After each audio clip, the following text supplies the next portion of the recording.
All right. What up, everybody?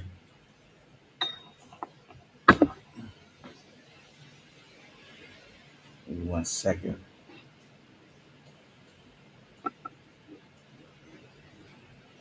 1 second.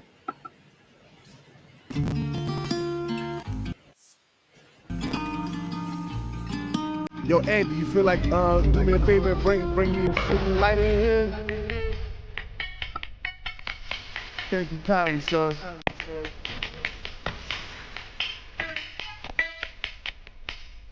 What happened to Jack Daniels out here?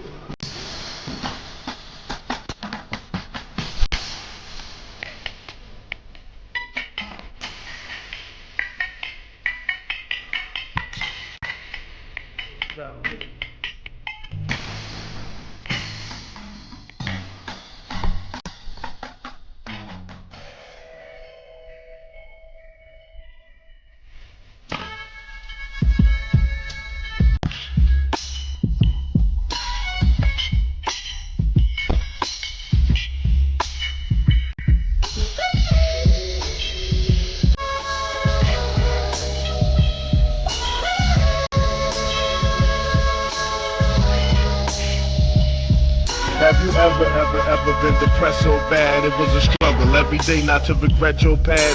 Feeling cursed like you never ever get your swag, and you was speeding down the highway when your threshold passed. When you cried all your tears out, and one page of your diary can tell you what your year about. That's a lonely place. My mama said, son, why such a lonely face? Cause the pressure's on me. Plus I feel like Bill Murray trapped in Punxsutawney. Dr. Phil told me that I could sell crack or hit the army. Look at where we live at. Tell me you don't hear that. Tell me you don't feel that. Show me to the way out. Tell me when Pastor Raphael gon' reveal that. If not, man, I'm out of here. I'm just a sleepwalking robot that's out of gear. I stick my nose out the water to the sky for air. Lama Sabatani, I'm trying to see the light, but the devil trying to blind me. The Grim Reaper walking with a shovel right behind me, trying to introduce me to the untimely, unkindly. I walk the line finally like Johnny Cash, but I keep getting visits from the ghosts of the past. So I spark another L and I go to the pad.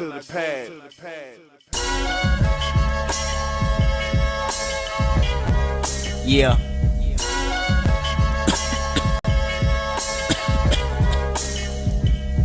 Kendrick Lamar.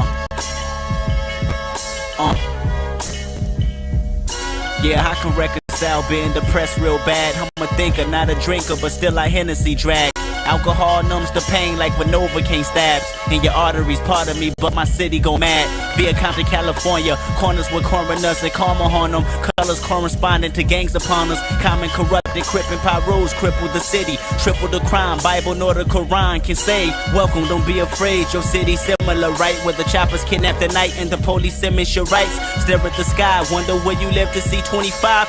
22 at 20, I knew I was against the odds. This kid named Jonathan was monitoring his mom sister, his older cousin, he honored him. Anonymous bodies on his burner was astonishing. To Johnny, he might have been a modern day rider then. He walking outside again. He see the lifestyle of an actor and will pull out a Mac 11. Now his eyes is big, fascinated by mayhem. What's his cousin to say now? He wanna be from the hood that he's from, and that's one more gangster under the family tree. Took him under his wings like KFC, Crip crazy. Rockin' matching t-shirts that says the hood made me. No love, just spread slugs, that's the policy. The leader and the prodigy. Now sure they do wop, holding the ooh-wop, hanging with rah-rahs, with blah-blahs that sit on the block. Catching fades, 10 licks, going on missions with lunatics. A ninth grade menace, thugging for 6 months, smoking like 6 blunts. An hour, the power of banking, he was walking from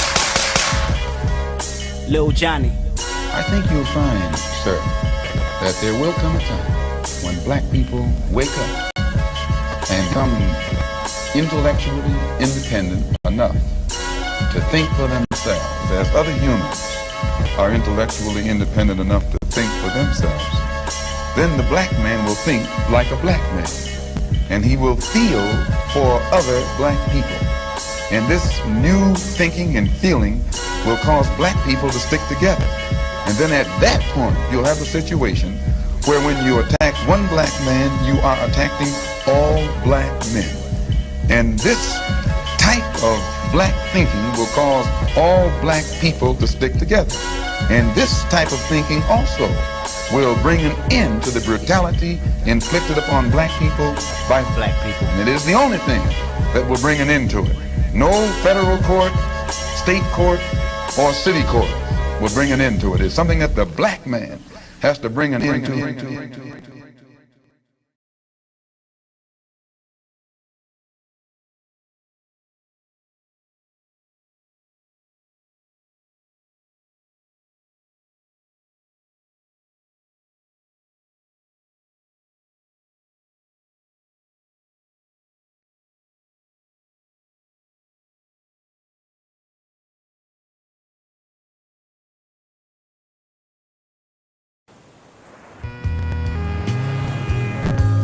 Me out right here. Datpiff.com world premiere. Inspiration was all within the crates waiting for the homie to rediscover, reshape it. I maybe smoked a half a fatty while he made it. Crafted by the masters, the cool and souls, additional chapters. Behind the prelude, platoon fast one, driven by a lady assassin. Some shit like this could transpire. You had the juice, but now it's expired. The streets are tired, that work that been stepped on too many times. You tried to stretch it too far, you done crossed the line. Now your name is mud in the streets, the fiends won't buy. They walking on by while I'm cooler than the polar bear's toenails. Oh hell, there he go again, talking that shit that leave a sucker nigga go.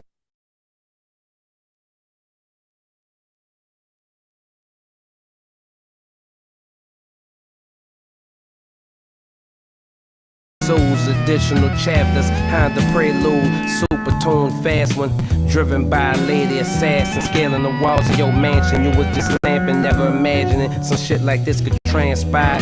You had the juice, but now it's expired. The streets is tired, that work that been stepped on too many times. You tried to stretch it too far, you done crossed the line. Now your name is mud in the streets, the fiends won't buy. They walking on by while I'm polar bear's toenails. Oh hell, there he go again, talking that shit that leave a sucker nigga going home without his bitch.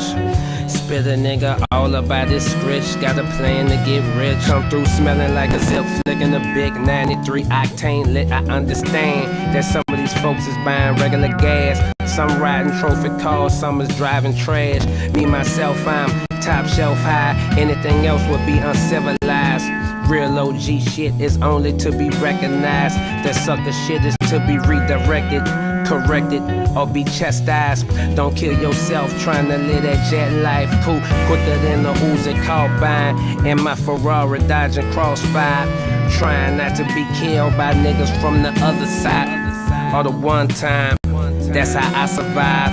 Nigga, I'm cooler than the polar bear's toenails. Oh hell, there he go again, talking that shit that leave a sucker nigga going home without his bitch. Spit a nigga all about his scritch. Got a plan to get rich. I'm cooler than the polar bear's toenails. Oh hell, there he go again, talking that shit that have a sucker nigga going home without his.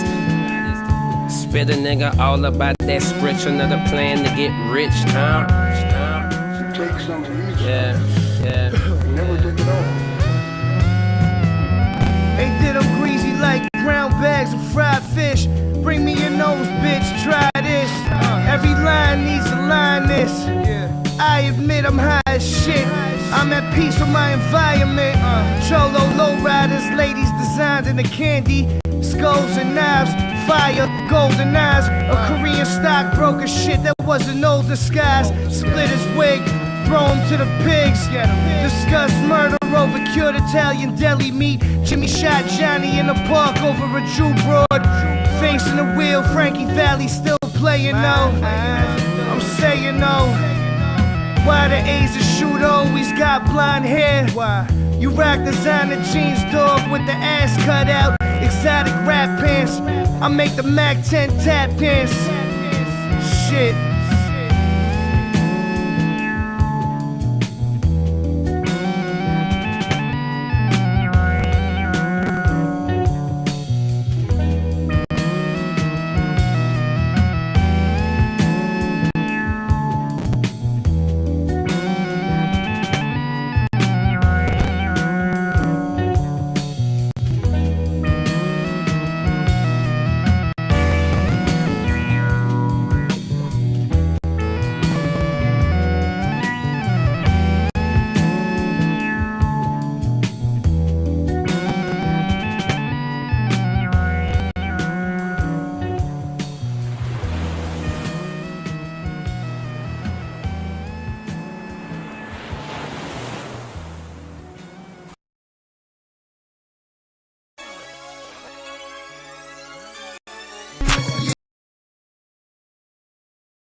boy DJ Scoop 2 with your boy Coochie, Coochie, Coochie. Burr.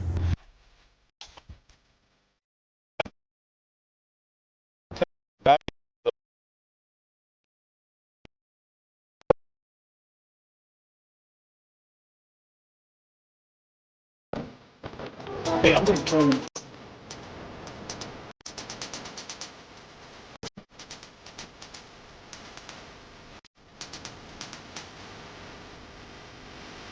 See, phone someone.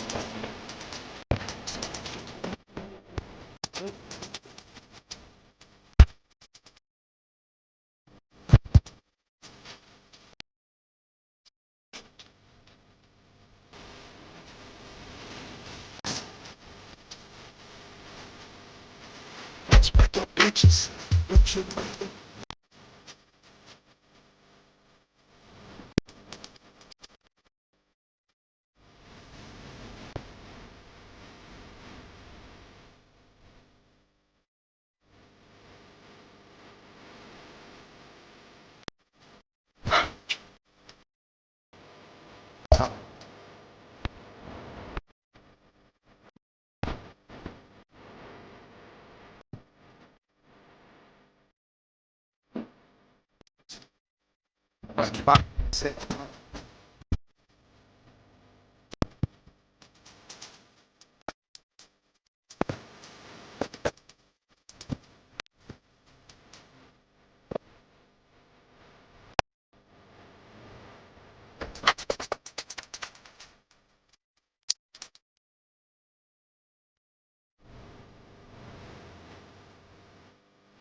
Sure.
Yo, what's going on? Shout outs to everybody in the building, this Player Talk Radio. Shout outs to everybody here.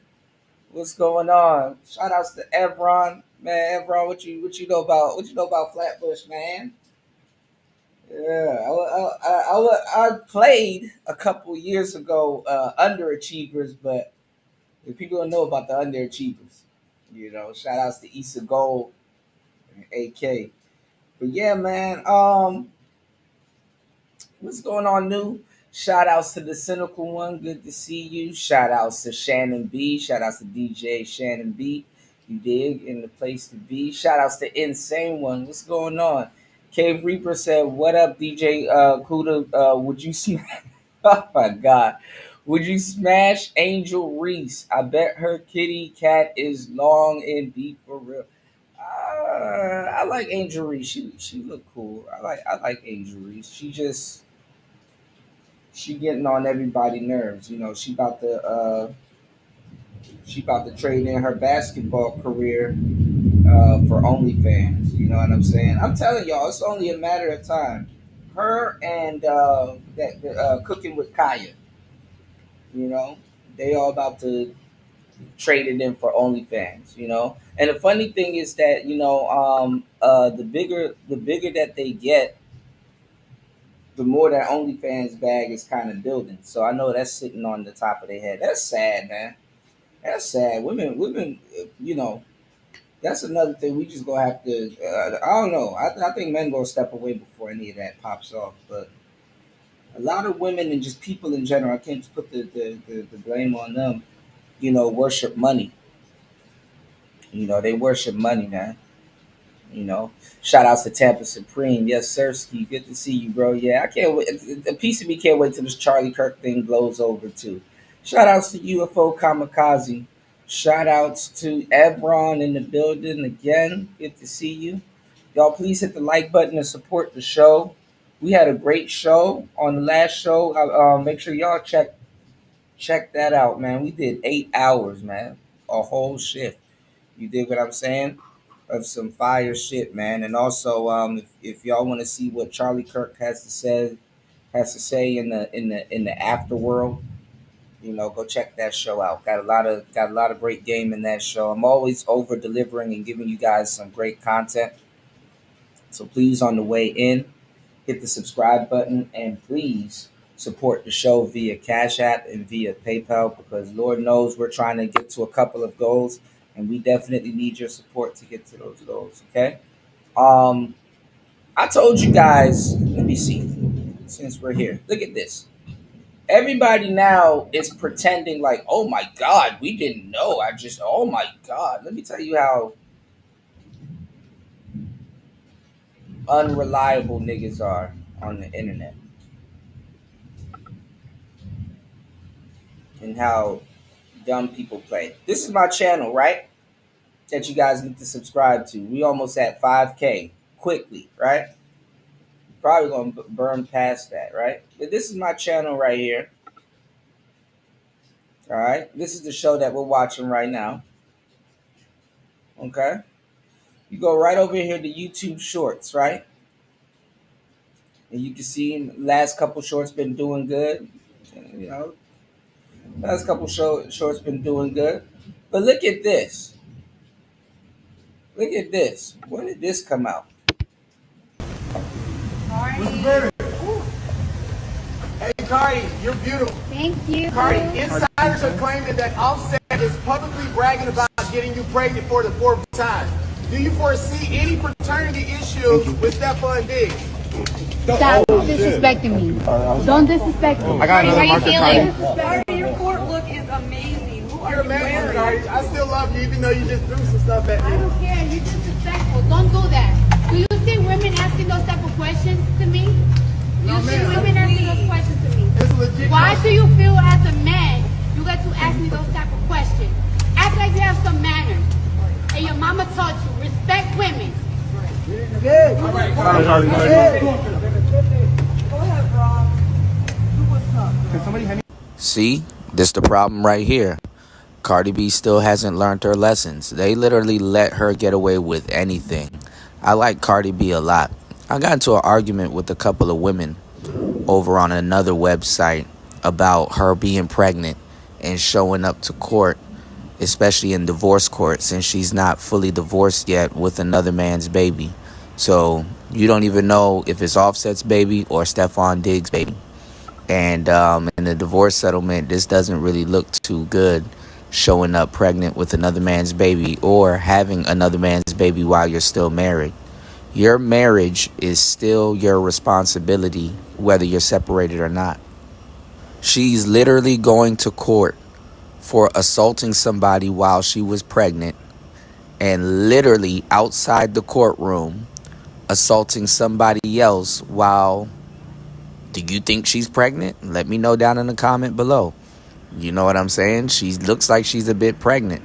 But anyway, she's literally assaulting someone outside of the court for the same thing, in front of the police, in front of her lawyers and everybody else, throwing a marker at somebody. Now, I don't think she hit somebody.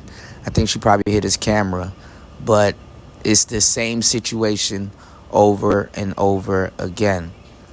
Literally, women can get away with murder. She did it right in front of the court, right in front of the police, and right in front of her lawyers. I don't know. Y'all let me know down in the comments below. Let's start the conversation. It's player talk. Hey, Cardi, you're beautiful. Thank you. All right. So you see, I did this on September the 2nd. Where I'm at is the 21st. Where you guys are is the 20th.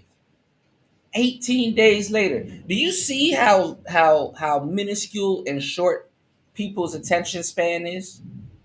Oh my God, I can't believe Cardi. I can't believe she's pregnant. Oh my God, I can't believe Cardi B is pregnant. God damn, man. I swear to God, I hate the internet. And I think people just attend shows, they don't listen. I'm pretty sure people just attend shows. They don't listen.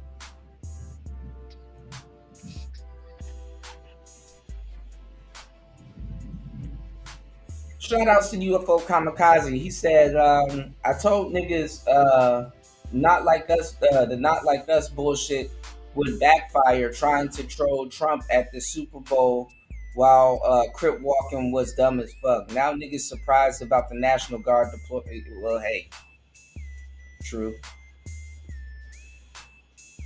There you go. What's going on, King Picks? Shout outs to Shaka Nulu in the building. There you got a lot of people. You got a lot of people mad now because Floyd Mayweather, he said his grandpa's Jamaican. How does that make people mad? Anyway, niggas. What's going on, Red Door Woman? Good to see you, love. Welcome to the show. Been working endlessly. You said Cardi B a regular asshole. Cardi B tough, laugh out loud. Didn't she drug men? Yeah, I forgot what incident came up to make people forget that also. She literally got on here and said she used to drug men and get them raw paid. But Diddy the bad one, y'all. Diddy the bad one. Yeah, the courts don't give a damn because it's a woman. If it's a man, they'd walk his ass right back in there. Did that shit right in front of the police. Did that right in front of the police. You know what I'm saying? She certainly is an example for other women. Oh, but that's what black women think. Black women has made her the poster child. Now, all of a sudden, remember I told you on September the 2nd, I was arguing with a pack of hoes over this stuff, and they were trying to defend her. They were trying to say that, oh, you know what I'm saying? Offset was cheating on her and blah, blah, blah, and this, that, and the third, and all this other stuff. Yeah, and I'm like, yeah, I get that. But Offset is not going to divorce court with the whole baby in the stomach. And then the court is going to obviously be like, okay, are you pregnant? And she got to be like, yeah. She told Gayle King this. Right? which we already knew. If you were, if y'all are Player Talk alumni, we called this out a minute ago, right? So, but she said Stephon Diggs. So I don't know. Maybe she did a paternity test or whatever. I said it was Stephon Diggs' baby anyway. You know what I'm saying? Because I mean, I'm really not sure how long her and Offset haven't been together, but ladies be sneak dicking. Fuck my baby dad. Fuck my baby dad on social media, and then let's say you one of them niggas that dated her or got a chance to be around her to date. Whole time you come in the house, he's sitting on the couch like, what the fuck?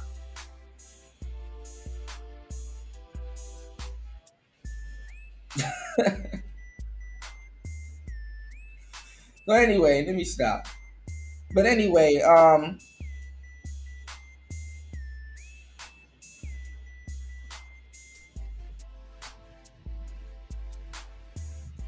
you said she drug dudes talking about respect females. That's hilarious. And look at what she does. Does that respect females? Speaking of respect females, her album dropped, and we're not gonna go over the album. My bro gave it like he damn near gave every track a 10 out of 10. I'm like, damn. So it's probably a good album. You know what I'm saying? They put that budget into that album. And she got WAP on it. I was telling y'all on the last show, and I mean, you never know. This Stephon Diggs thing is probably a money move. You know what I'm saying? Honestly, if you align yourself with the NFL, or any type of athlete, they probably you probably get the Sierra package. He probably can buy you up out of your deal if you need him to. If he's simping that much, you know what I'm saying. But anyway, let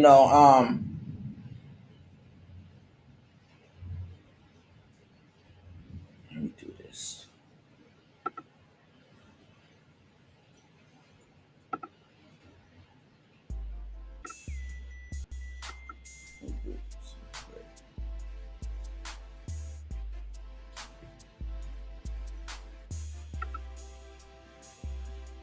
Let me do this. Catch up on the comments real quick.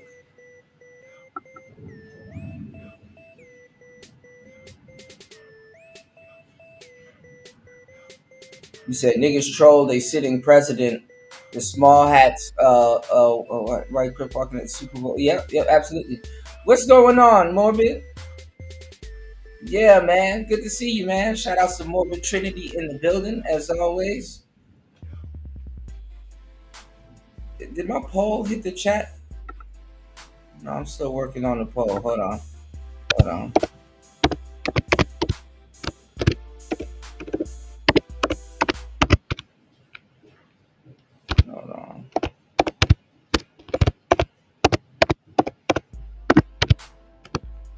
gonna do this one again real quick.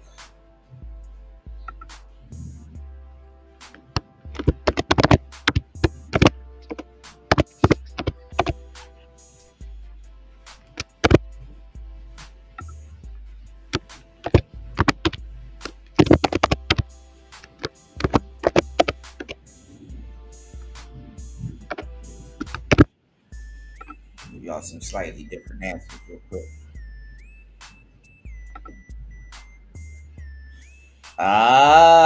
My man, Morbid Trinity said, I got a girl's number. That's what's up. If anything though, Morbid, I'm gonna give you some game, bro. I know I said it in the book, but I mean, it's a weird angle. I mean, some of you guys might feel that, oh, you're instantly becoming a woman's fan, but it's not like that. Get her Instagram. You know what I'm saying? Sometimes getting an Instagram from a woman is like low. I wouldn't say low risk, but if you feel a little bit too nervous, asking for the number and stuff like that, sometimes it's best to get the Instagram. You know what I'm saying? But I will say, in today's generation, a lot of guys they don't want to get the Instagram because you know what I'm saying. They don't want their perception of said woman shattered so easily. But if you don't know what questions to ask them, if you don't know, how to take things to the next level quickly, not even gonna hold you. Just get the Instagram.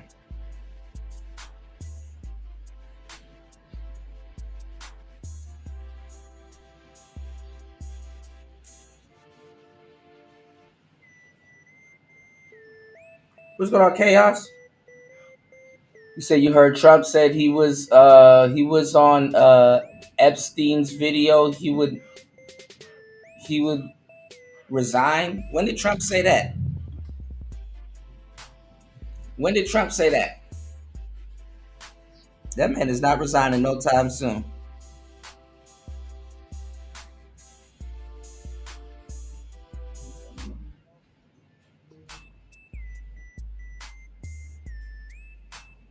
Shout outs to everybody over on Rumble. Shout outs to everybody over on YouTube.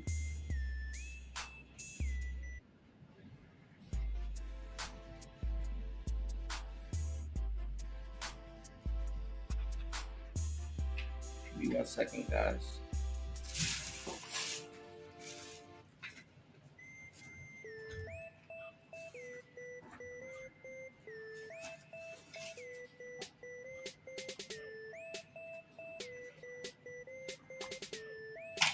Put this in here.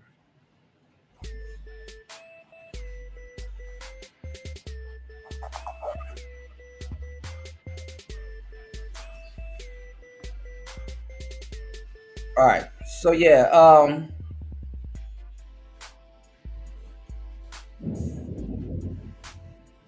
you said no, it said if he was on those tapes, he would resign.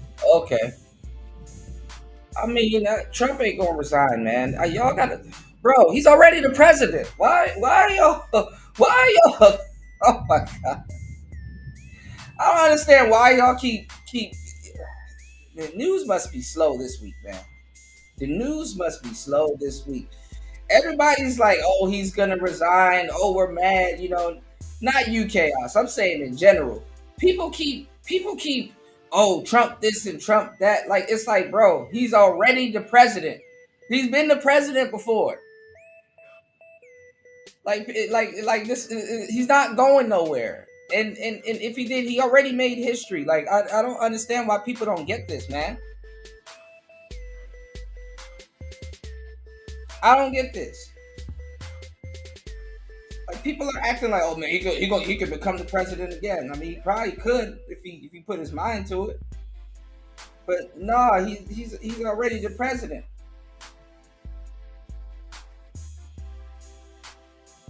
Like we're not gonna get nothing, Yeah, the Trump derangement syndrome is crazy. Then if you listen to these damn Charlie Kirk videos, you keep hearing Trump, and it's like, bro, he got nothing to do with this.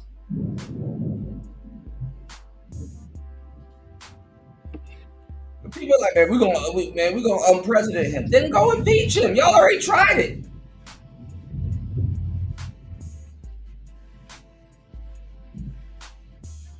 This shit is crazy, man.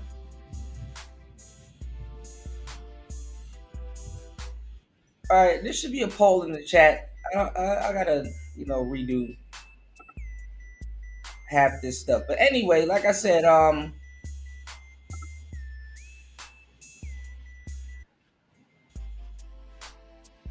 let's get back into it. Cardi B, right? She was on Gayle King. She just dropped the album and she's dissing everybody. She's dissing Summer Walker's on her album. She's dissing Nicki. She's dissing everybody. Hold on. You said they even made Charlie Kirk deaf about Trump. That literally was insane. That's what I'm saying. You said Trump getting a third term if Vance runs and wins. Niggas might as well get ready for it. Absolutely. And then I think if Vance does like a second term, that would be like his actual term. You know what I'm saying? I think if Vance does like a second term, that would be his,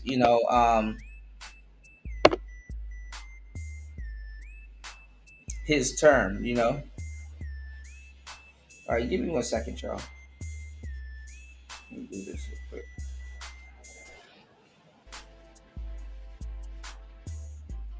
Let's see what the YouTube streets is saying. Black people are finally going down some of the Charlie Kirk rabbit hole and learning stuff about their people. Give me 1 second. To Charlie Kirk was horrific and a tragedy. What happened, as you mentioned, to the state legislators in Minnesota, that is horrific. It is a tragedy. And there are no ifs, ands, or buts about it. The central premise of our democratic system is that we have to be able to disagree and have sometimes really contentious debates without resort to violence. And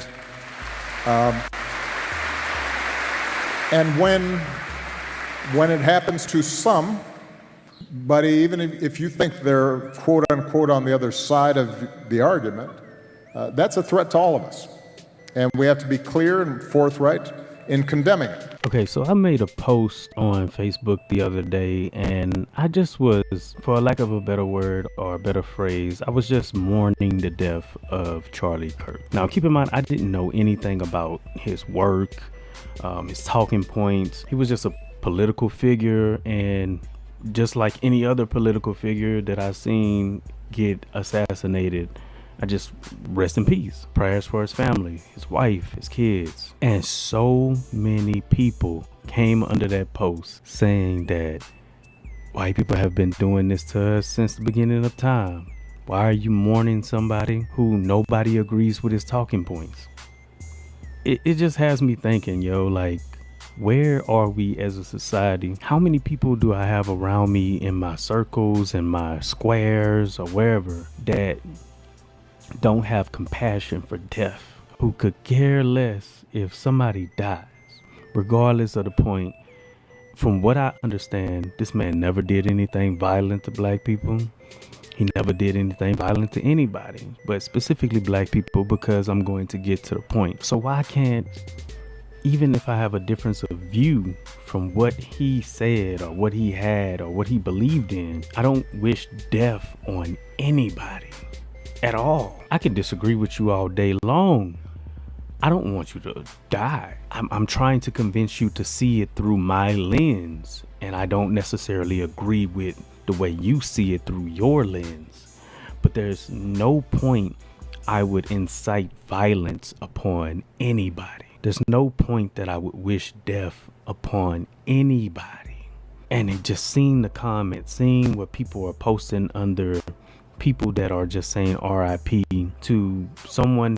He said Trump is 79 and on his last leg. Even if he gets another term or establishes himself dictator, he won't serve it at all. He won't serve it all. I don't think Trump is on his last leg. Funny part is that we think see, that's America, Well, other countries do it too, but we think when somebody's up there in age like that they're old and all this other stuff. You know what I'm saying? Man, Trump's a rich dude. I'm not gonna say he takes it all the time, but he has access to some of the, he has access to a lot of things that the average human being don't have access to. So I wouldn't say that he's necessarily losing his memory or he's not as sharp or anything like that. But I'm gonna tell you the truth. Trump is the oldest young nigga I know. You know what I'm saying?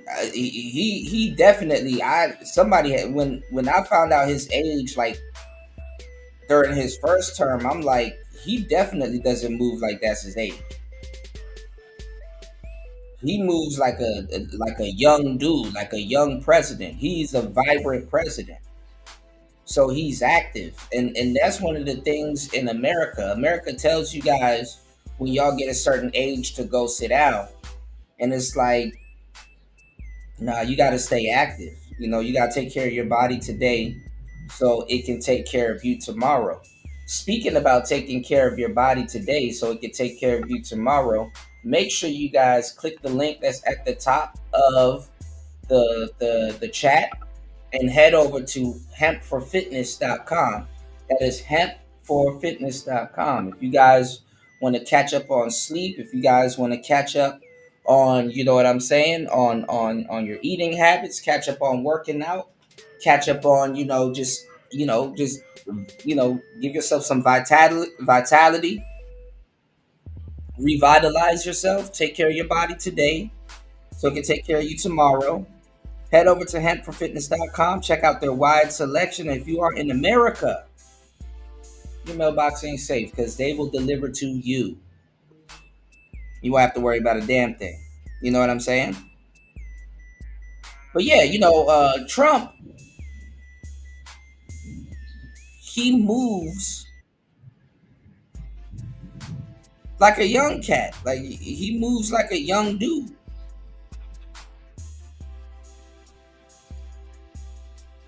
And I ain't gonna lie, man. We be thinking like old people be off their rocker and shit like that. But hey. And when I say he moves like a young dude, I'm not talking about like he's running and doing all of that shit. No, I'm talking about like his mind is still sharp. You know what I'm saying? As men, we peak at a lot of times in our life and stuff like that. You know what I'm saying? So, don't think, oh, I'm an old man and blah blah blah. No, when you get older, of course your body, your avatar gets old, but you know what I'm saying. Of course your body gets old, but your mind gets sharper. Depending on what you're doing and how you're doing certain things. Your mind definitely gets sharper.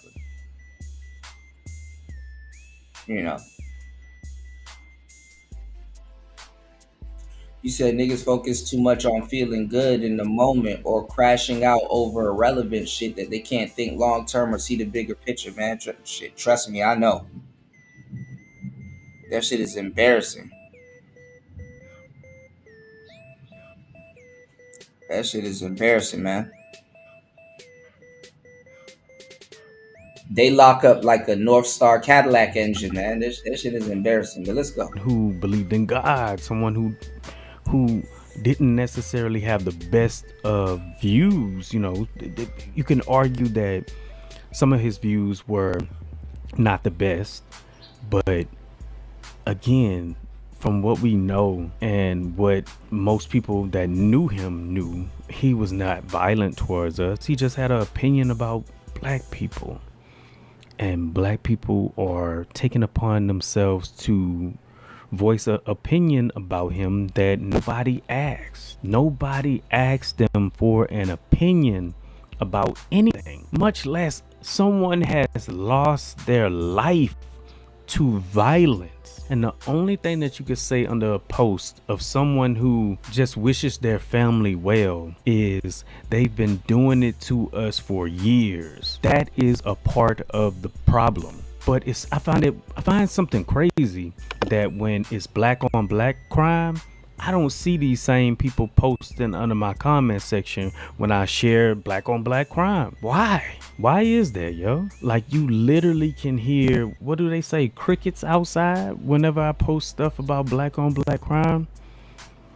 But we just had, again, someone assassinated on TV for everybody to see. Now, as y'all know, I be weeks ahead of niggas on fucking content and thought. Not that y'all give a fuck. But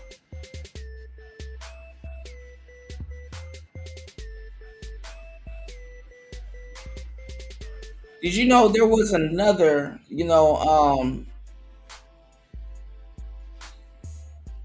you know there was another hanging I think I don't know if it was on the same school campus, but now they found a white man, but they said he was homeless. But I don't know, doesn't matter. They found a white man's body hanging on campus. You know, so like I said, I think we're headed towards a damn dystopia. You know, we're living in like real morbid times. Like we're living in like, you know, we're living in a crazy time, y'all. You know, people's people's body get found hanging on the campus and shit like that, like it's regular and stuff like that. Like the shit is like, this is like urban Skyrim. You know what I'm saying? This is like urban Skyrim. If you ever played Skyrim, that's kind of a funny joke. You said prioritizing feeling good, being quick to crash out are indicators of insecurity and low self-esteem. Well, listen, you're going to have to get used to that, UFO kamikaze. And the world going to have to get used to that because, and this was brought up and I had to think about it. I'm like, you know, your phone to a certain degree has been the new cigarette. You know what I'm saying? Your phone to a certain degree has been the new cigarette. And the thing is that, you know, people are used to high levels of dopamine just even operating their you know, their devices. So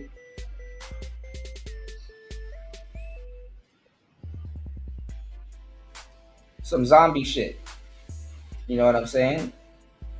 Shout outs to Evron earlier, requesting Flatbush zombies. You know, it's some zombie shit. You know? You said violence is caused by your own community versus the other community is treated differently in every space and stuff. Yeah, absolutely. Absolutely. This is why he can't pick this apart. Black people will curse out other black people for calling out violence in the black community and stuff like that. It's like, you know what's going on already. You know, and this is why you have a bunch of black people playing stupid about this whole Charlie Kirk situation.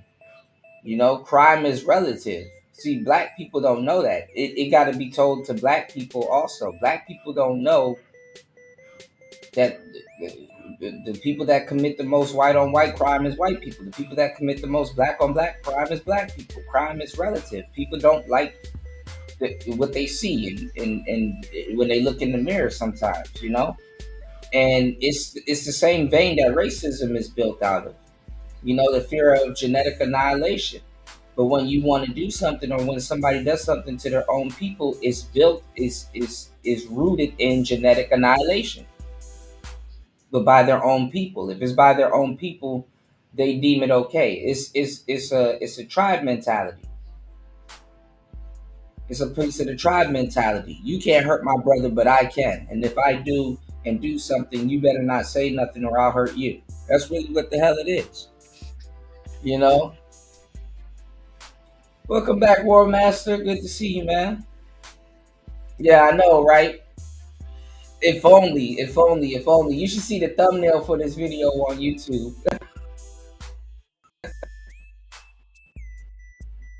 As an Xbox controller. He said, I'm sick of the Kirk shit and the coon sympathizer's personality. I'm sick of niggas being late. And that like they discovered something, you know?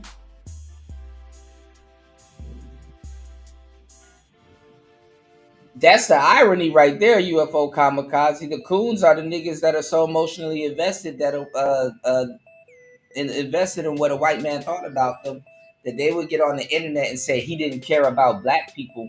And like, they're not saying that he didn't care about black people like he didn't give a damn about black people. They're talking about he needed to overly care.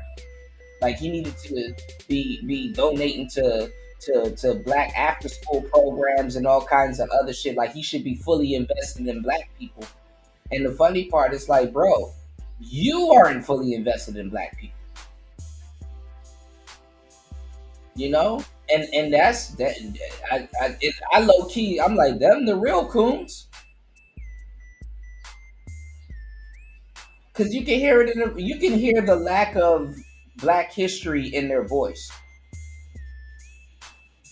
You can hear that they don't even know their own damn history in their voice. You know what I'm saying? You can hear it. It's as clear as day.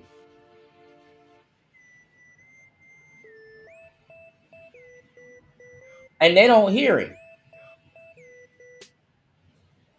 Like he should do something for the Black community that the Black community is not even willing or invested in doing for their own damn self, or hasn't done for their own damn self. You're listening to people that don't even spend their dollar Black. And that's why I've been telling y'all, I'm like, bro, that comes from the woman, but you have men doing it also. And that's why I was telling y'all, brothers, stop letting that Black woman put that damn battery in your back. It's actually insulting that she'll put that battery in your back the whole time on the back end. What y'all don't know is that she over here talking about divesting. You know what I'm saying? So how are Black people going to try to police other Black people and stuff like that? And the thing is that they're not even policing themselves. Like, a woman, and we talked about this. They could come over to they could race trade all day. They could say, "Fuck y'all niggas, we gonna date. We gonna date outside of our race. We gonna date outside of our race, and you know what I'm saying. After we date outside of our race, we're gonna, you know what I'm saying. We're gonna date outside of our race, and we're gonna, we're gonna leave y'all niggas in the dust, and we're doing better than y'all. We're doing way better than y'all, and we're more academically savvy and all this other stuff. Like, Black people ain't calling out the traitors in the Black community. And then on top of that, not even the traitors in the Black community, we engage in so much Black on Black crime instead of utilizing other nations. We'll hobble over to a Tariq Nasheed podcast and be like, okay, so what should we say to other people? Oh, we need to call them tethers. Oh, we need to go in on them. And it's easier because we look at another race of Black people, and it's like, oh, that's easy. I already make fun of niggas and talk shit about niggas and grab guns to point at niggas and shit like that. This is easy, And no, it's not to defend no goddamn tethers. It's the truth. You know what I'm saying? No, it's not to defend no damn tethers. It's the damn truth. Lord have mercy. Super shout outs to War Master hitting the Cash App. God damn, huge impact. Please, shout outs to everybody for supporting the show. Please drop a money bag in the chat for War Master dropping a huge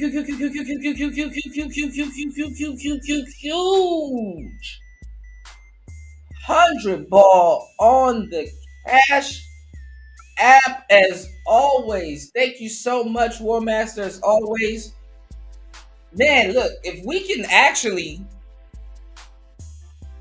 I might actually have to do another show. If we can actually, we are very close. If we can actually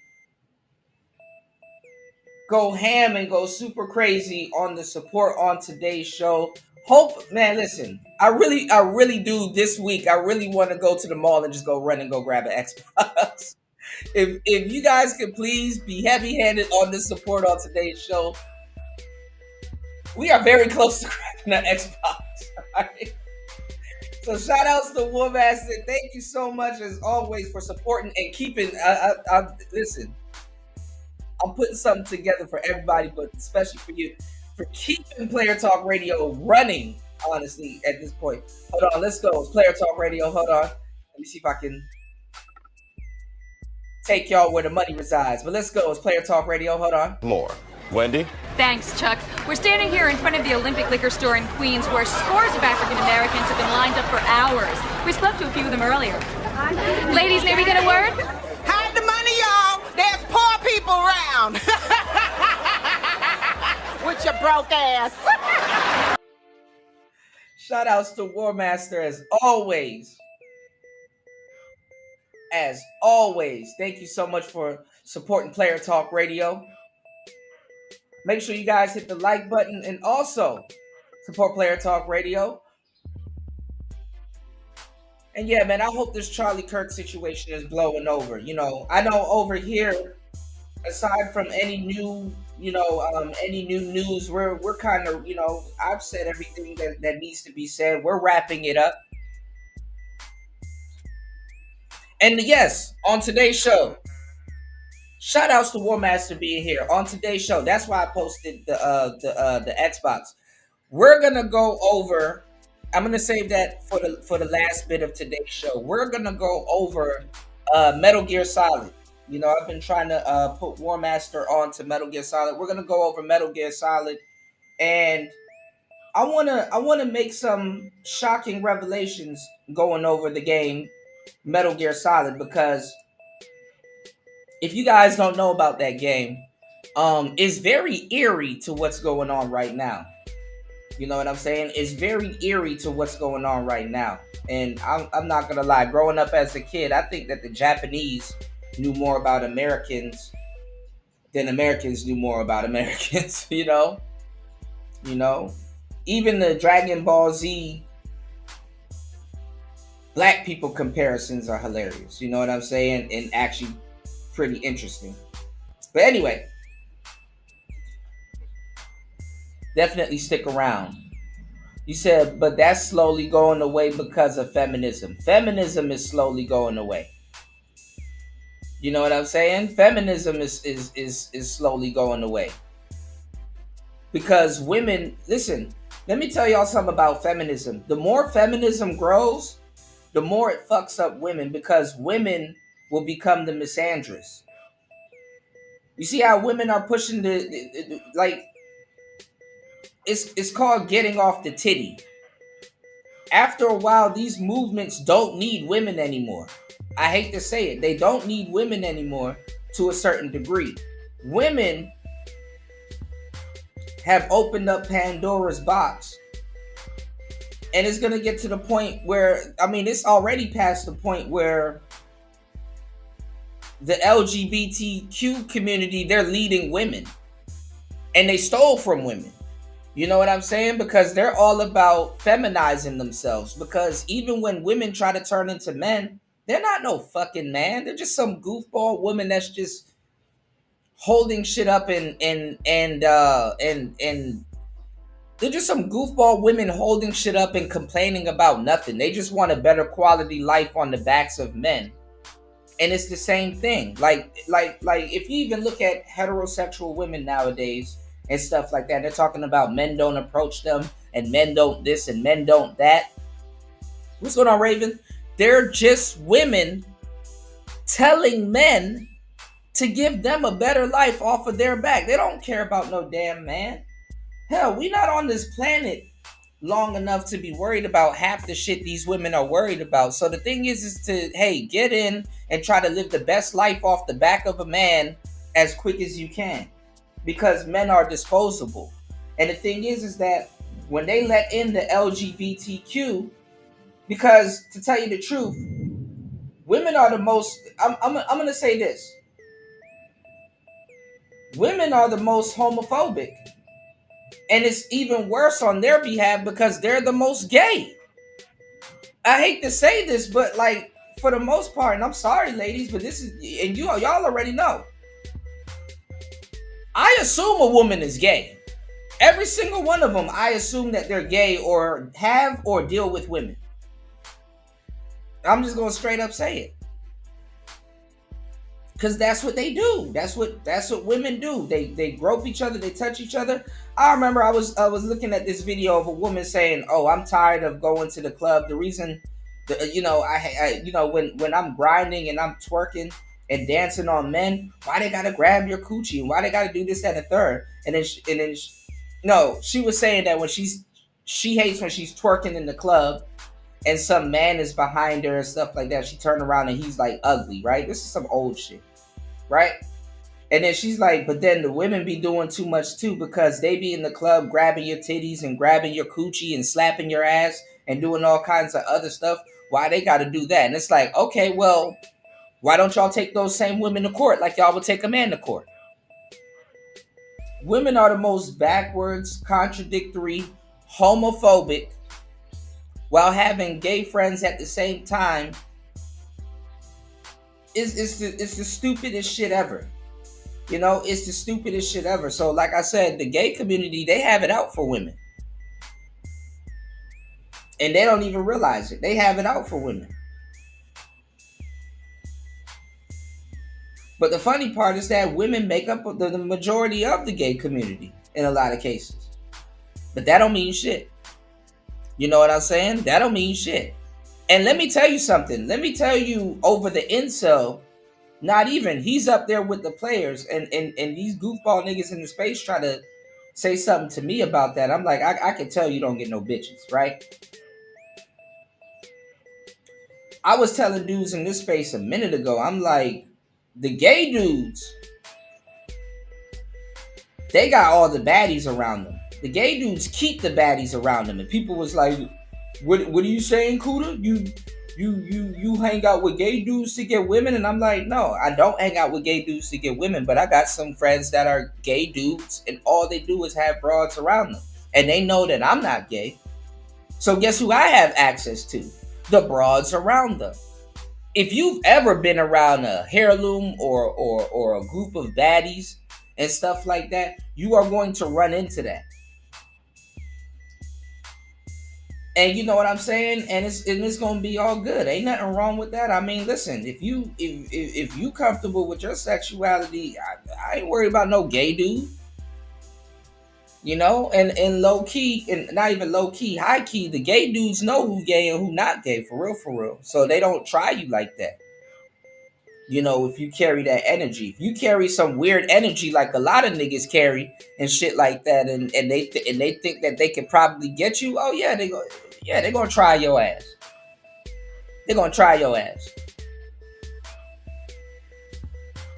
And let me tell you something. Let me tell you why the gay dudes are coming into the manosphere at a rapid rate. Neve and all them other people, they're already here. Let me tell you why they're coming into the manosphere. You getting up on these airwaves telling people that you're an incel, you've already told the world that you're sexually compromised.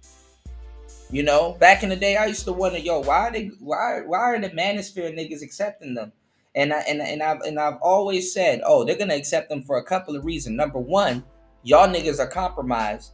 Number two, the reason why the manosphere is going to accept the LGBTQIA and shit like that, the Lbiquita, because you know what I'm saying? The reason why they're going to accept the LGBT is because, I'm going to tell you the truth, at least they draw their line in the sand. Meaning that if that's a gay dude, and he's just probably going to be a gay dude. You know what I'm saying? But guess what? They got movements here in the manosphere that you guys don't even stick to. So you got a bunch of dudes here thinking that they MGTOW, lying to y'all, saying that they sticking to, hey, I'm just gonna, do this and I'm gonna stick to it. Niggas don't draw their line in the sand. And niggas don't stick to the line that they draw in the sand. That's why we have that old saying in the manosphere saying that y'all are one blowjob away from going back to the fucking plantation. You know what I'm saying? Y'all are one blowjob away from going back to the damn plantation. Because you do not stick to no morals or no damn principles. Shit, niggas barely have morals and principles.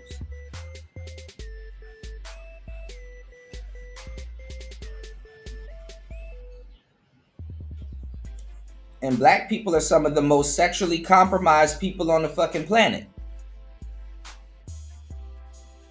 So I really don't want to hear it. You know what I'm saying? I really don't want to hear it. You said, Kuda, we done with the snowflakes, bro. No, Raven, not you.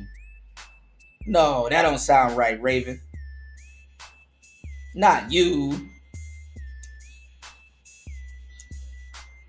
Come on, man, Raven. We about to box, man, because now that I'm starting to pay attention to some of the white women wrestlers and stuff like that, they'll be on the way out the door now. Shout out to Raven Knight in the building, man. But no, y'all pay attention to some of these dudes, man. That's in these spaces and stuff like that. You know what I'm saying? Y'all pay attention to some of these dudes that's in these spaces, man. You know? I draw my line in the sand. I'm a heterosexual black man, and I understand what comes with it. But in the black community, you got dudes, copying they mamas and all kinds of shit going on. So you know what I'm saying? So don't be surprised at the stuff that y'all gonna be seeing in the future and stuff like that. They wanted to steal it from us and finesse it from the real people. You know what I'm saying? Y'all let them do it. Y'all wanted to boycott against, y'all wanted to boycott against the game. When I was telling y'all, hey man, we need to be doing this, we need to be doing that. Oh, Cooter, you don't know what you're talking about. Okay, well, you gonna get what y'all negotiate. But shout out to the Player Talk Squad, because guess what? I'm leading y'all to some real shit and shit. Fuck it. We'll sit back for some years and play some video games and laugh at people. We got to go into another era. That's how men are. You know what I'm saying? What's going on, Dollar Washer? You said I'm straight like a 9. You said I'm straight like 915. Absolutely, man. Shout outs to New. You already know.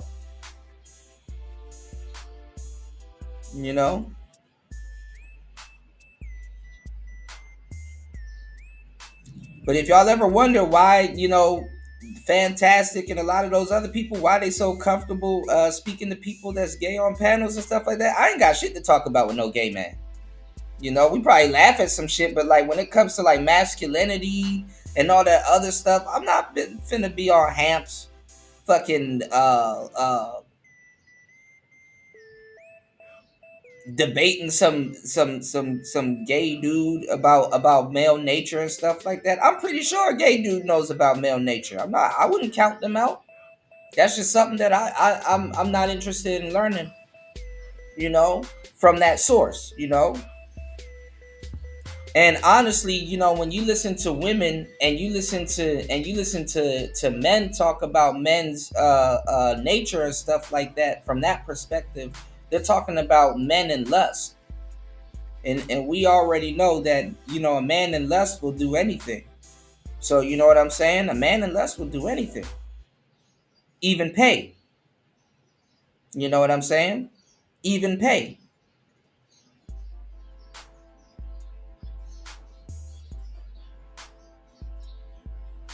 So y'all gotta understand, where are the men in the manosphere that was selling y'all up the hill, telling y'all to go trick? Go find them. See what they say. Go find them. Oh man, spending money on prostitutes the best thing that happened, Cooter. Okay.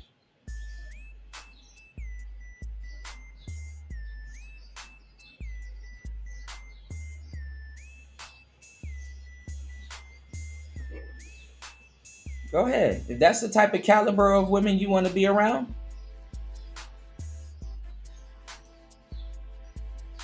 You said niggas will say any dumb shit they think Keisha wants to hear. Fuck out of here with the woke simp shit. That's true. That's true. And we told niggas where to fucking get the black nuclear family right. They wanted to sit around and call people incels and simps and all kinds of... Well, they weren't really calling people simps, but they wanted to sit around and call people incels and all kinds of shit and talk shit about the manosphere. Now all they podcasts are modeled after the manosphere. Niggas are the biggest copycats on the planet, and then turn around and tell people that they're being copied. Which in a lot of cases, yeah, some black people definitely get copied. I'm one of them.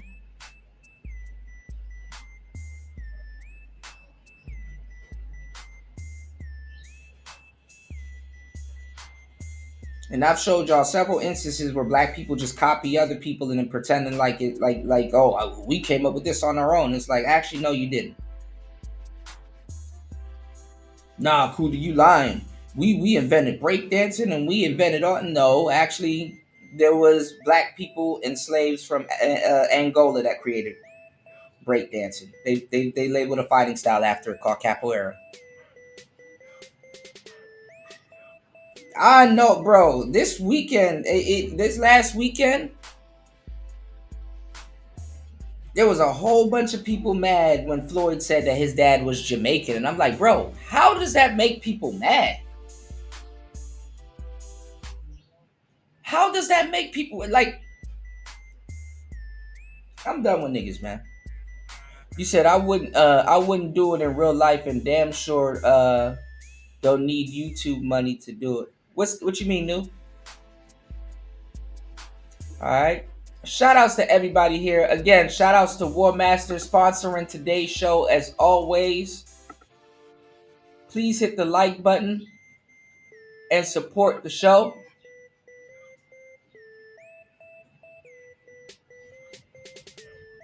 And guess what? It's Sunday.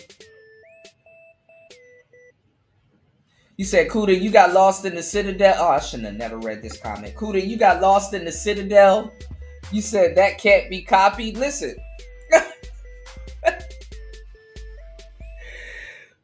Please support the show, y'all, so we can get another Xbox. And I will get out the Citadel at this point. You know, I will find my saved data and get the hell up out the Citadel. All right.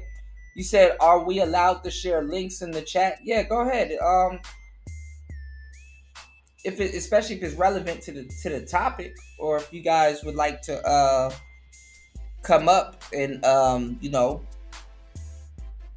the panel is open. Everything is open. Shout outs to War Master. Everything is open. So if you guys would like to join the show, let me know. If you guys would like to chime in, let me know. I mean, if you guys, you know,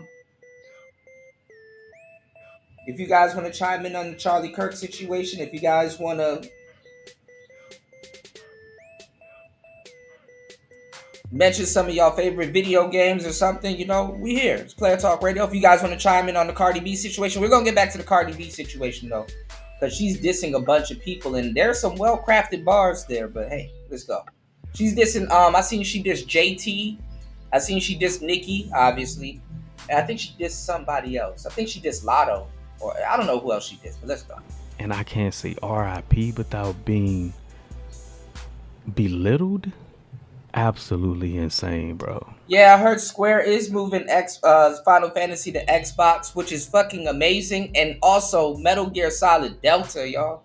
We're going to talk about that. Absolutely insane. And one thing I want to get across, I know the name of this segment, not necessarily the channel, is Freedom of Speech, but it is what it is. If you voice your opinion, that's fine. But when you cross over from voicing your opinion to I'm glad he's unalived or he got what was coming to him, that's when I gotta back away from you, man.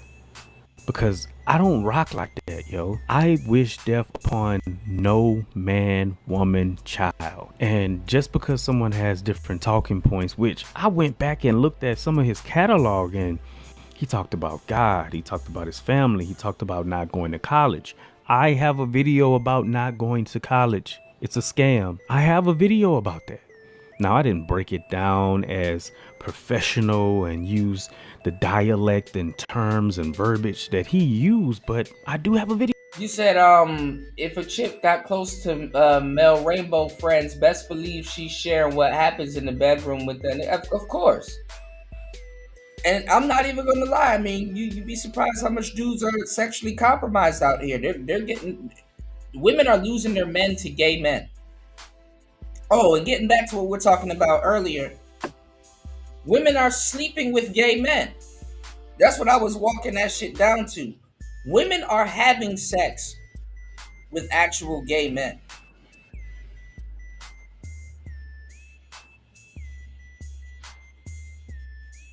There's this dude on YouTube that be doing street interviews and stuff like that. And he was interviewing this trans dude, and he was like, "Bro, he can't get women up off of him." He's like, "I'm trying to be trans, and they keep trying to have."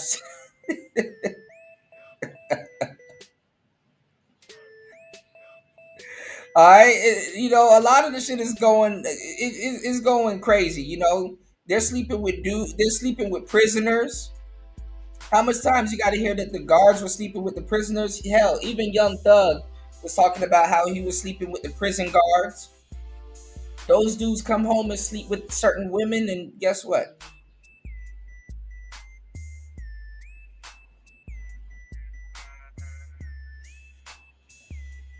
I'm telling you, I mean, you hear from women all the time, oh, men will fuck anything, which is true. There's some truth to that. But women will screw anything that's not nailed down. That's an old saying. Women will have sex with anything that's not nailed down. Yeah, they're trying to turn them. They're trying to use their coochie. They're trying to use their coochie to flip the situation, and it's like, nah.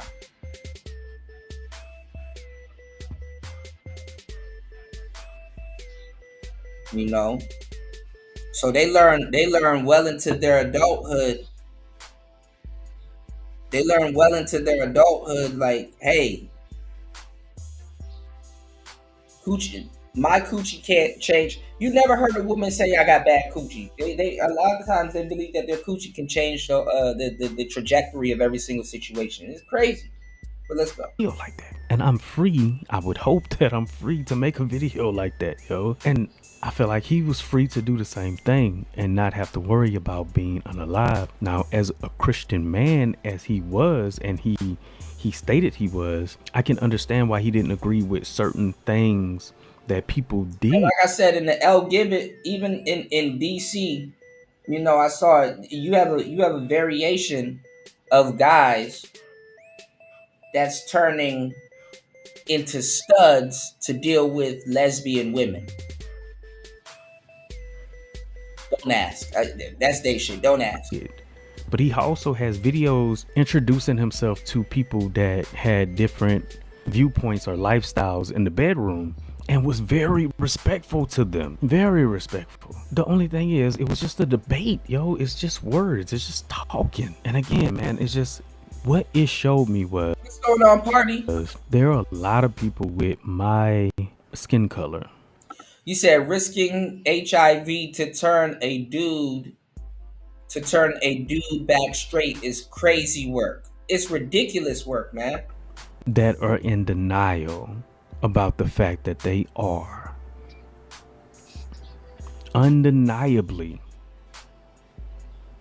the races that they claim other ethnicities are.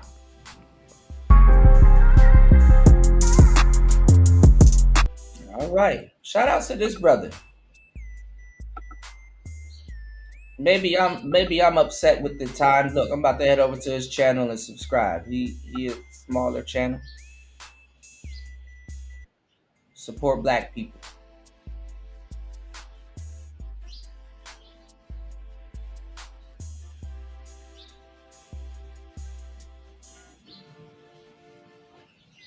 Hold on, guys.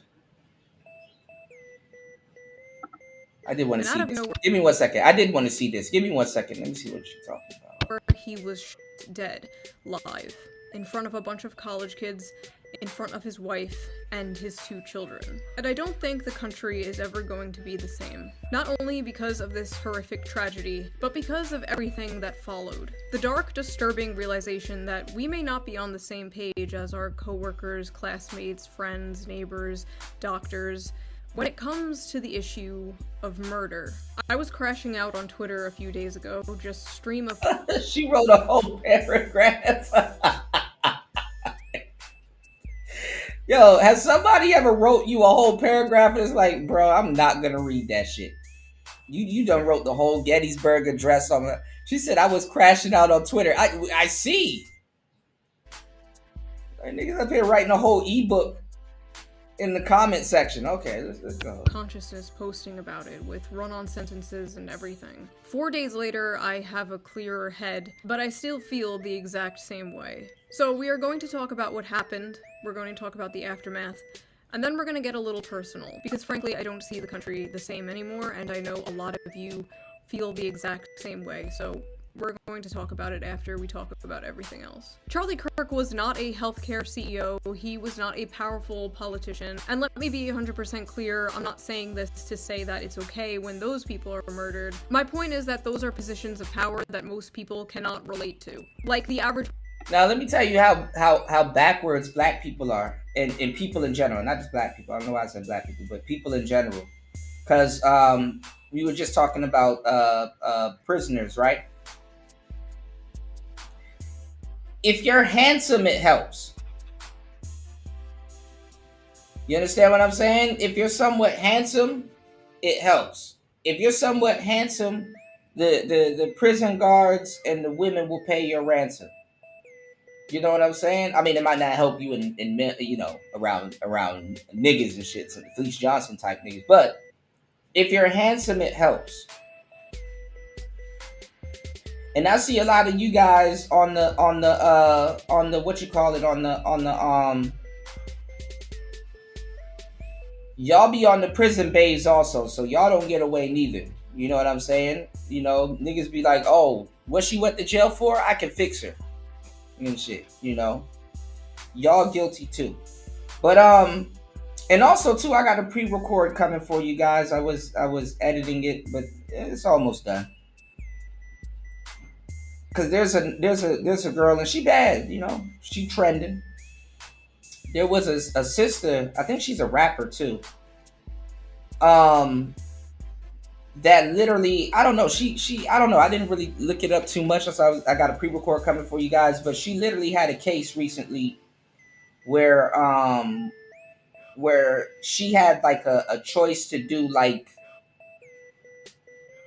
20 days in jail or like 2 years of probation or something like that. And she took the 20 days in jail.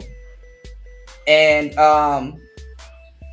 you know, that wasn't nothing. I wasn't going to do a story on that. But she got, I think she did her 20 days already, or she's about to do her 20 days or whatever. And she went in on, I guess Corey Holcomb said something about her. And she did a video going in on Corey Holcomb, and I think he responded and roasted her, and then she responded. So I'm about to talk about that. So you might hear that story and stuff like that. But look, I'm picking up a lot of these kind of like sidebar stories because I'm really trying to move off this Charlie Kirk situation, you know, until any real updates really pop off. But let's get it. That person is just so far removed from that world. But I think what happened to Charlie is hitting differently because, like I said on Twitter, he was just a fucking guy. He was a fucking podcaster. He was a guy who talked about politics.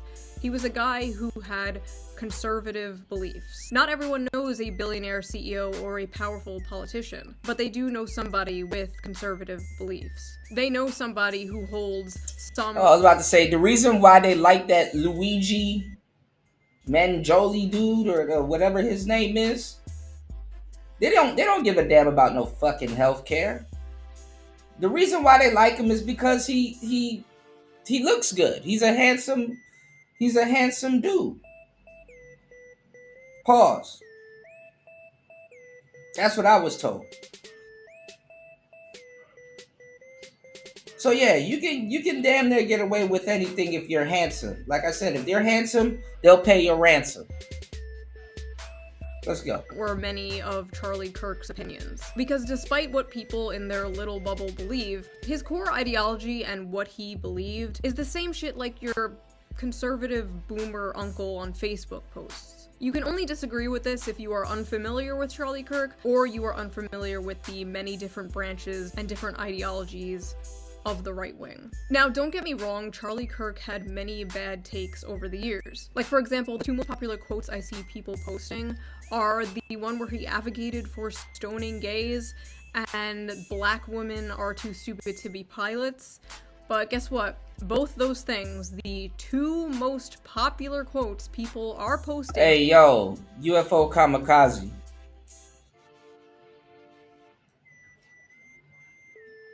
That's some wild shit, but it's true.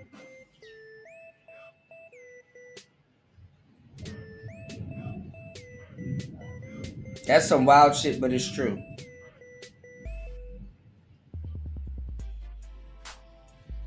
But yeah, it should be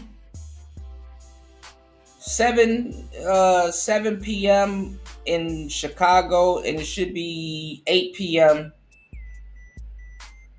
on the East Coast. And I want to get you guys ready for tomorrow.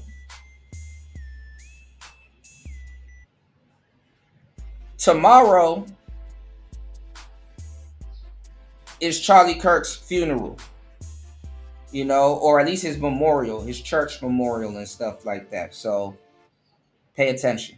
To justify this guy being murdered are out of context, but idiots like Stephen King ran with it, then later had to apologize for spreading misinformation about a dead man. These people will build a straw man of you in their minds. They get so fucking mad about it that they celebrate the real you dying. Horrifying. But more importantly, even if everything was in context, who cares? Oh, he said this, oh, he said this.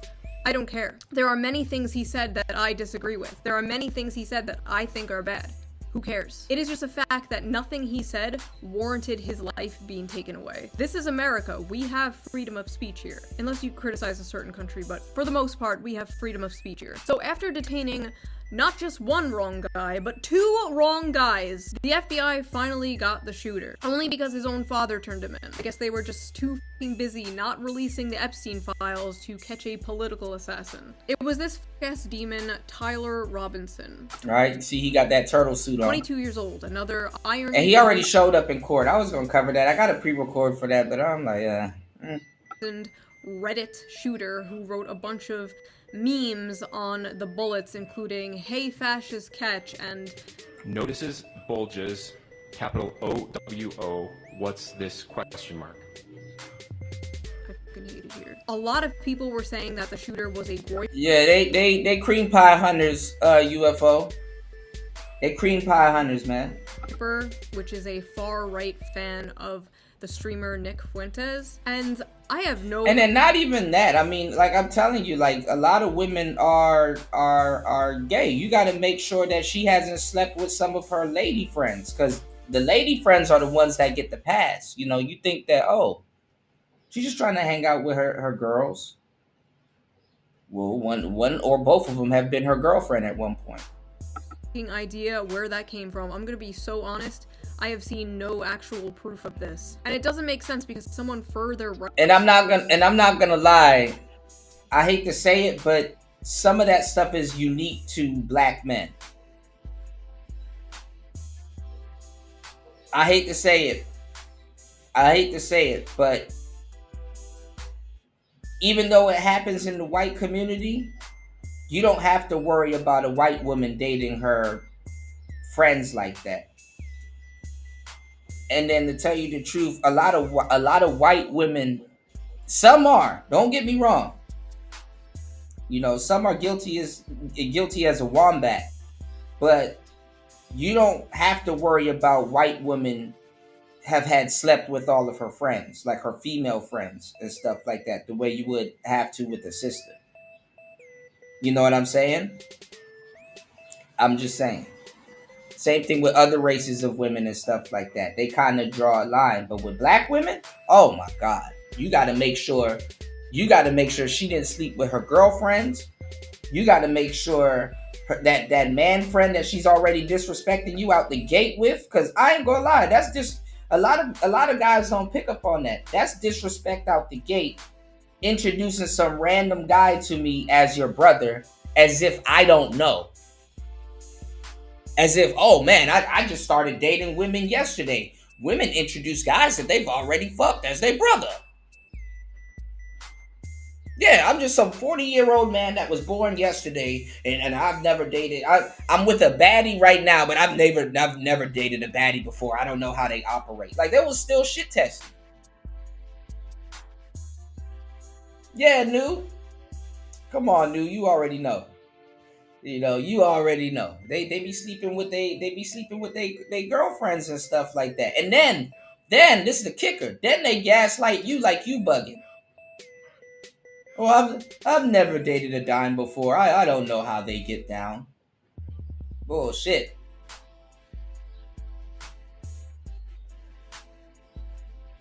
They be going on them trips to Miami, sleeping with each other because none of the guys at the parties are hollering at them, so they in the hotel room, drunk as fuck. And I'm not gonna lie, you can get a whole bunch of baddies on discount that way also. You catch them in the hotel room drunk as hell, and no niggas really came through and shit like that and stuff like that. You'll have a girl, they'll sleep with anything that walks through that door at that point. That's how some of y'all players that's having trouble with women, if you want to get them on discount, hey,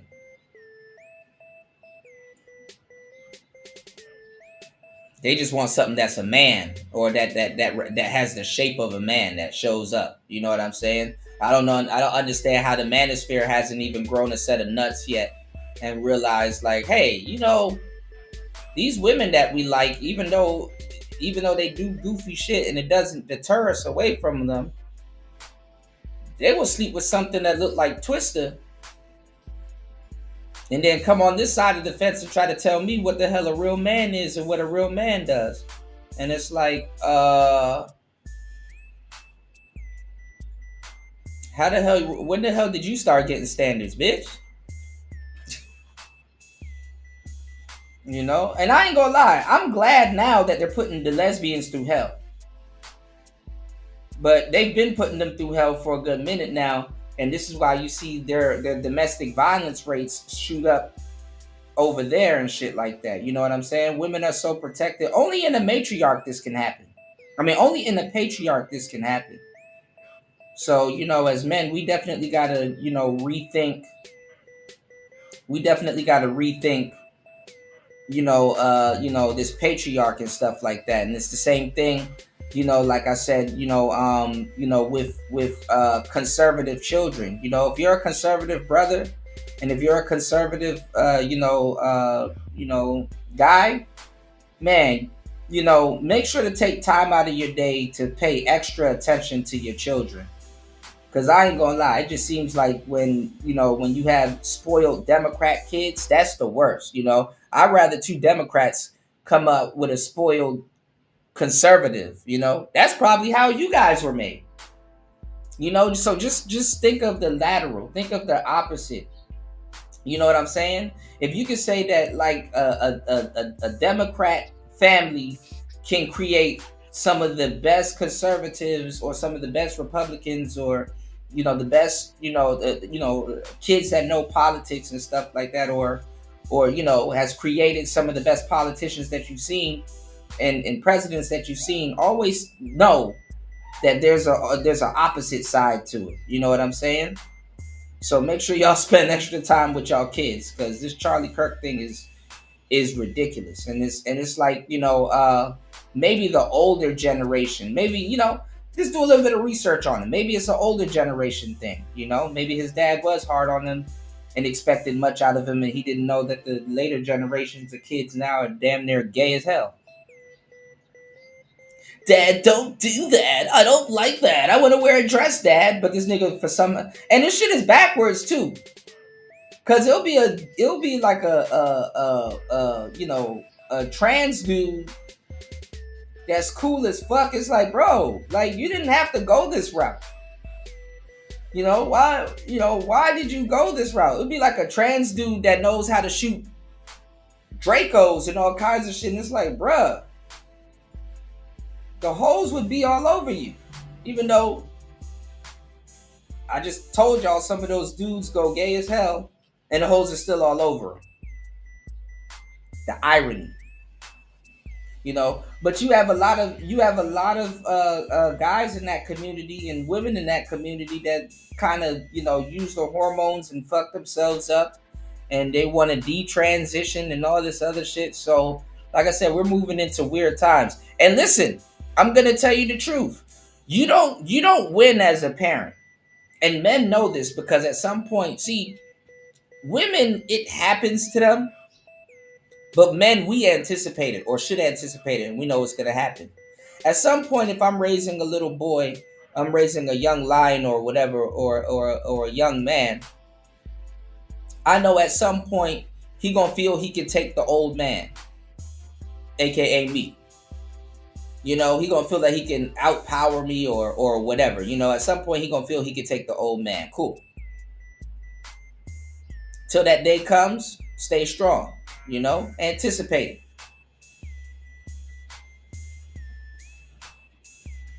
Women don't sit up here and think that, hey, you know, one day my out of control daughter is gonna think that she can take me on, or if the mother's already whooping her ass. Anyway, kids are gonna rebel anyway, so even if you let your kid do what they want to do, they're going to come back later on in the future and be mad at you because you let them do what they want to do. It's like later on when they become adults or when they grow up, it's like, Mom, why did you let me pick my own gender instead of being a parent and stepping in as a parent knowing that it would fuck me up? You know, it would fuck me up bad. It might be one last stand left. But I'm telling you, and we're going to go into it later on, I'm going to show you how the world is headed towards a dystopia in the video game section of today's video. Because we're headed towards a dystopia. We're headed towards a dystopia. No ifs, ands, or buts about it. We're headed toward a dystopia.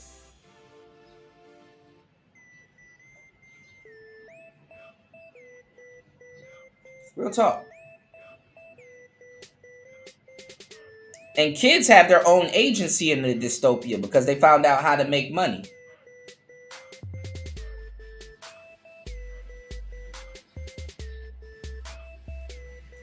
It's available to everybody. All right.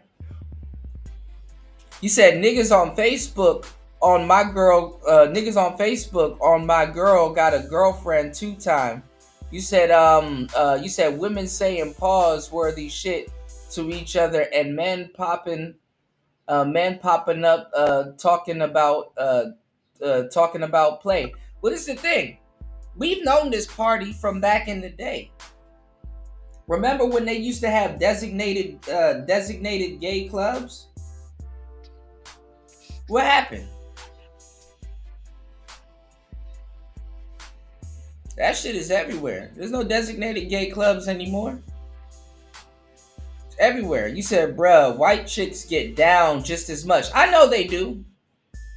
I say certain ones though. And if they do it was a fling, not with necessarily everybody, but you do got certain ones. Trust me, I know. You know, I was around for Girls Gone Wild. When I'm DJing, I see them. I've seen it. You said a side nigga will be pretending to be masculine while knowingly going down on a chick he knows another. Yeah. That's why, it's like it's not a good idea to be a professional side nigga. You know. Shout outs to UFO, shout outs to Party. What's going on, Tech Rel? Shout outs to War Master. War Master says, My mom's a diehard Democrat. See, look. My mom is a diehard Democrat. She used to debate me, but she got tired.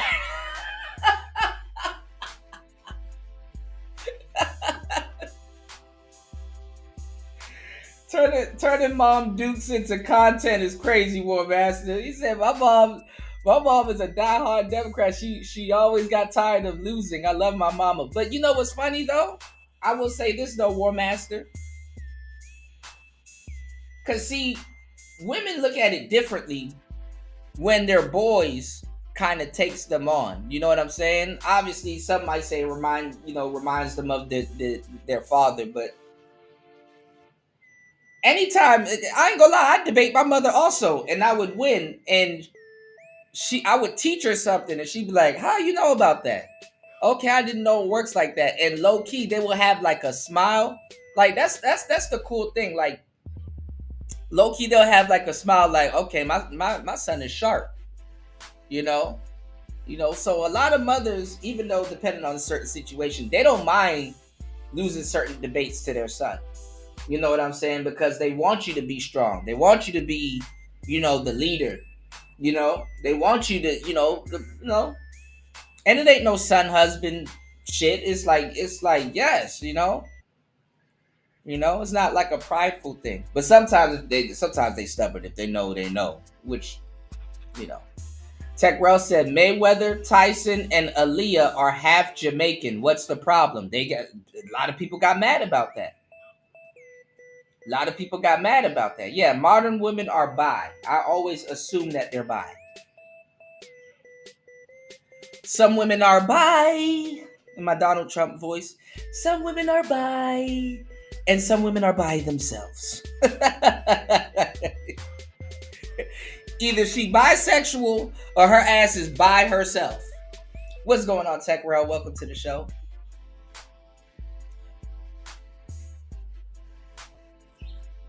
You said detransitioning. That sounds painful. I know, don't it?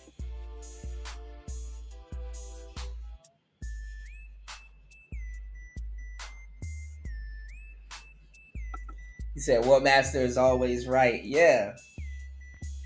I know she was proud of you though. Anybody got to be proud. I mean, I think if I had a Democrat kid and he said something and it fucking makes sense, I'd be like, okay, little bastard.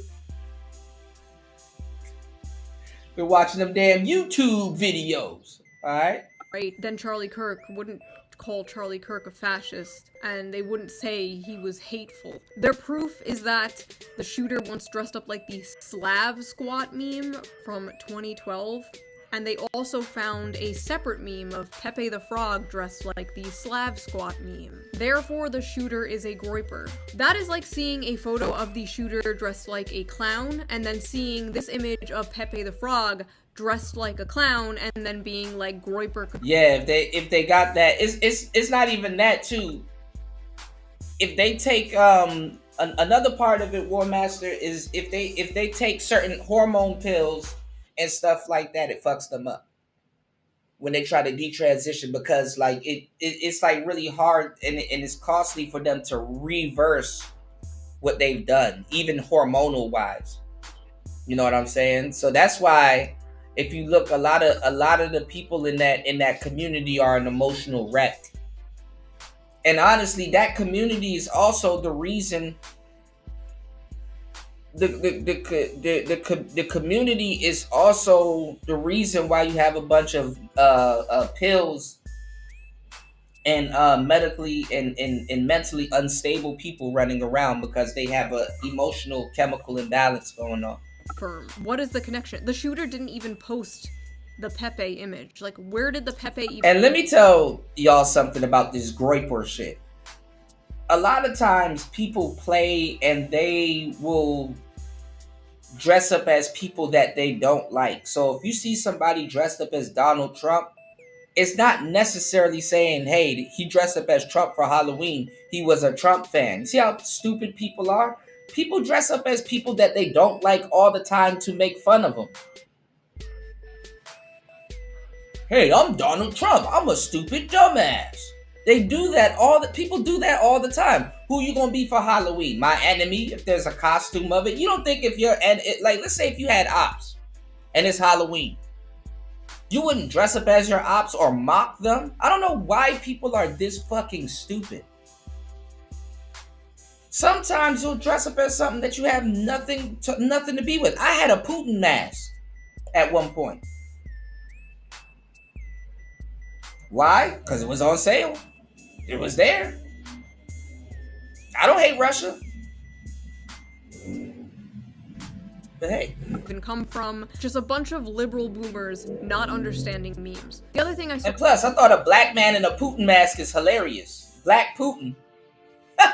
was the shooter had Republican parents, and therefore the shooter must be Republican, which is just funny because we all see what these people say about their Republican parents every Thanksgiving. But I guess we'll see. It's September 14th when I am recording this, so maybe more things will come out. Editor Shu here, more things came out, definitely not a Groyper. At the end of the day, he could have every single one of my or your opinions. It ultimately doesn't matter. One person may have pulled the trigger, but then we saw the reaction of many. And then look at the shooter.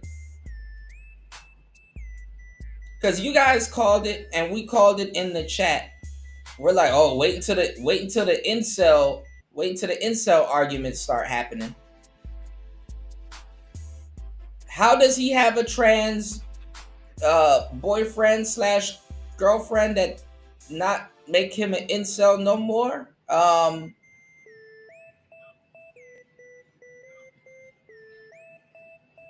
He probably was sexually compromised.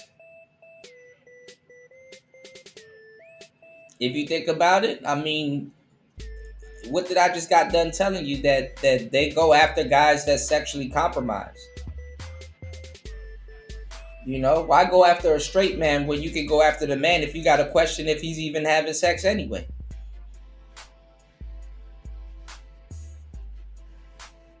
So a lot of times, you know, these dudes, you know, they will take after their G-Hay friend and stuff like that and pick up, you know, I mean, that doesn't change his instincts as a man to protect and whatever the fuck they do.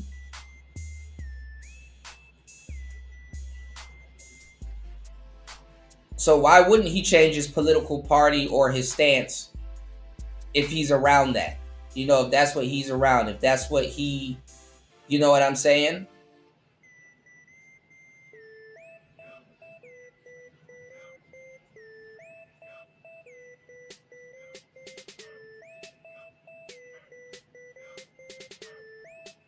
So people be acting stupid. You said, shoe on head was cool once. What is shoe on head? You said they used to sell Putin and Trump, but oh Jesus Christ, I shouldn't have read that. What? Yeah, they had a Trump mask, but all the Trump masks sold out, so I took the Putin one. I took the Putin one, y'all. You know, I don't know about no damn butt plugs. That's pause. We think that Charlie Kirk just got shot in the neck. Hey, ooh, ah. But going back to it, you'll find a lot of sisters that's freaked out. Nothing wrong with that. But you know, some of y'all fellas, if y'all get y'all the white girl, she might be super freaked out, but she might not be G-Hay or sleeping with all her friends, you know, or have slept with all her friends. I'm not saying she deserved it, but I'm saying God's timing is always right. Yo, they got Charlie Kirk, bro. I've never been happier. Never believe the reason I'm smiling. And it has nothing to do with Charlie Kirk. Nothing to do with... I would say pour one out for Kirky boy, but I don't waste good beer on little bitches. And shout outs to Chris G. And shout outs to my brother Chris G in the building. And shout outs to Chris G again, but pay attention to how these women look. Since everybody looks good in today's society and you can just go to the surgeon and get whatever you want, pay attention to how these people look. Rest in peace, bozo! Charlie Kirk just got put down like a fucking dog in Utah. I do not, and I will not, ever feel bad when bad people get what the fuck Look at their eyes. Look at their eyes. Look at their choice of glasses.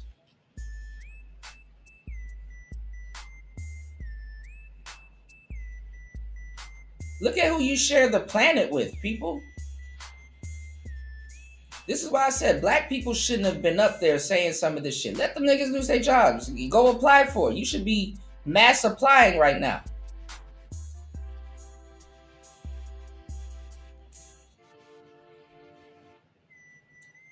if black people wasn't so loud about their Charlie Kirk hate, it would be a breath of fresh air to hire a black man now. Well, at least we got Susan up out of here. Let's see what Trey is talking about. You know, at least he don't even know Charlie Kirk to say what to say some fucked up shit. Black people should have acted like they didn't know who Charlie Kirk was, because in reality they didn't. Could have got your reparations that way, but no, you want to get fired right along with Karen. So let's go. Deserve. I just heard that someone shot Charlie Kirk. Thoughts and prayers. Oh no, someone shot Charlie Kirk. Look, I don't know who needs to hear this today, but that's how you pick up a woman. And you know what's fucking hypocritical? A lot of these people are Christians. A lot of these so-called white people got crosses and all kinds of shit hung up in the house. A lot of them are Christians. Fuck your homie dead. Fuck your homie dead. He got shot in the head. And that old block shit don't work with white people. Black people are some of the most. And you know what? I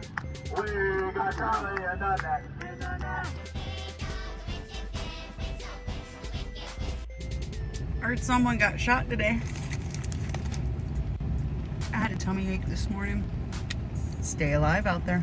The sympathy for Charlie Kirk is weird. Oh my fucking God. To like violence, but I'm confused as to how you thought the revolution was going to be magically bloodless. I've been saying we need to bring back political assassinations. I don't feel bad, and I don't. Girl, what do you have to do with it? Man, if you don't bring your ass back over here to Vietnam, what do you got to do? I've been saying that, the Charlie Kirk.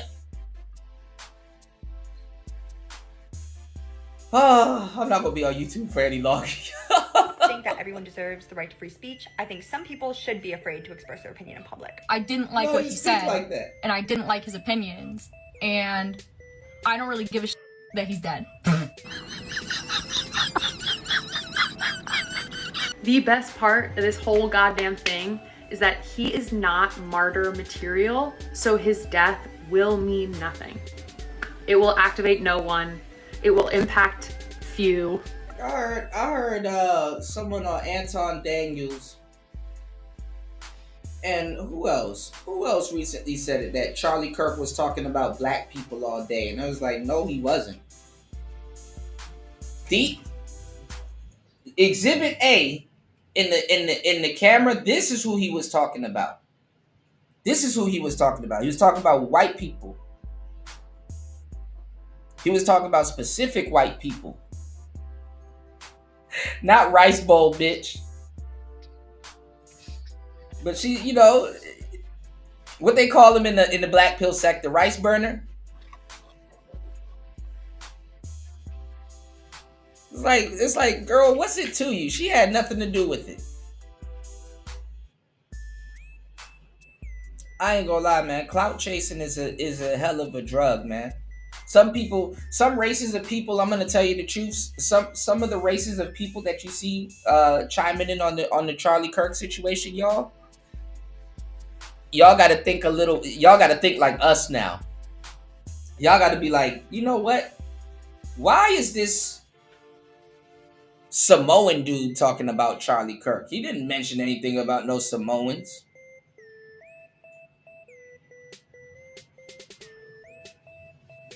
You got to start thinking like us. Oh, he must be an influencer.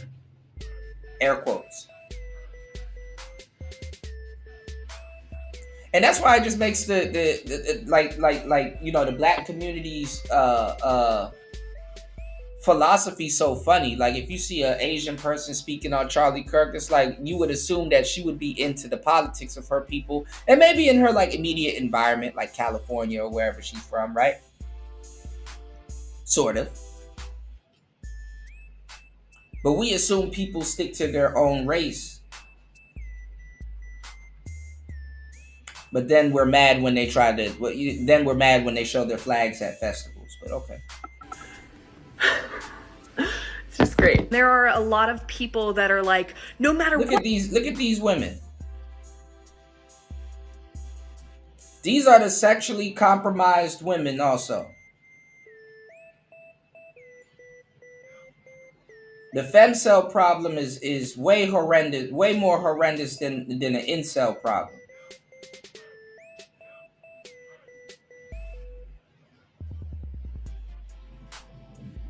Look how they look. And they'll swear up and down to you, man, I'm stronger than any man you can put in front of me. Even The Rock. Side of politics you're on, you should never celebrate something bad happening to someone. I, on the other hand, do cheer when bad things happen to bad people. Charlie Kirk just got shot.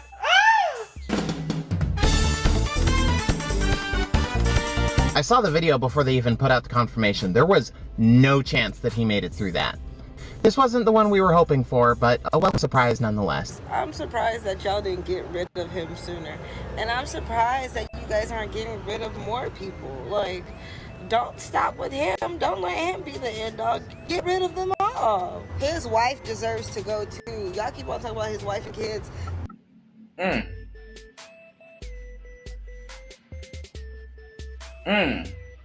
They need to go too because they're carrying on that mentality and that lineage. Like, get rid of the whole family. I'm sorry. That lineage.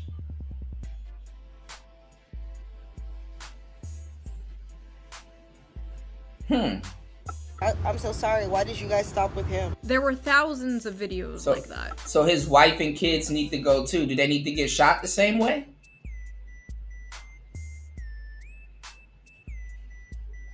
Some of these people posting with their full names and faces. And you know what's funny?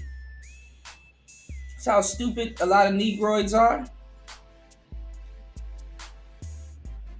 White people will get on here and say the same thing about Charlie Kirk. They'll say something fucked up, but when your stupid ass cams up and say something fucked up, they'll still look at you like, what? What?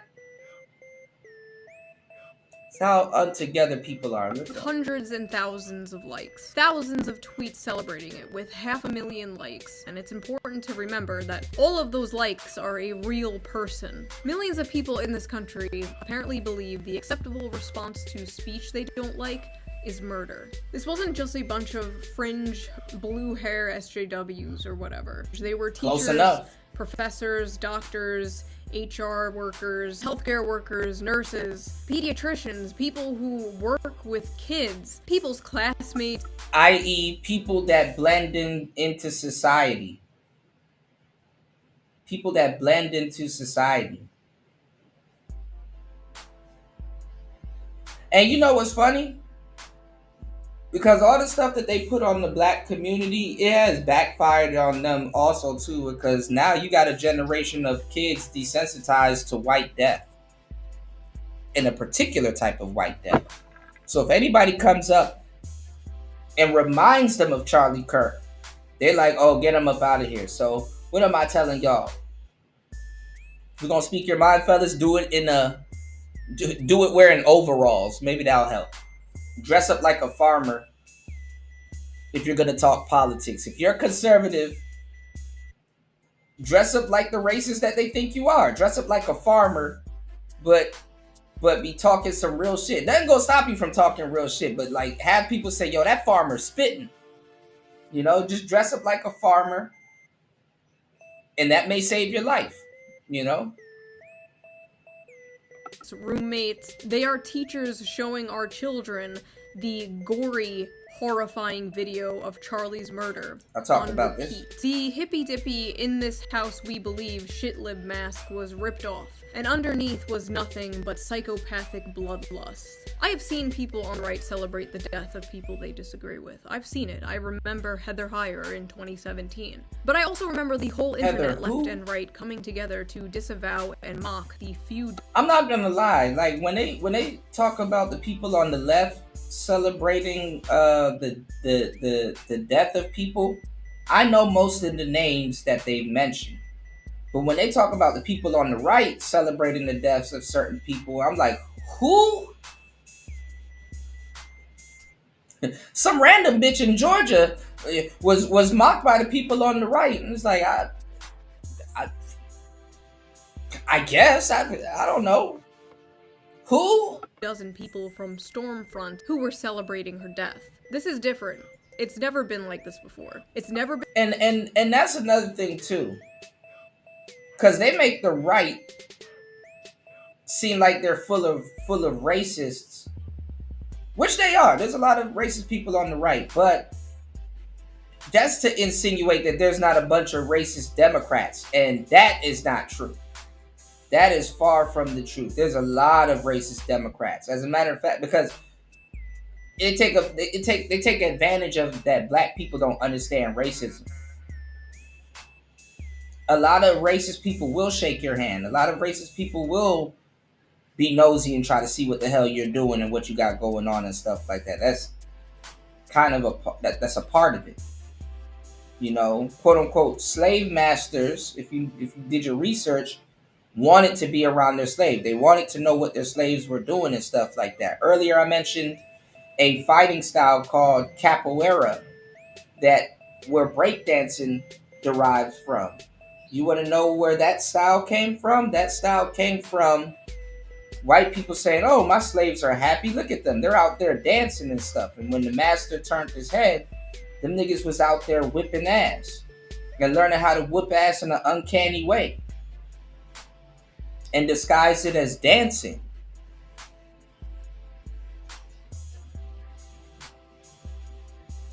You know?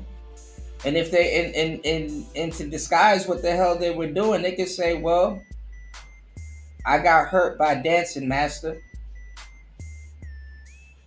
Are you sure you ain't out there practicing karate, boy? No, it's a master. I was trying to do a black flip. Not a back flip, but a black flip. And I hurt myself. Whole time you were sparring with your partner and you got kicked in the face. That's the lengths we had to go through to disguise our homeland fighting style.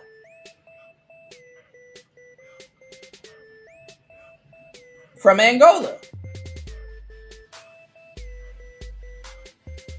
But let's go. Been this much, it's never been this brazen. Normal people have to log into like an alternate Twitter account where they can post their more unorthodox opinions, and these people are out here full face. Oh, that's what I was gonna say. Stormfront had a lot of radicals on there and a lot of regular, thinking people.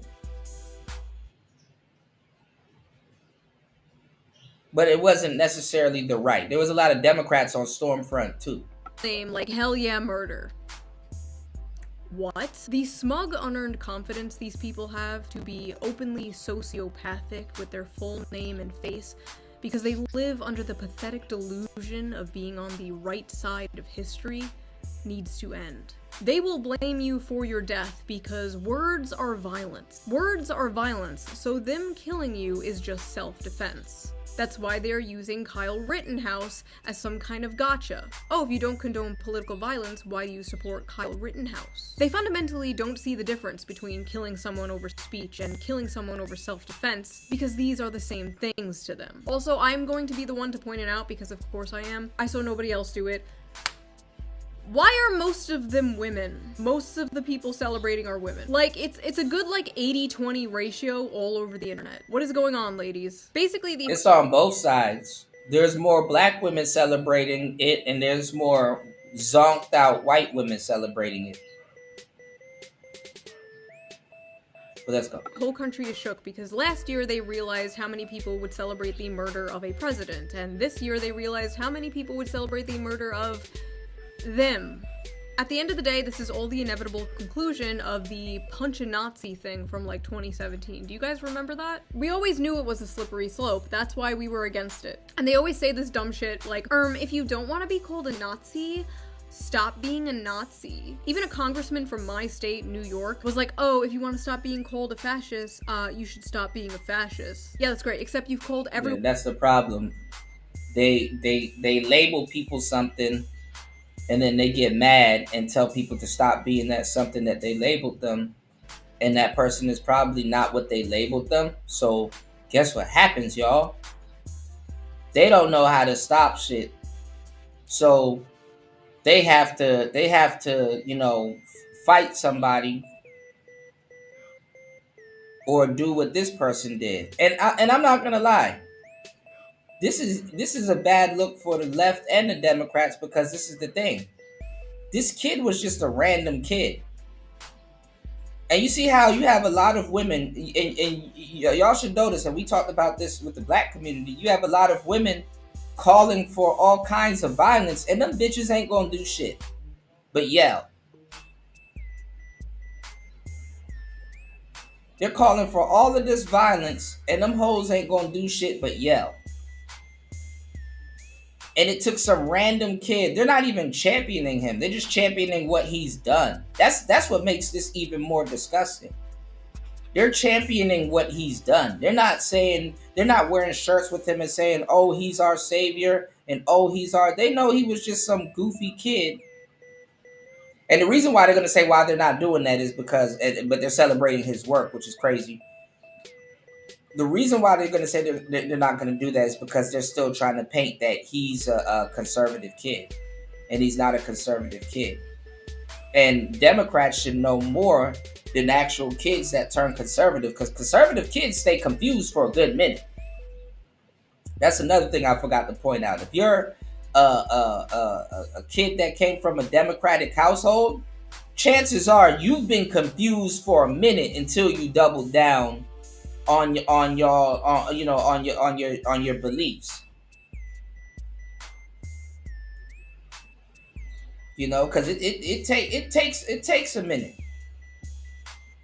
especially as a kid, for you to say, hey, this isn't right. And then hopefully in your lifetime, you know, when you went to school, you probably did a couple of essays or research. You know what I'm saying? You did a couple of essays and research, or you've been around, you know what I'm saying? You've had influential presidents in your lifetime to say, hey, let me kind of look into this or something like that. Hopefully that happened in your lifetime. But for other people, they got to do their research. And guess what? Then they realize, like, dang, I was being lied to.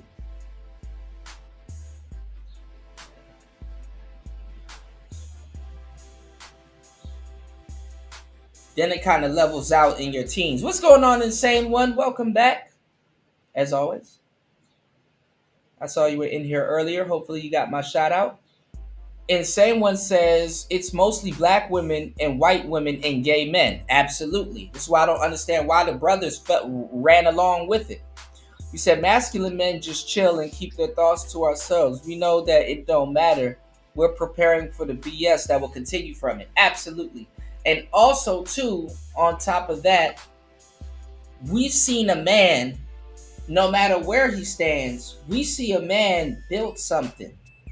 Meaning that he built up his family. You know, he had a family, he had something that he built. A lot of men really seen their own disposableness with him getting executed in front of his kid like that. Getting shot in the neck is being executed, bro. You know, and I showed you guys on the last show how the bullets work. I showed you guys some gunaholic. If you guys are a gunaholic, make sure y'all check out the last show, because I showed you guys the guy talking about the exact pistol that was used, the bullets and stuff like that.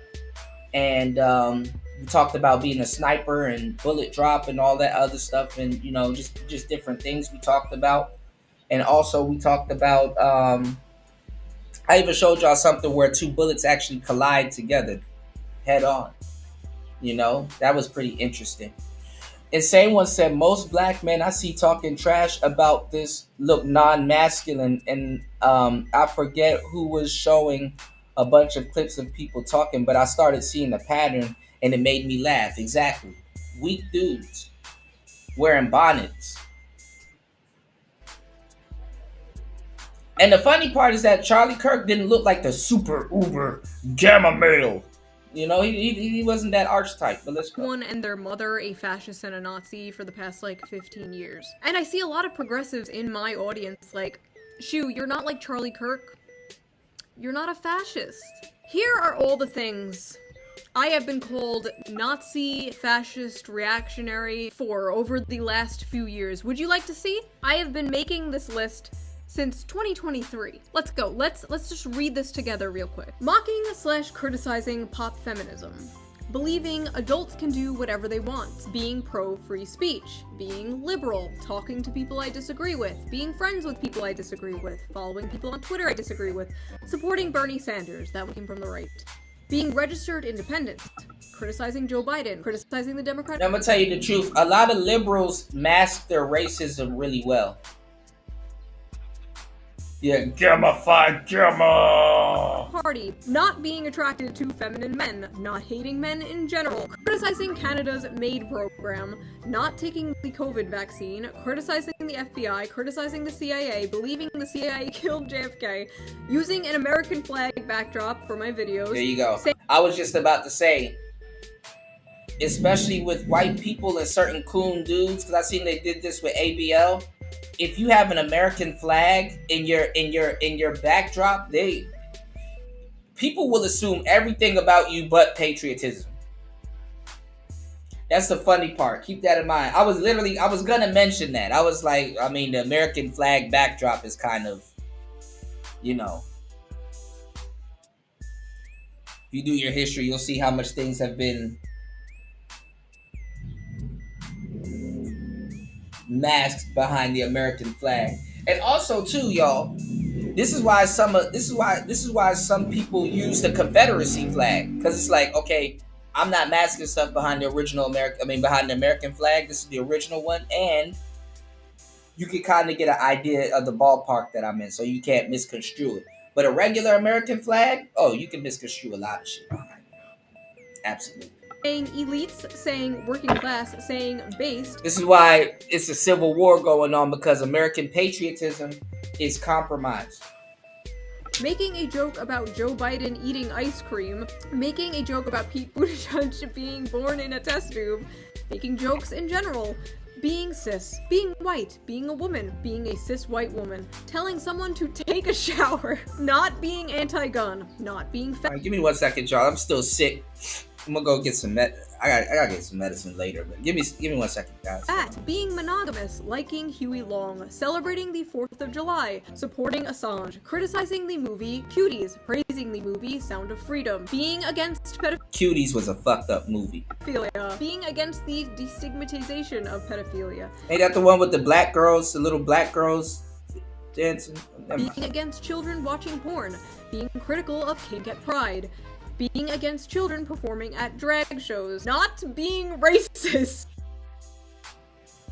I swear to God. Being a class reductionist, mocking people for debating the ethics of necrophilia, my username, owning a pet rabbit, questioning the Bush administration's involvement in 9/11, growing up in a Catholic family, eating meat, wanting to get married, wanting to have children, being married, having children, being at January 6th to interview people, saying it's okay if someone doesn't want to date a porn star, not wanting to do OnlyFans, criticizing Kanye West, criticizing late-stage capitalism, criticizing the billionaire class, criticizing Israel, criticizing eating the bugs, criticizing a fashion company for being creepy, you'll remember that one, supporting nuclear energy, parentheses, it's toxic masculinity, supporting TikTok tradwives, supporting one-income households, supporting BI, supporting farmers, supporting truckers, not celebrating October 7th, supporting Palestine, not liking brutalism, saying colorblind anti-racism was good, wanting to date someone who has a good relationship with their parents, not liking Indian food, saying men and women are different but complement each other, being followed by JD Vance on Twitter, saying Hillary Duff is cool, making fun of Reddit, and for Asmongold reacting to me, criticizing American imperialism, wearing a bow in my hair, liking VTubers, and now being anti-death. Charlie Kirk was a fucking Nazi. He was a fucking Nazi. And you know what kind of Nazi is the best? What? Charlie Kirk was not a... That's not a dead one. I am a better person than you for celebrating the death of a Nazi. And actually, it's pretty weird that you're not, and simultaneously asking people to have... Look at them, and they all got nose piercings. Bruh.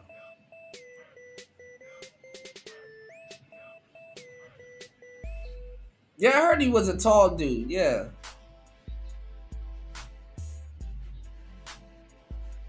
Lanky. You know, slender and lanky. Pause.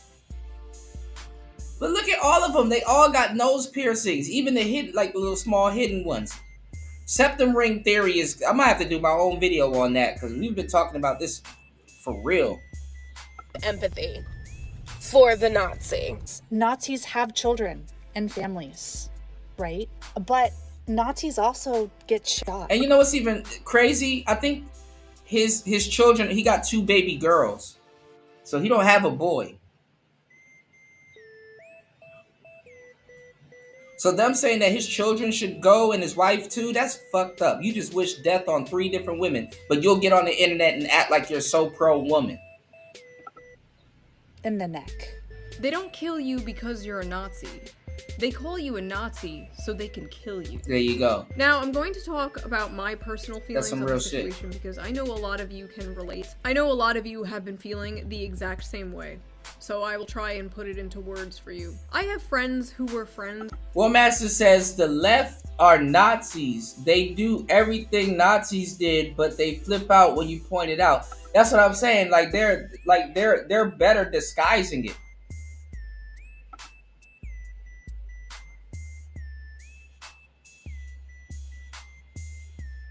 Like, for example, and not just white people. You got people that say nigga all the fucking time. They love the word nigga.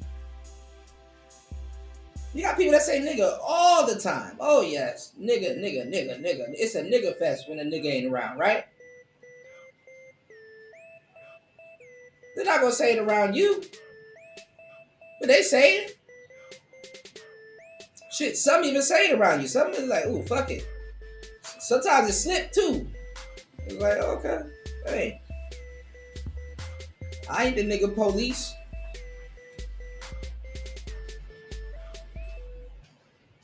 But we're living in different times. We're living in different times, y'all.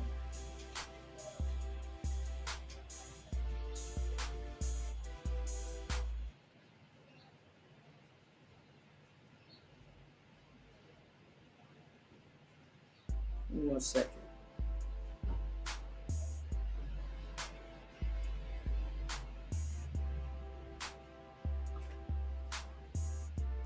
But yeah, they veil it better. You know, they veil it. You know, they'll tell you, hey, I'm not racist, and then that's when your guard is down. You're like, oh, okay, I don't think this person is racist. Shit. Till you mess with certain things. Oh, I'm not racist. Till you want to date their daughter. Oh, I'm not racist. Till somebody pregnant. Oh, I'm not racist. Till politics get involved. Oh, I'm not racist. So y'all gotta use the DJ Kuda's till method. Till.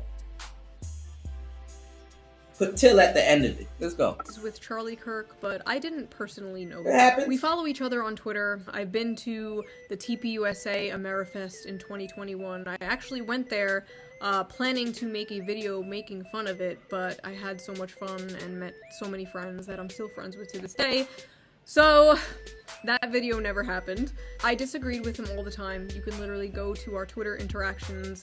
I was always correcting him about, like, Bernie Sanders. I made an egg look like his face. It is safe to say I was no fan. But this has really shaken me in a way that I absolutely did not expect. These last few days after what happened, I kept going to every single, like, lefty, liberal, left-wing person I know and like checking out what they have been saying about this. And besides maybe like 4 or 5, every single one was being an unhinged psychopath about this. Or saying some backhanded shit like, this is why we need gun control, which, first of all, we were just watching a whole bunch of people celebrate killing someone over political differences. You are never taking our guns now. That is not happening. Right. I felt like I was in the middle of the ocean. I was trying to like grasp onto a flotation device, checking all of these accounts for their take, like Be normal, be normal. Nothing. Nobody. I'm just drowning in a sea of evil, apparently. Maybe I was just blind up until now. Maybe they changed. Maybe I changed. Is everyone going crazy, or am I going crazy? I don't know. All I know is it is clear how they reacted to this is how they would react to me, my family, my friends, you, your family, your friends, that have ever stepped out of line from the nebulous, ever-changing definition of progressive. These are people I thought were level-headed. They were left-wing, but you know, like, they were one of the good ones. Like, you can joke with them, you know, they weren't those, like, woke SJWs. Like, they were cool, we can disagree and still be friends. You know. Your friend wouldn't celebrate you being murdered, of course. Shit. That's what you think. That's what you think. But if they would celebrate an exact clone of you that wasn't you, that had all the same opinions, or some of the opinions that you have, if they would celebrate that clone being murdered, they're not your friend. I'm friends with people who are friends. Sometimes, ladies, I think men know about this way more than y'all.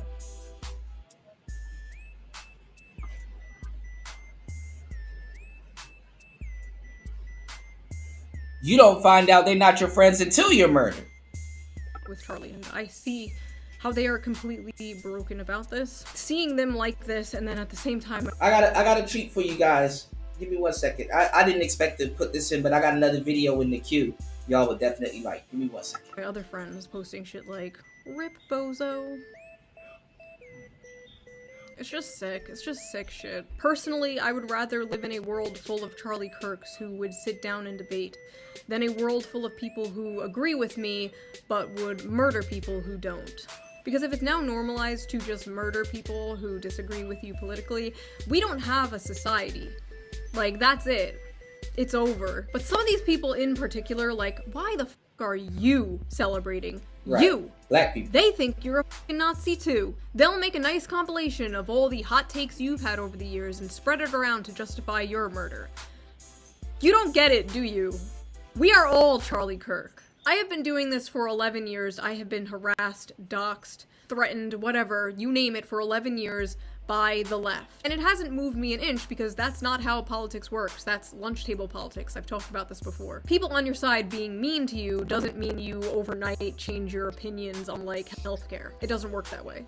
I still have all my economic left opinions. I'm for strong social safety nets, workers' rights, unions, wealth caps, whatever. That has not changed. This is not me leaving the left because frankly, I don't even know how to do that. This is me and many, many people looking around us at our so-called allies and realizing that even though we might share some, like, political opinions, we fundamentally do not have the same values or morals. And are we really allies if we agree on, like, taxes, but don't agree on the sanctity of human life?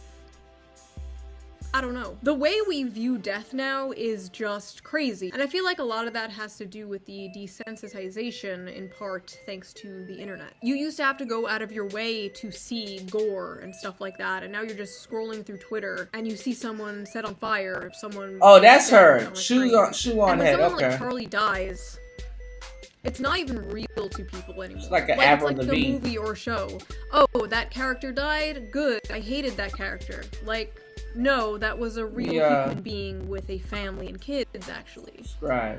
Like, that was someone's son. The internet has turned real people into nothing but cartoon characters that disappear when you close an app. I remember for years people would be like, oh, when you have kids, you'll change your mind on XYZ, and I was like, no, that's not gonna happen, no. And they were right. Almost overnight, you stop being so— I'm mad she got a Yeti and she has an Amish pilgrimage shirt on. Selfish, nihilistic. You stop having utopia fantasies of wanting to live in a post-capitalist society. And all you want is for the world to be safe. For the world to be safe and normal. And all that matters is your family and your community. And then your country, and then the world, you know? But we can't save the world, you can't. But you can save the people around you. You can't say to these people who are celebrating this and justifying this, you can't say, what if that was your dad or your brother getting killed for their opinions, because they've already cut those people off. They've already cut those people off out of their lives. And posting videos and pictures of Charlie's wife and young kids will not move these people at all. Because they hate their lives, they hate their families. They are atomized bug people. They are the unfortunate product of modern society, and I feel bad for them, I do. I pity them, and I wish I could help them.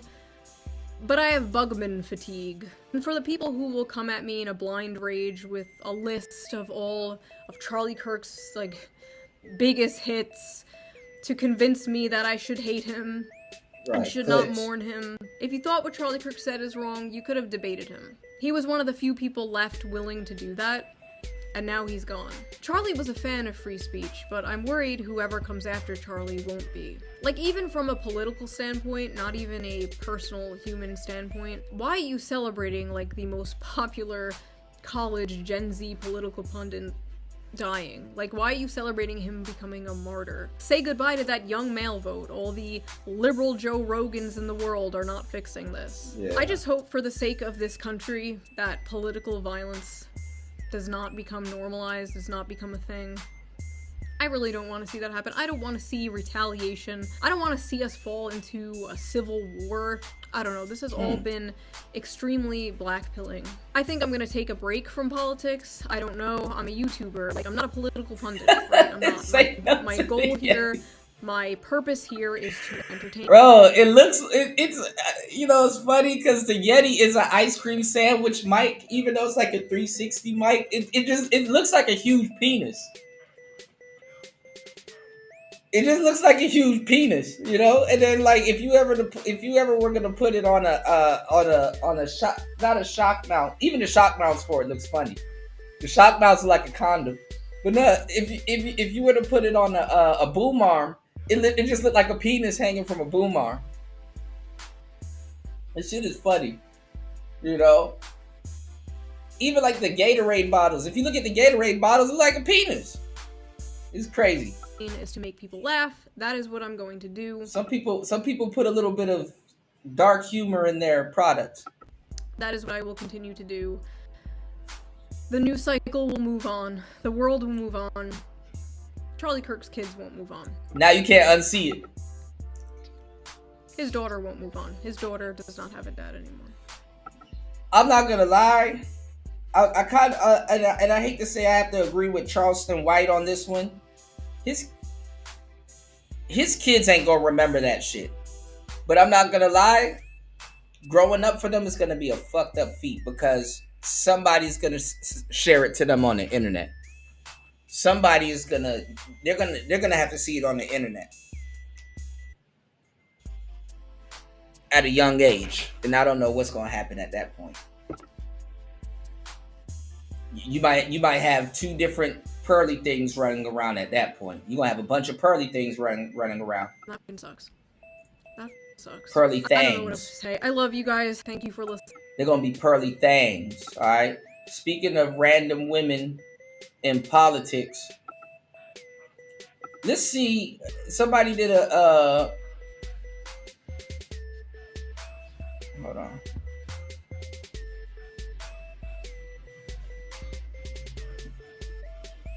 Let me do this.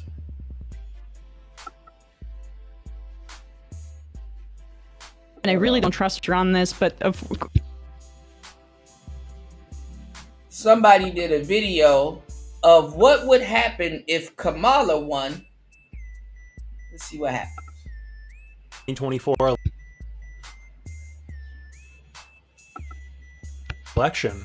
Today, we're turning back the clock a bit. It has officially been just over 1 year since Kamala Harris accepted the Democratic nomination for president at the 2024 Democratic National Convention in Chicago. Fun fact, I was actually there at the beginning of the event. To prove it, here's a photo I took because I had a press credential and was allowed inside the arena. Just a little flex. But that's enough about me. I don't honestly even know why I shared that. It's no secret that Kamala Harris had a tall task jumping into the race for the presidency just a few months before the general election. In hindsight, it seemed fairly obvious that Donald Trump would win. He had nearly all of the momentum, despite what polling numbers showed, and on election night, that all came to fruition. As we all know, Trump took back the presidency by a total of 312 electoral votes to Harris's 226. It was a resounding victory for him, as he also won the popular vote, becoming the first Republican president to do so in 20 years. But what if he hadn't won at all? That's the premise for today's video, and on its surface it seems like a fairly simple one. But what truly I think we would have already been at war, because Kamala wouldn't know how to get over the Putin hump.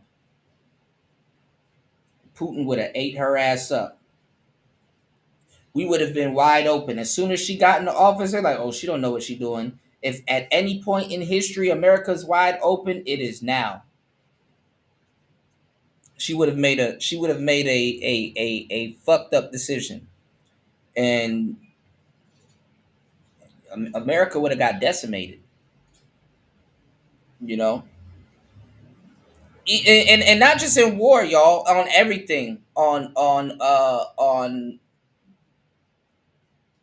commerce, on crypto, Bitcoin would have probably, the stock market would have been fucked up.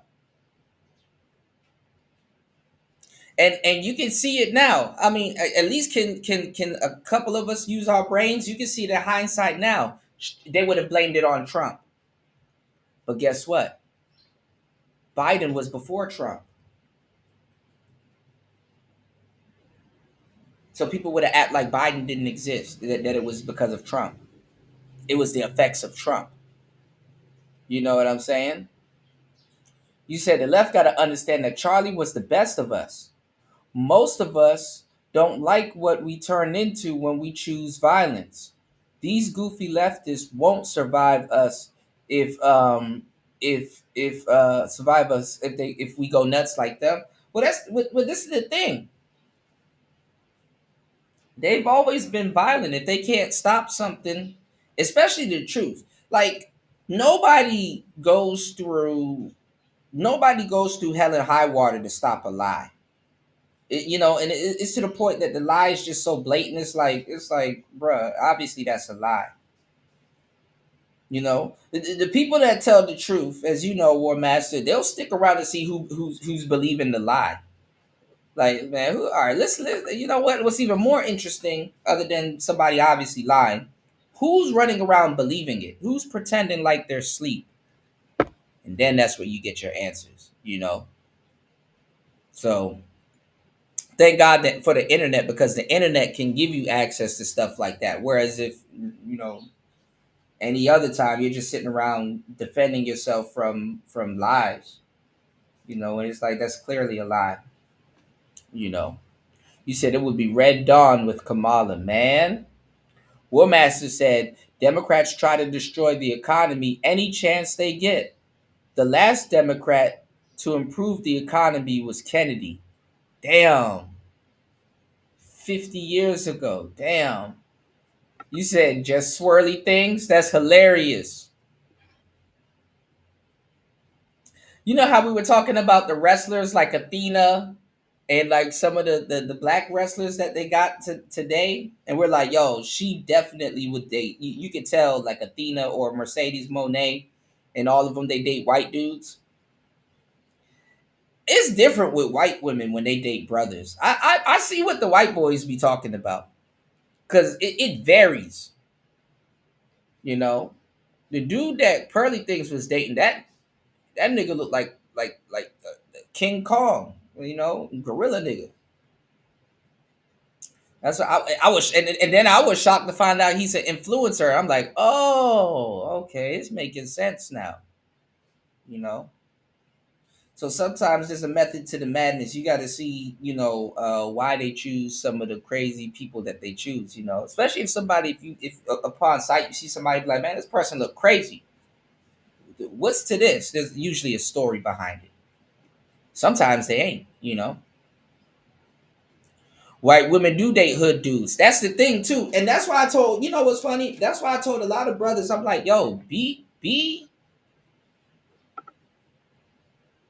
I'm not gonna lie. If you know, and maybe you can switch. You know, you know, if you're tactful enough, definitely do bait and switch, but be corny a little bit. You know, be somewhat of a caricature.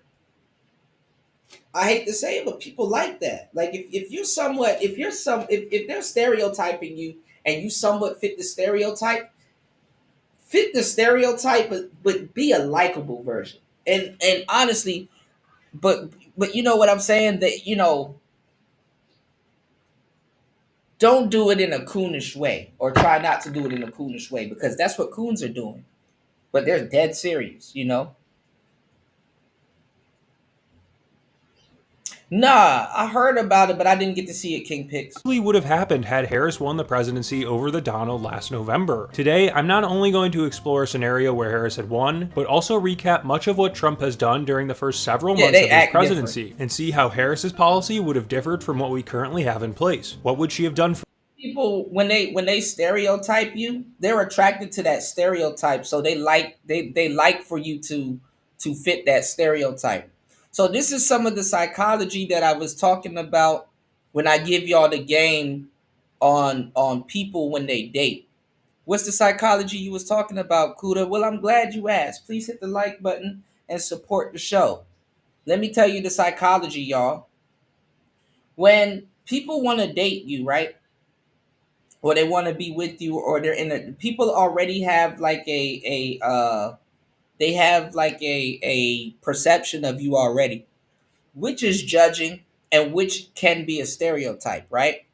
The thing is that, and I've done this and I've learned this in person by dealing with, you know, couple hundreds of women, right?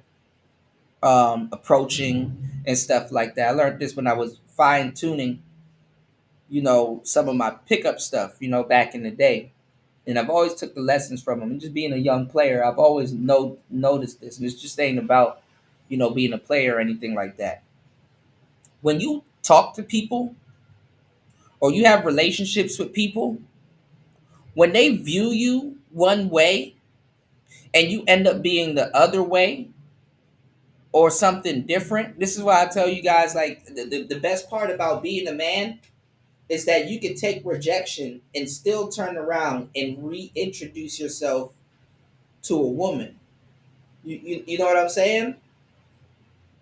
And when I was telling you guys about a woman's vanity, how you'll never, no matter how much things that men can make, cameras, mirrors, reflection from a car window or a car door, from the paint, you'll never know what you look like. Even if you know what you look like, that's still your mind's perception of your avatar. Your mind, the person that your mind is most used to seeing is you.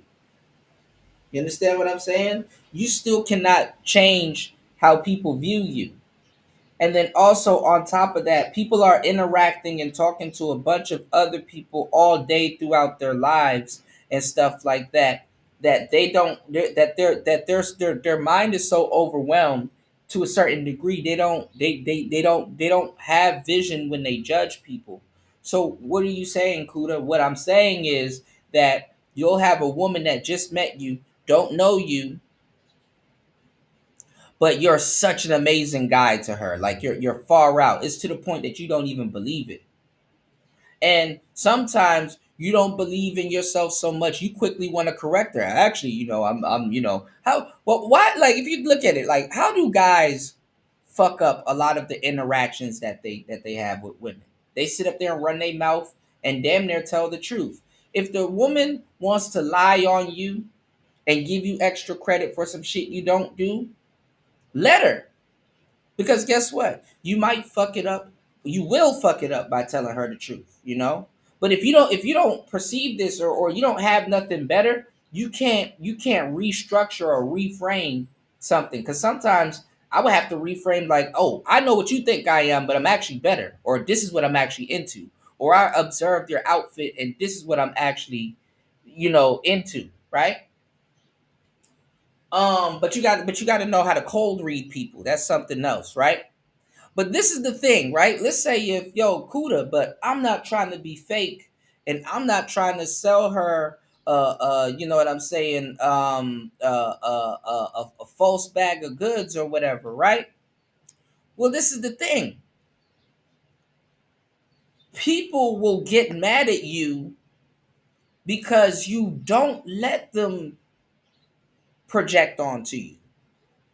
You understand what I'm saying? You don't let to let them get that fantasy off on you. People will project onto you. You know, oh, F you for not letting me be able to, you know,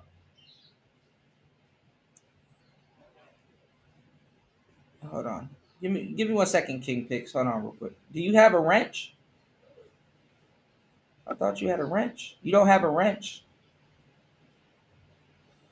Here, I'll give you a wrench if you want to post it. What are you posting exactly? What is this? Is it on topic? Hold on. Oh, Ghostface Kid. All right, hold on. Give me 1 second. Let me give you a wrench.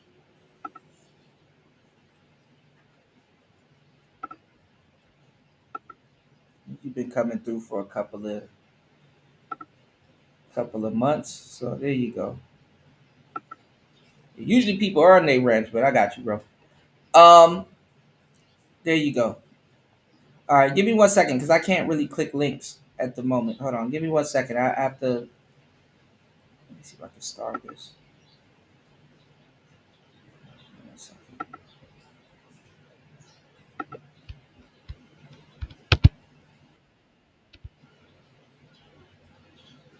Sweat face killer. Oh, sweet face killer. Okay. All right, I'm gonna take a look at it. But yeah, no problem. No problem, man. Just make sure you hit the like button, support the show. I got you. You know, supplying the game on today's show. All right, hold on. Give me 1 second, guys. What was I saying? Oh yeah. So I was saying some people will get mad at you because you don't let them project onto you. And they're like, listen, okay, look, I understand, you know, and the reason why they get mad at you is because if somebody wants you to be a fantasy or their particular fantasy, I'm not gonna lie to you, man, to a certain degree, sell them the fantasy. You know, as a man, sell them the fantasy. You know, that's why I said if you're gonna restructure what you're gonna do, you can restructure what you want to do, but be tactful. You know, be tactful. I'm getting roasted on Rumble, y'all. Make sure you guys follow the Rumble channel also. Shout outs to War Master, KOR, not King of the Ring, but the King of Rumble. Shout outs to War Master. You said, if I was his dad, I'm creating another child. Well, I just talked about a lot of people's kids. I might talk about it a little bit more when we get into the Cardi B section of today's show, which is coming up. Shaggy, his son is Rob Banks. I don't know if you guys listen to Rob Banks or you guys are into Berserk, you know, or if you guys listen to Falconia, you know. But that's Shaggy's kid. And I didn't know Destroy Lonely. That's I-20's kid from Disturbing the Peace. And I didn't know who's another celebrity kid. That girl that girl that sings Do You Want Me Like That or some shit like that. I forgot her name. Mamalia. I forgot the girl's name. I think it starts with an M. That's Mos Def's daughter. And she can sing, you know. You know. Yeah, Berserk. Yeah, the manga. Yeah. People used to get on me because I used to have a Griffith avatar. The fake anime niggas, they don't get the joke. You know. You a truth teller. Griffith ain't do nothing wrong. You said what Kuda remembers Rumble is like for Xbox. I still have this movie that Link recommended to me, War Master, and also the link that the movie that's on YouTube that's recommended that you recommended also when we're talking about Saddam Hussein, ready for movie night over on Rumble. So it's Sunday for you guys. I guess we could do a movie night today. We could do a movie night on Rumble today. You know, so you guys make sure you follow me on Rumble. If you guys need the link, I'm gonna see if I can share the link with you guys. Just let me know. I'll run and grab the link so you guys can come over to movie night on Rumble. Also, too, I didn't know we could watch YouTube movies. YouTube be listening to our conversations, and they recommended Judge Dredd. Like Judge Dredd just like literally popped up on my timeline out of nowhere. So if we really go deep into this dystopian part of today's show, we get to the video game part of today's show. Yeah, we might have to watch Judge Dredd because I've never seen it. All right, now my battery's about to die. Give me 1 second. Let's finish this real quick, and then let's get to the Cardi B thing, and then just hurry up and get to the video game stuff. All right, give me 1 second, y'all. I'm burnt out. We just did an 8-hour show earlier. But give me 1 second. First, how would the country have reacted? Would her presidency have been stuck in political gridlock? Before we get into all of that, be sure to hit that like button if you enjoyed today's video, and be sure to subscribe so you don't miss out on any future content. Here. Now let's dive a little bit more in depth into our change to recent history. The immediate aftermath of our... You said the movie was spot on. Usually the movie and the books, sometimes if you get a good director, the movie resembles the books and it's dope. Or you look for parts of the books in the book in the movie. But yeah, we'll look at Judge Dredd, you know. Let me show you the one they recommended. This was the one, and it's on YouTube Movies. So I don't know if I was to, I don't know if I was to replay it on YouTube, even with commentary, that'd get me up out of here. Before I did, I gave you and LT Man a shout out, War Master. I was looking at the Judge Dredd history, and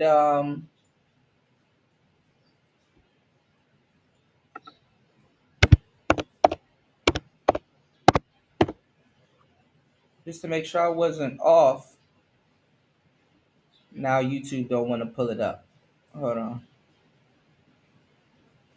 This is what I was looking at. This video is what I was looking at. And look, it's from a guy named LT also. Shout outs to LT, man. Is this it? Hold on. Here it is right here. Judge Dredd, 1995. See? So we can watch it.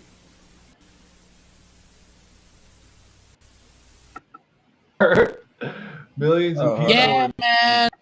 Oh, no, this isn't Judge Dredd 1995. Did you hear me? Unicorn. Get out of the car. Oh, this is people going over it. Oh, okay. Well, look, if anything...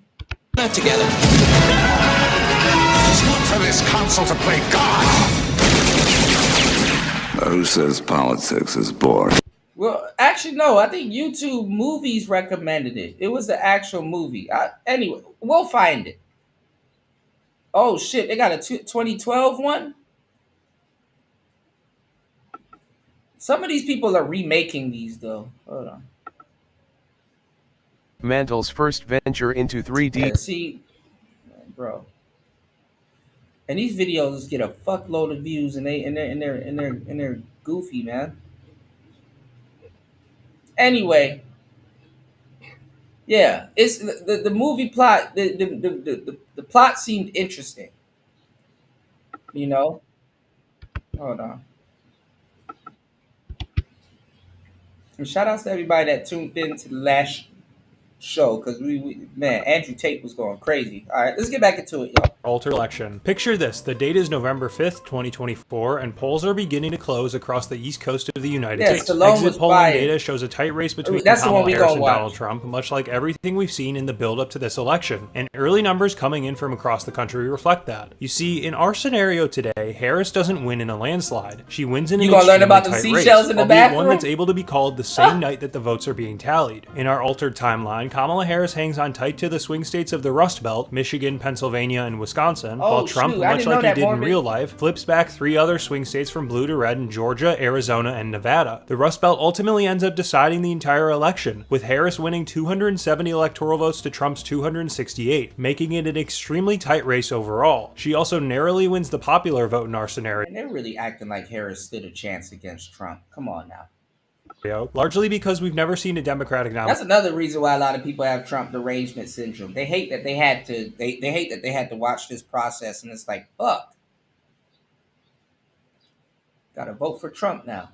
for president, lose the popular vote yet win the electoral college in modern US politics, outside of Bill Clinton, whose race was a very special case. Anyways, back to our scenario. The following morning, AP News and several other news outlets call the race for Harris. But even before that happens, Trump begins his election rigging rhetoric over on Truth Social, citing apparent illegal voting in cities like Philadelphia and Detroit. This strategy, unsurprisingly, echoes his 2020 election strategy, and the myriad of lawsuits from Trump that follow his loss to Harris in this timeline mirror his challenges in 2020 as well. With these lawsuits comes civil unrest, with thousands of Trump supporters gathering in cities where crucial Harris votes decided the race. Claims of undocumented migrants voting for Harris and flipping the race in her favor spread like wildfire on X, with Elon Musk amplifying many of the posts to his hundreds of millions of followers. All in all, it's a situation of extremely high tension, but it's also different from 2020, due in large part by the fact that Trump isn't the sitting president. As challenge after challenge from Trump and his team fail, and certification day and inauguration day inch closer, the Biden administration is determined to ensure that the events of January 6th do not come to fruition again. Eventually, certification day in DC arrives, and the security there is airtight, with thousands of National Guard troops deployed in and around the nation's capital. Ultimately, this staves off the worst of what many people might have been expecting, with protests remaining relatively quiet overall. By the end of the election's certification, 15 House Republicans and 3 senators, including J.D. Vance, object to the result, citing voting irregularities. Harris certifies her own victory, and on January 20th, 2025, she is inaugurated as the next president of the United States. With the baseline for this alternate scenario now set in stone, let's get into Harris's policy. What would she have done first as president? It's time to find out. Kamala Harris's first 100 days. Given that Kamala Harris was the vice president. Oh, so there was a 2012.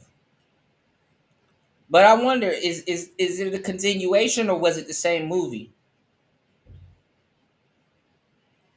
We're gonna fuck around and go down a damn rabbit hole and then be like, damn, we gotta see the sequel. Under Joe Biden, I think we can safely assume that much of her first 100 days in office would have been spent continuing much of Biden's agenda, albeit with a bit of a shift in both emphasis and branding. A Harris presidency almost certainly would have been seen by the public as Biden 2.0 in direction, but not necessarily in tone. Before we get into comparing how her plan would have compared to what Trump is actually doing now, let's quickly run through some of the biggest goals Harris would have tried to accomplish during her first 100 days as president. To begin, yeah, he's like a bit off. Much of Harris's focus during her first 100 days would have been— oh, it's a reboot. I'm pretty sure there's debates on the internet which one is the best, too. On economic relief. When she announced her economic plan in August 2024— that's a whole nother generation watching it in 2012.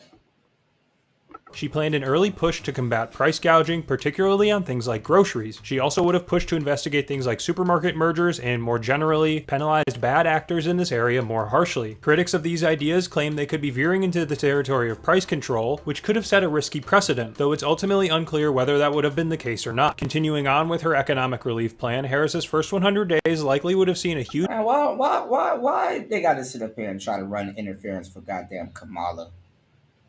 If Kamala had won the presidency, bro, she would have been confused. She would have spent the good first couple of months confused. Tell the truth.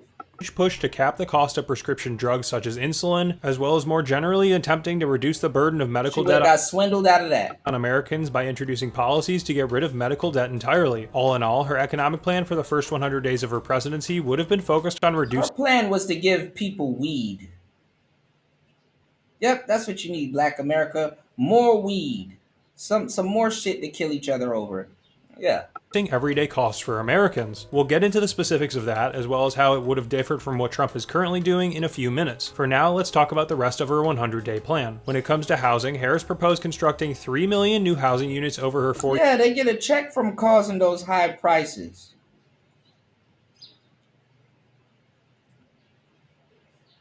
The hell is he talking about?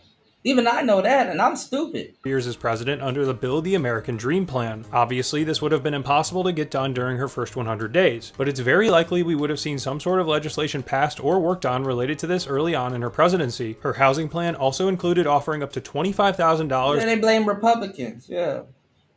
And down payment assistance for first-time home buyers, particularly those who have paid rent on time for at least 2 years, with even more generous assistance for first-generation home buyers. And the crazy part is that if she was in office, you would have just keep hearing Trump, Trump, Trump, Trump, Trump, Trump, Trump. She literally made her whole campaign about Donald Trump.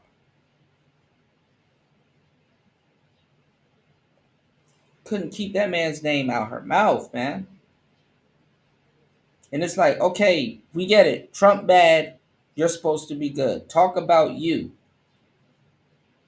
Like Kamala's whole campaign is like when y'all are watching these shows, or if I'm sharing these shows, or if you go somewhere in these YouTube streets on your own or whatever, when you go to these shows and you hear, okay, we hear you.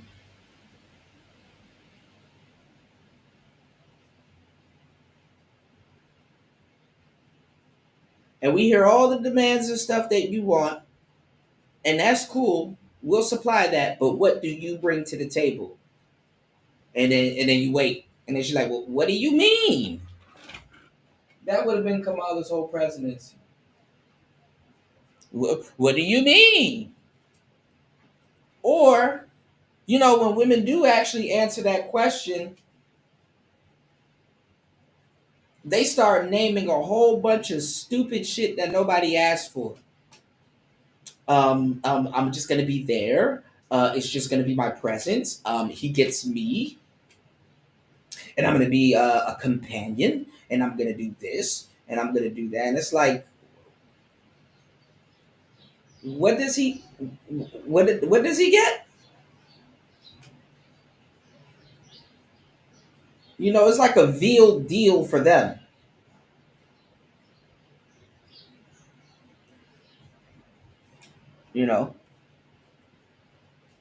You said people forgot how unqualified Obama was. Kamala would have been worse. Yeah.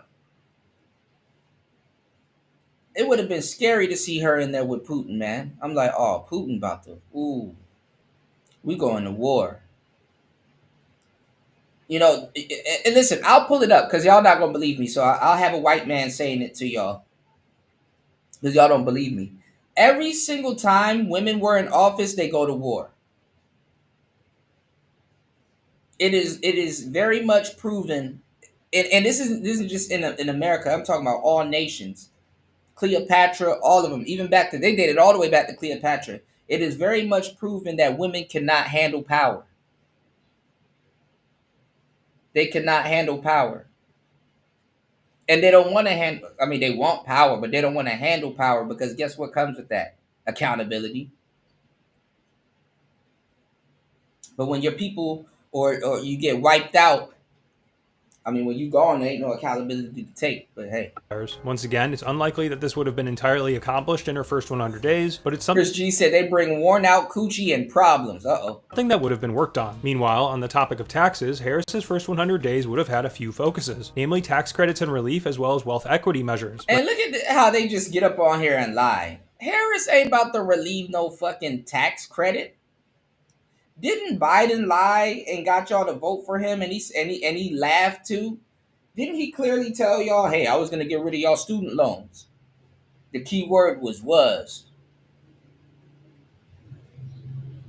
Legislation would have likely been started to push for a $6,000 first-year child tax credit and the elimination of income taxes on tips. Additionally, Harris wanted small businesses to enjoy tax deductions up to $50,000, encouraging entrepreneurship. The wealth equity portion of her tax plan would have likely taken much longer to get done than in her first 100 days, as her vision for this included a capital gains tax increase, a billionaire minimum income tax, increased buyback taxes, and even a potential tax on unrealized gains for ultra-wealthy Americans. Regardless, we may still have seen some movement. This man is acting like she would have done all of this. She would not have done all of this.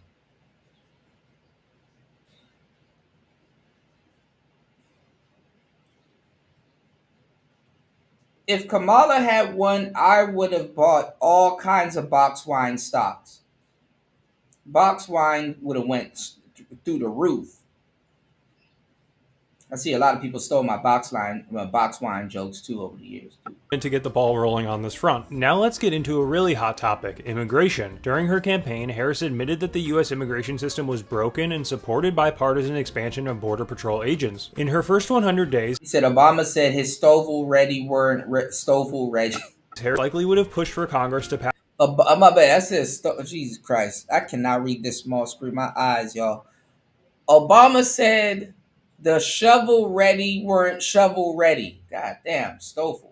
passed the bipartisan border I security said bill that so. Republicans and Democrats drafted in mid-2024. y'all, it's The bill getting a called long for night. hiring thousands of new Border Patrol and immigration staff, streamlining case processing, and raising the bar for asylum claims in the U.S. If you remember correctly, Trump ultimately got GOP Congress members to shut this down. We'll talk more about how this all would have compared to what he's done so far in a bit. Before wrapping this section up, let's touch on foreign policy, specifically how Harris would have approached the war in Ukraine and the war between Israel and Hamas. On Ukraine, Harris repeatedly framed aid to the war. But that's what happened.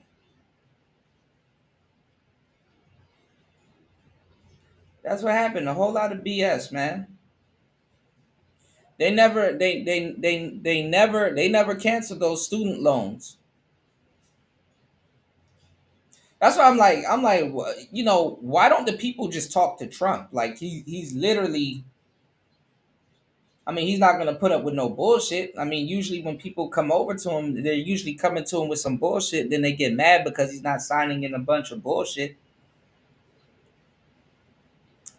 I don't know. I mean, I don't think America knows how it is to be like America is a wealthy country, but Americans don't think wealthy. Like, I'm not gonna lie, your phone is basically a cigarette. It's true. And if you didn't have your phone, a lot of Americans would realize what condition they're in. They would be depressed. They will realize what condition they're in. It's like, damn, I'm living to work and work to live. I'm no better than a lot of people in other countries. You know, that how they think they are. And honestly, it's not how they are in other countries. But a lot of Americans, I would say, don't know how to be under people with wealth. Because a lot of America is a wealthy country, but the mindset of the average American is not really wealthy. And they've said this to us several times. Robert Kiyosaki, a lot of people wrote about this, right? And the crazy part is like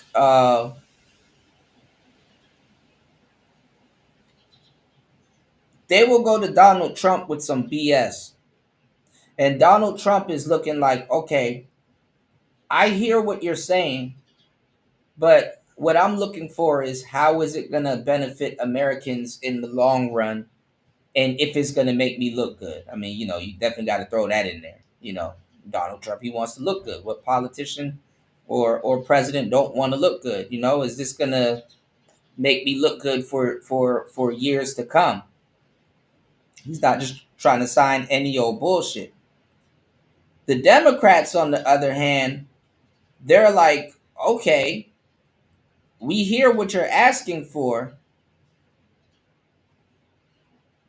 but is it going to make money? You know, now Trump looks at it in a way if it's going to make money, but not in the same way that the Democrats is looking at it. Democrats is like, is this going to line our pockets up? You know, would that make us money? Trump don't need his pockets getting lined up. You know? Yeah, or how it's going to benefit from the, yeah.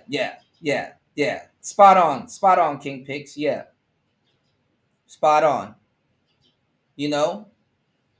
So the Democrats, they're looking like, how is it going to line me and my buddies' pockets up? You know?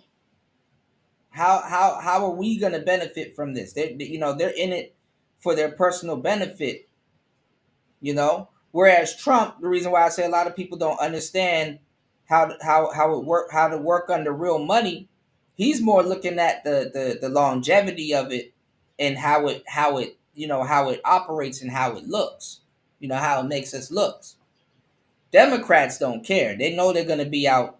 They already have an alibi and group of people to blame it on, which is the Republicans. So they're looking like, okay, you know, how are we going to benefit from this? You know, how do we benefit from this? Is there a benefit from it where it can line our pockets up? You know? So if it can't really line their pockets up, man, Democrats they're not really, you know.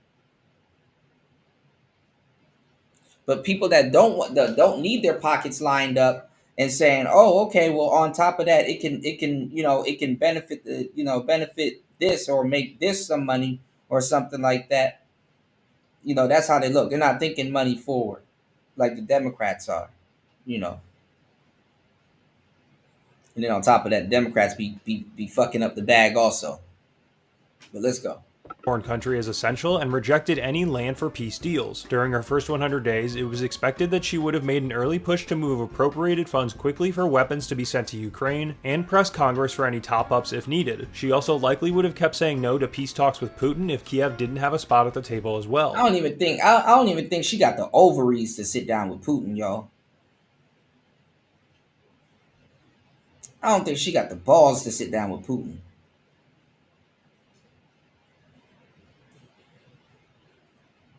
And she would spend a long time trying to convince the American people why she did some stupid shit, and now we're headed to war. I'm telling you. Meanwhile, on Israel and Hamas, she likely would have continued with Biden-era policy for the most part, but with a shift in her public tone. During her campaign, Harris consistently paired backing for Israel's defense. She was being shielded too, because you know what's funny? Hold on, I gotta say this: Joe Biden put Kamala in the background. Joe Biden got tired of her. Because think about this. As a vice president, you can still meet up with Putin.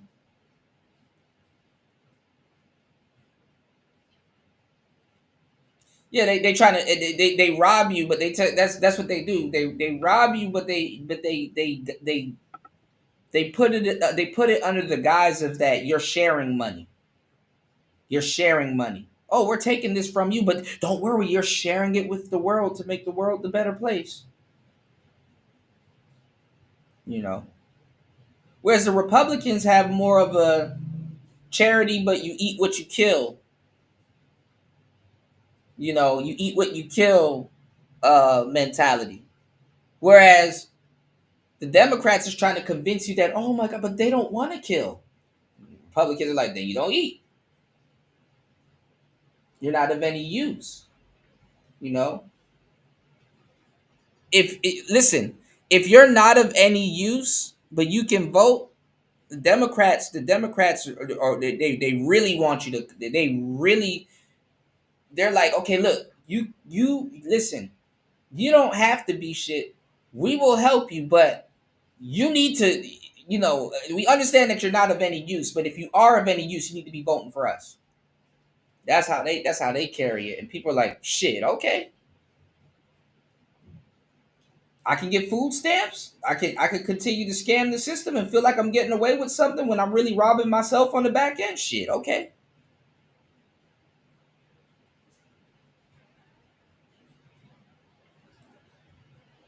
That's really how it works, man. You know, you said Ihan Omar was a Somali refugee. She's been in Congress for 6 years. Now she's worth $30 million. Yeah, they be lining themselves up.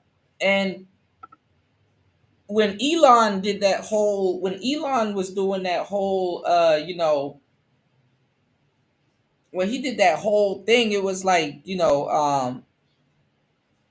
was finding this out, that they have people that's alive under dead names earning money. And it's like, how are these people earning money when they're dead? But they have to, and it's like, oh, it's a mix-up. Oh, it's a mix-up. Okay. 50,000 Democrats mix-up. Okay. Okay. Wink, wink, nudge, nudge. Okay. The glitch in the system, y'all. And Harris would not be able to stop Israel and Israel and Iran going at it, neither. You know.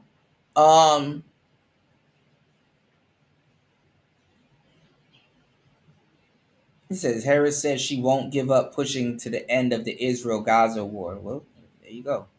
As long as they making money from it.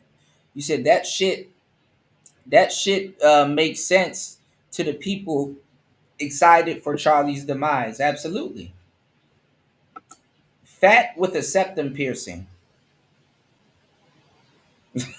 with calls to end the war, free the hostages, and to expand humanitarian aid to the region. In practice, she likely would have maintained most military support to Israel while also signaling limits on specific munitions tied to civilian harm concerns, alongside robust aid into the Gaza Strip and West Bank. There also probably would have been a sharper emphasis on humanitarian outcomes in her public remarks. The last major emphasis of Harris's first 100 days would have been a continuation of Biden-era climate policy. There probably wouldn't have been too much legislation to work on here, at least right away, given that her focus would have been on maintaining clean energy. Regardless of that though, it still would have been something her administration tried to key in on. That's everything it seems like Kamala Harris would have worked on in her first 100 days had she actually won the presidency. But of course, that's not the reality we actually live in. So how does that compare to what Trump has actually done? Let's now go policy topic by policy topic and discover the true differences between the two sides. Trump's economics versus Harris's economics. As we've already somewhat established, Kamala Harris would have likely spent her first 100 days trying to pass direct economic relief for Americans. While Trump has also framed things like inflation as a kitchen table issue, he's leaned on different strategies to tackle the problem. To be more specific, President Trump has taken a supply-side approach to managing inflation rather than pursuing direct price controls or consumer cost caps. He previously signed executive actions aimed at unleashing American energy, declaring a national energy emergency to boost oil and gas production and bring down energy prices. At the same time, his administration enacted sweeping deregulation, targeting hundreds of regulations, particularly environmental rules that business officials say reduce costs. Trump's Office of Management and Budget projected this deregulation could yield up to $5 trillion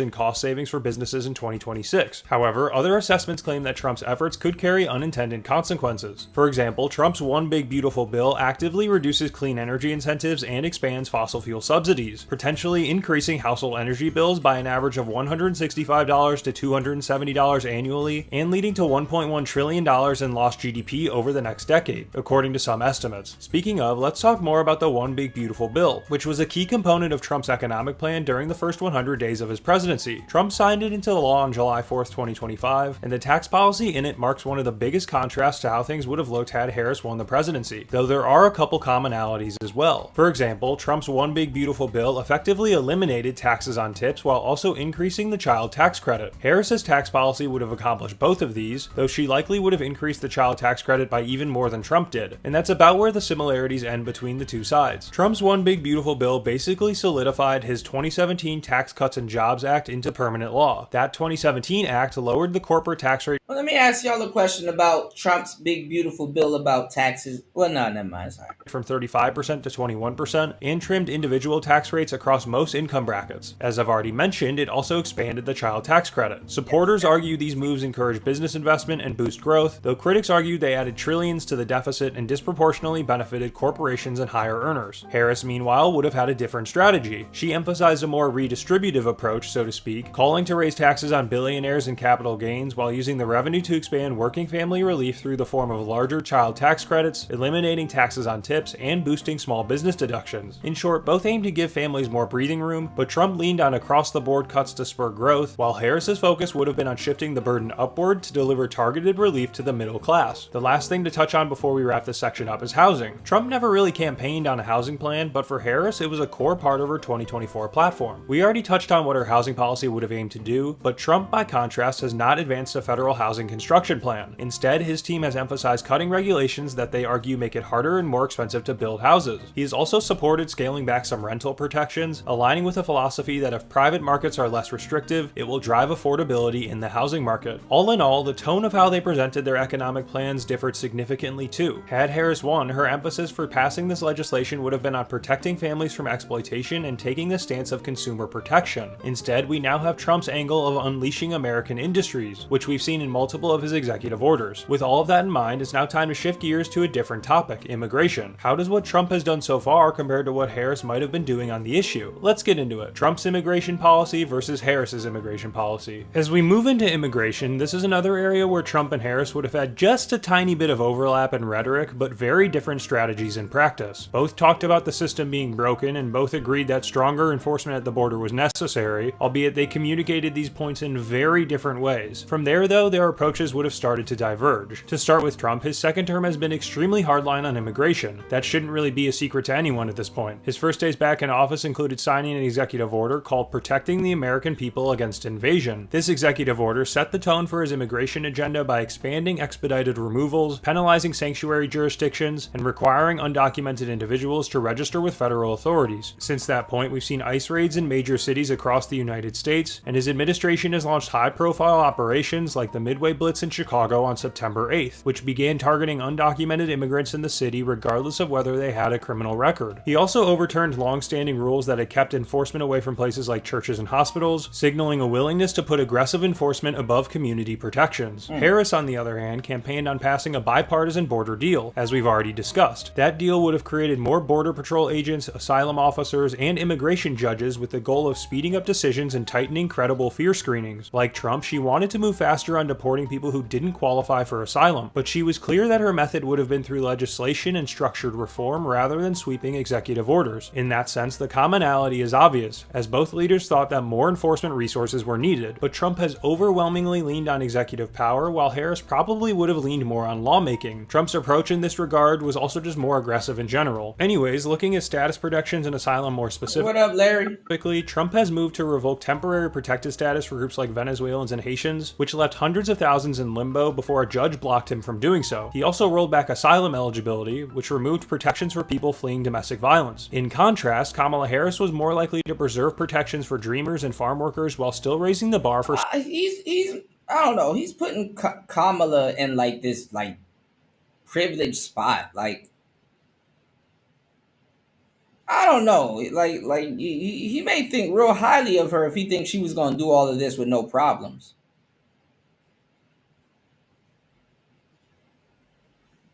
He making it seem like, oh, she's like an equivalent of Trump. She would have done what he did, but a lot better.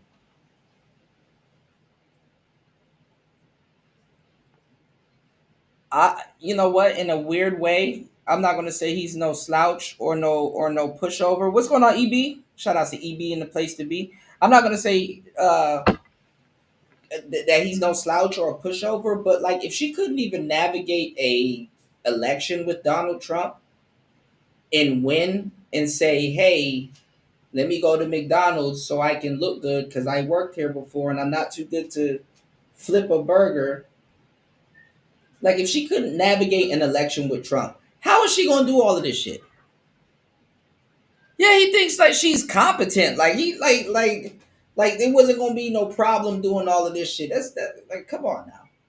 Certain asylum claims. During her campaign in 2024, she framed her approach as tightening the system without cutting it off entirely. She wasn't even fully put together like that. She needed that bald dude behind her who would have eventually been the vice president, and we would have been listening to him.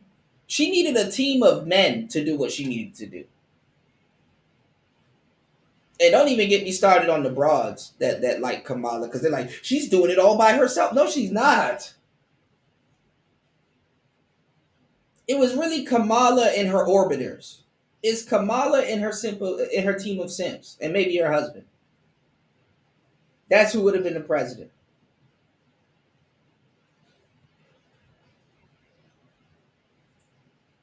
And I'm not gonna lie, if I was Russia or China, I would have went after America at that point. I'm like, good. They're confused.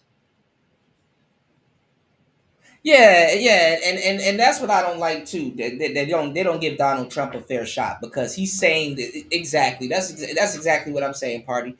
He's saying this after seeing what Trump has already done. It's like, oh, it's easy for you to say that now after Trump has done this. And I'm not gonna lie, Trump has been doing a good job. Honestly, I'm gonna tell you the truth. For a lot of the stuff that we covered, that's really what's pissing a lot of people off in America. That Trump is actually doing a good job. What are y'all hearing back? Back. I did a video on it, but I haven't really heard much. I heard Project Pat said something about it.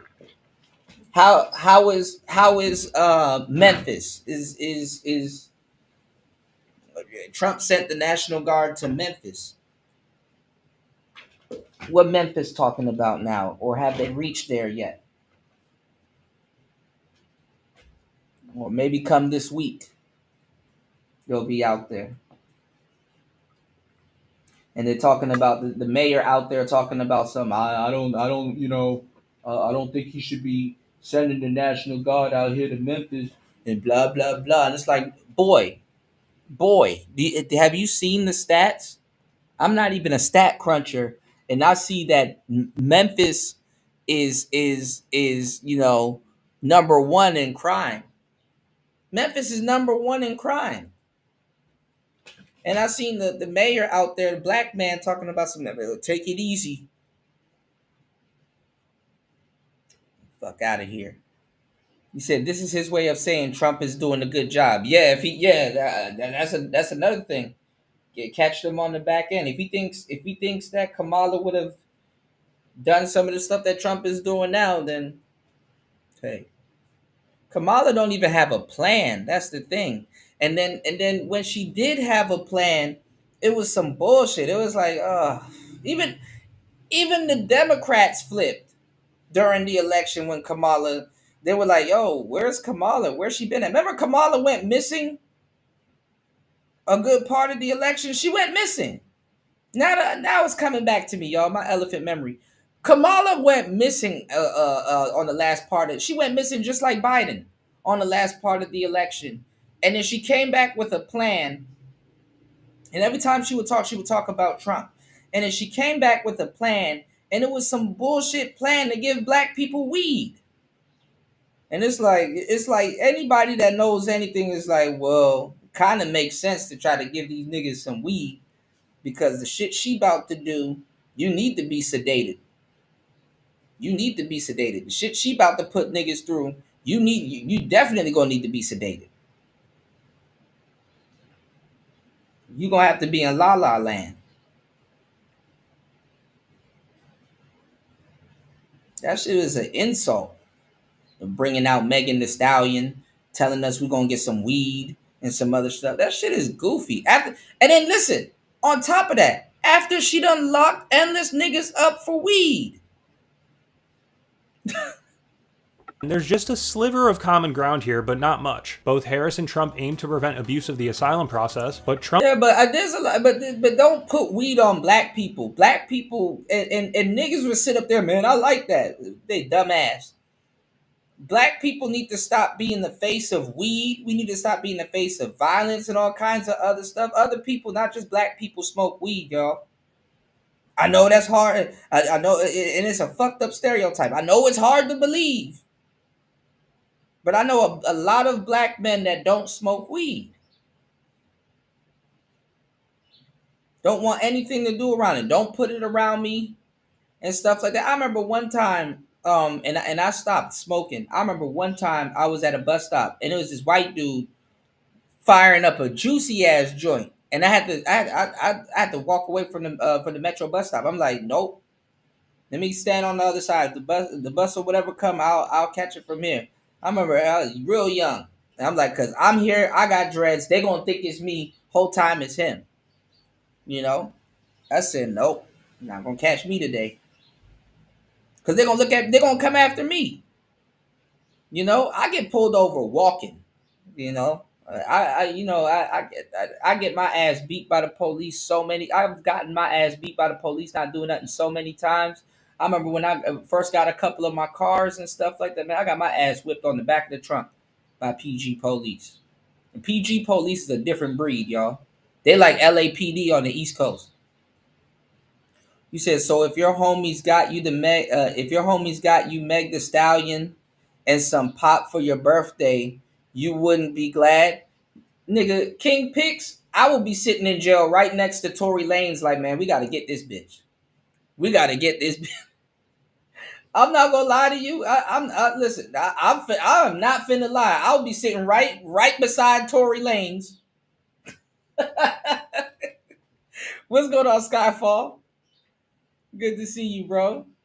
I will be sitting right beside Tory Lanez, like, yeah, so we gotta do something about this, man. We gotta do something about this.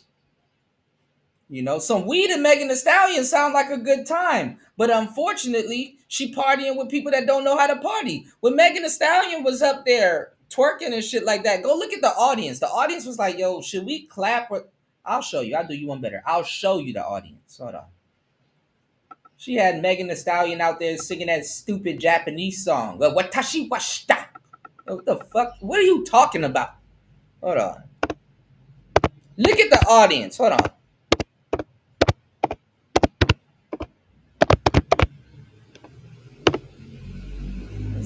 shit. The old white bitches in the back, they don't know if they should clap or not. Like, what is she doing? Should we clap? Look at this. Look at the audience. Read the room, Kamala. Atlanta, Georgia, are y'all in the building? Look at these people. Look at what the hell. Our vice president is getting ready to come out on the stage, but confuse the fuck out of people. Hold on. Look at these people. Look at how confused they were in the background. Look at how confused they were. Look, old niggas and shit. Look, old ass. They want to hurt me. Nobody's moving. Look. I do what? Let me see the hands, Atlanta. Look, the brother shaking his head, but the crowd is confused. The crowd smells like Bengay. Like, read the room. They wanna hurt me. Like, did we come to did we come to Magic City or did we come to a Democratic rally? Look at the crowd. Now, if you go look at the still pictures, they try to act like, oh, it was a party in the USA. They was having a blast and shit. They had sisters up there twerking while Trump was hosting Born in the USA rallies and shit. I'm not gonna lie, I might choose a Born in the USA rally over a Megan Thee Stallion concert. I'm just saying.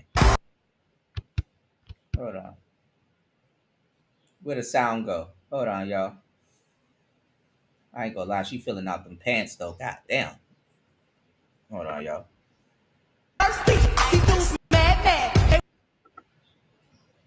Where'd the sound go? Oh, they probably got copyrighted. Look, the girl's up. Look, she up there twerking them thick cakes in front of people that can't appreciate it. And look at those girls. I'm not even gonna lie, Michelle Obama probably would never do no shit like this, but gotta keep it only me. The blocking knives hot. I'm too and I move. I'm a savage. Yeah. Classy, bougie. Auntie in the crowd, she don't know when to move or not. She like, let me kind of nod my head because I can't twerk here, y'all. Sassy. This is the first time them white people done seen Megan Thee Stallion and heard this song. Nasty, yeah. Acting stupid. What's happening? What's happening? I'm a savage. What Kamala was doing. Yeah.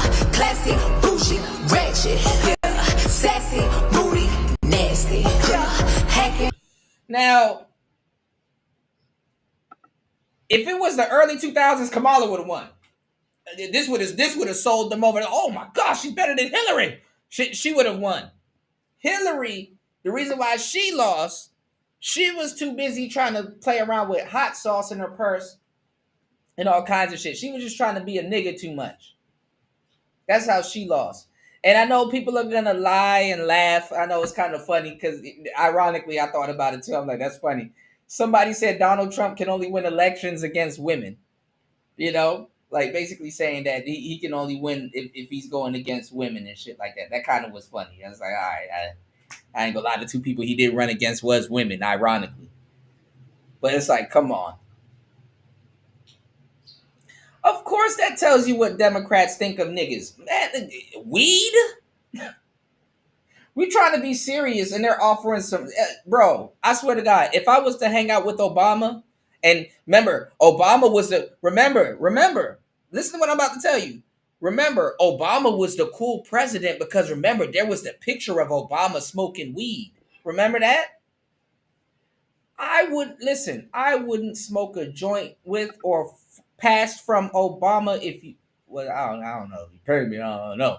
But let me see. Let's go to Google, right? Obama smoking weed. Remember, he was the cool president because he smoked weed. That's how you knew he was black. Look at Obama with a joint.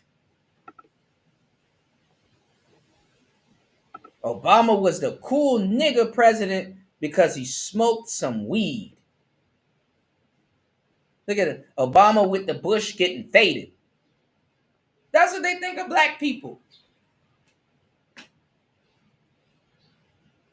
And then see the politics and the presidents and people are so far behind, they don't even know who's trending. You know what I'm saying? They don't know who to bring out to perform. We'll get Snoop Doggy Dogg. Who they like? They like Lil Wayne. Oh yeah. We want them to smoke. We're gonna get Wiz Khalifa. It's like, bro. And the funny part is because they're trying to convince Zillennials to vote. They're not bringing out Kodak. They're not bringing out 21 Savage. They're not bringing out none of the people that oddly enough will get niggas up off their ass to vote. So then they had to do those bullshit commercials. Get your booty to the poll. Old niggas, with Math Hoffa and all them other niggas talk about some having these fake rap battles in front of the White House. Trina and Saucy Santana. Like, come on, man. And firmly fuck some of y'all, because for real, 80% of niggas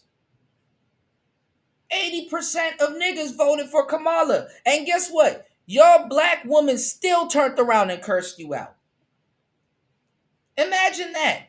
80% of niggas voted for Kamala, and black women still got on the internet and bashed black men. As if 80% of black men didn't show up.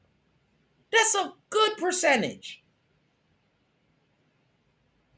What do they say how much black women voted for Trump? Like 7%? So the kingdom, the black community that's shaming you, brothers, y'all got together and stood up for the kingdom, and y'all voted together for Kamala. Black people as a whole voted together for Kamala. Even people in the red pill sector was like, hey, Kuda, I hear you. I hear what you're saying, but I got daughters, man. I'm just the daughter dads. I'm just trying to make sure my daughters have the best future. Do you know how fucked up your daughter's future would be with Kamala? We don't need no more septum piercing people running around, bro. It's over for that, man. I don't know, King Pick. See that I'm an OG stoner. Like y'all new stoners, like y'all are happy for weed. I'm not happy for no fucking weed. No government issued weed. They already putting shit in the weed. I know for a fact the government will put shit in the weed. Hell no. I'm good. Back in the day, you could get some Mexican brick weed or some regular weed, some Reggie or some KB, they call it kind bud, and stuff like that, and probably get a little high and you'll be all right. But now all of this weed is powerful. Every single thing is loud. Every single thing is fucking powerful. I'm not gonna lie. I mean, of course, it's a bummer to get a bag and not feel nothing, but now it's every single thing is powerful now. It's like you finna get plastered. And it's like, bro, to a certain degree, you want to pace it. Weed shouldn't make you feel like that. Like niggas jumping off of buildings and doing school shoot. What type of weed is that? Weed should make you go sit down. He said, let's get Ice Cube. Oh, wait. Oh, yeah. Yeah, you saw that video Ice Cube did with those sisters, you know. Party said, who that Barry Sotoro I dropped off. What do you mean, Party? You said I quit when it became legal. I quit when it became legal too. I quit when it became legal too. I mean, in DC it was different. I went to some weed museums and stuff like that. When it became legal, I saw a cop on the side of the road smoking weed. I said, oh no. Oh no. But he had a vape. I've never seen that much smoke come out of a cop's nose. Hold on, y'all. I instantly turned into a cop. I'm like, oh, that nigga need to be in jail. I've never seen. First of all, I've never seen a cop smoke at all, other than a cigarette. But I've never seen so much smoke come out of a cop nose, bro. I said, yo, me and my homeboy was looking and we was laughing. It was like, yo, I ain't never seen no shit like that. Give me 1 second, guys. I gotta charge this thing. Let me let this play real quick. Hold on. Give me 1 second. Never seen no shit like that in my life. Trump leaned toward outright revocation, while Harris would have pursued incremental reform had she won the presidency. Finally, there's the broader community impact. Trump's actions have created waves of fear in immigrant-heavy cities, from sweeping ICE raids in Washington, D.C., to arrests of restaurant workers in questionable circumstances, to even more recently, the arrest of hundreds of criminals on factory in Georgia. The administration also barred voter registration efforts at national ceremonies, limiting participation for new citizens. Harris didn't campaign on those specific issues, but her general tone while campaigning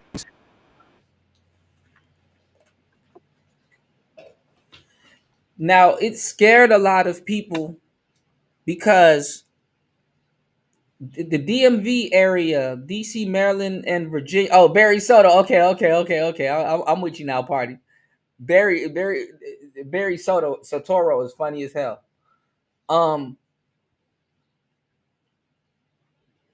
In the DMV area, DC is a sanctuary state.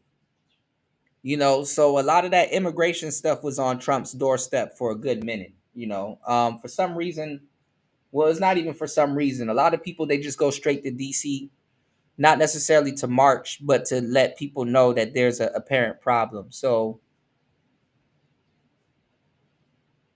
there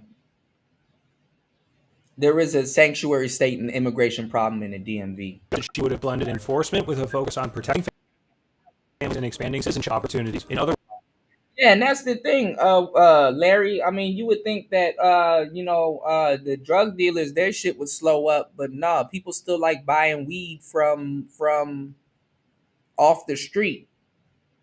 So I mean, y'all can play around with the weed from off the street if you like, but like I said, I'm giving y'all a better alternative, you know, and a more cleaner and more safer alternative. You know, y'all head to hempforfitness.com. You keep playing around, and niggas will put fentanyl in they damn tree. Niggas will put fentanyl in they damn tree to make y'all keep coming back. You know, it's about stuff being illegal. You know, so sometimes when weed got illegal, a lot of people just switch straight up to coke.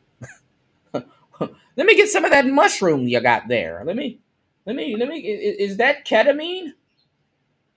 When weed got legal, they switched to more harder drugs. Trump has emphasized sovereignty and deterrence, while Harris would have aimed to pair security with a more humanitarian framework. All in all, both leaders recognized the challenges at the border, but they broke sharply from each other in how they balanced enforcement with protections. Trump's policies so far have leaned heavily on executive orders and crackdowns, but Harris likely would have focused more on legislation and maintaining certain safeguards. With immigration now covered, let's get into discussing how Harris might have differed from Trump on foreign policy. Trump's foreign policy versus Harris's foreign policy. When we look at foreign policy, the contrast between Trump's actions thus far and what Harris likely would have done couldn't be sharper. Both talked about American strength and global leadership, but Harris would have agreed with Biden and started letting more immigrants in the U.S. That's the whole point. Envisioned very different paths forward. Starting in Ukraine, Harris made it abundantly clear while campaigning she would have maintained or even expanded U.S. support until... Bro, these modern potheads, they look druggied out. You know, they look druggied out for sure.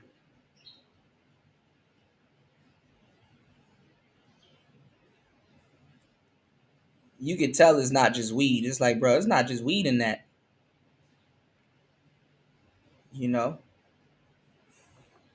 Ukraine could secure what she called a quote-unquote just peace. That meant continuing weapon shipments, bolstering NATO, and keeping pressure on Russia with sanctions. She framed it as not just aid, but as an investment in the rules-based international order. Trump, by contrast, has pushed Europe to shoulder more of the burden, pressuring NATO allies for contributions and suggesting US aid could come with strings attached. He's also floated the possibility of peace talks that could involve territorial concessions from Ukraine. So while both say Ukraine's sovereignty matters, Harris would have leaned more into collective defense, while Trump has leaned more into conditional and transactional support. The Middle East brings the biggest and most dramatic differences here, though. During her campaign, Harris positioned herself as staunchly supportive of Israel's security, but she also repeatedly highlighted the humanitarian crisis in Gaza. She called for more aid, safe corridors, and a ceasefire for hostages deal that respected civilian lives. In a March 2024 speech, she demanded that Israel, quote, significantly increase the flow of aid, as well as open new crossings and ease unnecessary restrictions, warning that, quote, people in Gaza are starving and that, quote, conditions are inhumane. Later that summer, in comments following a meeting with Israeli Prime Minister Benjamin Netanyahu, she acknowledged Israel's right to defend itself, but added, quote, how it does so matters, and emphasized that the suffering in Gaza must not be ignored. Trump, on the other hand, has pushed a 180-degree different vision. He publicly proposed that the US should, quote unquote, take over Gaza and transform it into a, quote, Riviera of the Middle East, rebuilding it as a tourism and high-tech hub with smart cities, resorts, and new jobs. His plan even included relocating the approximately 2 million Palestinians, supposedly voluntarily, in official phrasing, to neighboring countries or secured zones during the reconstruction, with token compensation and promises of new housing later. That vision sparked global outrage, with critics labeling it akin to ethnic cleansing and saying it violated international law. We even saw Palestinians themselves vowing to rebuild their homes and hotels on the Mediterranean coast in response. In short, both leaders claimed they'd support Israel, but Harris spoke far more of ending suffering and building durable peace with humanitarian concern at the center. Trump, on the other hand, speaks of sweeping remaking and control, with seemingly less regard for those directly affected. Finally, before we wrap up this section, let's look at alliances across the board. Harris would likely have leaned into traditional US roles like reinforcing NATO, deepening ties in Asia, and engaging multilateral institutions like the UN. Trump has done the opposite, consistently questioning the value of entities like NATO, favoring leader-to-leader deals, and using tariffs and leverage rather than coalition diplomacy, yet both presented themselves as defenders of American strength, Harris through gathering allies and reinforcing norms, and Trump through unilateral power and disrupting maneuvering. Had Kamala Harris won the presidency, US foreign policy might have looked significantly more centered on humanitarian concerns, alliance building, and a firm support for Ukraine and a two-state solution in the Israeli-Palestinian conflict. Instead, what we've seen from Trump has leaned toward transactional diplomacy, as well as America-first unilateralism, and even bold ideas like the remaking of Gaza into a Riviera. And with that, it's now time to move into the final policy section of today's video: Trump's social policy versus Harris's social policy. Before we wrap up this video, we absolutely have to touch on social policy. First up, abortion. On abortion, Harris campaigned on protecting reproductive rights nationwide. She pledged to push Congress to codify Roe v. Wade into federal law, and said she would veto any attempt at a national abortion ban, even calling for changes to Senate rules if necessary to get it done. Trump, by contrast, has treated the overturning of Roe as one of the major achievements of his presidency. After all, it was his Supreme Court picks that tipped the balance. In his current term, he has reinforced the Hyde Amendment by executive order, blocking federal funds from being used for most abortions and promoting state-level restrictions instead. Healthcare has also been a huge point of divergence. During her 2024 campaign, Harris emphasized affordability here, and even championed rules to wipe medical debt from credit reports, which was a policy that erased $49 billion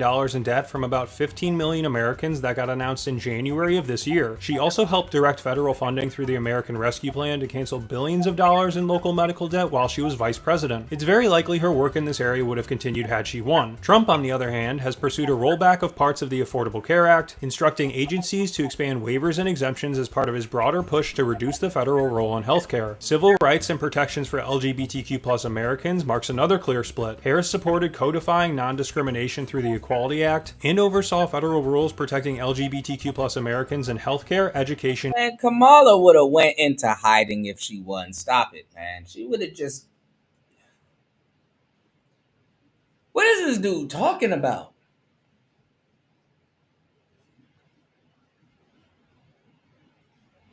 Bro, she wouldn't have done all of this shit. One of the things that they don't like about Trump is that he's active. He is not no old man that's just gonna, hey man, I'm gonna go sit down. He's not Biden. He's active. and federally funded programs as vice president. Trump has taken a very different direction. Why are they making it seem like her work would have been equal to his? Get the fuck out of here. Rescinding protections for transgender individuals across federal agencies, and removing gender-affirming care coverage for federal employees and their families. He has also revived some of the most controversial policies from his first administration. That included reinstating the ban on transgender individuals serving in— You said, I'll meet someone on Discord who's high and be like, you smoking endo or some bammer? They'll be like, I'm on cannabis. Morbid? If you talking to somebody and they use the word endo or bammer, get as far as away from them and don't smoke with them if they are actually smoking. There's some goofballs. Niggas stopped calling that shit endo in like 2004. That's a you're not talking to somebody on Discord, you're talking to a cop. Nigga, anyhow, somebody around me calling trees some endo, that's a cop. You're a cop. That's a cop. You know? If they say huff or something, you probably smoking huff or whatever. Morbid. So if any, endo, nigga, that's a cop. Whoever you talking to on Discord, ban them immediately. That's a cop. the military, which was first implemented in 2017 and later rolled back under Biden. More recently, reports surfaced that his administration was even considering a policy to ban firearms sales to transgender Americans, a move that would create new restrictions based on gender. Hey, how much for 3 bags of endo? Can I have 2 endos, please? You're going to jail. Identity and sparked fierce debate among both gun rights and LGBTQ plus advocacy groups. Even in like endo.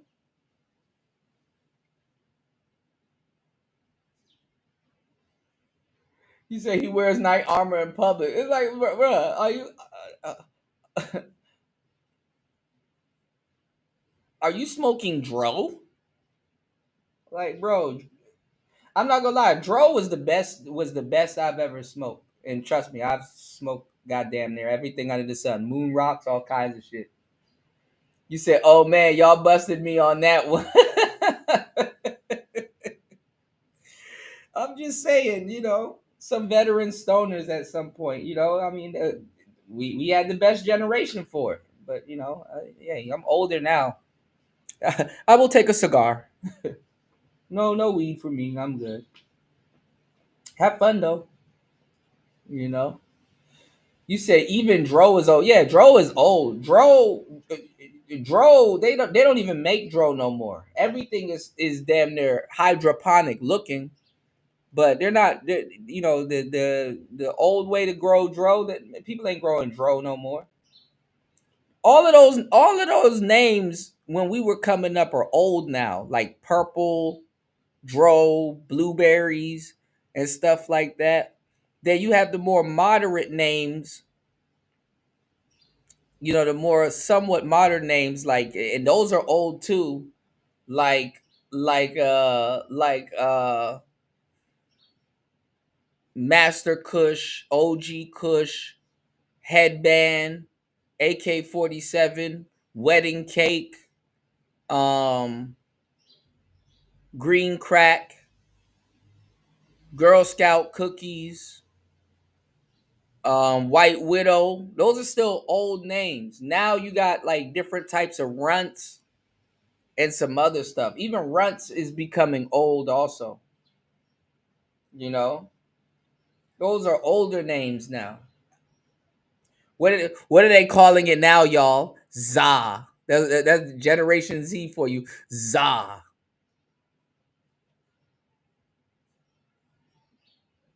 Even though Jamaicans called it Za, but it's a little bit different, you know. Yeah, devil's lettuce. You said that old trees was the shit though. Of course.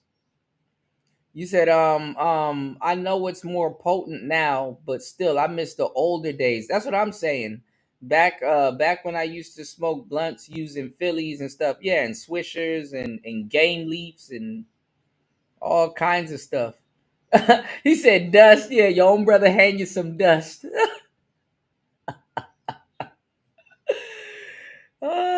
You said it's all strain based now, like I said Glorilla Glue. Glorilla she need to capitalize on that. Yeah, Gorilla Glue was still kind of old still, and all that. Not local terms quality. Yeah, yeah. Gorilla Glue is still an old term, but it's a specific type of tree also. You know. And then you got your sativas.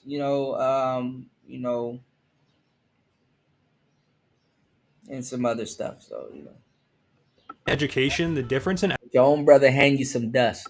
Emphasis is clear. Harris tied her agenda during her campaign to expanding early childhood education and supporting working families, as we've already touched on, while Trump has focused more on issues like expanding school choice and restricting what he called ideological curricula. He and his administration have also heavily pursued ridding public schools of alleged woke ideologies in their curriculum. Both frame their policies as pro-family, but Harris leaned on federal expansion of rights and services, while Trump leaned on state control and conservative cultural priorities. With all of that out of the way now, let's take a couple minutes to answer one final, very important question. Would Kamala Harris straight up fentanyl now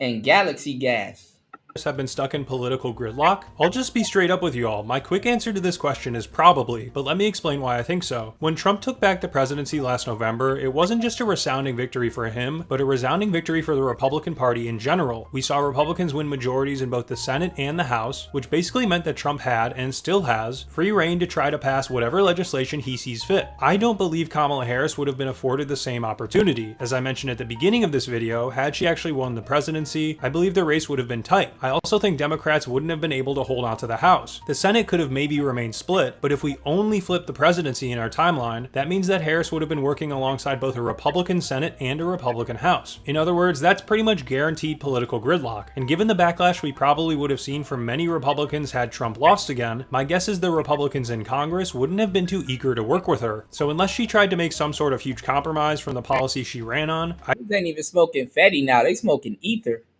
I just don't know if she would have been super effective, at least early on. And that's not necessarily her fault at all. I'm just pointing out what I think would have happened. Anyways, that's all I've got for you today. I have no idea how this video got so long. I wanted to include a section in this video. I know how it got so long. It would have been like 5 minutes if it was me, because you was sitting up here lying the whole fucking time. And great observation, guys. Great observation made. If Trump didn't do what he would have done, he wouldn't have no material to say, hey man, Kamala would have done this different.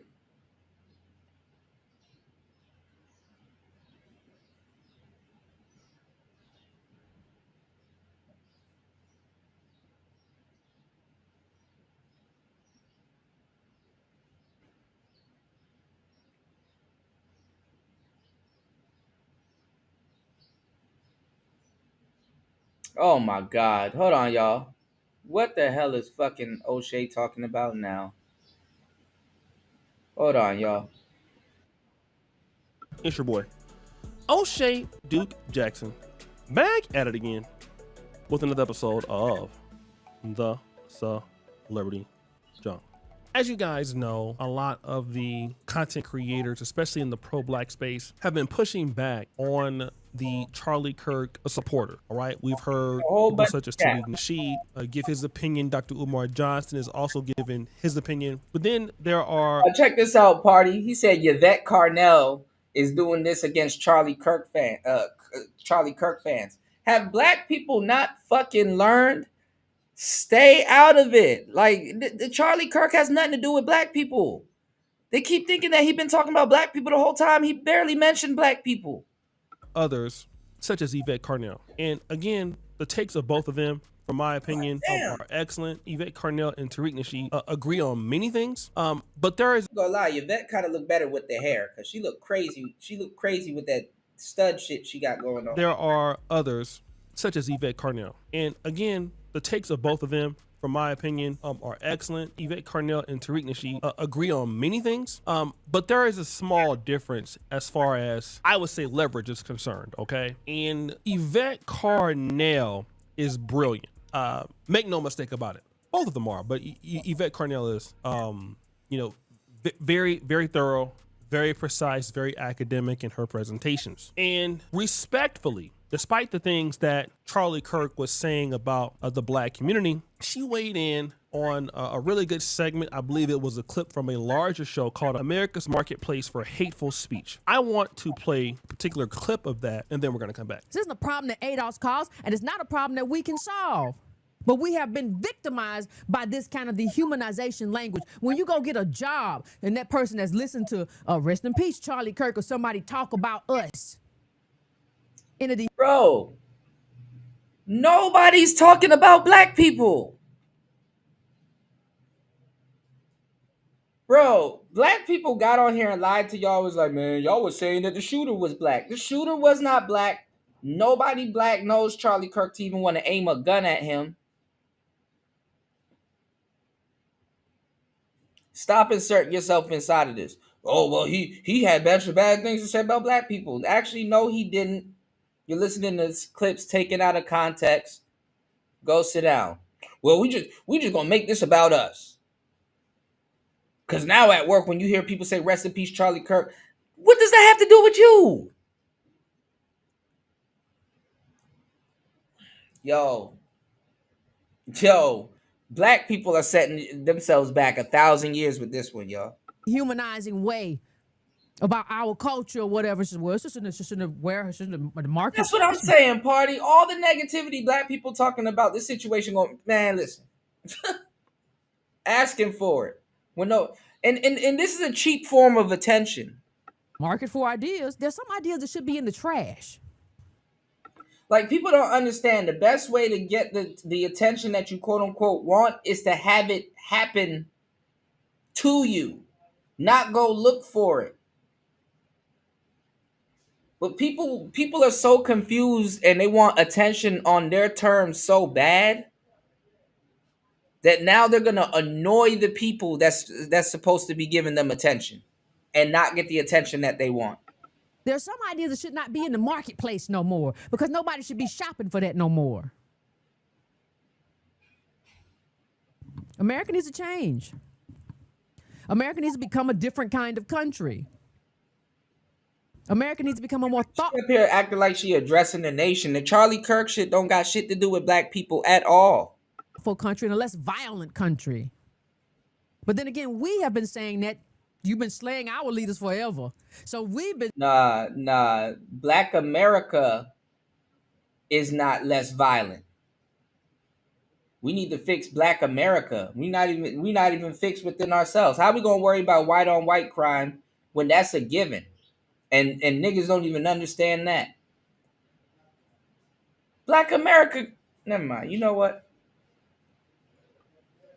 I'm not gonna lie. One thing I can say is that Charlie Kirk got hit with a powerful weapon, but black people are getting hit with Dracos.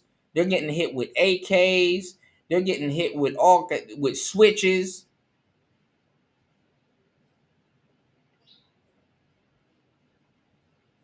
You're worried about Charlie Kirk and Black America fucked up, and then blaming it on somebody else. If you have a phone in your hand right now, you can go on to con school. You can get a college education for free on the internet, and you can get some certificates. I'm enrolled.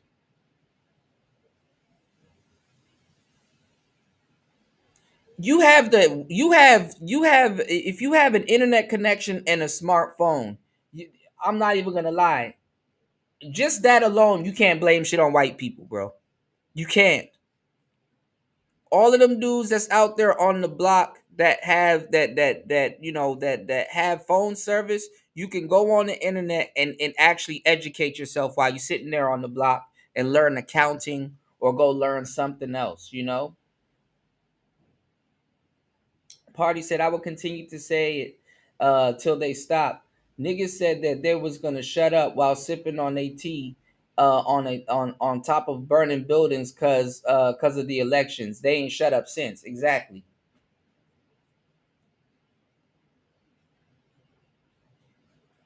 You said, to be honest, there was a lot of staying silent during the No King stuff. The only thing I'm seeing that where black people can talk is that they're trying to say that they're making Martin Luther King comparisons with Charlie Kirk, and then they're saying that, oh, Charlie Kirk had crazy shit to say about Martin Luther King, which black people had crazy shit to say about Martin Luther King. They were calling him a tether last week. And then this happened, so now all of a sudden Martin Luther King is their cousin now. You know?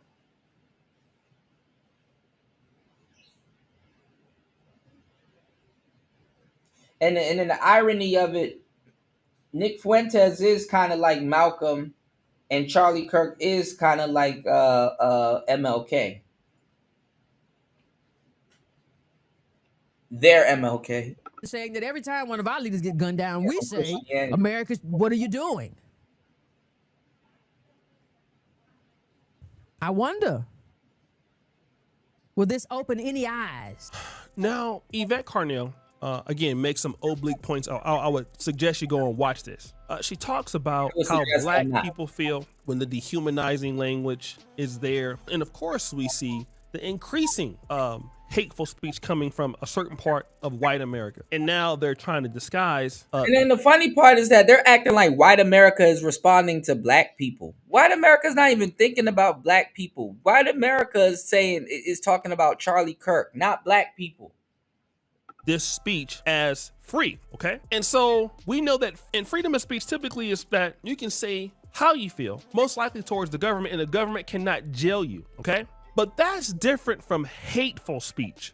And then America should change is her suggestion or recommendation. Yvette Carnell is no different than some of the people in the past. I'm not equating her to Martin Luther King. I'm not equating her to Frederick Douglass. Oh my God. I'm God. not equating her to Harriet Tubman, or most recently in the last 70, 80 years, Malcolm X, who all had valiant and brave points concerning white supremacy and why it was wrong, why America needed to change.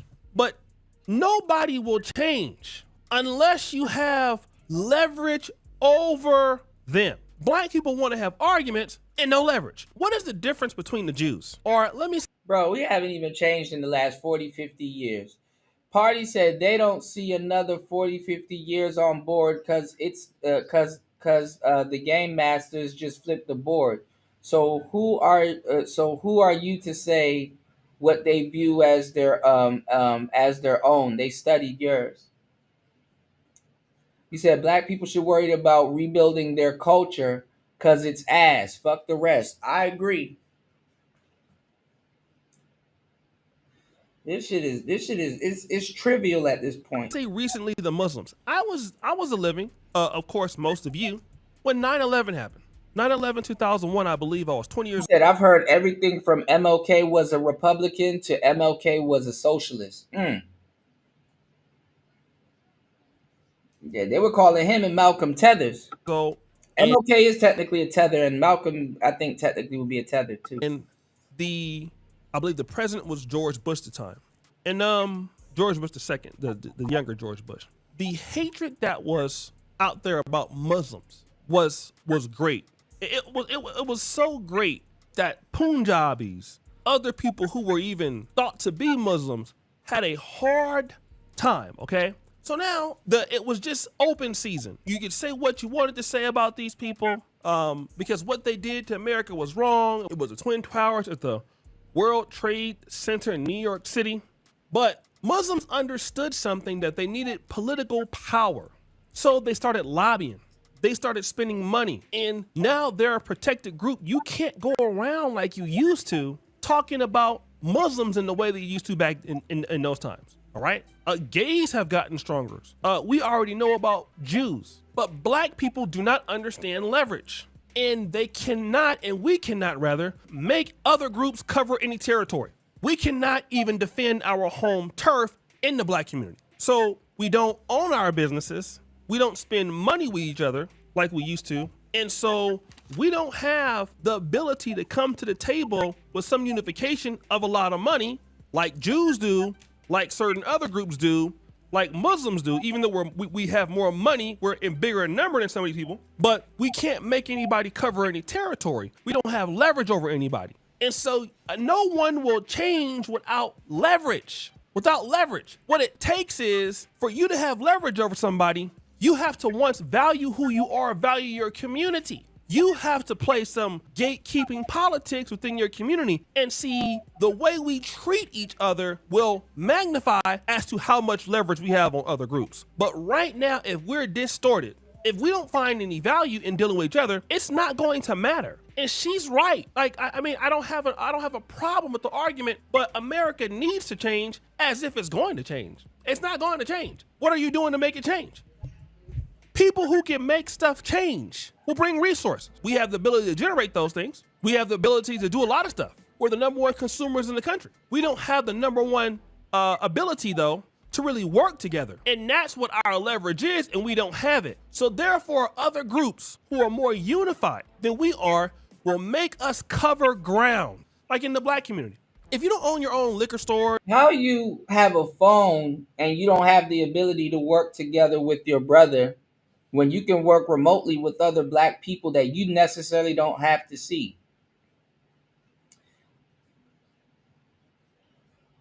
Huh?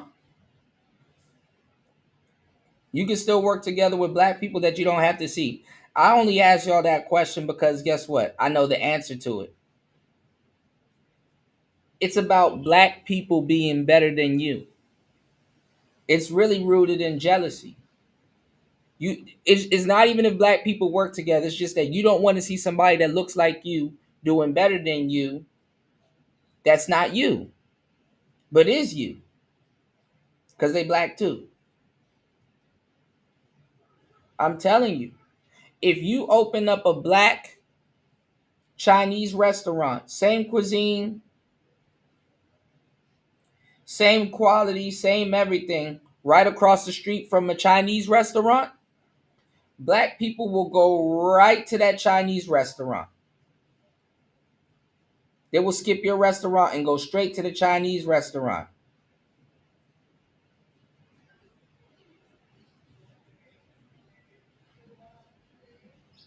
Just to not do business with you.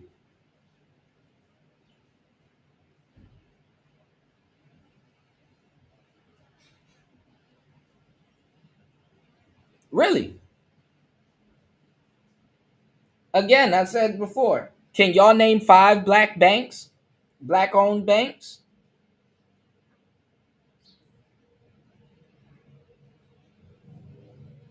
Let's go.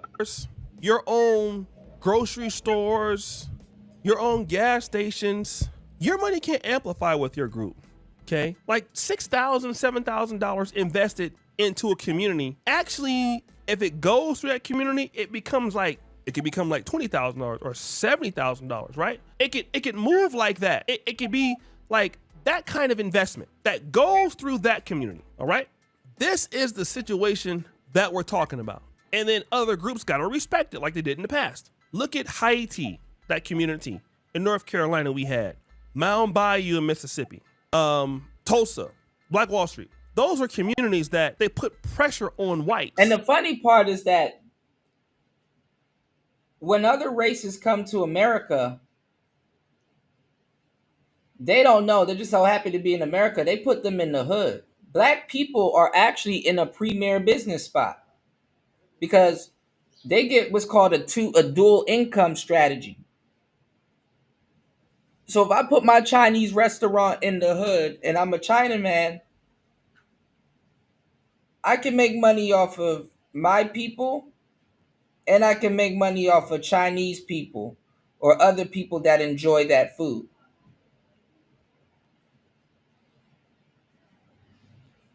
Right? And if my people don't shop with me, then the black people will make up for it. Black people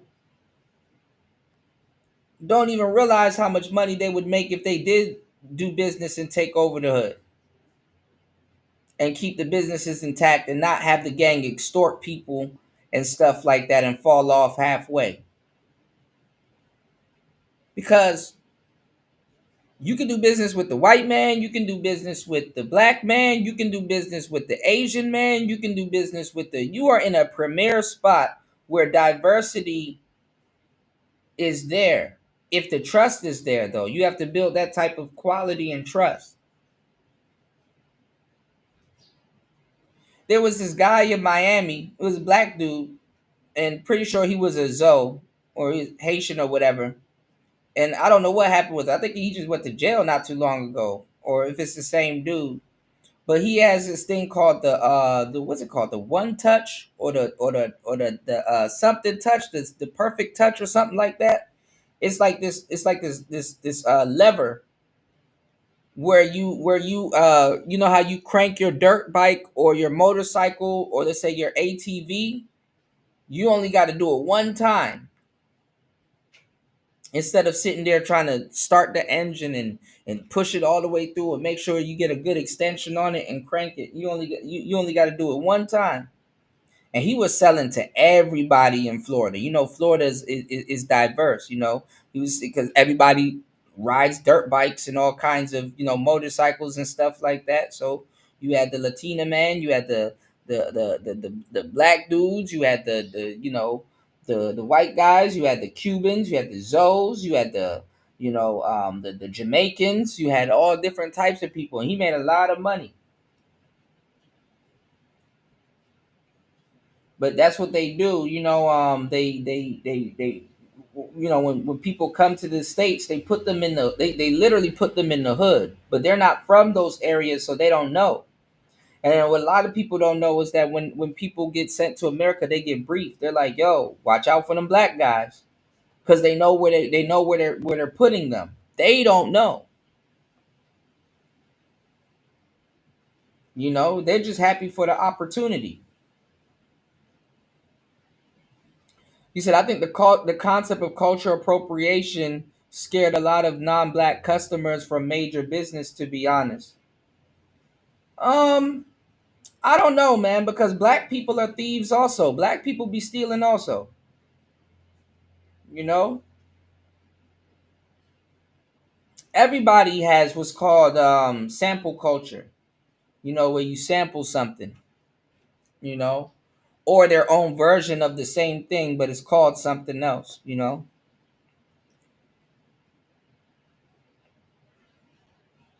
But certain things are inherently black. Certain things are inherently, like in the Philippines, I forgot what it's called, but they have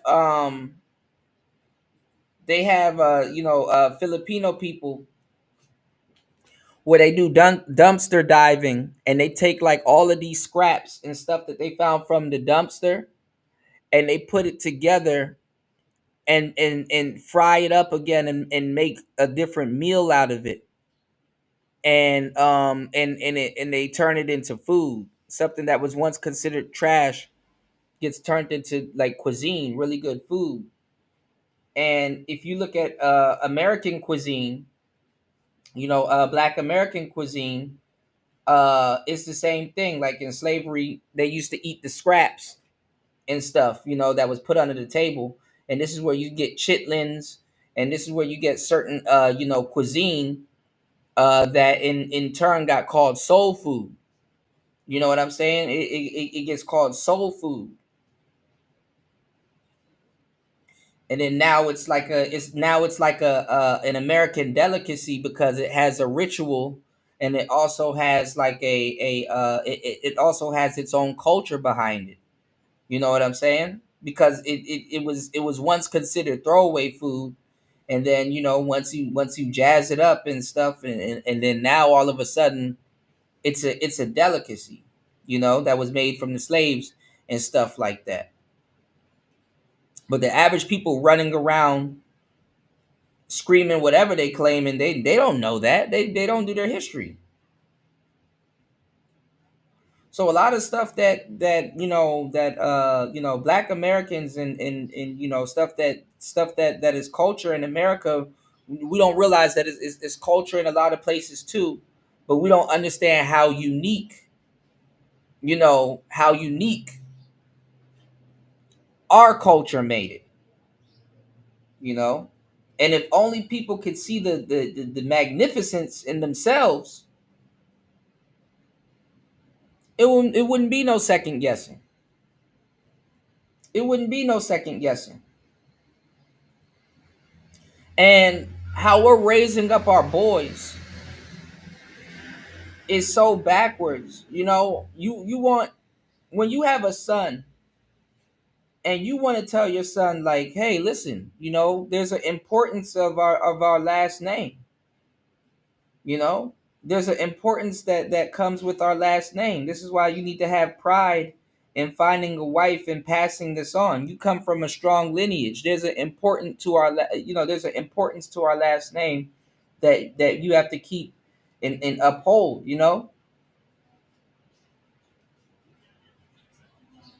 I'm not trying to sit here and have a generation of black boys, which we already have, but I'm not trying to sit here and have a generation of goofy Negroids getting shamed into their history because their women want them to do something. It's like, that shit is dumb. And when your history gets weaponized against you, it's like, bro, what are we doing at this point?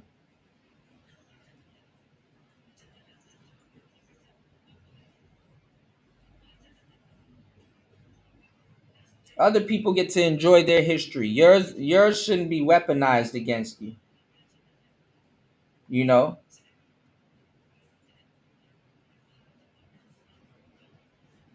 But let's go. They put pressure on other businesses. Okay, it made restaurants that were white only jealous, or they couldn't compete. They couldn't serve that white space opportunity that the Chitlin circuit had. They couldn't serve that white space opportunity that the black preaching circuit had, the revival tour had, the Black Baptist tour, the National Baptist trainings, and the National Baptist conventions, the Church of God in Christ. All of that was black. And see, that money the whites didn't know how to penetrate it. Ebony Magazine, you see, those institutions, HBCUs, Madam C.J. Walker and what she was doing. See, those things have long gone, and those were institutions that made white people cover territory. They had to plan against it.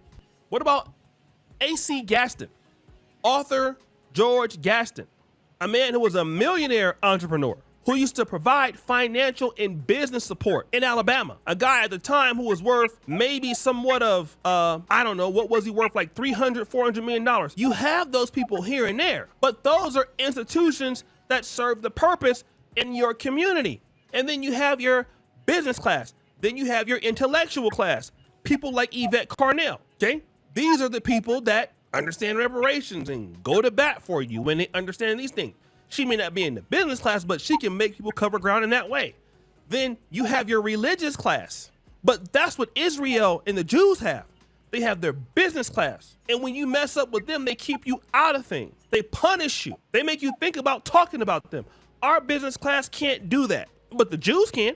And if you make a mistake, you go and then you see their religious class. The rabbis educate you and the historians educate you, but blacks have no ability to do that. So it's hard. That's cap.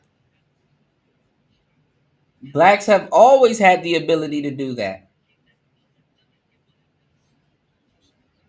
It is 2025. With all the technology that we have nowadays, who is stopping black people at this point from doing that?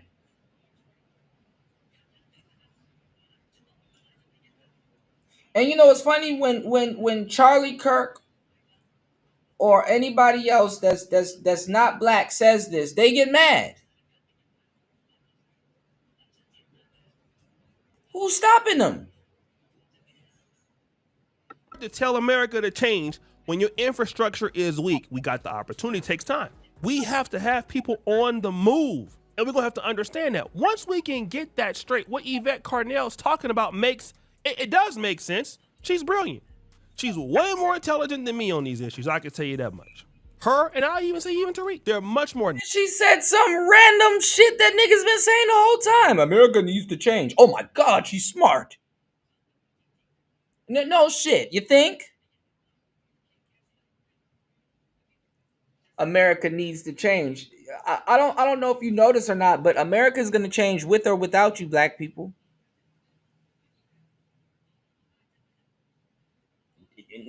America didn't need you to tell it needs to change. For sure.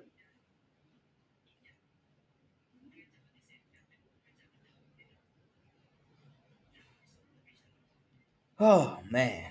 Knowledgeable. They're much more learned and studied, I would say. Learned. But one thing I know, if you can't have no leverage, you don't have a whole lot. And black people have to work on their leverage. You got to have institutions that you create that support your ideology that are black owned. If you don't have that, you can't go and ask anybody for anything because they don't respect you. There's nothing to respect. It's almost like being like an entrepreneur. You have a great idea. You're not willing to self-fund it. You don't have the money to fund it. You're looking for somebody else to fund your idea. I'm saying this is not equal but similar. What do you think you're going to get from investors? No, nobody wants to respect that. People will respect the fact that, oh, you put your money up. Okay. You put your time in.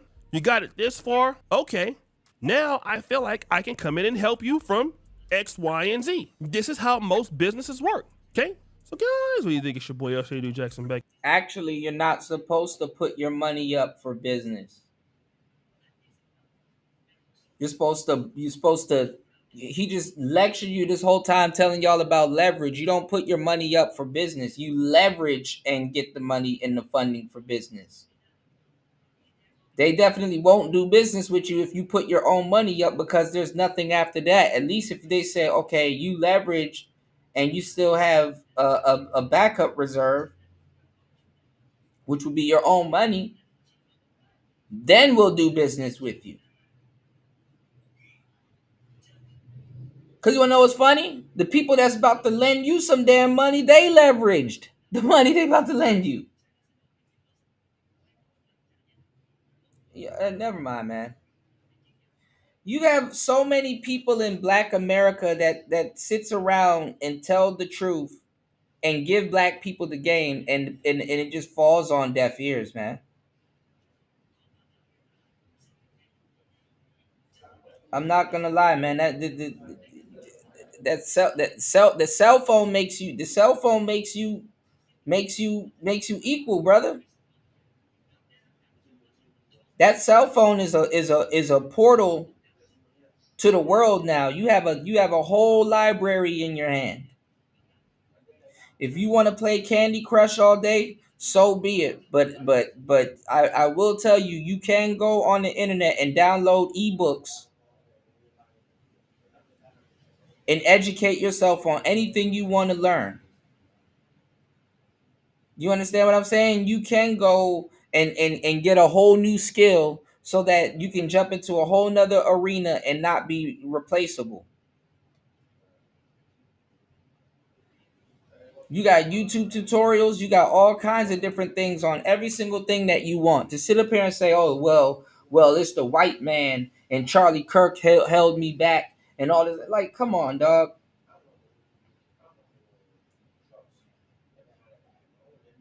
Come on, man.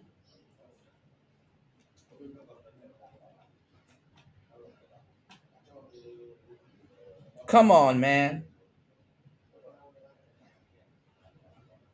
I'm sitting here when I go into my accounting class and I'm seeing all of these cats that don't even speak English well, that know how to do accrual accounting and double entry accounting and can tell you about accounts payable and accounts receivable and can tell you how to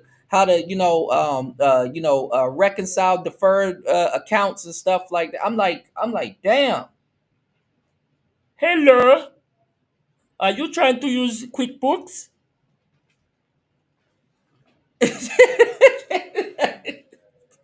And then I gotta get on YouTube and hear Black Americans say, man, they don't want us to succeed. I'm like, nah, man. I remember at my job I did catering, right? I did catering on the side when I wasn't selling beer and wine, right? I did catering. And I remember I got sent on this order in Georgetown, and it was sent to like the ambassador of I think it was like China. She was the ambassador of China, if I'm not mistaken. And I remember I'm driving past all these rich houses and stuff like that, and I had instructions to, like, cause she left, but like she had an event coming up or something like that, and she was like, yeah, she had a really beautiful house, but like in DC we have like these weird back alleys and stuff, and she was like, yeah, my house is the one with this gate and blah blah blah. Just slide it back, and like there's a door there that I left open for you. All you need to do is just set the food down on the table. I said, okay, shit. And my coworker was like, oh, you're going to such and such. You're doing a delivery there, and I was like, yeah. And she was like, oh, okay. She was like, oh, that's the same lady that you sold this wine and whoop de whoop. And I was like, oh, okay. I didn't know she was the ambassador of China. She kind of didn't say that, but. So I went to this lady's house. Out of all and these are all rich houses, by the way. Out of all the rich houses on that block, she had this big mahogany golden wooden gate that looked like it came from rural China.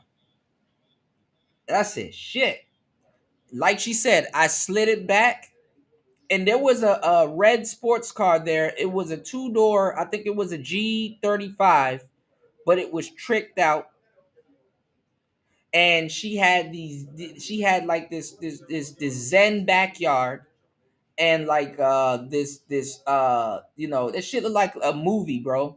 She had this Zen backyard, and she had like these clear windows. Like literally, if you didn't know it was a whole window there, you would walk right into it and shit. She had these clear windows and these sliding doors, and I slid it back. And like she had the type of kitchen I like. My dream kitchen has like the stove on the island in the middle. You know how you got the island counter, and you have the stove and stuff in the middle with the sink and everything. You could see dead into her house. There was, I'm pretty sure she had something where you can, cover everything, but with a backyard and a gate like that, shit. So when I slid the door back, and just the smell, and just like she got money. And I'm like, man, and that's what my coworker was telling me. She was like, yeah, she caked up, like she got money. And I'm like, man, black people, they're not used to being around money like this. When you get around, nigga, when you get around some real money, you just don't want to touch shit. Like, that looks expensive. I ain't touching it. But all you hear was, when you open up her door, all you hear was water.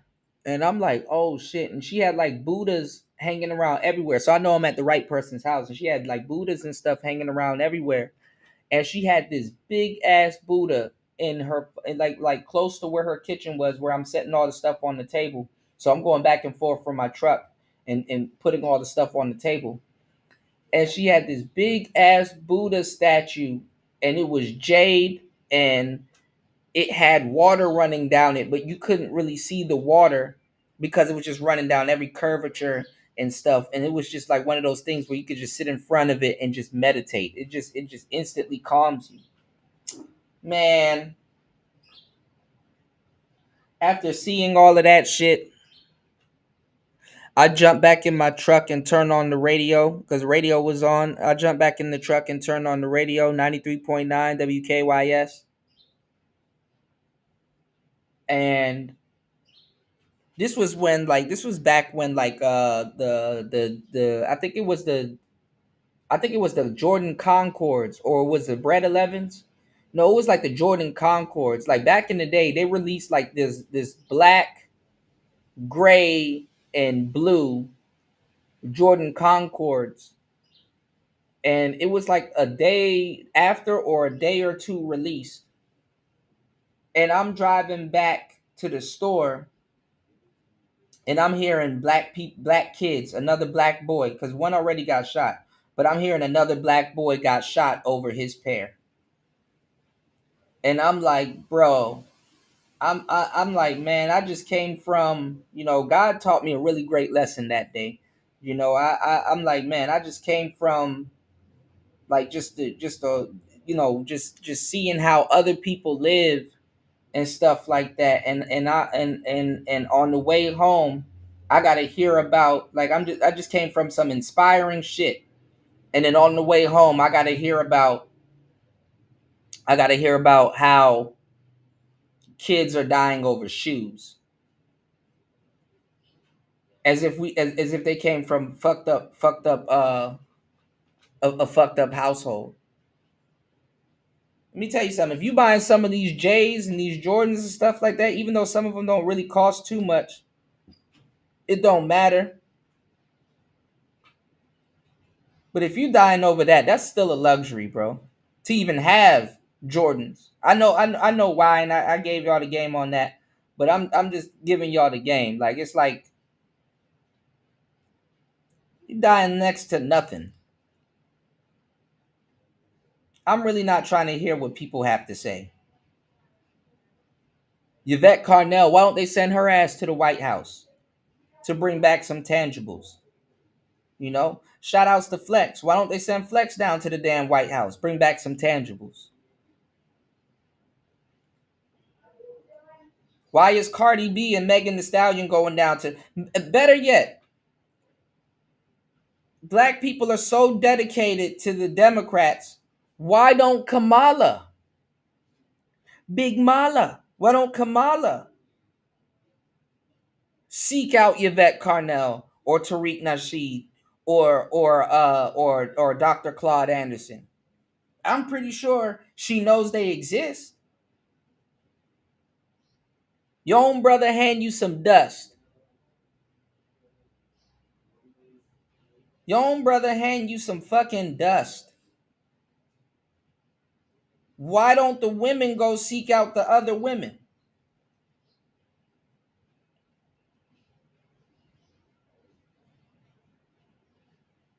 Black people go out of their way to ignore other black people that they believe is competition.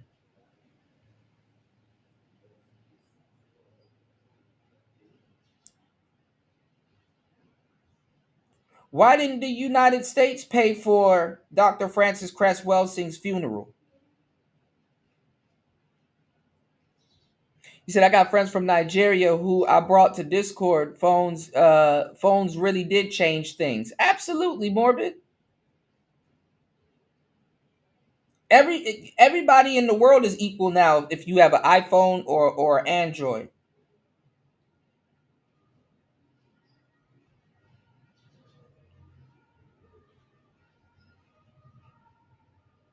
People be looking for remote work in the United States, and they're like, "Oh, I can't find a remote job." It's like, you don't think that other countries don't have remote opportunities and will pay you in US dollars? I didn't think about. I know you didn't think about that.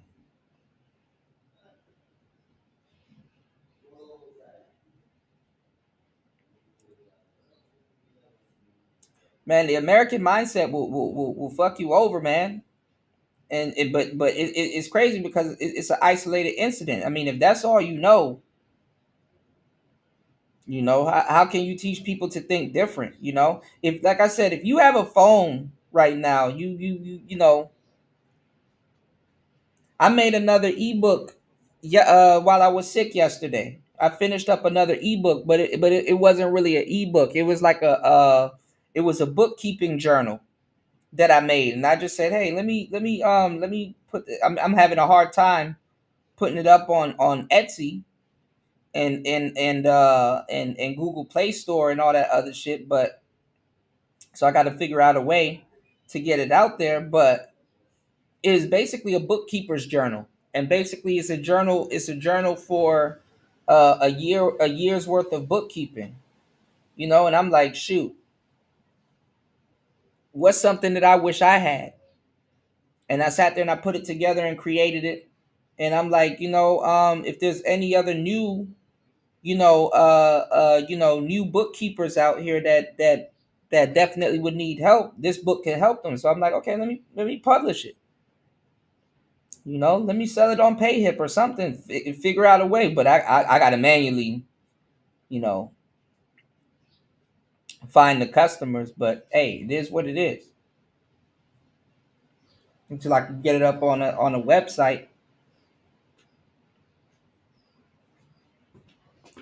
But to be able to do something like that, or at least attempt to do something like that, that's a blessing. Like anybody can literally start a business on the internet.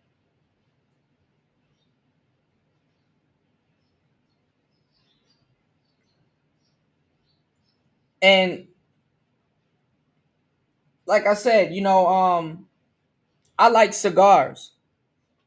I haven't had one in a minute, but I love cigars. What's stopping that drug dealer from sitting on his phone and saying, "Dang, you know what? Let me see if I could flip this money, go get me a tobacconist license, and legally start selling tobacco." Which I'm gonna tell you the truth, a lot of brothers have. A lot of brothers have transitioned over into something legit because they don't want to look over their shoulders every day. But again, like I said, if people think Charlie Kirk and people in white America are sitting around discussing Negroes, I'm telling you they're not. Like the Negroes are falling by the wayside.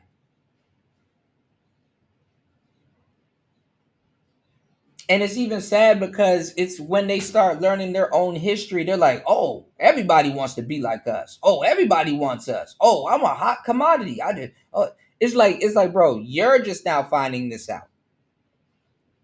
And then the funny part is that it creates this goofy sense of paranoia where you think everybody's focused on you and wants something from you, and it's like, no, you're really a customer base.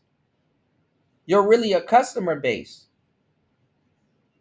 People are loud as fuck when they should be shutting the fuck up and listening and learning instead of being a fucking mark. So they need to be re-educated in the right way. No, you're just a customer base. Your woman betrayed you and fed the family to feminism,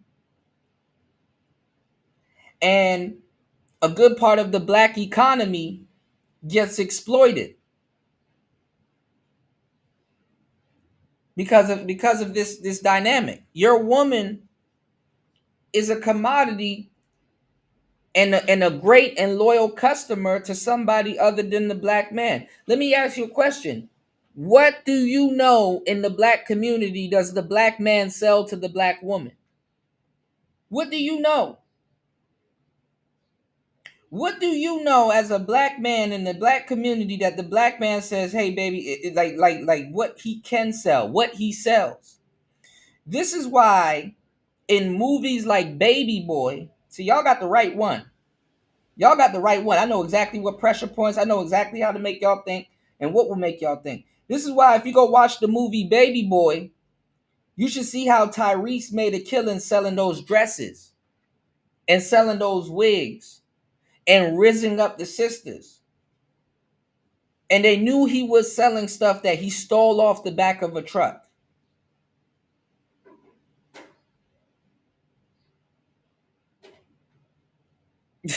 King Pix, I was gonna say that too. I was gonna say that, but I wanted it to be serious, man.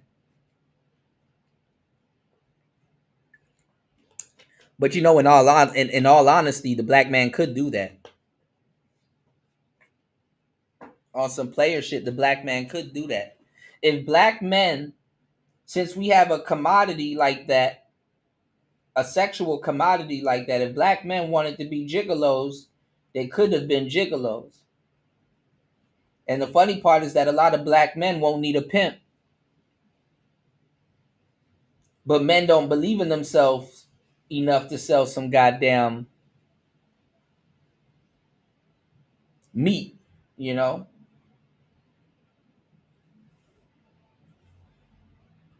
And then that gigolo shit get into some jihad territory. So, hey, you know. But if black men really wanted to, they could. But black men don't believe in themselves like that.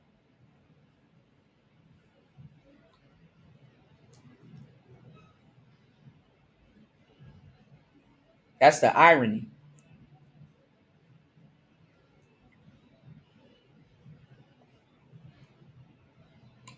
Y'all please hit the like button, support the show. Hit the Cash App, hit the PayPal.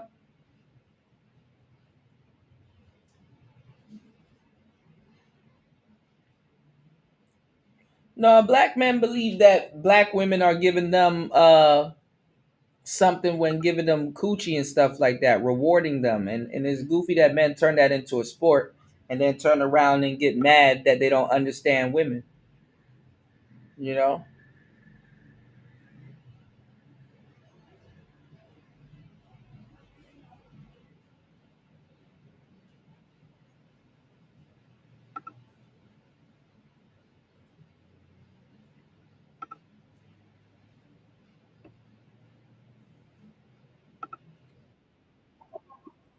See your head.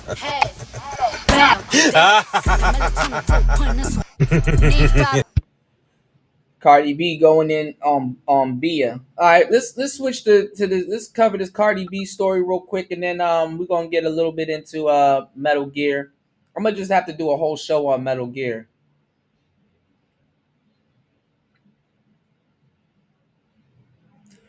Let's get into this real quick, y'all. Oh, Cardi B was being discussed on the Joe Budden podcast. You know, people are reacting to her album. They were talking about the Bia diss song and also the JT diss song, alright? Now, you know, people are always going to discredit Cardi B for writing it. Even when I told y'all when I did my review, I look at it as Team Cardi because I just don't know. I know she has help from Party, so I just say Team Cardi, but if I like the verse, I like the verse. If I like the song, I like the song. I'm not trying to say she's the best rapper ever. It's just that right there. But Cardi B comes to prove that she wrote her JT diss for sure. So we can get to that point, but first, let's hear what Joe had to say. Kick your friend while she down as. That's hard. That's hard. But I don't like that. I still feel like Carisha started with JT. Carisha got with her rich nigga and started acting different to JT. I ain't gonna let you just rewrite history, but this is hard. But she got a point. Still, you ain't say nothing at that point. You said it, kicking it while she down. That's all she's saying. Mm-hmm. But you was up first. Right. Cool, but she shot. No. You waited until she was down to shoot back. That's all she's saying. No. You was up first. You was up first doing the shooting. I'ma shoot when you up there. And then you just so happened to fall off. Yeah. And I was ready. And I'm ready to go. I was waiting for the fall off. I think a lot of the internet remembers it backwards, though. What'd you say? I think a lot of the internet has it backwards, so this gonna go. Like, I think This is. It don't even matter what the truth is. Right. That line is gonna go. This record gonna go. Nah, Joe, you and Mona got it backwards. People that don't like Young Miami, they gonna just roll with that narrative, but it's not true. I'm from Miami. I love both the girls, so I can completely say the honest truth of what happened. Young Miami issue was she didn't do anything. She didn't do anything flagrant or publicly to JT when she was dating Diddy at all. You can't say that she got big-headed and started to focus on her own projects and get lazy with music. And that led to fans calling JT lazy because she wasn't doing as much as Young Miami. Young Miami had a card game, she had the show. And then you had the point where Shawty Santana and Young Miami had a Creature Police episode where my perception is that they were encouraging JT to, you know, get her own things going. Degenerate. This is the thing. JT was in jail for scamming. So she went to jail for like some type of blue collar fraud or some shit like that. So when she got out of jail for scamming and shit, she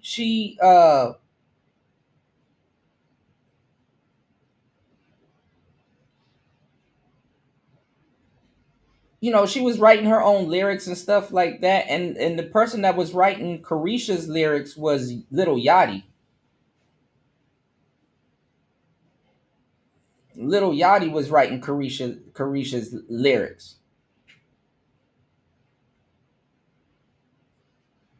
All right. And then with the whole podcast, that was from Diddy.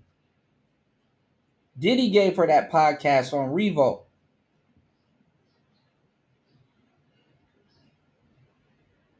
So that was because she was smashing Diddy. And JT has a relationship with Uzi. I don't know if her and Uzi still together. They be off and on, but hey, whatever. You said, Q, I got a couple of things to say. Yvette Carnell looked like Jim Cornette with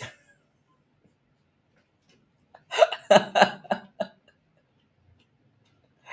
Oh, hell, man. Hold on, guys. Hold on, y'all. Oh, degenerate. Hold on, man. Hold on.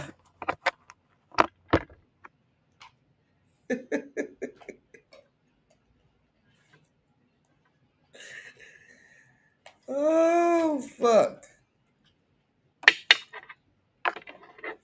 I liked her with the braids. I saw her with the braids just a second ago. She looked better.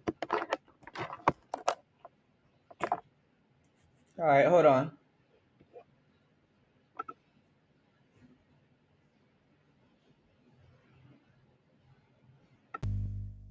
All right. All right, we should be back. I liked her with the braids. But I ain't gonna lie, braids have been saving and hiding a lot of shit. That forehead, baby, goddamn. You know. And then Yvette Carnell, she crazy. You know, I mean, obviously she's a lesbitarian. You know, so she might not all the way be right up there when it comes to black love and all this other stuff, you know. But man, black people got way too much problems to be listening to some stupid shit, man. I already gave the solutions, you know. I stopped giving the solutions, man. I'm like, hey, well, America trying to breed everybody out anyway. We're in the West, in America, we're going through a crisis now where people ain't trying to have babies. And you gotta and they gotta force certain people to have babies. That's what COVID was. And I was telling y'all that throughout COVID too. It's like to keep people indoors, and you know there should be somewhat of a boom out of this. You know, a couple COVID babies happened, but not the boom that they was expecting. And then I want to let y'all know too. You know what's gonna happen with this new generation. You know, the alphas or the betas. I think it's betas and then alphas. But with generation beta, you know, Chat GPT gonna be thinking for them. So I don't know if the you know the plan is to get them to just sit around and start having sex all damn day, and they become breeders or whatever. But I will say, I don't know how the hell that's gonna happen when you're pushing inconsequential sex on them with being lesbians and being gay. So you know, I don't know what to tell you. You know, they're all screwed up. You know what the hell? And what the hell is having a kid? What the hell is having a kid in the future gonna look like? And then also too, you know, I've told you guys like all the way back in 2010. You know, and I was just saying this in general, not that I had a whole radio show and stuff back in 2010. What I'm saying is, you have the artificial womb and the male birth control pill coming and stuff. We passed that, you know. So I'm not understanding why people are not adopting these kids or you know doing a build a baby. Some people do that. You know, you can have a designer kid. You can literally, you know, you can literally pick out certain attributes you want your kid to have and intellect and all kinds of stuff, but you got to have paper. You know, you can have I don't know why the incels ain't talking about that stupid shit. Goofy ass niggas. I don't know why they ain't talking about that. You can have a designer baby, so your baby can be born with certain genetics and shit like that you wasn't born with. But is that your kid at that point? So, obviously, what a lot of people don't understand that there's a novelty, and not necessarily a novelty. There's a real visceral thing for having kids of your own, and you see a lot of women never had to think about that because it's always been their baby. Women never. That's why you don't listen to women and shit. They've never been in the shoes of a man. Women dating coaches out here telling you this is how you get a woman. It's like, really, how much women have you gotten without being a woman? Are you a hunter? What's your rate? Do you know how to catch? How do you catch? How much women have you been with? How much women have you protected? Huh? How much women have you provided for? Don't know shit. And y'all niggas sit up there and listen to them and support them. And I'm like, what the fuck? I thought niggas was logical. I can't tell a shark how to eat me.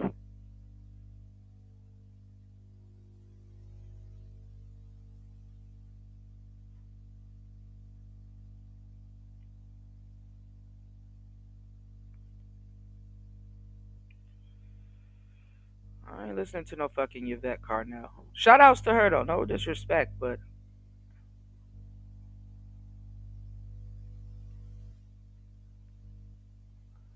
you said, I don't understand how celebrities think Cardi would make a good mother. If I'm a wealthy athlete or rapper, Cardi B is the last woman I'm getting pregnant. And people just sleaze and everything. Sometimes too, though, it is advantageous to have a famous baby mama. That will up your social circle. That'll increase your social circle. You won't really have too much trouble getting other women. But then again, shit. I'm gonna tell you something that a real player will tell you. Knowing, knowing what I know, when you operating and you moving like that, and you get a certain type of woman. See, you can talk to guys about women all day, but you can't really talk to guys about getting your particular type. You know, most guys that you can talk to about women, they probably get women, but they probably don't get their type. You understand? There's a difference if the game adjusts your taste, or if you had a taste, you pursued it, actually got your taste, and you change. So what I'm saying is that, like, as a player, I offer vital information and real information on certain topics like this because the psychology of a guy that will sit up there and not necessarily trap someone like Cardi, because believe it or not, sometimes it's a mutual thing. When you actually get the type of woman that you want, right? When you actually get the type of woman that you want, and let's say you got a baby mama that kind of like a Cardi B that kind of reflects the type of women that you like, and you use her as bait. We call it bait, and she starts attracting more type of women. You can start attracting a bunch of women that you are fucking repulsed by. You can start attracting a bunch of women that you are annoyed by. Because I mean, any Cardi B fan would fuck you at that point. You know, you're their muse. Which is kind of funny because with the whole Beyonce thing, y'all, people was talking crazy about Jay-Z and how he looks like a camel and all this other stuff, and then you got Beyonce with a cult following. Whether y'all believe it or not, Jay-Z's their muse. Jay-Z's their muse. They don't even know.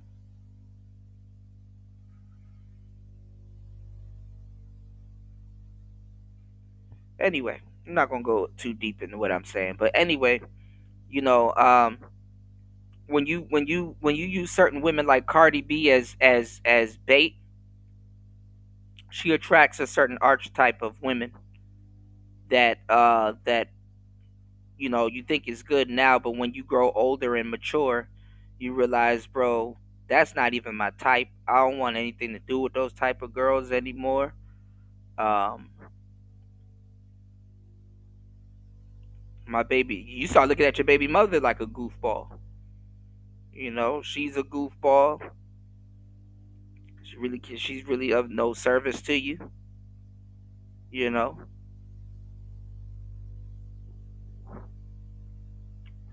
You said, if I'm famous, I'm not getting a famous woman pregnant. No, there's some of them like, and I got to an argument with Angry Man about this because he kind of didn't know what I was talking about. But it's straightforward. It's some player shit.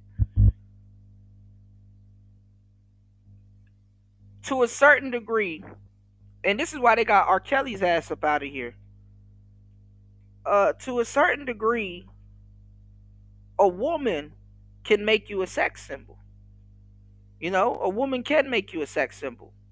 You know, like when Kanye West was with Amber Rose, and he worked his way up to, because you got to have like a woman that stands out, and then you have to have prestige around you, and sometimes you just don't have to have nothing. These bitches was fucking anyway, but there's a difference between regular bitch pussy and Kardashian pussy. You know, you will get a team of bitches that you can deal with because they know you fucking with a Kardashian. You know what I'm saying? All kinds of coochie doors open up because they know you can deal with a Kardashian or a Jenner. Does that make sense? Does that make sense? And then when Kanye jumped from Amber Rose to Kim, when Wiz Khalifa picked up Amber Rose, I was like, okay, I see the move that he making. Same thing with Travis Scott. Same thing what Tory Lanez was trying to do with, you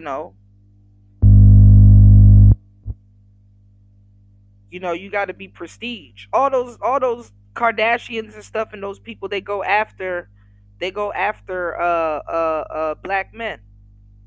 And there was another woman back in the day that the Kardashians stole all their shit from, but she was her assistant, was Paris Hilton. But guess what? Paris Hilton, she didn't go viral doing a sex tape with a Ray J. She went viral doing a sex tape with Tommy Lee. You know. So if you wanted to become like a sex symbol or a sex icon, you had to mess with, and you had your Janet Jacksons, you have all the other women that's kind of locked off and whatever. But if you wanted to become a sex symbol, you have to get like nowadays. I mean, even though they're kind of on the way out, nobody's really replaced them at the moment. But a Kardashian. What's going on, LT man? Shout outs to LT man. Gave you a shout out earlier.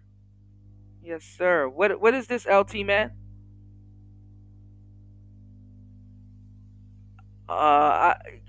Give me 1 second. I don't know what that is. I got to take a look at it. Well, welcome to the show. I'm glad that you're here. We're almost done with this segment. We're gonna get a little bit further in, but I wanted to show y'all, and I gave you a shout out on the dystopian pre-recorded video. I wanted to show y'all a little bit about dystopia, and I'm gonna bring in Metal Gear Solid. I'm gonna have to do a whole nother show just based on Metal Gear Solid, but we're gonna talk about the dystopia that the world is headed towards. Party said the type of bitch that he said the type of bitch that spins off that ain't no way. You said you dropped the link to join the panel. Yeah, the panel is open. You know, Shout outs to everybody here. Please hit the like button and support the show. Give me 1 second, cause I gotta go through a process to share and click links. Give me 1 second, guys. You said having sex with a Kardashian will get you lots of play, but I wouldn't marry them. If you're gonna marry a Kardashian, that's a financial play. You know, and and I was just looking at it the other day. That's what Black China did. You know, Black China married Rob Kardashian and got a kid with him, so she locked in. You know, Kanye married a Kardashian. You know, locked in. You know, so you can marry a Kardashian. You know, I wouldn't advise it too much unless you know what you're doing. You know, French Montana, he ended up skipping Chloe and he's with like some Dubai princess right now. It's like shit.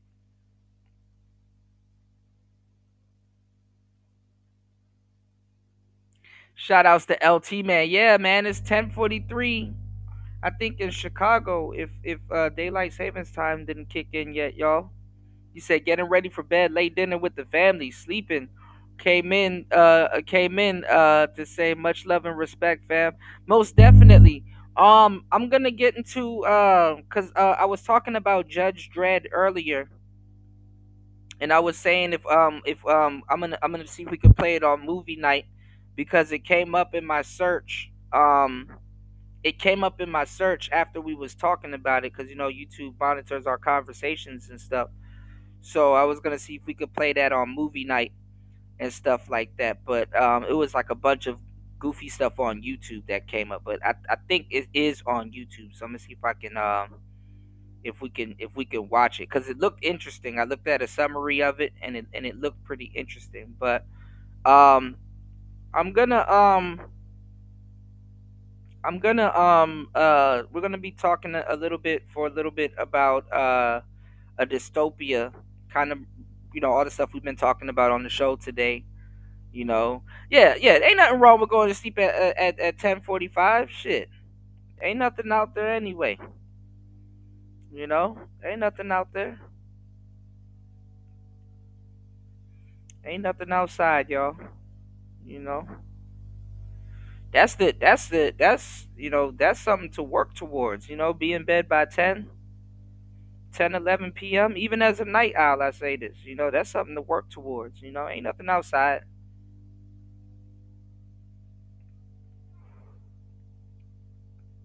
But yeah, we're gonna talk about it. But let's get into this real quick. A lot of people are talking about Cardi, and like I said, you know, with the play, I mean, you know, and I told you guys, oh, the Jay Z camel, okay, that's what King Pix was saying. Yeah, it's the photo of a Jay Z. Okay, all right, now I'm figuring it out. Okay, my bad, y'all. I'm doing like 100 things at once. Yeah, Jay Z look crazy. But no, and that's the thing too. Low key, if we're gonna talk about Jay Z, Jay Z had a mill. Jay Z had Foxy Brown. Jay Z had a lot of baddies, so to say. I'm not gonna say she did, but she kind of did, low key. Beyonce made Jay Z a sex symbol, even though he could have done this on his own. And this is what where me and Angry Man got into an argument about because Angry Man kind of really didn't understand it. But Rihanna made Chris Brown a sex symbol. You know, they really don't like when you can do it on your own. But Rihanna made Chris Brown a sex symbol. You know? Rihanna made Drake a sex symbol. Believe it or not. You know? And also too, Chris Brown made Rihanna the quote unquote bad girl. Yes. Yes, I'm telling you. Chris Brown made Rihanna the quote unquote bad girl. She went from bad gal Riri from it. You want to know why? He wouldn't have been a sex symbol. Chris Brown would have faded away. I'm going to tell you why. I've said this multiple times. If y'all are an avid listener of Player Talk Radio, you know where I'm going. Chris Brown wouldn't have been a sex symbol. He would have just been like any other old R&B singer that could dance his ass off. He would have been like another Amarion. Let me tell you why. I'm a DJ. All right? I know what the hell I'm talking about. I know these things. Trust me, what I'm about to tell you is going to let you know why. All right? And it might even fill in the gap for a couple of y'all. Give me 1 second. Let me get this battery. Hold on 1 second.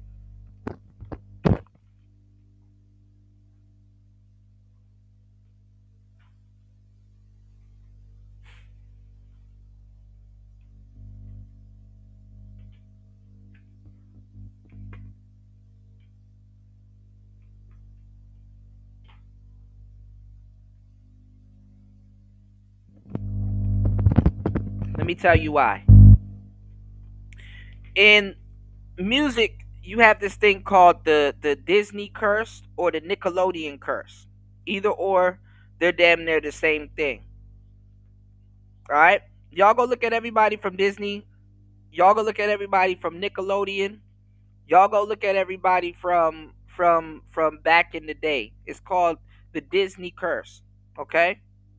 So, when you have child stars, because this is what's called a child star.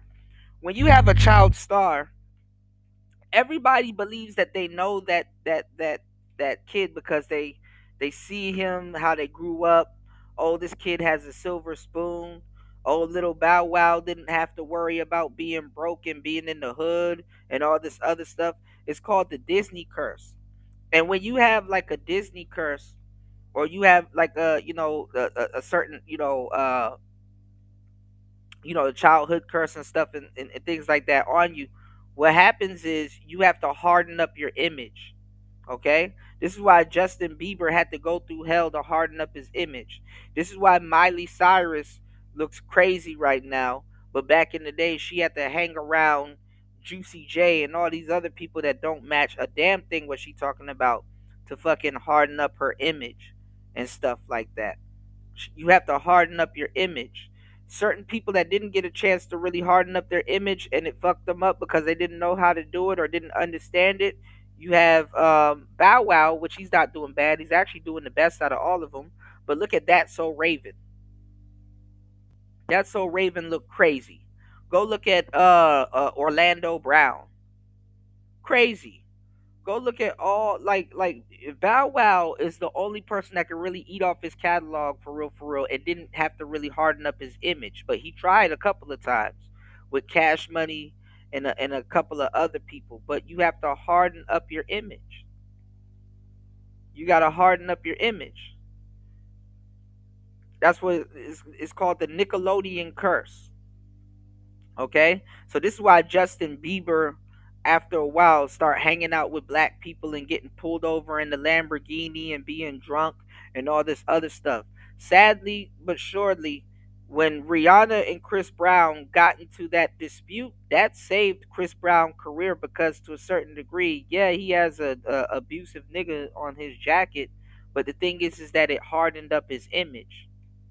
It hardened up his image, and then what it did is it gave her the it gave her the green light to do more raunchy songs. Now she had a reason to be a slut. You understand what I'm saying? Oh, men can't, that's it. Like, have you ever noticed, as a man, your heroes are men that like Batman and Superman and guys that that do right and save hoes and all kinds of shit. A woman's hero is a feminist. A woman's hero is a feminist. A woman's hero is another bitch that thinks she don't need a man, or some man did her in, so she needs to become a villain and shit. She like it's her villain arc. Some of the songs that Rihanna have done today, if she was to do them, why do you think you know who's going through that bullshit right now? Go look at Chloe and Halle. Oh, she grew up under Beyonce and blah blah blah, and then when she started dressing raunchy and showing off her body, people are looking at her sideways because it's like she's always gonna forever be a kid. Even when Chloe and Halle still had kid faces, but somewhat mature bodies, people was shaming them. It's called the Nickelodeon / Disney curse, and it's a real thing. And if you don't know how to transition into it or harden up your image to make yourself seem a little bit more down to earth and and stuff like that, then guess what? You're not gonna adapt. You're not gonna adapt. You know who else kind of went through it? Sean Kingston. Look at what he got, a fraud case right now. He done brought his mama down and all kinds of shit. I don't know if that's gonna harden up his image, but he has a Disney curse on him because he was singing PG rated songs. This nigga really, really go listen to that song. You're way too beautiful. They keep playing that shit out here. It's annoying. It's a fucking annoying. Like literally, the premise of the song is, "Oh my God, girl, you're too beautiful. I'm gonna kill myself." I had to listen to that song annoyingly so many times to be like, this is all he's saying. You're way too beautiful, girl. That's why it will never work. You had me suicidal when you said it's over. He one of the reason why these hoes think people want to be in their presence all the time. When we really want peace. A real man want peace. Niggas be like, man, I want to be on a yacht with 10 bitches. Like, you really don't. If you've never been on a yacht with 10 bitches, trust me, you really don't want to be on a yacht with 10 bitches. One or two is cool. One or two was cool. You know who else would have fell into it? Hold on, this one gonna blow your mind, party. Hold on. Degenerate said the sex symbol discussion. I remember you had this discussion with Jessica back in the day. Yeah, absolutely, Degenerate. Absolutely. Absolutely. And I talked about it. I got into an argument with the angry man about this. So look at this, party. And this goes back to the Disney curse also. But that's because he did dance music. You want to know why drill is the cheat code? You want to know who made drill damn near the cheat code? And he's a culture vulture, but he's actually a pioneer. And he's actually talented, low key. Even though he's annoying now because he kind of leaned into it too much. You want to know? Put in the chat who you think I'm going to say. Put in the chat who you think I'm going to say. Who proves my Disney curse point and having to harden up your image to stay relevant. Who you think I'm going to say? You can put it in the chat. Put one person, somebody put some, y'all put who y'all think I'm going to say in the chat.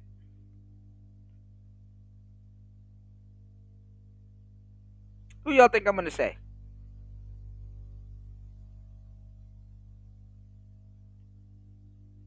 This one's an easy one.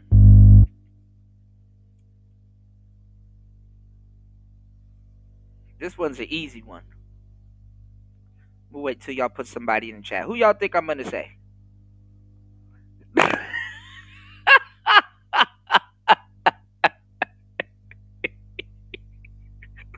Party, we gonna box. He said Post Malone. Yes, Post Malone. But we're gonna go back to Post Malone. Post Malone's a separate case. Post Malone is a separate case. You know who I'm gonna tell you? Soldier Boy off in it. Oh, watch me crank and watch me roll. Watch me crank that Soldier Boy, that Superman, that Soldier Boy. Soldier Boy is the perfect case study. Soldier Boy is the perfect case study. Not 6ix9ine, no. Cause see, look, the reason why I didn't say 6ix9ine and the reason why I didn't say Post Malone is because at the end of the day, they return back to their own genre and style of music. If you listen to Post Malone's voice, he has a yodeler's voice. He's a yodeler. He's a yodeler. He yodels. Post Malone is a damn yodeler.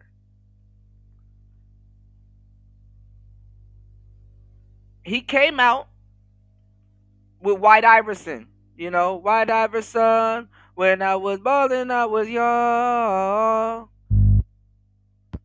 I want my money like the ring I never won. I never won. I'm saucing on you.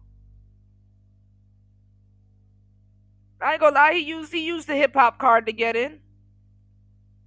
Now go look at him now. You know, he does collabs, but that's not hip hop music. 6ix9ine, he used the hip hop card to get in. But he returned back to his native music. Even Cardi B returned. She had a, you know, well, Cardi B actually does a good job because she actually look out for other reggaeton artists and stuff like that. So, you know, that's something completely different. You know, I've never really listened to Bad Bunny. You know, you said top men in terms of sex appeal in their prime is one Michael Jackson, Prince. Those two are outliers.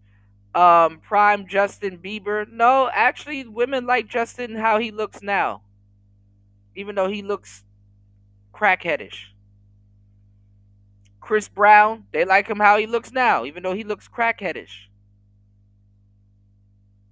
Prime Leonardo DiCaprio, they like clean cut Leonardo. And they like somewhat clean cut Brad Pitt, yeah. But you're in your prime in your 50s and in your 40s and stuff like that as a man. That's why GQ magazine, the men are in their 50s and in their 40s and stuff like that, you know?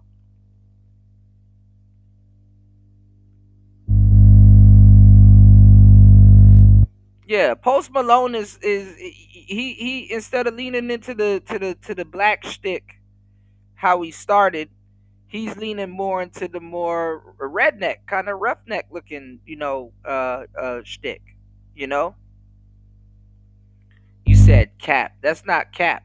You think they like them in their prime. No. Women like men when they're a little bit older and have a little bit of age on them. No, Leo is not in his movie prime right now, but Leonardo DiCaprio, they the only reason why they look at him that way, they like clean cut younger Leonardo DiCaprio because of Titanic and all the movies that he's in. But they like them in their 40s and 50s. Johnny Depp is worth more now in his 40s and 50s than he was when he was younger. This is common sense. I'm not gonna go into everything, but because it's not gonna make sense to you. You're a guy. You really shouldn't. The stuff that you think is the criteria for women is absolutely not. It's absolutely not. And I'm gonna tell you the truth. Leonardo DiCaprio and all of them dudes are pulling more women now that they're older than they were when they were younger, and they were still the same star. You know. That's where the black pill cats mess it up. Y'all be inserting y'all biases a little too much into the conversation. You can't insert your bias too much because you think, oh, logically, this is what makes sense. When you start thinking logical with women and not psychological, you're gonna lose with women every single time. Every single time.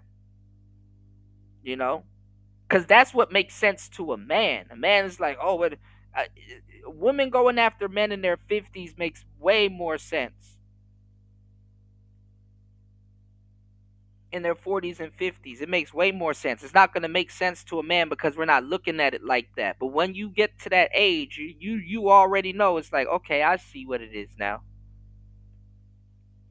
Yeah, Hugh Hefner level now. Yeah, it's because they're more established, but not even that. When women see gray hair on a man, that's really the sign of wisdom. You know what I'm saying? So George Clooney, when he played Batman, even though he was a little bit older, yeah, he was. Men get attractive when we get older to women. Just know that. But when he was on GQ magazine with the and this is why they want you on GQ magazine with like the pepper with the salt and pepper hair because it's attractive, you know?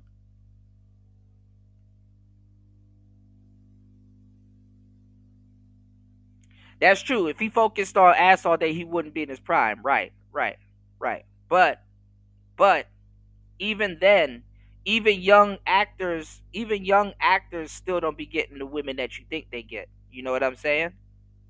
They don't be getting the women that you think they get. They don't get those women until they get older. And then the thing is that when you get older, the quality of women are supposed to get better.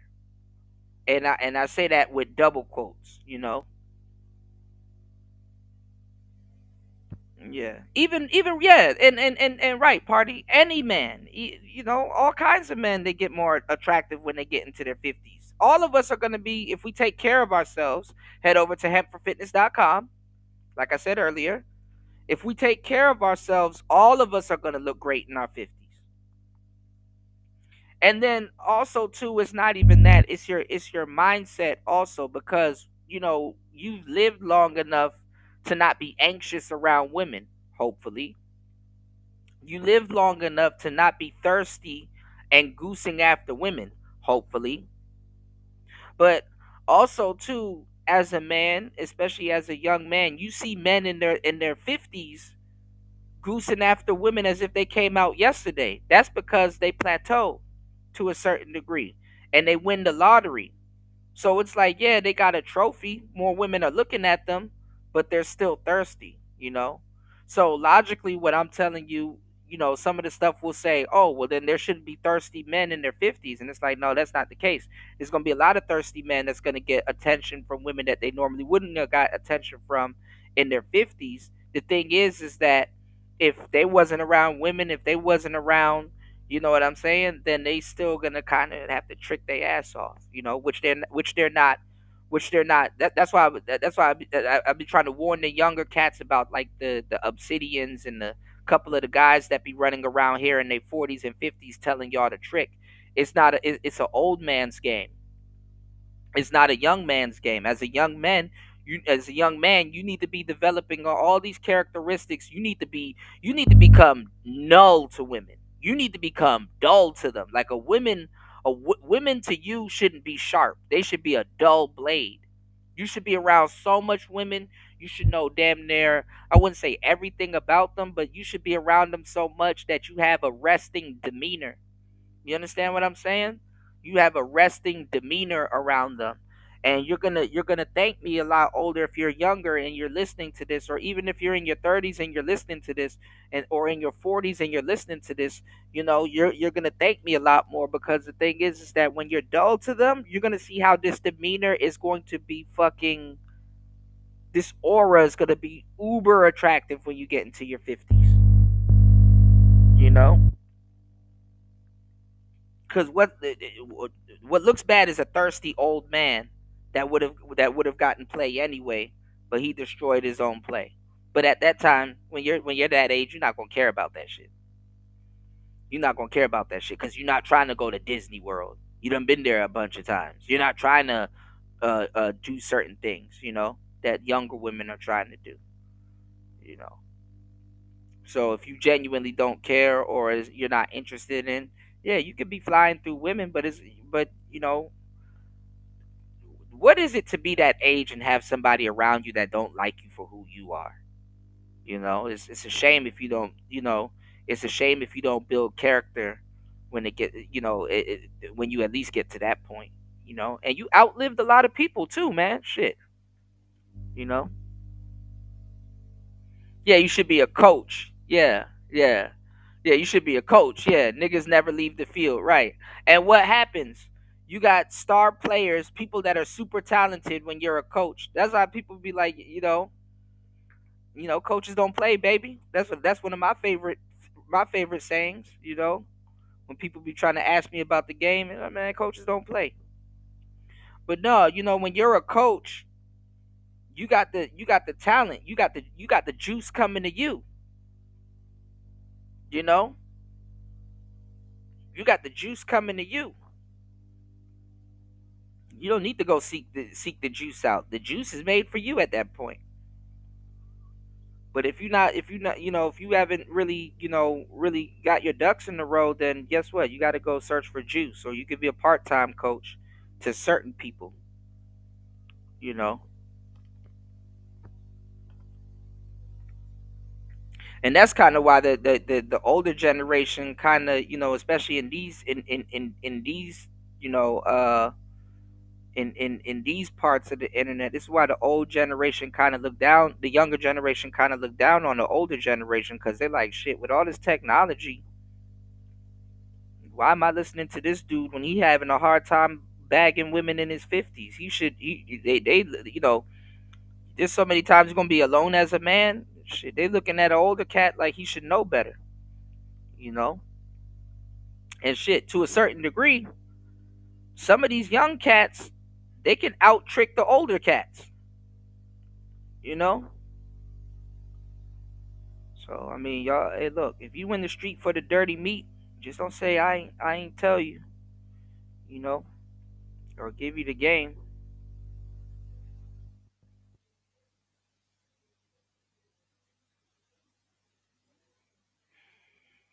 You said a lot of these hoes ain't trainables at 20 something.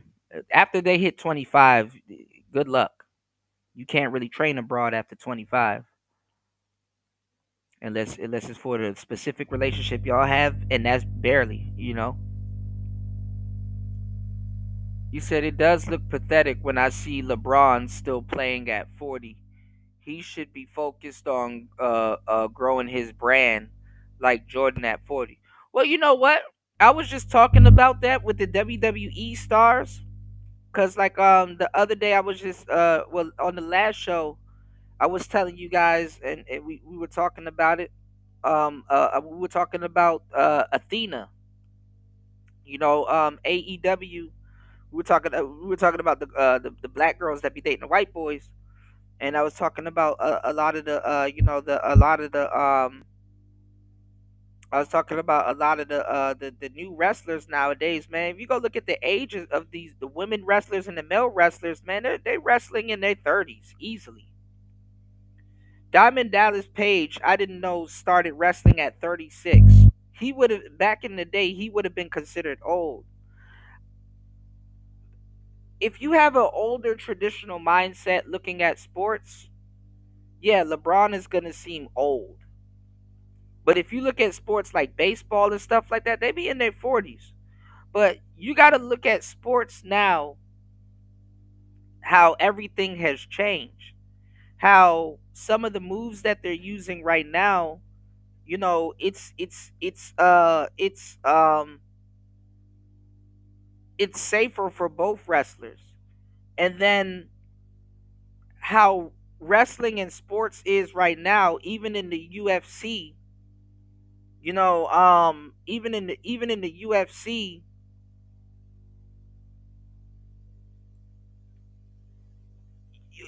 how they're treating the athletes, you have longevity.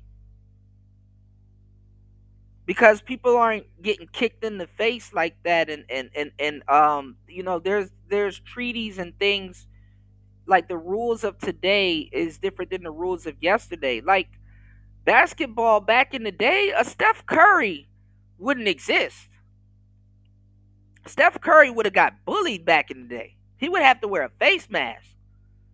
Steph Curry, they would injure him. They would take his talent away from him.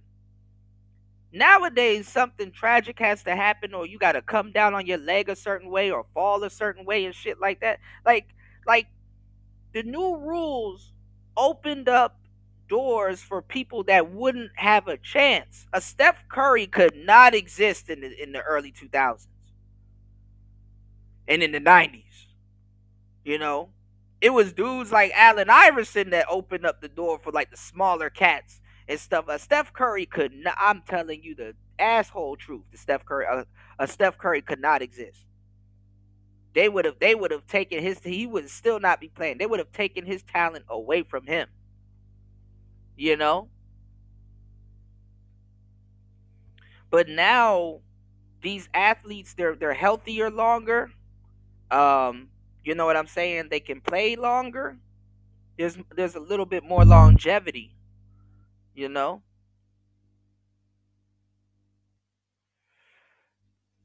You said it'd be 30 to 40 people to a class. Only one hand gets promoted. Yeah, it's a lottery.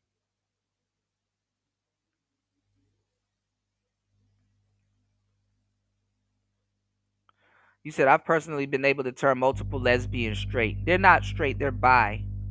But if you know, I've done something. I've done a lot. I've done a lot similar. But if they're in a relationship with you and they're just with you and y'all haven't introduced no woman to the thing, then yeah, you know. HGH helps. So I've heard. So I've heard. But it's just a different day in sports now. You know? All of them. Bianca Belair, she's in her 30s. Montez, 30s. Athena, 37. You know? And in WWE, and you can't blame it on Triple H and shit like that. In WWE, notoriously, Vince wanted cats in their 20s. You know, Vince wanted young genetic specimen in their 20s and stuff like that. What I'm about to say, because The Rock ended up being one of the youngest champions, if not the youngest champions. But what I'm about to say, a lot of these wrestlers, they're older. You know, they're in their 30s. You know, and that's not old. That's actually pretty young. You know, your 30s is pretty young, but like the millennial generation of 30-year-olds look way young. Cause nigga, I don't know what y'all was on in the 90s and in the 80s. Gen X. Go look at y'all basketball players and y'all dudes at 30 versus the cats at 30 now. It's like, yo, there's no comparison. Nigga be in his 30s playing basketball in the 80s and 90s and look like damn near George Benson. You know, niggas be looking like Ike Turner and talking about I'm 29 and shit. Like niggas be looking like motherfucking Isaac Hayes and be 25 and shit. Like it's like god damn. Fuck. Shit. That nigga in his 30s worried about his family. Like god damn. You know. So, you know, Gen X and millennials, you know, we gonna be some childish old people. You know. And personally I think that's the way it should be. I'm not even gonna lie. You know. Yeah, I got to do a whole show about that party because it's gonna tie into what we're about to talk about now. Definitely in the hyperbolic time chamber. 100%. 100%. All right. Well, look, this is gonna be a short segment, real quick, before we get into the dystopia thing, real quick, and a little bit of Metal Gear Solid.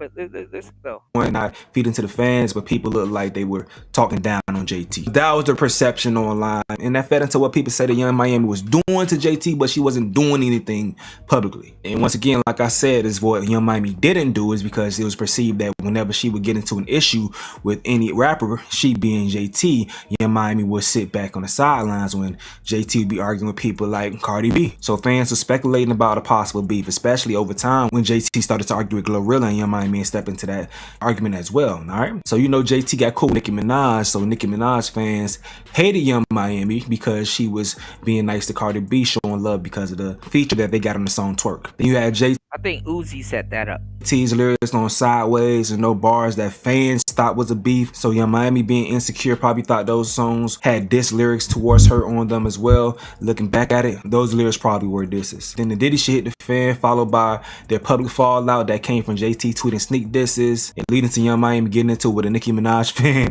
who was claiming that Young Miami was playing dumb online while JT was beefing with Glorilla. Saucy Santana stepped in. Then Young Miami and JT started to go head and head because Young Miami like, bruh, why you beefing with me? You been sneak dissing me and I ain't been doing nothing but supporting you. Even your songs that I feel like they dissing me, I still sung them to the top of my lungs on my story, but you got some issues with me and I don't know why. That was a wild last day. I might link the video when I covered everything, but I love Young Miami. I love JT. I feel like she dope as hell, but she brought this stuff to social media, man. She fed into the barbs, showing her all the love, and shit went to a point of no return from that, dog. And Joe's taking her side because he likes her more. Now I heard JT dropped the dope album, and I heard she can actually really rap. I forgot the rapper that they compared her to, but you know,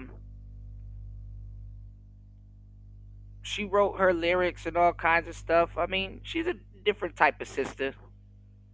But you know, I heard her album was actually pretty good. I just didn't get a chance to check it out. You know, I'm sorry. I'm kind of more into the underground female rappers. You know what I'm saying? I'm into the underground female rappers. Tia Kareem just dropped she just dropped a crazy, a fucking crazy project recently, man. You know. But anyway, let's go. And he met her, you feel me? But that's how things went. Mama didn't want you, bring this baby ass I ain't gonna lie, Cardi, and it's crazy to say it, Cardi is an A-list artist. That sounds crazy, but she is. Oh, Brenda! That's like a thing. You know what I mean? Talking about Who knows if she just saying that or is that a thing? Like in Miami, it don't matter. No, it does matter. If it's known like your mother didn't raise you or your mom didn't help with you, and you say that, that'll make a motherfucker come see you. That's crazy. My memory is bad, but Yeah, the underground has like a whole parallel universe, and I've been saying that for years too. I'm like, man, the underground, like, there's a whole better industry underground. If anything, I would love to stay underground. Honestly, actually, I still got some stuff I gotta release from years back. Shout outs to Currency though. Currency, you know, yeah, they did force the list. Yeah.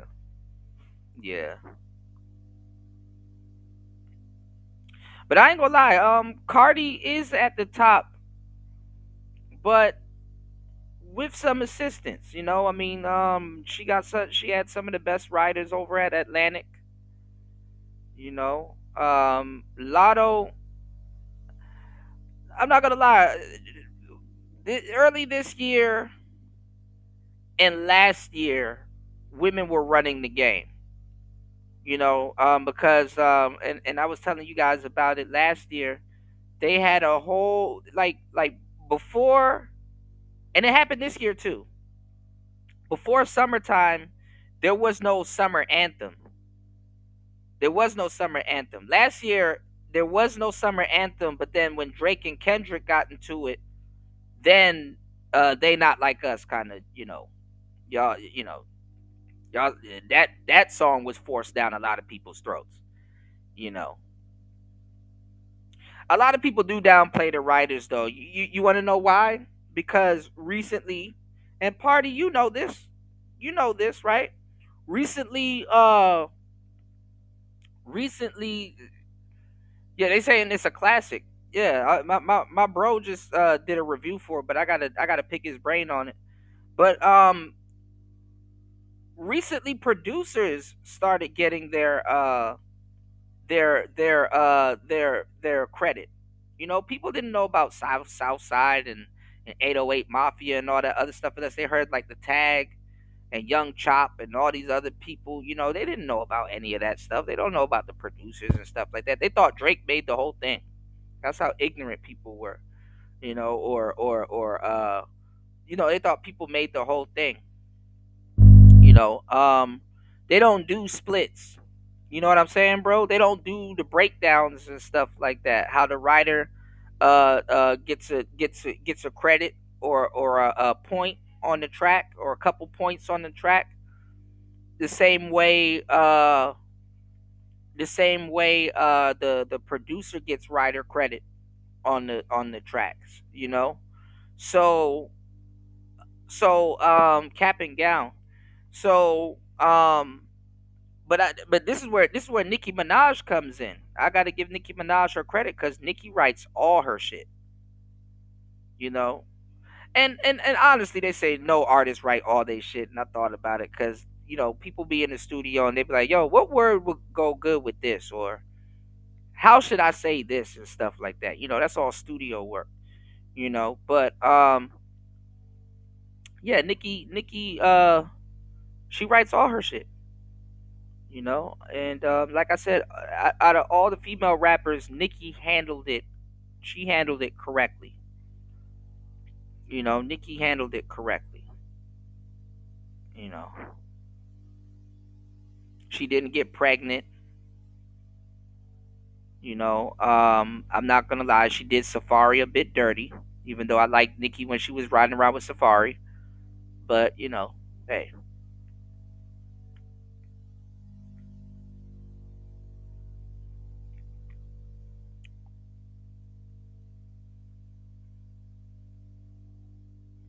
But I'm not sure which guy was writing for Cardi at the time. I know it's another party. I don't know if it's Partisan Fontaine or if it was who else was it? I forgot who was writing for her. But I ain't gonna lie, hey, it's cool ghostwriting for people too, cause you can, you know, I've ghostwrited for a couple of people playing around, and you can literally become unhinged because it's not you saying the shit, you know. 35 in wrestling is supposed to be, you know, seasoned main eventer or at least main event level to wrestler to speak. Yeah, but you got people in the league starting at 35, you know, which is crazy. Yeah, but you know, Cardi, Cardi know how to say the words. I mean, you know, the accent and everything. I was looking at Party Next Door when he wrote Rihanna's, you know, work, work, work, work, work, work. It's me, do me, da, da, da, da, da, da. You know, it definitely fit because guess what? She's an islander, so you know, even if she had somewhat of a patois accent, you know, it could kind of show up and be a little bit better with the cadence. You know, if Party Fontaine put work out, it would have flopped. So sometimes it's not even it's about your love for the actual song too, and where you want the song to go. You know, so Drake was like, hey, you know, hey, remember I told you Rihanna made Drake a sex symbol. Drake put that hit in her hand. How would she get around Party Next Door to see that he wrote, you know? And shit at the same time too, you know, Rihanna's last album, Anti. Speaking of albums and getting put out late, you know, Travis Scott damn near wrote the majority of that fucking album. Go listen to Bitch Better Have My Money. That's all Travis Scott. Without his ad libs. Like, literally, go listen to Bitch Better Have My Money. Look at how Travis Scott, you know, I'm talking about days before the rodeo, you know, backyard, you know. Go listen to how Travis Scott, you know, put that together. Go listen to Bitch Better Have My Money and see all the opportunities where ad libs should have been added wasn't added. You know? But Ghostwriter is like a sleight of hand. You know? I think shit, now we living in a day and age, I think a lot of people should become ghost producers. Yeah. Yo, who did that? Yo, who did that? You got to be the El Chapo. Remember, El Chapo was a ghost for a long time before people knew who he was. You'd be a ghost producer. You know? Anyway. I think that comes from somewhere. All I know is Carisha mom did time. I don't know nothing about JT mom, but that's strange too, because even though Carisha mom did time, when she came home, she was with them. You never really hear about the other one mom, so I don't know. Yo, it don't matter if her mom was the best mom That's in the what I'm world. saying. Brenda had a baby. It don't matter. Trash I think can. it make it Because if it's accurate, it hits way harder. Way harder. That's just what's It's a dope line regardless, but if it's true, it's fucking then it's like Truth fighting don't matter when words. lies is dope. I agree with you. But if it is true, then it's crazy. It's a body shot. I almost It's feel a like JT came up here and talked about whatever that is that we trying to figure out is real or not. I think she did that right up here. Damn. I think there may be something to that. No. I don't want to be a messy bitch, so I ain't getting into it. But the line... Cardi, though, this is a whole rollout, though. She knows she had to drop something because people was talking within them 7 years. And was like, girl, you not even relevant. You don't even have an album out. 7 years done passed. You don't even have an album out. And blah, blah, blah, right? So she had to, I ain't gonna lie, she had to get people talking. You know, she had to send shockwaves. So. in itself, hard. Whoever is writing these lines... Party. I'm not sure about... Okay, so Party. We got the credits is right here. I'm gonna look that hard. He is smoking this shit. He's on here, yeah. Torre, I think, wrote some as well. Shout to Torre. You gotta see if you ghostwrite for Cardi now, you gotta inherit beef. Your mother didn't want you. Brenda got a baby ass bitch. See, you can't play with these Bronx bitches, yo. Yeah. At all. Or Party. Okay, now that's what Cardi responded to right there. So she says, whoever wrote it, nah, that's Cardi. This is my process. I'm a You said just need to lay off the blunt. She sound like Quavo. That's hilarious. Hey, look, speaking of ghostwriter, this is something that I had to say. Quavo. I mean, I don't really think Quavo can rap, but what the Migos do necessarily, I wouldn't consider rap. It's like kind of Atlanta culture music. But Quavo, he got writer credits on Beyonce and Jay-Z's song. They got a song called Ape Shit. And I'm like, Beyonce is sometimes, you know what's funny? Even if you're talented, people don't give a damn. It's just like they just want somebody to write something for them. Hey, look, I'm not trying to do all of this. I just want to go in the studio, say a couple of stuff, and then get out. And then let the engineer put all that shit together. Let the engineer put all that shit together. You know, because I don't know, the stuff that Beyonce had on Ape Shit, that shit was basic. You know, if you listen to in the background, Quavo's vocals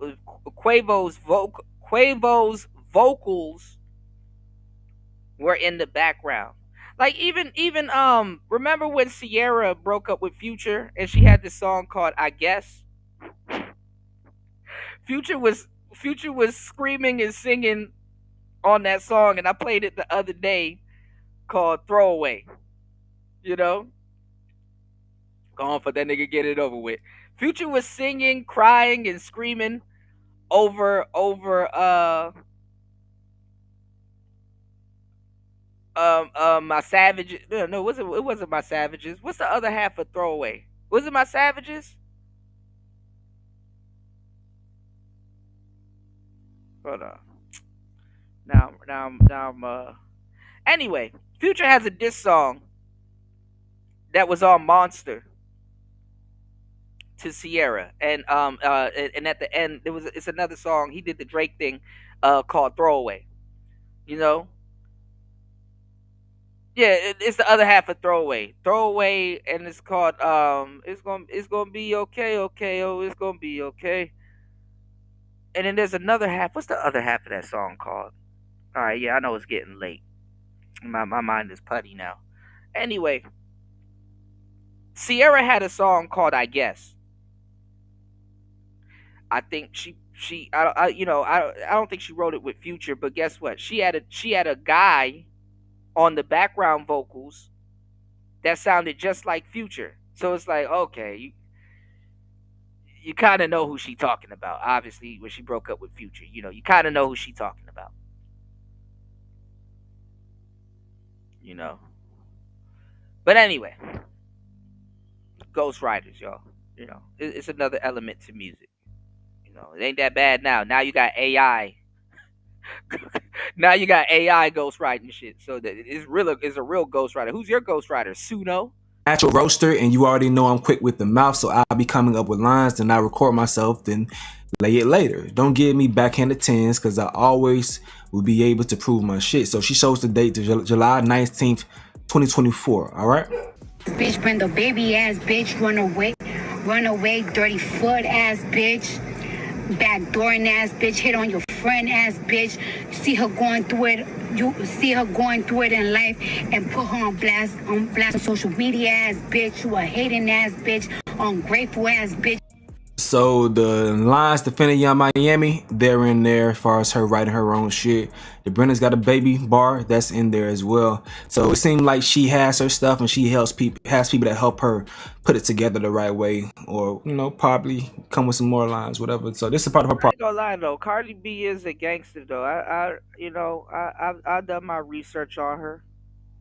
And she run with the hats. Shout out to the brims, but she run with the hats. So she tapped in. I don't think these girls. I mean, unless she go to Miami, but you got some hats in Miami too. So she tapped in. I mean, I don't see no violence coming behind this. But then, she is pregnant. I know a lot of pregnant girls that used to talk shit, and they always want to say this line, y'all. When I drop this baby, I'm about to be on demon time. Yeah, she reading notes. Yeah. process. And fans say that this is the day. And all you gotta do is recite the notes, know what's being said, and just add some cadence to it.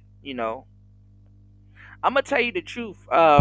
Reading from what a ghostwriter says is actually easier than reading your own lyrics.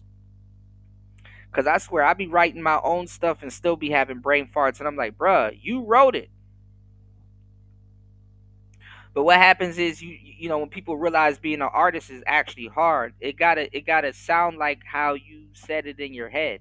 And that's what I try to tell people that get into music and they need pointers and stuff like that. It's like you the last thing you learn with music and rapping is cadence. That's the last thing you learn. Your cadence, because what you're really doing as an artist is you're selling lyrics. And the crazy thing about rapping and doing music is that you may write a song when you're sad, but when you go record it, you know what I'm saying? You might not be sad no more, but only you would know, or you would have to channel that sadness or that emotion and put it into the song so that the listener can actually kind of hear where you're coming from. You know what I'm saying? And also, it's like I could tell, bro is speaking from pain and stuff like that, because people listen to certain songs to feel sadder or to understand and things like that. So other than the the instruments and stuff like that, and all of that stuff, you got to bring that emotion back out, and it's based on cadence. Your cadence is and it's an actor. Your cadence will sell a verse or a hook more than more than anything else. All right.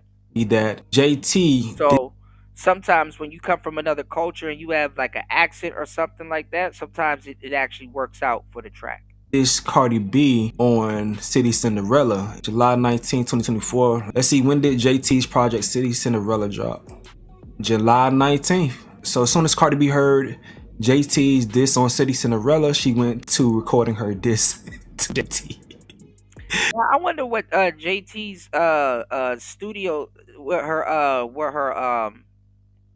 her record deal situation was, because I think I don't know if JT was signed to QC, the label, at some point, or I think the City Girls, was the City Girls signed to QC. I know Yachty signed to QC, but that's hip hop, man. She went to working on the disc. That's hip hop, bro. Keep it on the bars. Like, she ain't come online saying shit, talking shit. She went to the booth. I appreciate that, man. Because y'all know the lady I love, that's part of Young Money. I'm not gonna say her name in this video, but that lady that I love that pisses me off so much, she would go to social media first to respond to people before she just dropped the song. And I wish she just dropped the song. Cardi B go to social media a lot too, but she sat on this one. Yeah, but it's not get it over with. That was one of the parts of going fuck nigga, get it over with. Yeah, bro, I still got that movie. I still got the link that you sent me, Link. And Judge Dredd. What's going on, man? Gave you a shout out earlier. What movie you got in mind other than the one that you sent me, Link?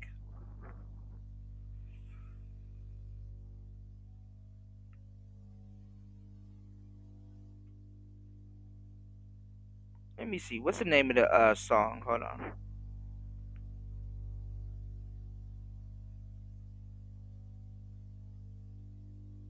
Oh, is it called Get It Over With? Hold on.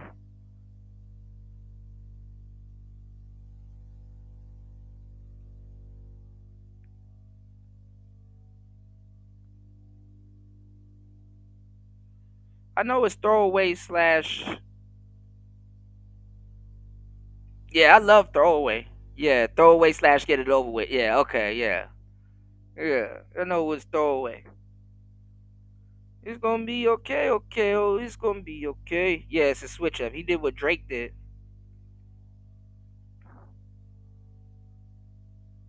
Yeah. I'm not gonna lie, a lot of the R&B singers, though, they, SZA started doing that also. She started rapping on SOS. I haven't really gave SOS an honest listen, to tell you the truth. But I really love Control. Control is my fucking album. I ain't gonna lie. I listen to Control all damn day. They done copyrighted me the other day playing that shit. But album, she sat on this one, and I appreciate that. So there's a reason why I always wear hats in my videos, bro. And it's not because I'm trying to be cool or mysterious. It's because I got this permanent scar on my phone, or scan the QR code right there. I want to commend whoever came up with where to drop the beat on this album. Yeah. Y'all dropped it in all the right spots. The production of this album, like, I didn't really necessarily like super love any beat in particular, but the production is more than just beats. Production is, does the hook go here? Do the drops go here? Who should be on the hook? Vocal inflection, all that shit. And honestly, these people don't even really stick around. They just get very talented engineers. That's really what I need. I'm not doing no more engineering. They get really talented engineers, and they let their engineer pick, and then they come in the studio. They hear what their engineer got, add certain things to it, and then let it go. It's really the engineers. The engineers are literally who y'all listening to, but y'all don't really, other than the producer and all that other stuff and how they chop it up, like, it's really the engineers, That's why now when I make beats, other than leveling them and like adding like a soft clipper and some other stuff, I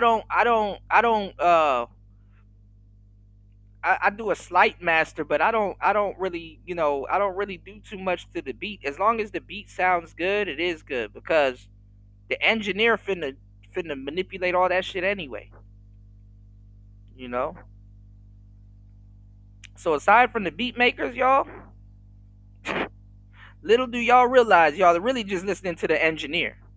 What the engineer is doing, if they their producer. And sometimes it's good if the producer is the engineer. you know, how they chop it up and how they,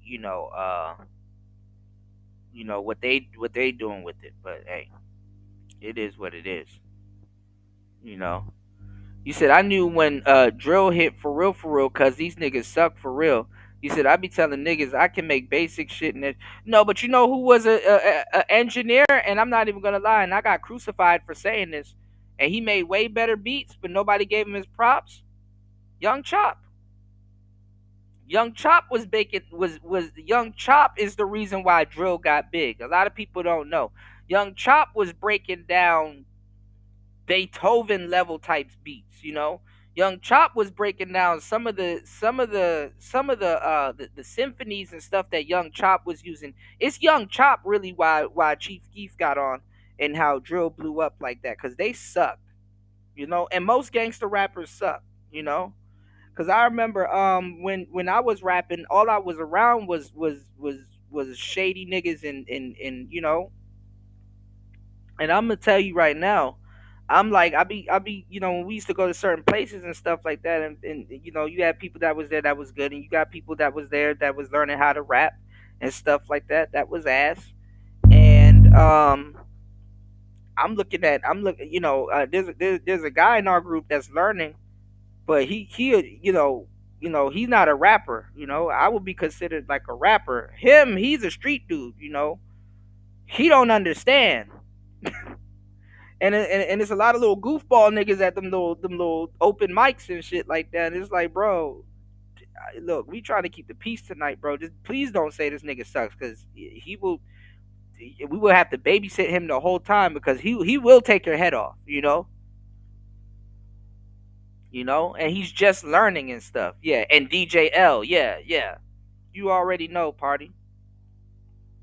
Chief Keef is nothing without Young Chop in the early days, you know.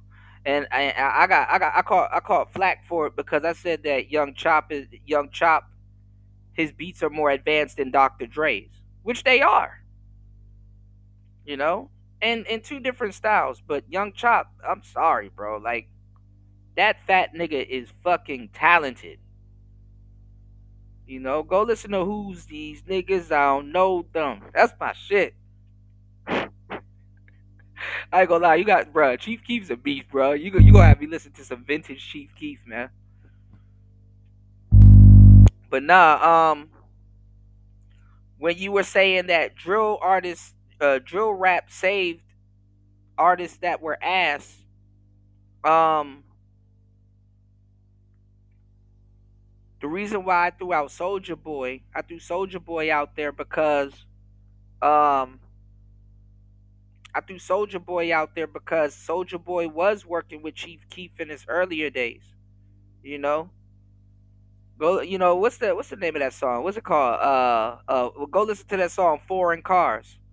He had to put Soulja Boy in the Chief Keef is actually lyrical. Actually, he actually lyrical. Oh man, that was funny because, you know, it's funny that you mentioned Chief Keef. I was gonna play that song on the last show. He had a mixtape that a lot of people don't know. I forgot what it was called, but he had a song on there. One of my favorite songs from him is called "So Tree," and that shit is fire. What did he say on that song? He was like,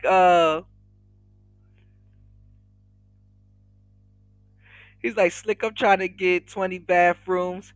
I need he said, I need a vision of the star in the moon. All this marble on the ground, grab a broom. Outside, white, blue seats in the coupe.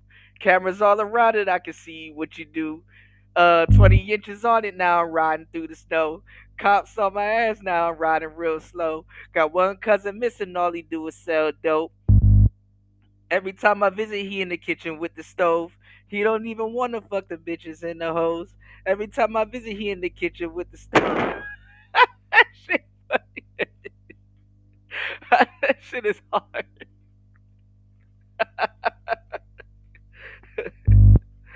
My baby is the dope. Yo, Chief Keef got endless hits, man.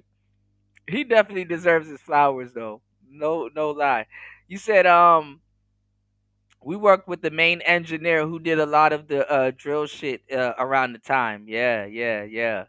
You said I was arguing with people tonight that Jimmy Iovine owns Aftermath and Shady Records. Am I wrong? But I don't know if he still owns it, but I think he does. I don't know if Dre still owns it, but I think Jimmy owns it. I think Jimmy owns it. I gotta give me 1 second, party. It's hard for me to click links, bro. Hold on. Got one cousin missing. All he knows is so dope.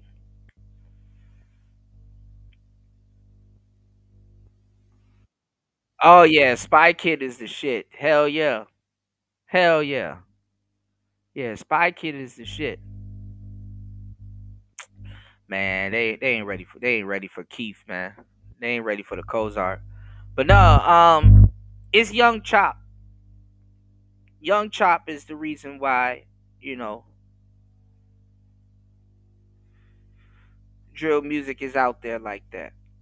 And to this day, I think he still should have stayed with Young Chop. I mean, but people fall out.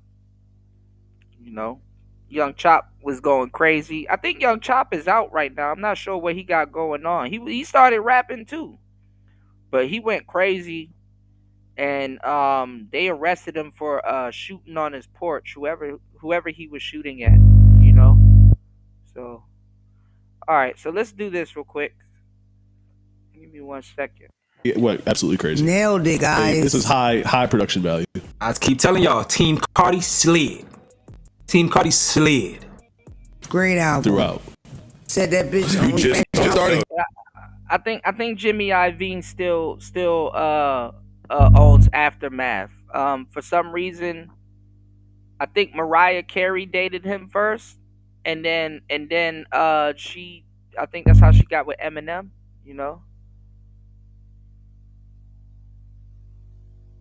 Oh, they're calling him Turbo? No, Turbo. Yo, party. I have no idea because look, I know 3 different Turbos. There's an actual producer named Turbo. For sure, I know he's not Young Chop. That he's doing Turbo on the beat. That's a whole different Turbo. And then a lot of people don't know Chief Keef makes his own beats too. So he get called I think he calls himself Turbo also. Chief Keef been calling himself Turbo also, which is crazy. But there's like 3 different Turbos that I know that make beats. But what was I about to say? Who's that other dude? I forgot. I think his name is Jay something. I forgot his name. He's a YouTuber, and he used to make a bunch of funny. He used to make but there's another Turbo too. Yeah, I know Chief Turbo, but it's another Turbo also. But what's his name? He's a producer. He made a beat and it was actually pretty good. I forgot who he made a beat for. I think he made a beat for Tyler the Creator and some other stuff. Jay Versace. Y'all know Jay Versace? He's a producer.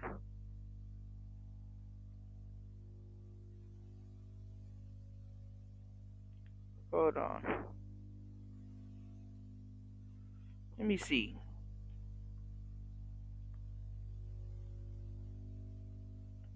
Yeah, he produced for SZA, Doja Cat, and West Side Gun.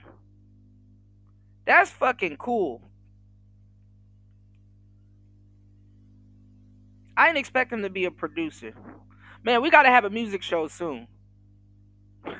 We're not even getting through this Cardi B shit. We like talking about some real shit. God bless you if you're like a gossip girl or somebody that came to hear this from the clouds, bro. We're not even talking about Cardi B.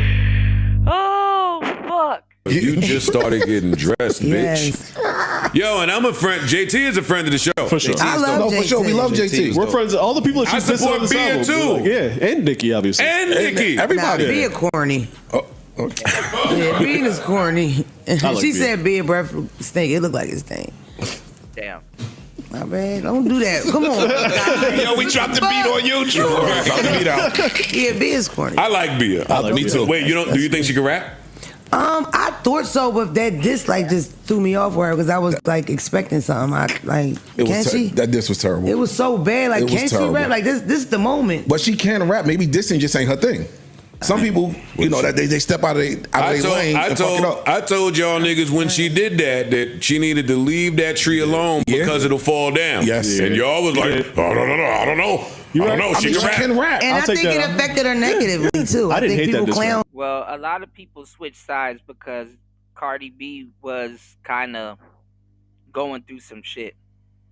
So Cardi B is just giving her a receipt.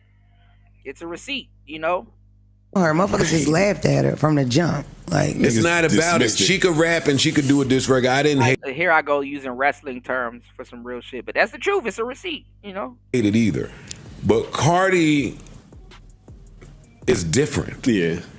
You know what I mean? Like if she back to putting music out and her writers, what they come up with, the beats that they find, how she gonna deliver it, what she's saying with her star power hurts an up and coming act. Whether your rapping is not enough. She should not be talking to Bia like that. That's craziness. We'll get to that record in a minute. Let's do it. That's my favorite one. Let's do it. The diss records. Yeah. Oh, out of the diss record. Yeah, the diss record. Yeah. Pretty and Petty. Oh my. Yeah. Oh man. Yeah. Great title. When that first came on, I was tempted to go right to that one, but I listened to the album. I hated this beat as soon as it dropped. I was like, oh god. That's the Then I thing. started listening to it. I was like, oh shit. That's the I thing. won't show you. Nah, this is crazy. Be a song's gonna point to your head. I'm dead. Right there. I was good right there. Started the song with that. And can't nobody name Nigga, I was in the car. She got a point. I'm a Bia fan. And I don't know him. We're done. She could have dropped that number. Right.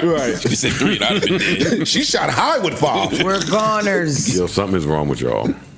It's the truth. Oh my God. Where the f- is this song? All right. This a big thank lap, God I'm not though. you. Be a Labrador. Yep. She called you a puppy. No.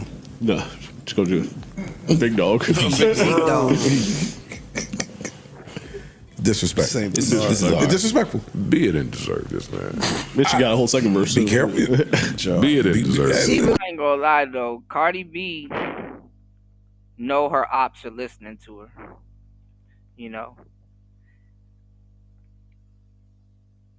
And then you got Megan Thee Stallion. I mean, shout outs to OG J Speed. He called her Megan Nostalgia. Megan Nostalgia. You got Megan Thee Stallion. I ain't gonna lie, Megan be spitting too. I can't even hold you. Megan be spitting too. Whoever they got writing for her is bonkers also.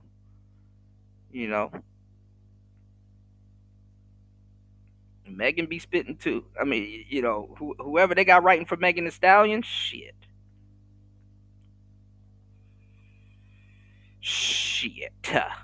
Maybe, why She not? talking about I don't know if she did it. She talking about her daughter. Yeah. Play it. Yeah. All bets is off. We talking kids. But you dissed already. So? Once you mention the kids, all bets. Hey, yo, let me tell you. Well, I don't think Bia should have said nothing about it. Hey, yo, look. All right, so now if somebody now steal whatever. You, right? If somebody punch you in your face, right? That's his favorite example. No, if somebody punch you in your face and you don't feel like you really got them right, next time I see you, nigga, I'm gonna get you again. That's a good point. Yo, look, I feel like we just. Right. Yeah, I mean, we shouldn't be even. Right? I didn't get my shit off like I needed to. Yeah, I mean, I want to let you know, nigga. Don't do that again. Keep your hands to your fucking self. This ain't what you want. Kid and you don't got kids. When I see you in the mall the next time, nigga, it's up. Bia, just say you're bad. Apologize. Send flowers. Send some chocolates. Write a letter. Gift certificates for the kids. Oh, gift certificates always work. Yeah. Good job. Yeah. Do gospel. Oh, damn. You want to leave it? Leave hip hop. No, just one song with a little Jesus in it. You know what I mean? It's Christmas coming up. You know what I mean? That type vibe. Yo, what? I'm dead serious. Get God on them. Drop a Bible verse. That's true. First you do the little verses on Twitter. Then you drop the song. Everybody feeling it. You know what I mean?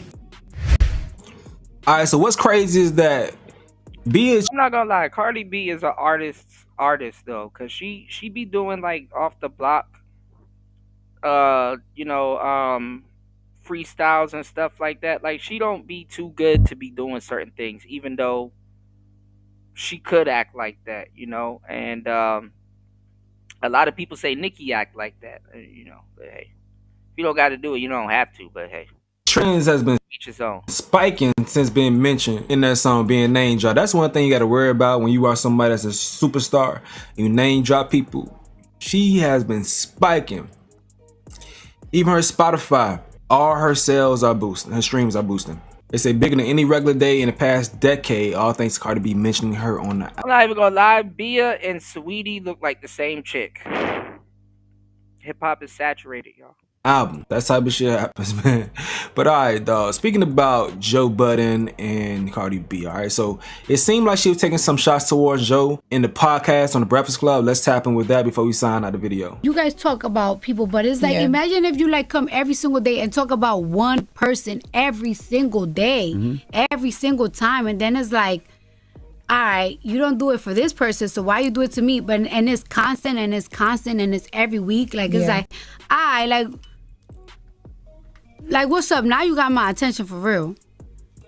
Is that why you did this rollout? This because a lot from that the conversation has been Cardi did the upper brow outlets. Like you sat with Gayle King, you sat with Kelly Rowland, you're here with the Breakfast Club, but you didn't do a lot of like upper brow. I mean, but we're the intersection between the righteous and the ratchet. But no, but these are like these are my people. I know these people. People feel like you didn't because of that rant that like we've seen people have been going to a lot of like podcasts and they're sitting. Which I know you're gonna do a stream, right? I did podcasts. This though. is a day ago. They just haven't come shit. Oh, okay. I did do some podcasts, but I'm gonna do podcasts. Not a smoked out version.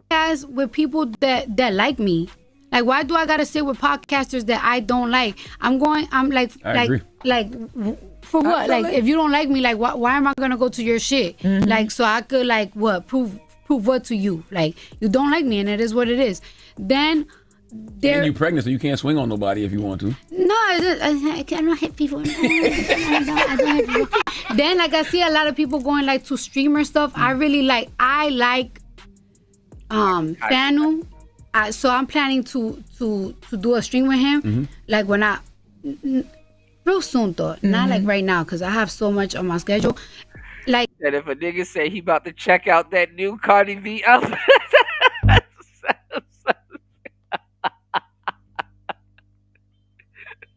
Larry, you lucky I don't got my get out of here, you damn nigga. My button, man.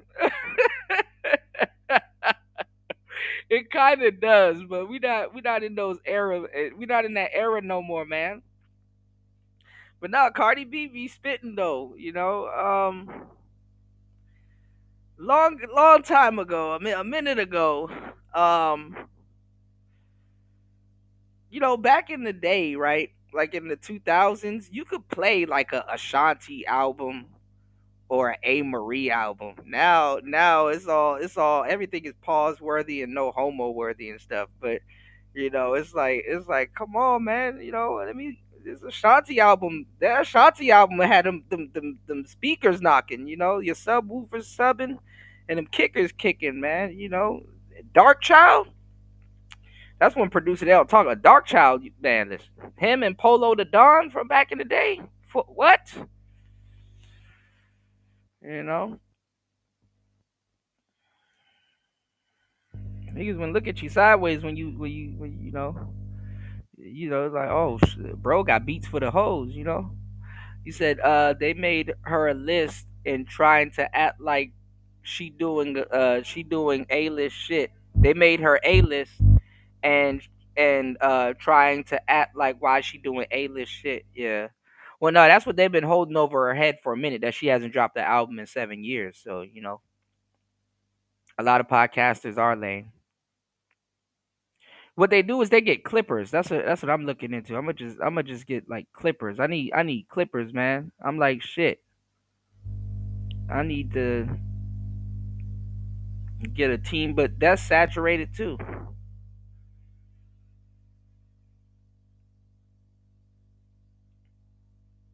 Why are you gay? Huh? Why Why are you gay? He said I saw a whole bunch of niggas on my timeline reviewing Cardi's album. Yeah, my bro D reviewed her album. And he was giving tracks like 8 out of 10, 10 out of 10. I'm like, oh, I might have to check this out. Cause me and him, we get into back and forth debates and stuff, you know. I gotta keep reminding people I'm a damn DJ. I be knowing what I'm talking about, you know. Like you be talking to people, and I'm not saying just because I'm a DJ, I know what I'm talking about. Cause I've heard DJs and producers and people that don't have an ear. Let me tell you something, and you know this for a fact too, Party, as a producer. You know when you have an ear, you know what the hell you talking about. You know when you have an ear, you will know for a fact when you have an ear, you know. And your ear is different from a regular listener's ear, you know. It's to the point where you hear, you know what listeners are hearing, and you're like, you know, like it's to a point where it's like, I know what you heard, but let me tell you what's really going on. You know, it's kind of like music theory. You know, it's like the difference between somebody just playing keys on a piano and you know, not knowing what the hell they playing versus somebody that knows how to play piano, classical and all kinds of shit, you know. Hold on, guys.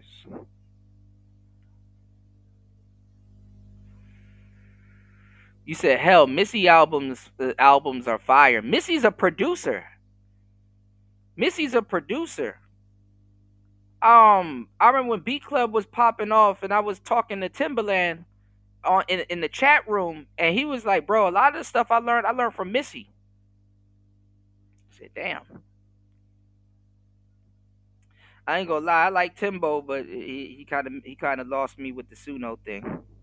He lost a lot of people with the Suno thing. They still getting in his ass about the Suno thing. You know.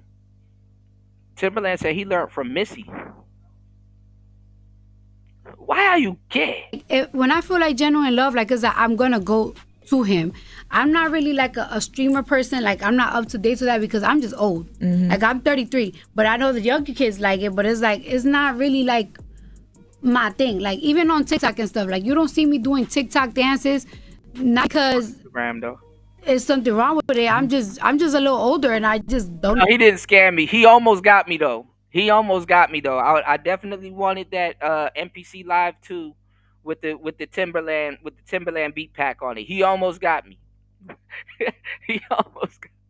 I almost joined Beat Club a couple of times, bro. He almost got me, bro.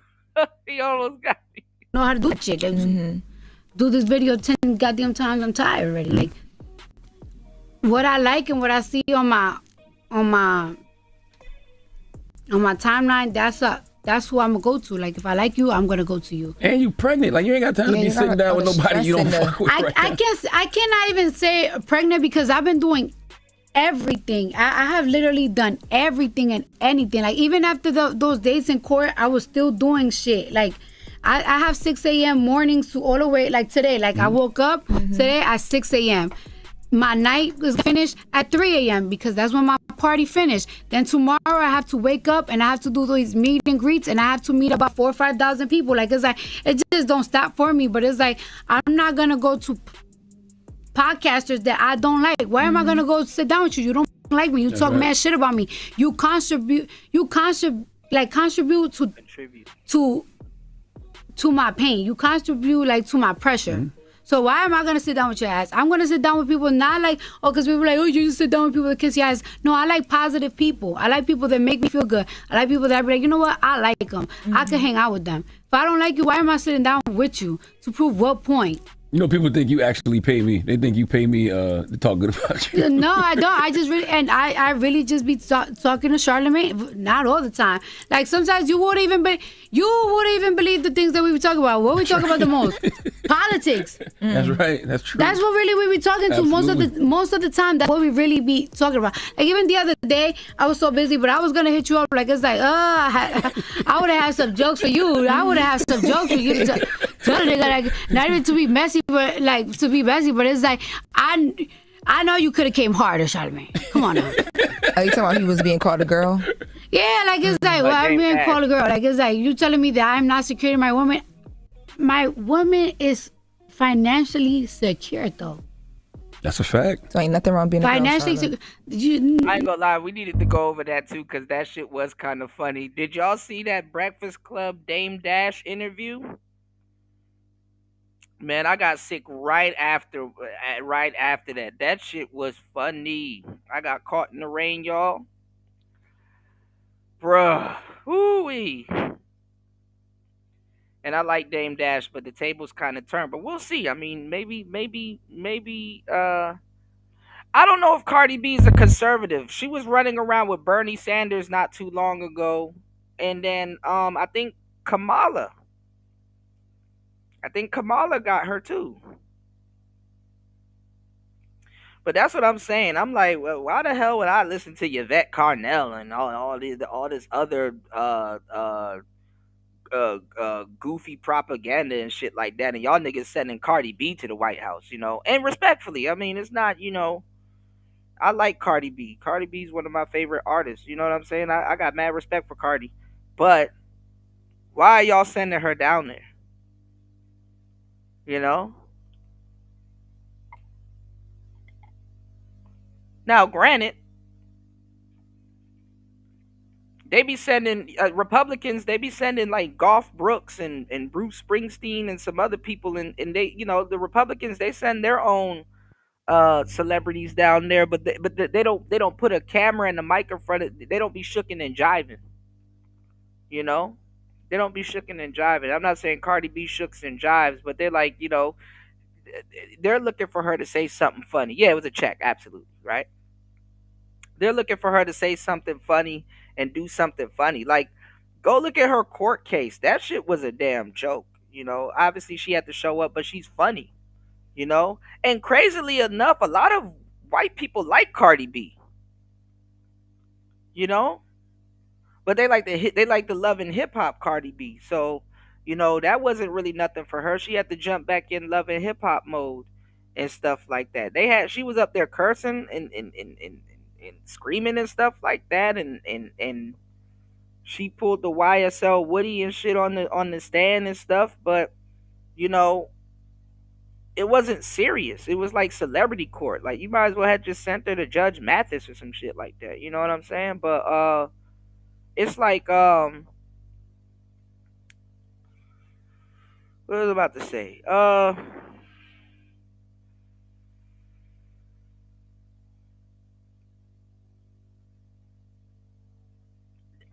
I guess they knew she was pregnant. I knew she was pregnant. I told y'all that on September the 2nd, September the 3rd. And now everybody trying to pretend like they oh my God, she's pregnant. I mean, we didn't know it. Like, nigga, never mind. You know what? Nobody listens anyway. I'm going to say this though, right? They let her off the hook because she was pregnant. They let her do all kinds of stuff because her quote unquote hormones. But guess what? When she did the crime or whatever the woman said she did, she was pregnant then also. You know? You know, so, but women always get away with murder, man. Literally. You know? You said, well, she got emotional about politics, she sound conservative. Probably. I mean, probably it was a check, you know? You know? These people, these celebrities, certain ones, you'll never know where they stand. You know, she would lose her base if she said how she really feels. I'm pretty sure she would, you know? I think she acted at this point. Yeah. That's why I really don't really put too much past her. Yeah, I really don't put too much past her. You know, that she was pro-marriage. And then you seen what she did when WAP came on in front of her child. You know, your kids can listen to WAP all day. She said, hell no. You know? So she a mother first. I respect that. You know, actually when she did that, I actually got way more respect for her. You know? You know, because people are like, well, why don't she let her kids listen to WAP? And it's like, first of all, she's the artist, you know. So at least when she stopped her kid from listening to WAP, she practiced a level of maturity there. Whereas you're a parent, and you shouldn't be having your kids listening to WAP like that. I'm pretty sure, crazy as it may seem, if Sexy Red's child was big and grown, or not grown but like a little bit older and stuff like that, Sexy Red's kids don't want her to listen to her. Not like that. Not as a kid. But it's funny? Sexy Red will show up to your kid's elementary school. But it's funny, in their own households, they absolutely don't, that shit don't fly in their household. Like, absolutely not. Absolutely not. You dig? Yeah, it's been 7 years, yeah. But you know what? I mean, her units are looking good though, because she got WAP on it. WAP is like the last song on this album. So, I don't know if they're gonna count the previous streams or whatever. Cause I was looking at the track list, and it's like 23 tracks if I'm not mistaken. So I don't know if she's gonna. I think she renewed her deal. If I'm not, like early pandemic, I think she renewed her deal or whatever. So I don't know if she if she re-signed with Atlantic, But they put a huge bag behind Cardi and this rollout, you know. Yeah. Rest in peace, David Carroll. You shared a video on my channel, and I went back and watched it, man. Good shit, And it's good to see people. It's good to see people in this comment section that miss him, you know. So I appreciate it,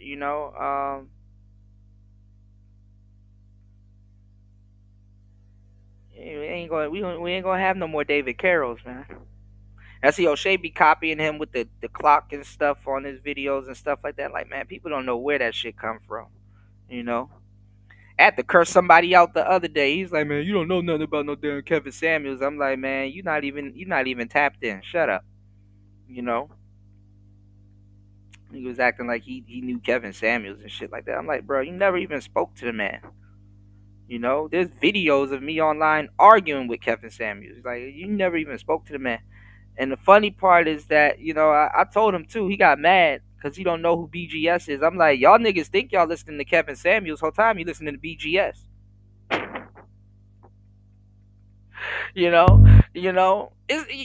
know what it is? Like, like when people first get on, and I'm not saying that Kevin first got on, but when you changing up, when people first get on, they got to use somebody else's shit as like they beginning personality, and then when they have a couple of years in and they kind of see what they be doing, then their personality kind of kicks in. You know what I'm saying? Like if you've ever been influential and never trained anybody and stuff, you know what I'm talking about, right? And I'll give you a great example. Kendra G. Her first couple of years when she switched over, all she did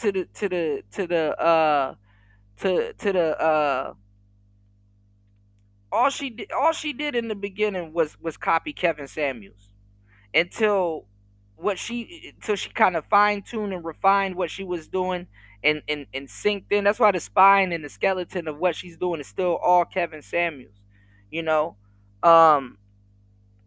She had to use his shit, and that's what the women in this space do.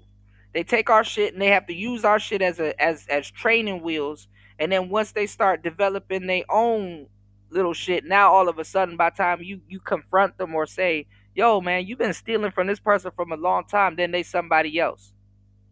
You understand what I'm saying? They're somebody else. They've been somebody else for a couple of years now in front of their audience that don't know who you're gonna say they've been biting off of. So now it makes no sense to even call that shit out.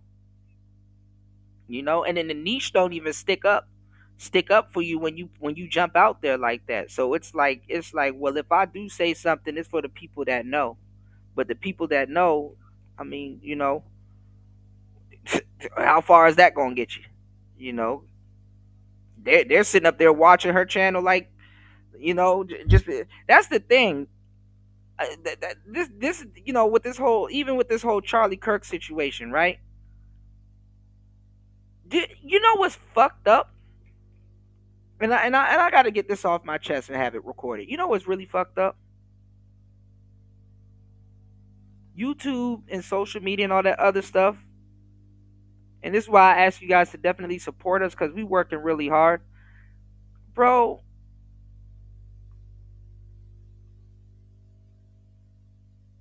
this shit just, it's like even within less than 24 hours of somebody dying, in somebody, if not everybody's head, is like, okay, who's next? Who am I gonna watch next? Being remembered and immortalized. Yeah, some people may go back and go watch your old stuff, but how long is that gonna last? It's like when somebody dies, even like a Charlie Kirk or somebody, they're gonna be like, yo, who's next? Not to die, but damn, well, there goes my Thursday night shows. I gotta fill it in with somebody else. Nobody gave a fuck about Kevin Samuels when he passed. For real. His channel ain't even doing those numbers like it used to do. And they're still putting out content. But all of the people that was watching him have migrated over to Kendra G, and they're not even they're not even mad about that.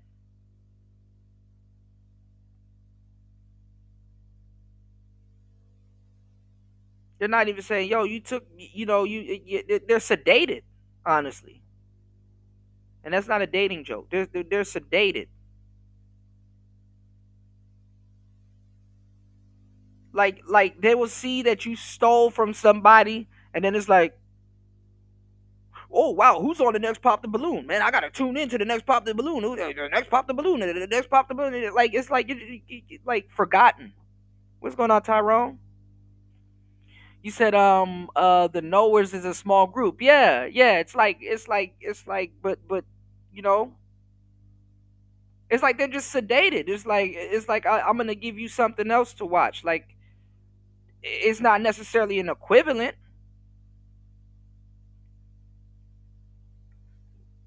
But it's like one thing that's guaranteed for sure. You don't have an insurance policy,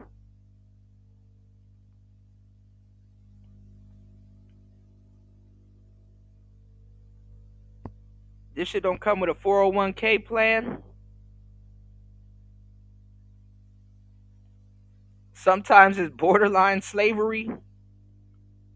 And I'm going to tell you the truth. You will be forgotten about. Kevin Samuels fan bases were baby mamas. And dudes ready to simp. Kevin Samuels had the same fan base. And damn near it's even more fucked up with Kendra, because Kevin Samuels assembled and cultivated that unique fan base. Kevin Samuels assembled and cultivated that unique fan base that she got. She didn't work for that. She was on radio. And she wouldn't have lasted too long with radio also, because radio replaces you. This is why the Breakfast Club, they didn't really have to, honestly, looking back at it, because it caught up. But this is why the Breakfast Club replaced, what's her name? I was about to say Angie Martinez. Shout outs to Angie Martinez. But this is why they replaced, what's her name? I forgot her name. God damn it. Angela Simmons. Not Angela Simmons. Fuck. What is her name? Y'all know who I'm talking about.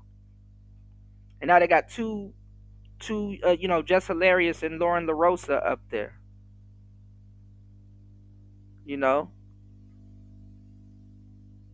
Because Corey Holcomb, I ain't gonna lie, he was supposed to replace Darlene also. But Darlene, cool. I like Darlene. But Angela Yee, yeah, thank you. I knew it was Angela something. All these names, y'all. But sometimes you get a little bit too old for radio, and that's kind of what was happening. That other lady, the same thing happened with her. What's her name? Um, that Wanda girl that was trying to make fun of Cat Williams. Rest in peace to her too. A lot of people don't remember she passed. And he said that her wig came with that headset. I ain't gonna lie, he fried her ass up something nasty. Cat Williams fried her ass. She shouldn't have played with him. He fried her up something nasty. He said, "Won't you run?" He said, "Won't you run one of your gnarled?"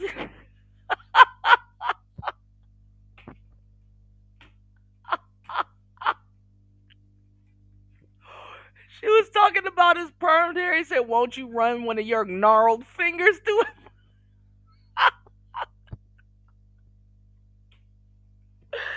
Oh my god. Oh fuck. Yeah, she passed a minute ago. Her husband tried to get at Cat Williams. I know why Cat Williams was pissed off, because he was there for his act that he was putting on. He was putting on Red Grant, and he's the star, and he kind of wanted to play the background, but they really wanted him to go up there. And then when he went up there, it was all good until she started talking about his him going to jail. And she talked about his suit, Versace, you know. Oh, you know who they say popped back out too? Speaking of Wendy Link, they said Wendy Williams. She done bounced out. She not as slow as people trying to portray her to be.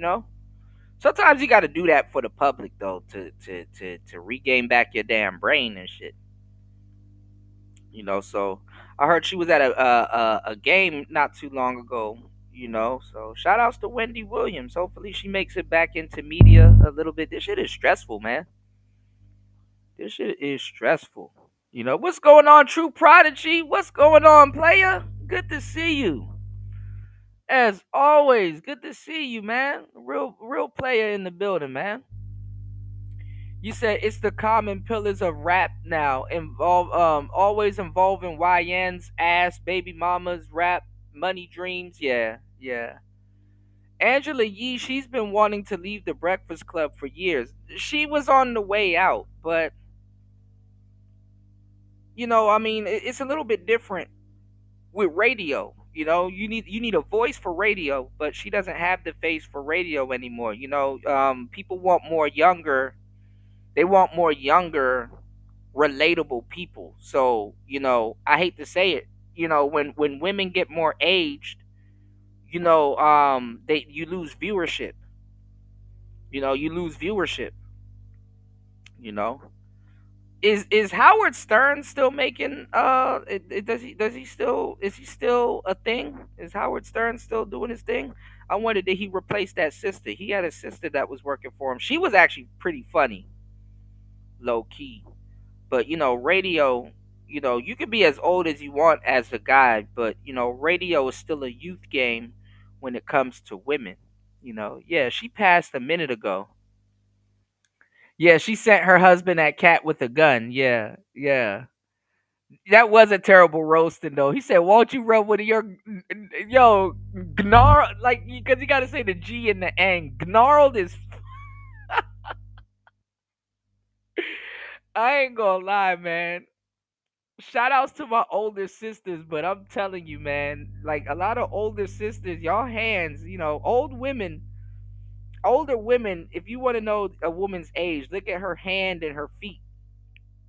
Those are dead giveaways. Your hand and your feet will give you away. So I'm not gonna lie. When he said, "Why don't you rub your gnarled fingers through my hair and find out?" I was laughing because a lot of older women, like especially if they done hair for a long time and they kind of worked with their hands. Actually, I knew this young girl that had some, like, she I don't know, her hands. She was pretty. She was bad as hell. Y'all ever ran into a baddie, but they got like one unoverlookable flaw, And maybe at the time I was immature because I went to school with her. But I know this baddie, and she had like, I don't know, she had like old nigga hands, like her hands are like ET. You know, she had ET hands, and I'm like, oof, she bad, cute face, body, everything bad as hell. You know, and definitely I could have got with her, but she had old people hands. You know, that I don't know why that threw me off. You know, but she had old nigga hands, like, you know. So when he said gnarled fingers, that shit took me all the way out. Cause some of these broads' hands be looking like eagle skin. You ever seen an eagle talons and you see like the welts in they claws and shit? This bitch got eagle hands. Especially if they put nails on they. All right, let me get up out of there, man. You said Megan Fox got ugly hands. I've never seen her hands. Wow. Don't mess up my my viewer people now. Man, they putting out games. Unfinished. That's why. Yeah, I'm still playing OG Final Fantasy 7 too. I got Knights of the Round. I ain't gonna lie, the first time I had to go through hell to get a golden chocobo. I forgot how to do this golden chocobo trick, but you can get a golden chocobo from the golden saucer. And I got what you call it. And I got I was playing Final Fantasy 8, and I got what you call it on the first disc, technically. Um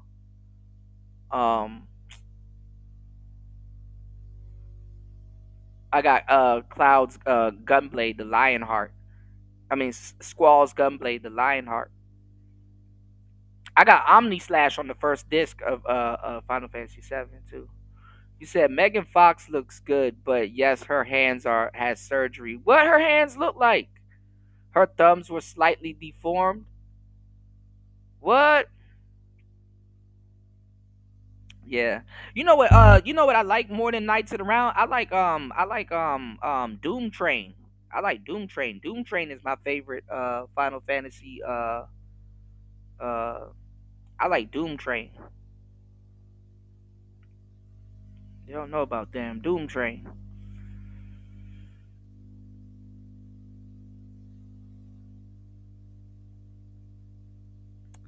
Only thing I couldn't really do on my Final Fantasy game this time around was the W item glitch.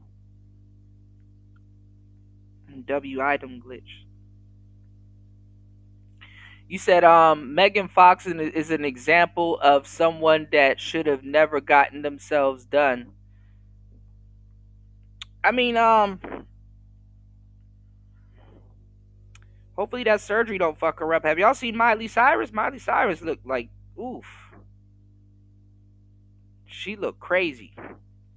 But then again, like I said earlier, it's the Nickelodeon curse.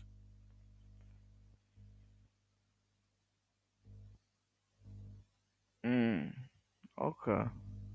Nigga, daughter birthday party like a bar mitzvah. Like, you can't talk to me. You can't talk to me. You asking NBA if you got a view. Have you seen that nigga house? I have.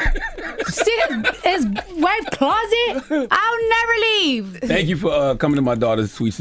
All right, so that's her talking about the Dame Dad situation, all right? But yeah, man, just wanted to come and give y'all this coverage right here to piece some things together for you as people are. Shout outs to True Prodigy in the building. Always good to see you, man. Player Talk alumni. All right. All right, hold on. Let me see what else I got. Hold on. Y'all, please hit the like button. Please support the show.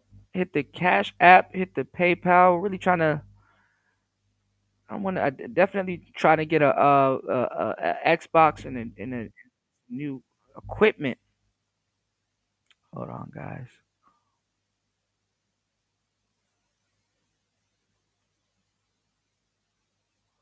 I don't know why these people going on to the Breakfast Club talking about gun reform and shit like that. I'm tired of black people, man. Niggas done lost me with this Charlie Kirk situation. It's like, bro, this had nothing to do with y'all, and y'all are making a complete fucking fool. They're the biggest coons ever because they're the ones that's really jumping in front of White Zaddy for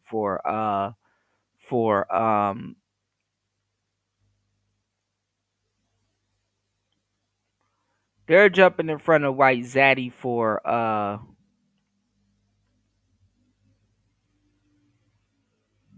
attention.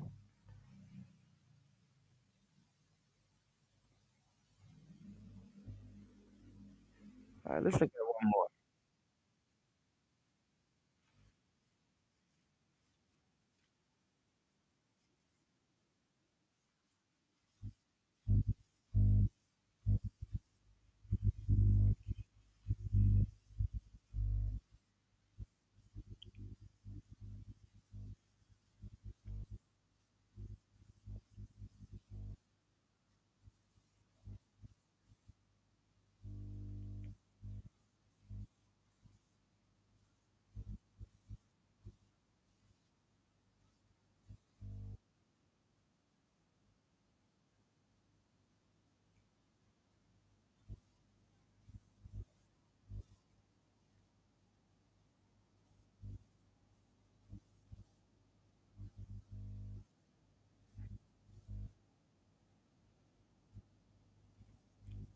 Right, like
no, I'm still here.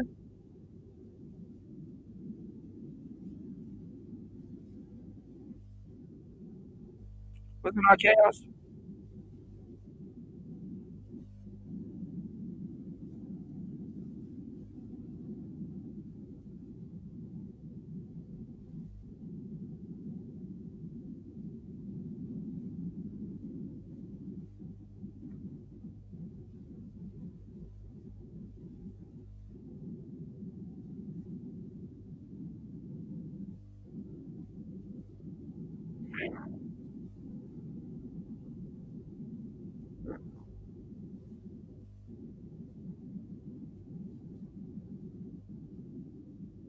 Go down.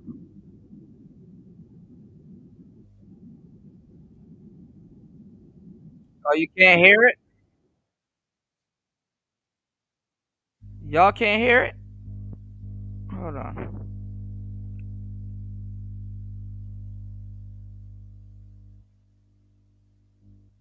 Let me see. How y'all can't hear it?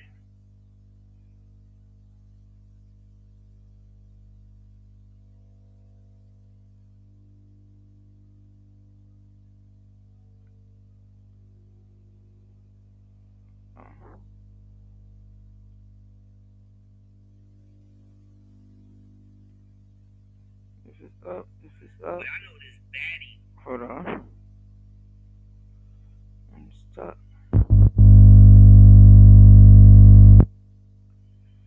Come on, YouTube.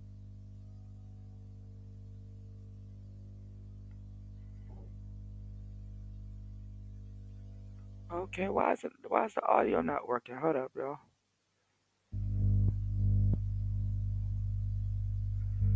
Thank you for letting me know, Link.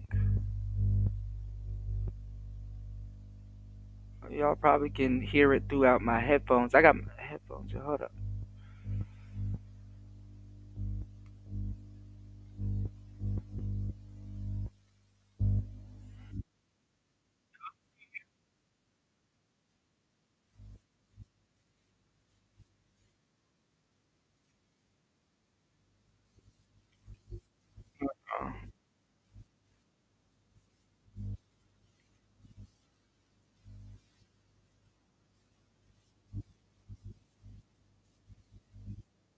Talking a lot of shit about Offset, I think. Well, she's dissing JT and Uzi. Oh, can we talk about Cardi B? Speaking of like bodega baddies, Please. baddies. I listened to her album on the way in just out of curiosity. Really? Did you like it? Did you like anything? Trilled on my bike, but she just seems like she just. Let me see. Put a one in the chat if you guys can hear it. Hold up. I paused it. All right, there we go. Clowning, talking a lot of shit. All right, One you good. thing I did like, she was like, I'm just living this life and finding a way to rhyme it. And then she's on like, Imaginary Players? I get the guys rolly and take out links. Like, she's Yeah. pretty much popping it. Okay. And But talking a lot of shit about Offset, I think. Well, she's dissing JT and Uzi. It makes me Talking sad. a lot of shit. But she did just diss JT pretty hard, and they had a spat on Twitter. I guess it's like a year ago at this point, where they were going back and forth because JT. I love me some JT. I'm in the Judy chat, so don't cook me. She bad. I ain't gonna lie to you. She bad as beard on the internet. But she did go crazy on Twitter a little bit, jump out the window for the Nicki Minaj. That's why she's saying you did all that and didn't even get a feature. Uzi, I don't know if he's gay, if he's know, baiting. let me help you. He's gay. So, like I said, he's not a he. right. Oh, so that bro, makes- Uzi is like Prince. Oh, he's a they. No. So let me explain the difference between Prince and Uzi. Please. Prince- They're like the same person to Prince me. a lot of girls. Yeah, bad bitches. That's the number one difference. How do you know? Were you there? Yeah, I was there, bro. You No, was in the because club. because these You don't think publicly Uzi was catching fucked bodies. up? You don't think Uzi was toes, I think bro? Uzi's for sure toes, but I think that he's got some sugar in his tank. I think he's sweet. Bro, he's just like on that like I don't know. Philly. Well, Cardi's like, saying Cardi was cheating because that's what they was making fun of her, but she not him with a dildo. Yeah, her comeback. So all that, she said, all that riding ceiling got no feature ass. Haha. She just like she got a brother. She be sharing bags with. Shh, my brother cheat, but I don't stick no dildos in his ass. Haha. Yeah, it was, Okay. and then she went in about Rick Owens because JT is a big fan of Rick Owens. She's like, that's the only designer you know. That burns me. But I also said on my album review of City Cinderella that she should never acknowledge Cardi B calling her prison dance because that showed that she was hurt, and you acknowledged it. And now she got a whole song. God damn. You like JT? I like all the rap girls. I support them. As long as you don't do Prison crazy. dance. Yeah, I support all the girls, and I hate that they beefed over Nicki Minaj. She's a villain.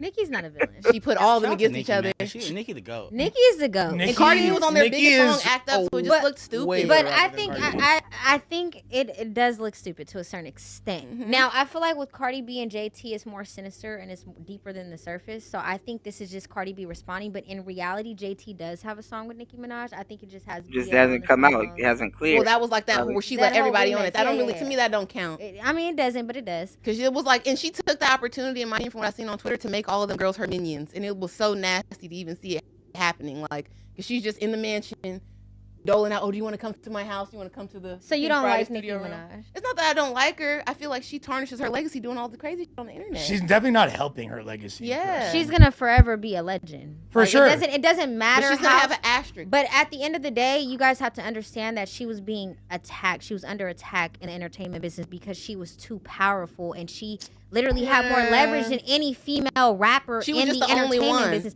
But still to this day, she's more impactful than any female rapper in the game. You think she got? So that being said, That's she doesn't. That's why Nicki Minaj doesn't even do the responding anymore because at this point she doesn't have to. She don't do the responding. Her whole Instagram page look like the Shade Room. No, But yeah, listen- yeah. no. But she tweeted MacWop. But listen, though, what I'm saying. She did. But when She was like, call the police. Yeah.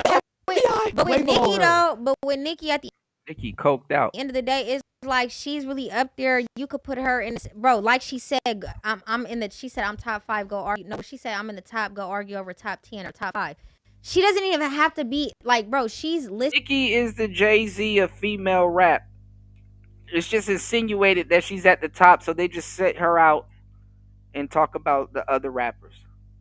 As one of the best rappers of all time, and that's even referencing both male and female. She's top 10. No, she is. So like, undeniable. In female, she's number 1. So in reality, y'all can go argue over the number 1 spot in regards to the male Number rappers. 1 for how much longer? Forever. Ain't nobody gonna top Nicki. But that's Nobody's like, gonna be able to top Nicki. We were talking about this the other day. She's not gonna- Nicki's run. Yeah, I'm about to listen. We gonna have to do it on the next show because I just did damn near 16 hours, but we're at 7 hours and 20 minutes already. But I'm about to show y'all a trailer of the Metal Gear Solid thing and stuff like that because I wanna at least on the next show I wanna show you guys the dystopia that our world is headed in. All right, give me 1 second, guys. Like, we're never gonna see anything like that. Because there was no other girls out. But War Master probably sleep. Hold on, y'all. There's a million girls out now and nobody's doing what Nicki But there did. was no other girl at her time of running. She won the BET Yeah, her Award run, back to bro, back her to back run, to back. like, she- I think she was There was no She competition. wasn't competing against She was no one. laughing Like everybody. Iggy She had Azalea, whatever her name is, she was Iggy. doing her thing. She's like a pop Iggy like singer. a totally different. No, like, but what I'm Go saying is, Friday. I know it's not a comparison, but what I'm saying is there were females that came out. It's just Nicki, like it's Nicki Minaj at the end of the day. So at the end of the day, nobody's ever gonna do what Nicki Minaj did. She was able to cross over from hip hop, underground, what was that? Underground hip hop to mainstream, and then she crossed over to pop. So at the end of the day, Shout out to Lil Kim, her big homie. Exactly, her biggest homie. Her big homie. And her Lil biggest Kim album. But Lil Kim still didn't do what Yeah, Nicki I'm Minaj gonna did do it at the end of after the day. this This clip. isn't even a topic. We're almost It done. took her a long For time. debate. She didn't make it young. She put in a lot of Exactly. work, changed names. That's She why was she. youngish. Picked up the right people. She was youngish. Yeah, Nicki? Nicki Yeah, Minaj. she's Late young. 20s, no? Yeah, she was in her like mid Yeah, 20s. that's why she was on the That means internet she put a arguing lot about of work her in age. it. I'm not gonna lie. Nicki When I did her first thing though. when I first saw Nicki Minaj, I was so in love. Like I've been oh in love with Nicki my Minaj since I was like 8 God. years old. When that first video, higher than a what's it called? Higher than a kite or some shit. Okay. Her and Wheezy. It was her very first video, and she was talking about popping ecstasy. I was like, Bro, who the fuck is this? Anaconda Oh my was some God. A1 goon content. Yeah, no, yeah, for sure. And that was Anaconda was like well into her career. Like, come on, man. You ever watch Clockwork Orange? Nah, man. I'm always working, Link. I don't get to watch a lot of stuff. I'm always working, bro. it's like she'd been blessing the timeline for like 7 years by that What's point. that? What is that? Like, But like- okay, I want to tailgate off what Tam said. Okay, so you're saying there wasn't no other female rappers. Well, now there's a million of them who can compete with Nicki Minaj. She's not Honestly. competing. She's not putting nothing out. She's in the house yelling on the internet with people. I'm saying, but what female rapper is out right now that Be can careful, the bars. She would have to put something out for because we with can't. her catalog? If you're doing catalog, you gotta do legacy acts. So put her with Lil Kim and Foxy Brown and She those surpassed other girls. Lil Kim and Foxy. Nah, she passed all of them. Those are acts from like back then though. Like, No, who are we talking nowadays? No, for sure. You know, I would agree. Like Nicki Minaj is the No, GOAT, bro. Nicki Like, Minaj growing has- up, fool, Nicki like was the she ain't GOAT. the only Only bitch one on out. She been the GOAT. Straight up. Nicki Minaj is the greatest female rapper, legacy wise, of all man, time. for sure. By a significant Probably margin. 100%. No one comes close to Distant her second. stats. Like you said, Who's this second? Cardi B is probably a distant second. And if she keeps going, she may be able to surpass. But her. she can't I don't do- think no, she can't she's rap not like gonna Nicki though. surpass Nicki, though. She's already like so like She's too much drama. Nicki too much Minaj. drama. Too much Like, as a Offset person? shit makes her like That's an old dystopian style movie. Okay, what's it called? Yo, Link, remind me, because I still got the movie that you sent me with Donald Trump, the Apprentice movie, Clockwork. Okay. Yeah, there's a lot of dystopian stuff out, you know. Like, bro, that shit make you like I don't even take her seriously. you That's know? Like, that's true for a it's lot like, of bitch, men. you just got pregnant by a dude that has two Ask you a bitches question pregnant. about Like, this. you're a goof troop. Hello, Yeah. go I ahead, wanted to Stevie. No, that Win nigga- for Stevie. Yo, Go Cardi ahead. B So said you're that though. anti-Cardi? Like, on me. No, I have She's nothing against maintained Cardi. more relevance than him though. Yes, she has. I don't think you can chalk that up as an Yeah, insult she to her. definitely is Yes, way she more has. relevant than him. Then who's Like, Stephon Diggs or Offset? No, Offset.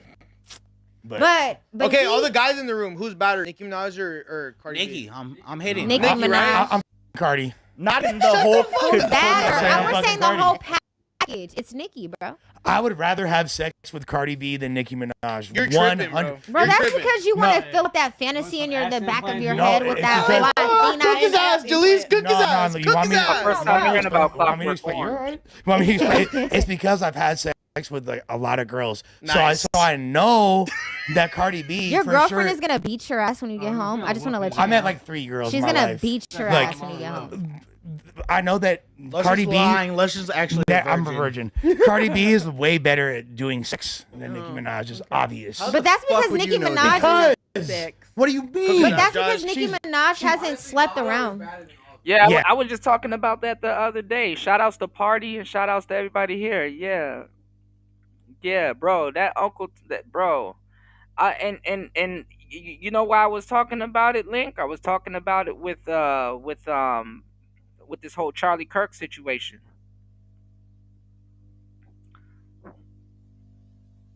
Bro, that shit get deep, man. Okay. Yes. Ice Spice is better than them, is what you mean. Lotto. I think he meant it exactly how he said it.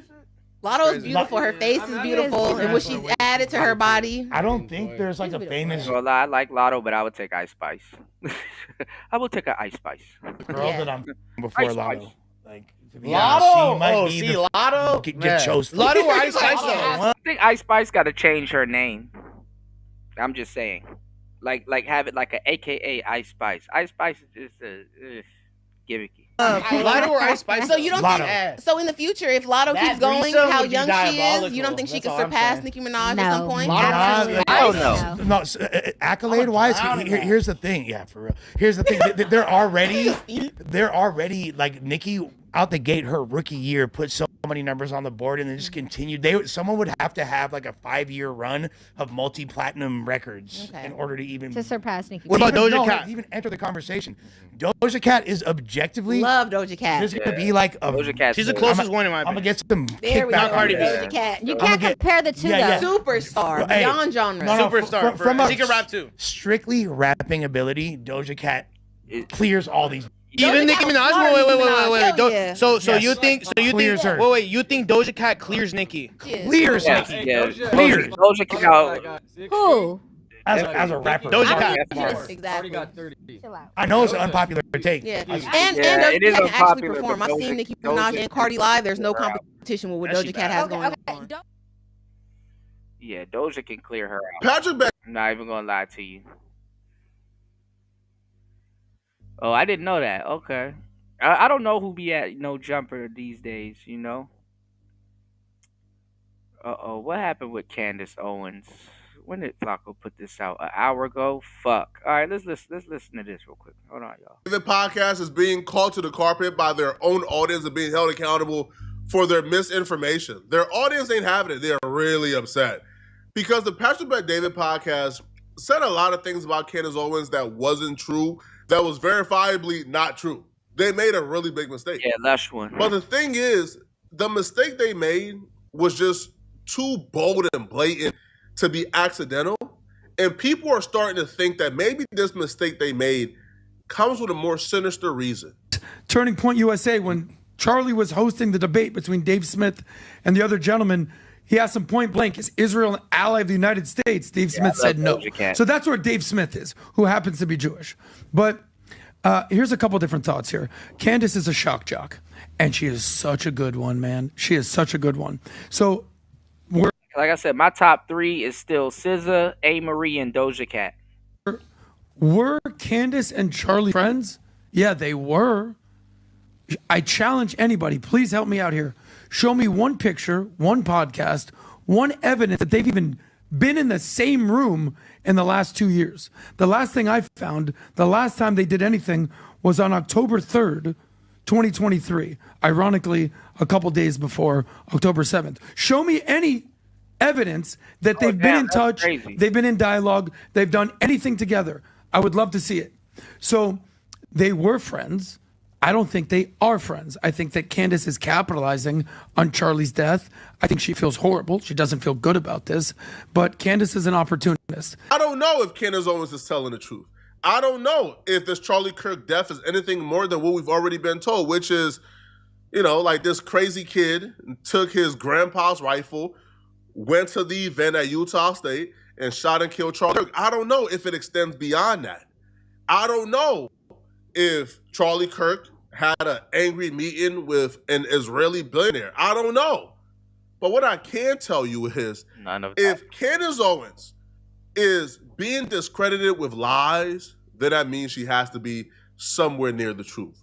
She has to be getting hotter to the truth.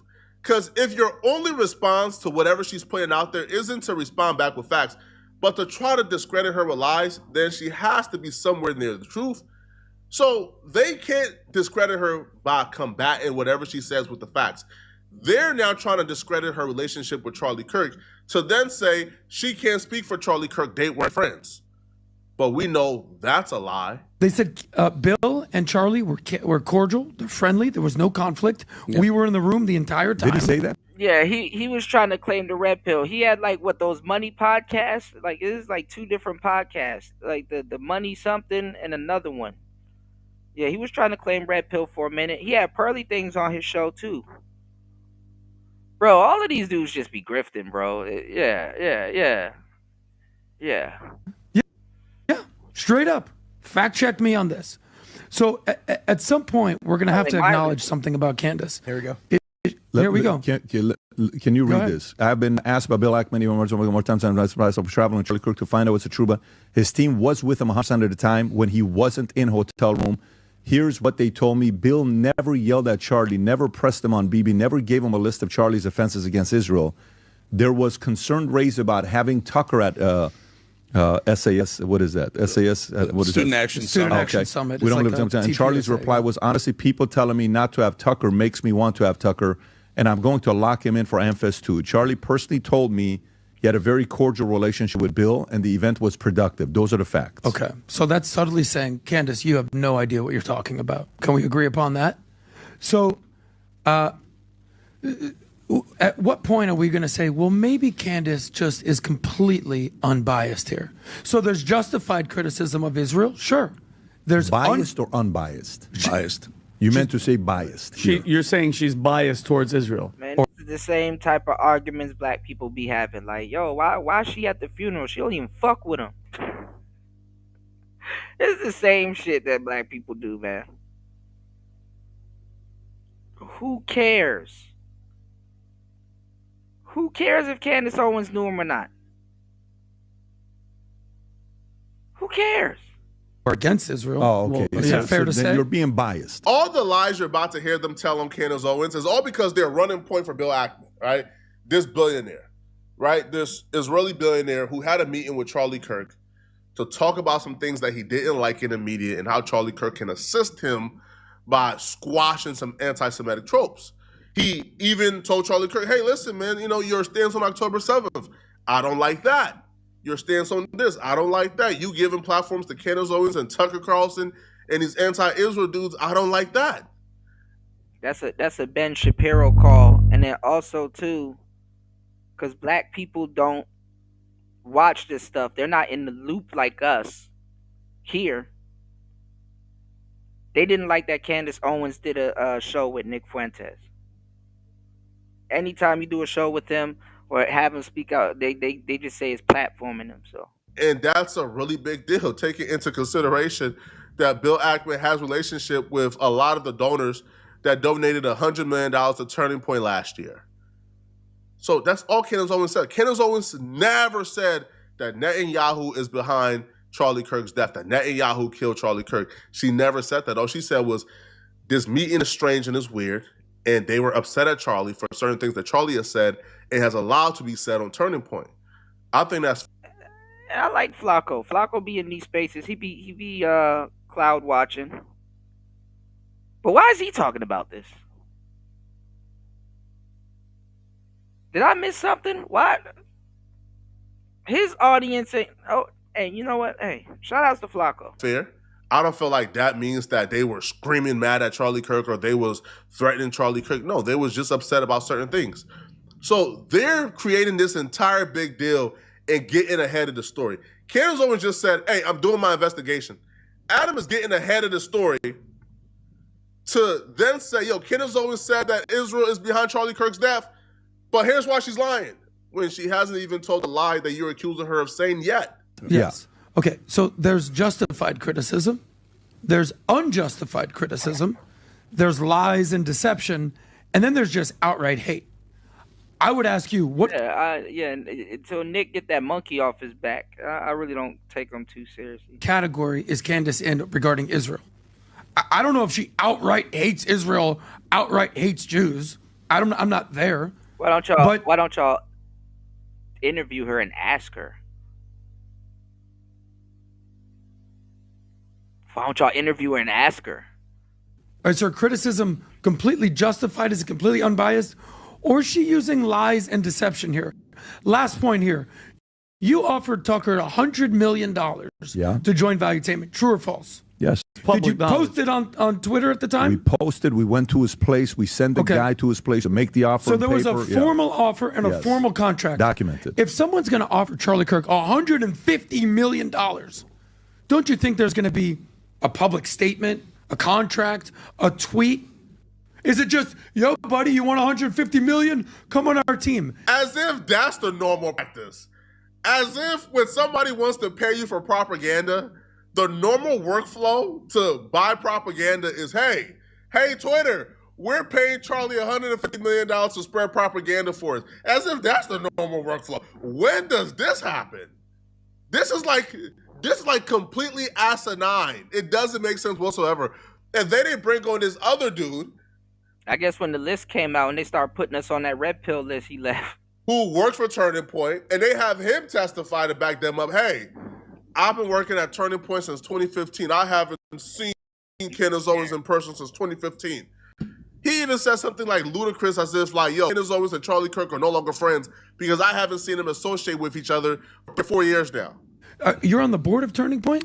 Yeah. Okay. When's the last time you saw Candace Owens? In person? Yeah. 2015, 2016. Oh, okay. Yeah. No, When's the last time she was at a Turning Point event? Not in many years. Okay. But so let's you don't without even even being biased. There's a is Candace even involved in Charlie Kirk's life at all? No question proof that Candace Owens has nothing to do. She would be in a perfect world if they didn't have this. What I already know was a very quiet breakup where she got too rabbit hole for him.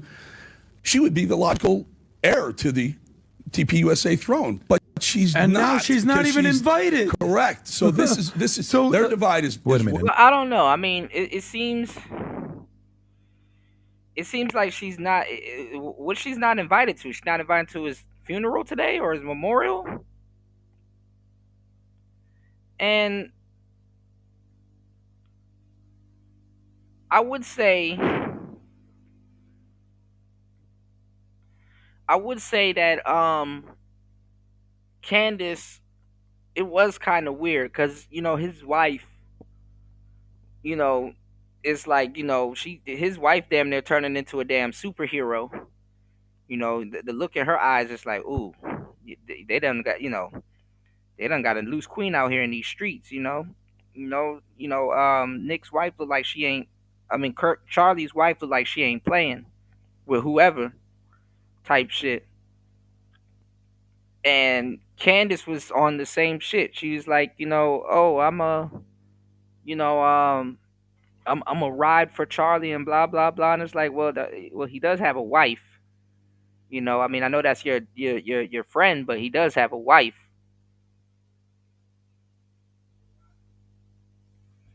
And I don't know. It kind of looked weird. It's like, okay, so is he gonna have two girls riding for him? Are they gonna click up and become Superwoman? I don't know. So his wife is probably telling her to move over, or his wife probably not really messing with Candace, or probably never liked their relationship in the first place. So not invited, meaning she's not even there. Yeah, she's not. You said they messing with her because she said Candace said she was a Mason. That's funny as hell. She's not one of the names. You don't think she'll be at the funeral? No. That's I mean, not the funeral. The heir to the TPUSA throne. She doesn't speak at the events anymore. I mean, Erica. That's a reason Erica for Kirk. that. I mean, What is Erica Kirk's relationship with Candace at this point? Right. Is there a relationship? I don't think so. Why do you think? Why do you not think so? Because I live in this world. Okay. I live in. You this. know I this mean, world. Tell us. I don't see them together. I think Candace has created a lane for herself. That's it's her own lane. She wants to go after Macron's husband or wife or whatever you want to call him. She wants. I agree that I think it's cheap that she is sparking this up like she knows something between something happened between Ackman and Charlie, which is just not true. Candace Owens was just at Turning Point last year. They were just doing a tour together. But the reason why you kind of have to believe this is deliberate, this is not coincidental whatsoever, is because their entire comment section is telling them, bruh, Candace was on Turning Point last year after she was fired by Daily Wire. PR advice to that man that should know better. Issue a public correction and apology or we're unsubscribing. When you lie on your show... They too rich for this. They too rich for this. And then it's funny. I ain't gonna lie. Candace probably gonna go on her show and roast his ass. And about a friend no less. We can't trust you anymore. Yeah. Why even talk about Candace? Y'all keep giving her content. And you lost integrity. So let me get this straight. They're trying to say him and Candace had a falling out. They weren't close yet. Candace did a tour with Charlie in 2024. They code headline TPUSA Live Free Tour in spring 2024, visiting several college campuses. This was just last year, but now they're trying to say the last time she was involved with Turning Point was 2015. Right. And then bro, see, this is why you got to do your research, because you'll fuck around and build a whole show. You'll fuck around and build a whole show over some shit that ain't even true, that you could have just looked up. It's just ludicrous and it doesn't make sense. They lost all credibility with this. Now, Candace Owens, she did a deeper dive into this. She don't believe that they got it wrong or they were lying due to not knowing. No, she believes that this was deliberate. And their reasons behind it was actually more sinister than we think. I told you yesterday that we received way too many emails about Charlie's memorial. All of them were asking specifically for me to confirm that I was going. Damn, didn't feel good to me. It felt very inauthentic. I know these journalists are not my friends. I knew they were writing hit pieces, but all of them included that question. Are you going? Are you going to go? Like, you want me to confirm my attendance so that you know where I'm going to be ahead of time? Am I being paranoid? Or does that seem like a little... Okay, see, I ain't gonna lie, man. The black girls that be dating the white dudes, bro, they know when to cut that nigga shit on and cut it off. She's like, oh, okay, I see you trying to line me up. What you want? Oh, so you want me to show up here so my head's on a swivel and that? Okay, bro. All the shit comes out after the funeral, bro. Who was snaking him? Who was...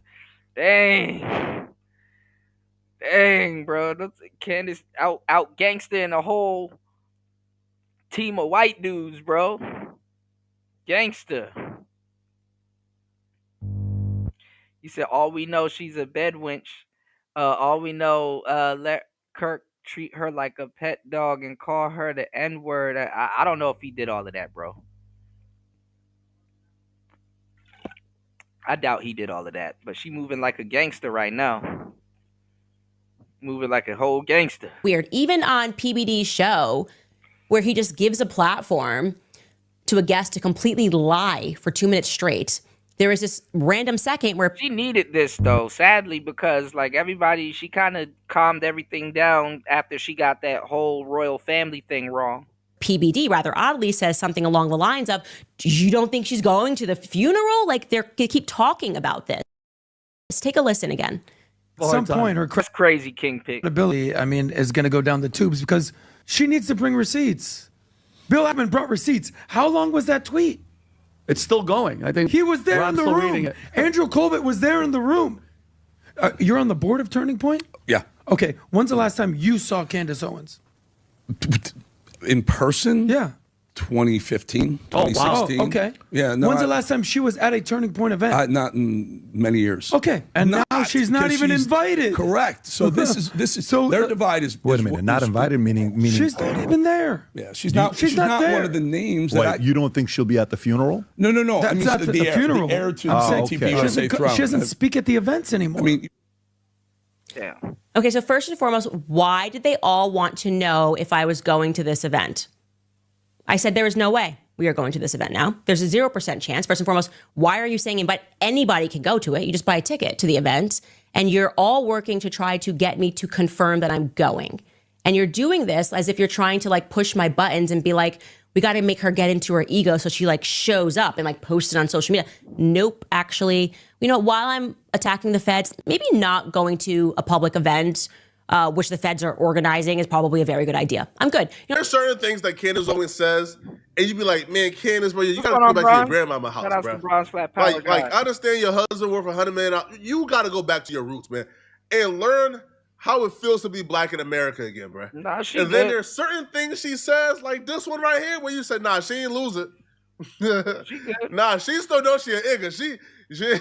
She ain't that dumb. She still knows she a black woman, man. Right. Certain things like this is one of those things, man, that you just understand if you're from a certain community, bruh. I'm not showing up to no event ran by the Never had feds on and I'm the shit. criticizing the feds. Common sense. And I believe they already knew this. Yo, I'm sorry, Candace Owens. I believe Patrick Bet-David and these other platforms and these journalists who've been contact, they know this. And I do believe they're trying to draw her out. They're trying to draw her out to that event on behalf of the feds because it doesn't make sense, bro.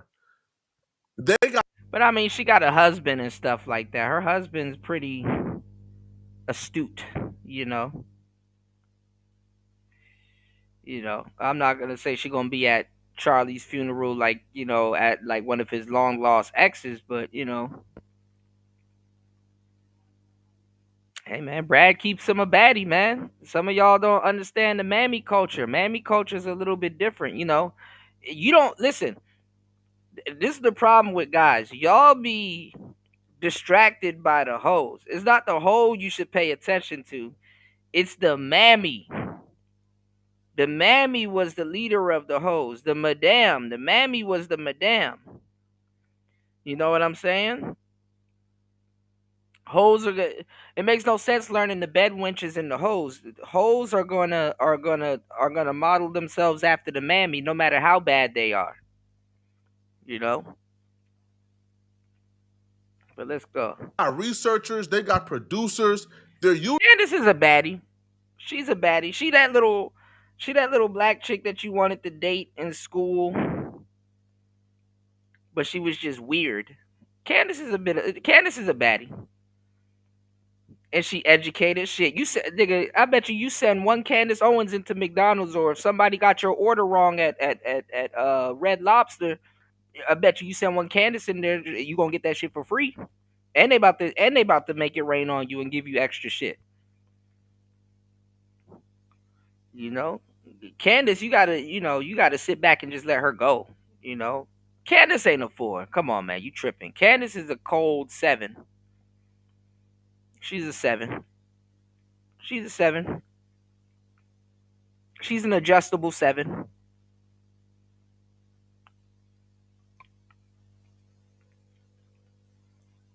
With personality and stuff like that. She's an adjustable 7. Usually on point. You don't just lie about something like that can be. I know her type too. Easily disproven. I'm gonna listen to Power on my headphones and go see Ye. How's that for a memorial for Charlie Kirk? That feels like the right thing for me to do right now. This is the thing though. The girlfriend / wifey material is not necessarily the 9s and the 10s. You understand what I'm saying?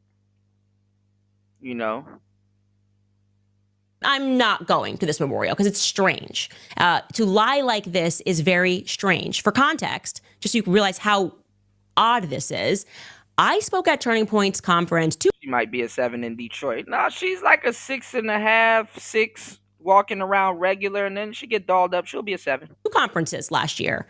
It's so easily, like I said, debunkable that you have to ask yourself why they are saying it. Here is me speaking on Turning Point USA's stage last year. And here's what I said, by the way, which got Charlie in a lot of trouble.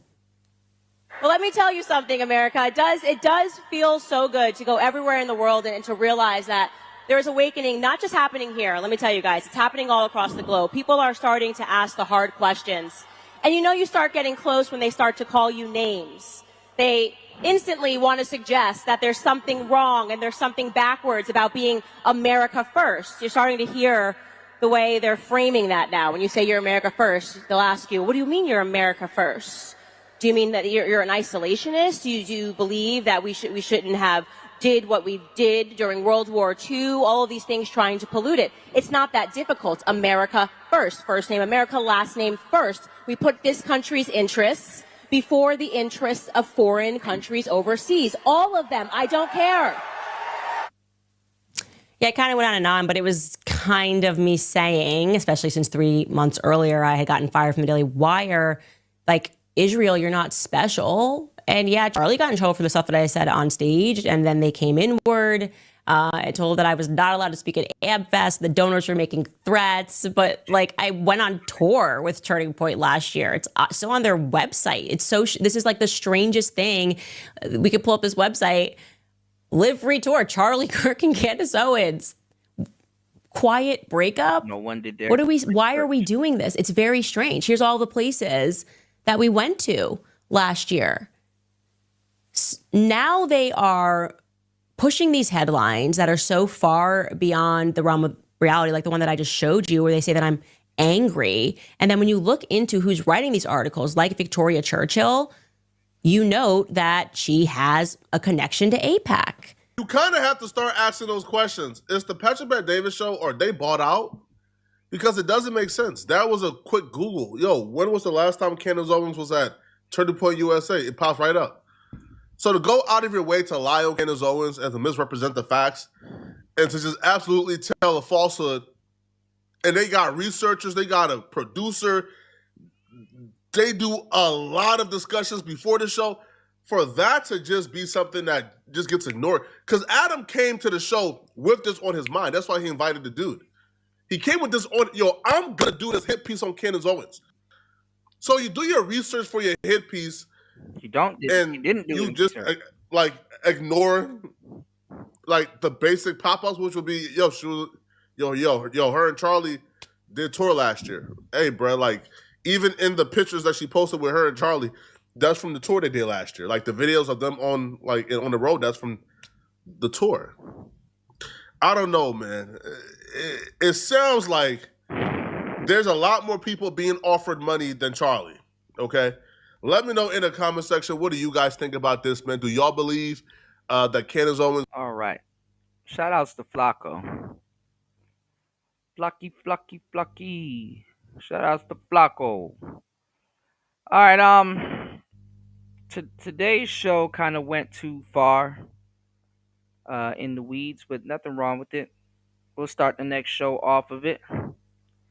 But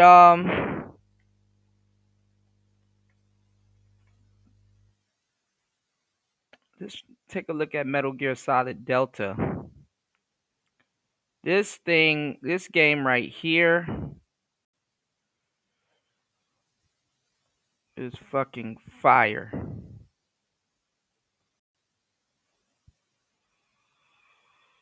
I know War Master probably sleep. So it's cool. We'll start the next show off with it. Let's go down the timeline so you guys can kind of know what we're gonna be talking about real quick. I don't want nothing too long. Check this out. All right, so Metal Gear is my favorite game of all time. I had no business playing this damn game as a kid. And also, I had no idea this game was going to get as deep as it did. And it reminds me of a lot of the stuff that's going on today in the world. You know, it reminds me of a lot of the stuff that's going on today in the world, you know, with the government and these factions and stuff like that.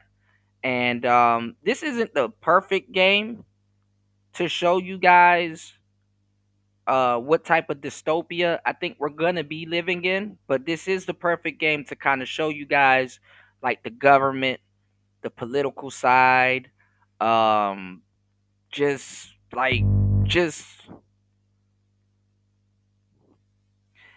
I feel that like we're in some like Metal Gear simulation with the Philosopher's Legacy and the simulation and the what Morbid Trinity say, Lolly Lule Lo, you know, and it was alphabet, Japanese alphabet. But this game is weird. It's you know, it might take you a minute to get it in the beginning, but hold on guys.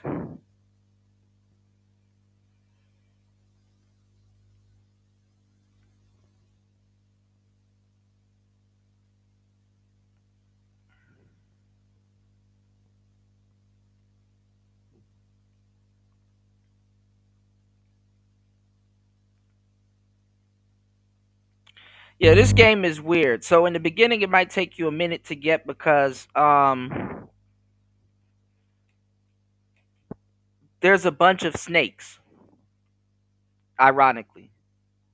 And the snake that you're playing in Delta is Big Boss, which is the original.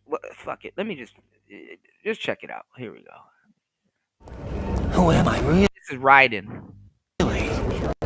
No one quite knows who or what they are.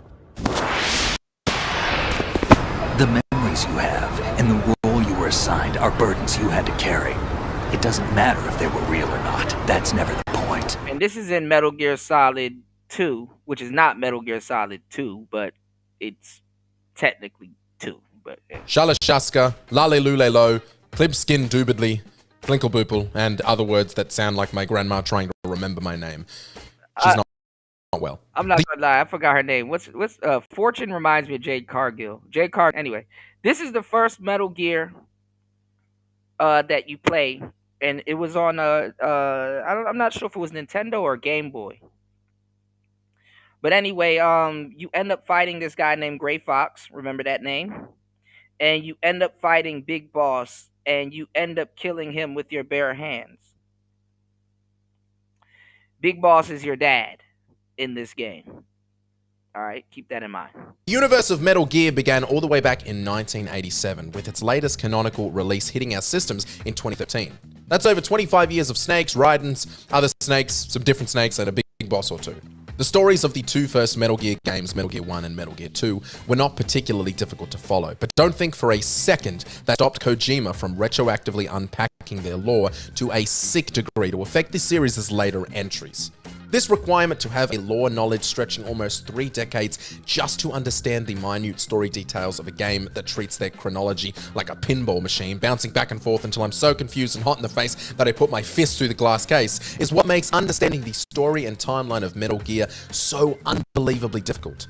And with Kojima at the helm, we should have known it wasn't going to be simple. Even once you've achieved the fairly simple task of understanding the chronological order of the game's releases, that doesn't make the story any easier to understand. I mean, take a look at Metal Gear Solid 2. It was the second Metal Gear Solid game released, came chronologically straight after the first, and folks are still fighting about what the f*** happened in that game. Kojima, you've made my job today really goddamn difficult. What? Yeah, the graphics was crazy, and I'm not gonna lie, bro. That intro was dope when you're on that bridge and then he swan dives onto that boat. I was like, oh yeah, we back, baby, we back. And then when they introduced Raiden, bro, I got pissed off. I was mad as shit. I'm like, hopefully I'm just him for like a quarter of the game. But then again, played it so much, Raiden ended up growing on me. So shout outs to Raiden. Welcome to Mojo Plays, and this is the Metal Gear Solid timeline explained. Before we continue, we publish content all week long, so be sure to subscribe and ring the bell to get notified of our latest videos. Now, I am a massive fan of Metal Gear Solid. I have been since I was 4 years old, but I'm by no means a top to bottom expert. I genuinely believe that's impossible. But through replaying all of the entries, doing deep and thorough research, and cross-checking my facts, I believe I'm still going to get a comment that says, it's actually pronounced Shadow Mousers. Before we begin, let's go over some ground rules. Firstly, I'm going to miss some stuff. If it isn't dire information needed to understand the timeline and story, consider it Secondly, in order to be as coherent as possible, I might be mentioning information about particular games that we don't find out until later entries. If something happened in Metal Gear Solid 3 that we didn't find out until 10 years later when Metal Gear Solid 5 came out, I'm still going to mention it when we're talking about Metal Gear Solid 3. I don't want to be bouncing back and forth, and my god, is anyone else sweaty already? And thirdly, there are no rules, except the other two, and also no hitting. First up in our Metal Gear Universe timeline is Metal Gear Solid 3 Snake Eater, the earliest canonical entry, but third entry in the Metal Gear Solid series. Before this game, there is some pre-lore we need to understand, and listen closely because this is going to come up a lot. I mean, a lot. 1918! The year is 1918. Metal Gear Solid 3 takes place in 1964, but chuck the car in reverse because we're talking about 1918! America, China, and Russia form a secretive club called the Philosophers. I say club to make it sound fun, but it's really a secret society that controls the world from the shadows. Think Illuminati or Freemasons or Amazon. The members of the Philosophers from these three powerful countries pool their resources together into something called the Philosopher's Legacy, which contained not just $100 billion in cold hard And this is Major Zero. cash, or electronic cash, which doesn't sound as cool, but it also contained the identities of the philosophers. Remember that, because the identity of these folks becomes even more appetizing to certain villains than the 100 billion, because I guess they were kicked by a horse and lacked critical thinking. Alright, back to Metal Gear Solid 3, 1964. By the beginning of this game, the philosophers were fractured because, shock horror, Russia, China, and the US were not getting along in 1964. Something about a war. So what's going to happen to the philosopher's legacy?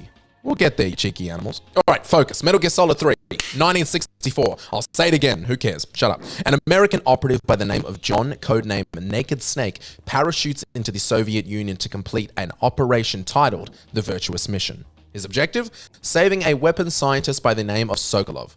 The mission ends up as a total failure when Naked Snake's own mentor and friend, a woman known as the Boss, defects to the Soviet Union, stops Sokolov from escaping with Naked Snake, and gives nuclear weapons to a Russian colonel by the name of Volgan, which he immediately uses to blow up a research facility, causing countless deaths. Oh, did I mention that it was a facility in the Soviet Union? Yeah, he blew it up with stolen US nuclear weapons just to frame the US. This isn't totally crucial to understand the timeline, but what a bitch, am I right? This nutjob Colonel Volgan also has his hands on the Philosopher's Legacy, which he plans to use to develop an unbelievably dangerous and powerful mobile nuclear ballistic missile system to take over the world. How original. Well, actually, I guess it is original if we're talking chronologically. Damn. Egg on my face. Naked Snake does manage to escape, barely, and is sent back to the Soviet Union with a new mission, Operation Snake Eater. The only objective? Kill his former mentor, friend, and possibly America's best soldier, the Boss. If he doesn't succeed, Russia would declare nuclear war as a response to the nuclear attack old mate Volgan dropped during the Virtuous Mission, the one I was just talking about 30 seconds ago. Stay with me, people. There are a couple of important names to remember and make note of that come up during Operation Snake Eater and become major parts of the series lore. Firstly, there's Major Zero, who provides Naked Snake with intel and guidance as his commanding officer, and also commanding officer of the entirety of Fox, the CIA covert operations group that Snake is a member of, and who are running both this operation and the previous Virtuous Mission. Admittedly, this is pretty important information that I've given you a little bit late in this story, but it's in an effort to drip feed you stupid names like Fox and Philosophers and Kenny G. Another important name to remember is Revolver Ocelot, who may actually appear in more games than any other character. Right. This is not research I've done, I'm just guessing. And I know it would take 2 seconds to look it up, but shut up! I'll punch you. Ocelot is a KGB operative who uses revolvers. There, I explained his entire character in 15 seconds. Let's boil 10 hours of gameplay down into one sentence. No, actually, if they put out a Metal Gear Solid game, I wouldn't mind it being the game from Ocelot's view. Like Ocelot's story. Because Ocelot, I didn't expect. When I played the first game, I'm like, man, who is this old train-looking nigga that... Who is this old nigga that looked like he just hopped off a train with all these guns? Like, I didn't expect Ocelot to play such a deep part in the series that he did. And I'm glad he did, you know. Snake kills Vulcan and destroys the mobile nuclear On a new one, Ocelot don't even look like Ocelot though. ballistic missile system known as the Shagohod because they're both in the way of his actual mission, killing the boss. At the end of the game, when Snake finally faces off against the boss, we learn that the boss did not defect Soviet Union. Rather, she was under orders to pretend to defect so she could infiltrate Vulcan's ranks and find the location of the Philosopher's legacy. After Vulcan's nuclear attack, the mission changed, with the final part of it being to sacrifice her honor and die at the hands of Naked Snake under the guise of a traitor, just to prove the US's innocence in the nuclear attack. She died a hero of the US. I ain't gonna lie, she got the same death that Sniper Wolf got. But went down in history as a traitor. Naked Snake is awarded Art messed me up, y'all. Of Big Boss and becomes a hero of I was standing there for like 5 minutes before I pressed the trigger. legend. End of game. Oh, also, Ocelot was actually working for the CIA and he obtained half of the Philosopher's legacy before Vulcan died. End of game for Mr. President. After GS3, and as it seems to happen often with Kojima, a bunch of stuff takes place off-screen in between games. One of those things is the biggest relationship fallout of possibly the entire series. Thanks a lot, Kojima. I ain't gonna lie, they downplayed him. Just like they did, Nastasha Romanenko on, Metal Gear Solid. Metal Gear Solid, the one for PlayStation. They downplayed my boy Sigint. And Sigint, no, was it Sigint? Or was it Drebin? No, actually they upplayed Sigint. Sigint was cool. I think his name was Drebin. I think Drebin was the weapons dude from 4. Big Boss and Major Zero team up with Ocelot to form the group known as the Patriots, not the Philosophers. One of the things that trip people up in Metal Gear Solid is how often shit sounds like other shit.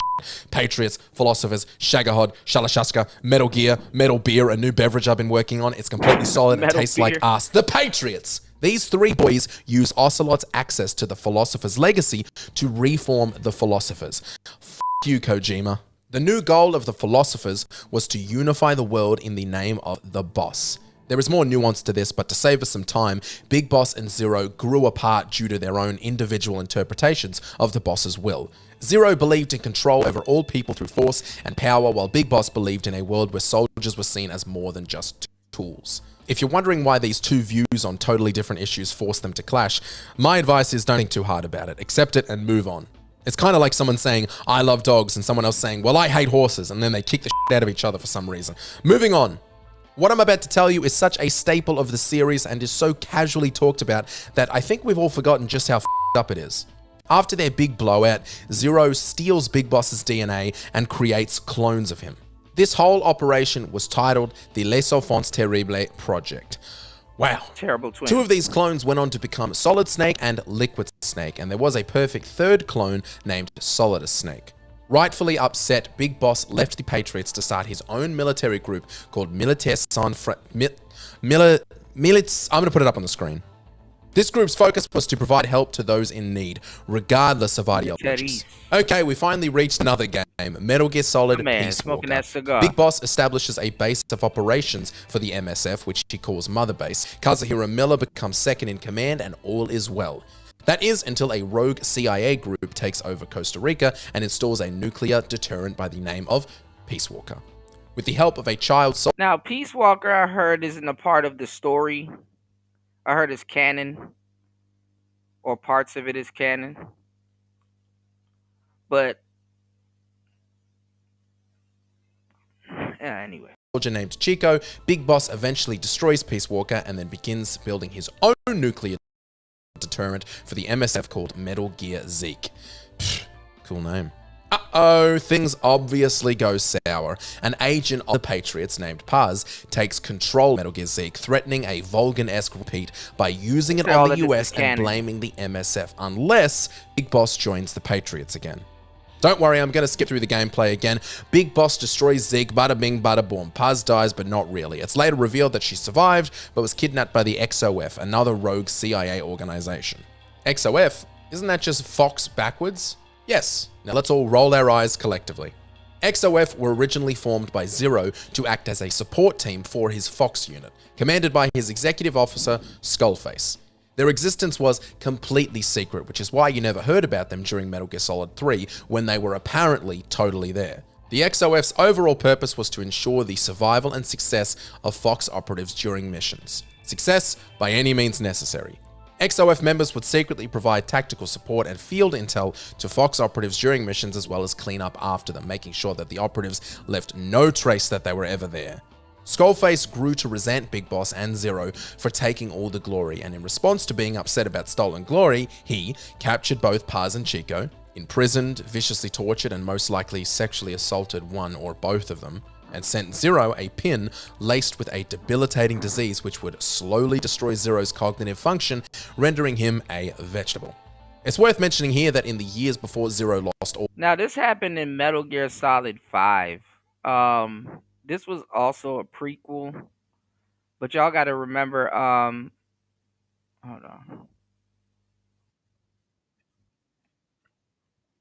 on, guys. Function. Now, this happened in Metal Gear Solid 5. So y'all got to understand that, this came a little bit later, even though we knew about all of this stuff happening, sort of, or some of this stuff happening. This came later, way later, in the Metal Gear Solid series, So this,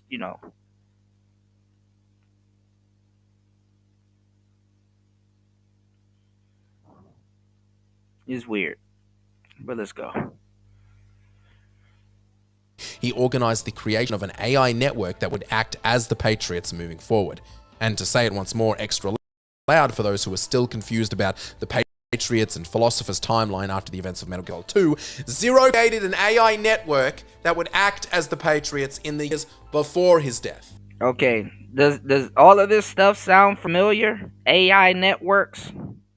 Give me one time.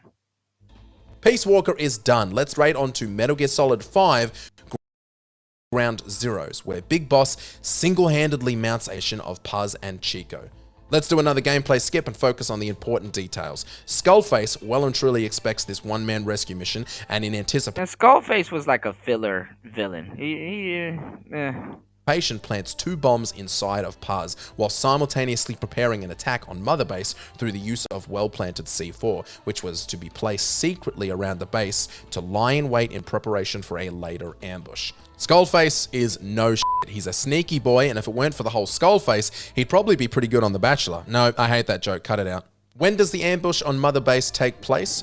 Right when Big Boss is out rescuing Paz and Chico. With the two of them saved, he returns home via helicopter to find his base of operations and everything he built in flames. The entire MSF is dead, and the only remaining members are himself, Kazuhira Miller, and a single MSF soldier. Beep boop, beep boop, uh-oh, looks like you've set off the foreshadowing alarm. Do not forget this one single MSF soldier. Actually, it's fine. We're going to reveal everything about him now, even though it takes the entirety of the next game to learn the truth about him. You know what they said, Larry? And I don't know if Link's still here. You know what they actually said? And what's his name? Saito Felkin? I forgot his name, but he's a big Metal Gear Solid guy, dude. Been subscribed to him for years. They said that Acid Snake, I don't know how true this is. They try to say that you're Gray Fox the whole time. I don't know. In the helicopter, during their escape, this soldier, a medic known as the best soldier in the MSF, removes one of the bombs from Paz's body. Uh-oh, there's a second bomb that they don't know about, which she reveals herself once she wakes up from easily the worst sleep of her life. In an effort to save everyone on the helicopter, Paz jumps out the door. However, her jump came a fraction too late, as the explosion was close enough to their helicopter to send it flying into an XOF helicopter, causing both to crash horribly. Only Big Boss, Miller, and the medic survive. But you're not supposed to know about the medic, so shh, pretend you didn't hear that. Welcome to the end of Metal Gear Solid 5 Ground Zeroes, and the beginning of Metal Gear Solid 5 The Phantom Pain. To the player, they wake up as Big Boss from a 9-year coma and continue their adventure where they left off. Rebuild. Try to get War Master to play this one. This one's on, both these games are on Xbox, but this is a weird, Phantom Pain was pretty weird. Building their private militia to help those who need it. In actuality, Zero orchestrates the rescue mission of the 3 survivors of the helicopter crash. Ocelot takes care of both Big Boss and the medic during their 9-year coma, and he would go on to reluctantly carry out Zero's grand plan to create another Big Boss. Oh yeah, remember when I said Big Boss and the medic were both in 9-year comas? Well, actually, only Big Boss was in a coma, and the medic was being drugged for as long as it took for Big Boss to wake up. And through hypnotherapy and plastic surgery, Ocelot convinced the medic that he was Big Boss. Fucking weird. After Big Boss finally woke up, the medic was awoken 2 weeks later to continue the mission and legacy of Big Boss, while the real Big Boss recovered behind the scenes. The medic would now be referred to as Punished Venom Snake, and go on to lead the spiritual successors to the now dead MSF, the Diamond Dogs. As in all MGS games, our protagonist, the brainwashed medic who the player believes wholeheartedly is the same Big Boss from MGS3, is faced with a villain on a mission. Skullface has managed to get his hands on a parasite that targets only English speakers in an effort to rid the world of the language. Ouch, take that, me. Oh, and don't forget, this is a Metal Gear Solid game, so he obviously has a nuclear-capable giant mech called Metal Gear Sahelanthropus. Luckily, and also unluckily for Venom Snake, Skullface was betrayed by a child soldier with psychic abilities who defected from his organization, the XOF, sided with another child soldier by the name of Eli, and went toe-to-toe with the Diamond Dogs just to be fair to everyone. These 2 child soldiers Liquid. would eventually grow up to become Psycho Mantis and Liquid Snake, but you don't know who they are yet, so just shh, we'll get there. Venom Snake ends up destroying a child soldier-controlled Sahelanthropus in a final battle that sees Skullface pinned under the rubble of its destruction. Snake, Kazuhira Miller, and a scientist by the name of Huey Emmerich finish him off, and the world is saved. Not really, but the game is over. Metal Gear! Yay! Metal Gear was the first Metal Gear game ever released, and its story and origins take place in this lovely little window between Solid games. Speaking of Solid, our protagonist of this entry is the infamous Solid Snake, the face of the series. Now, it's worth noting that in Metal Gear 1 and Metal Gear 2, Solid Snake goes toe-to-toe with Big Boss as our main antagonist, but there is zero mention of Solid Snake being the infamous son of the boss. The whole Solid Snake and Liquid Snake being clones of the boss thing was a retconned decision made in Metal Gear Solid 1. It doesn't do anything really, the plot remains the same, but it's worth noting that players back in 1987 were unaware that the protagonist and antagonist were related/clones. On to the story. In this game, Big Boss plays us from 2 angles. Remember, they had to make it up as they go, y'all. But how they pieced it together is crazy. He forms an elite US Army task force called Foxhound, from which he plucks the rookie operative David, codename Solid Snake, and assigns him the mission of breaking into a military state in South Africa called Outer Heaven.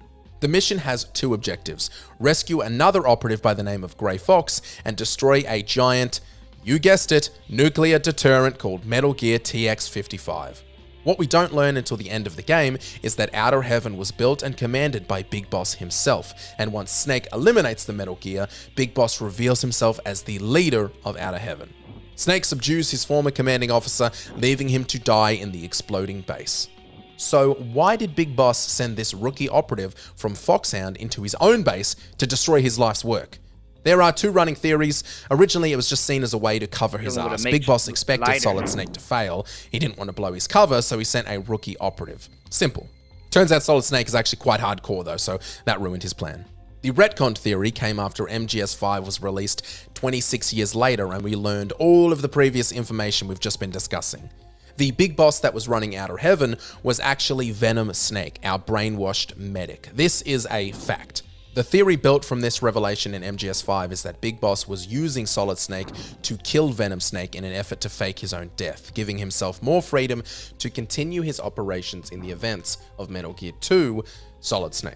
Either way, let's say a fond farewell to, chronologically, our first dead protagonist, Venom Snake. You will be missed. Upon release, Metal Gear 2 Solid Snake had us believe that Big Boss survived the explosion of Outer Heaven, making him our antagonist again. The truth that we learned again 26 years later is that Big Boss did die in Metal Gear 1, but he was the clone. Whether this decision was retconned doesn't matter. If Kojima... This one was the one that passed in the first one was the Venom Snake. And let me tell y'all something, because they always have this thing like, which one was the best snake? Venom Snake was the best snake. I ain't gonna lie. And that's crazy how he got killed easily. Because he was like, out of all of them, he had the hands. He could outfight all of them. And he had the best CQC, you know. But I'm gonna say this though.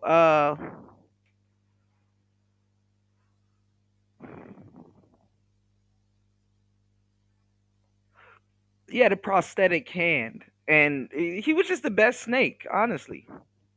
But I don't know. I got to look at Saito. Probably we're gonna see it on the next show. Saito Falcon or Saito Pelkin. I don't know how to say his name.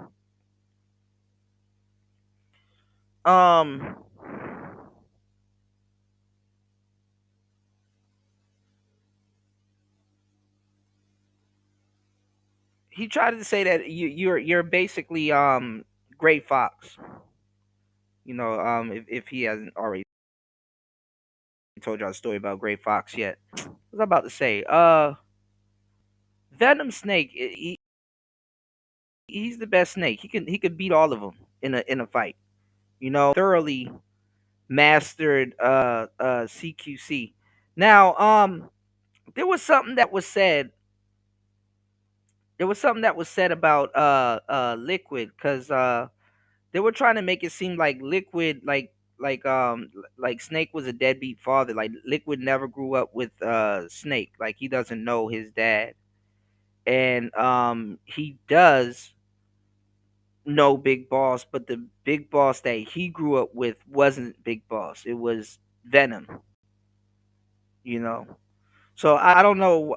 I mean, I don't know how they made it to where Venom was the first one you took out. I would think he would be the hardest of all Big Bosses to fight. But then again, was he even Big Boss? And then people are saying that, he's Gray Fox. If you ever played the first one, which you're going to see in the first one, Gray Fox ends up being this cyborg ninja that cuts off Ocelot's arm.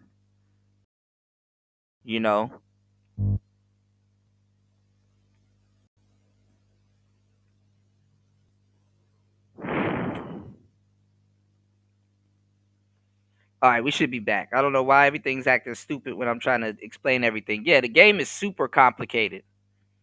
All right. So yeah, he cuts off Gray Fox's arm. So it's like, dang. Is that the boss all over again? Like, what the hell? The game is super complicated, King Pigs. I'm trying to tell you, but it gets even worse.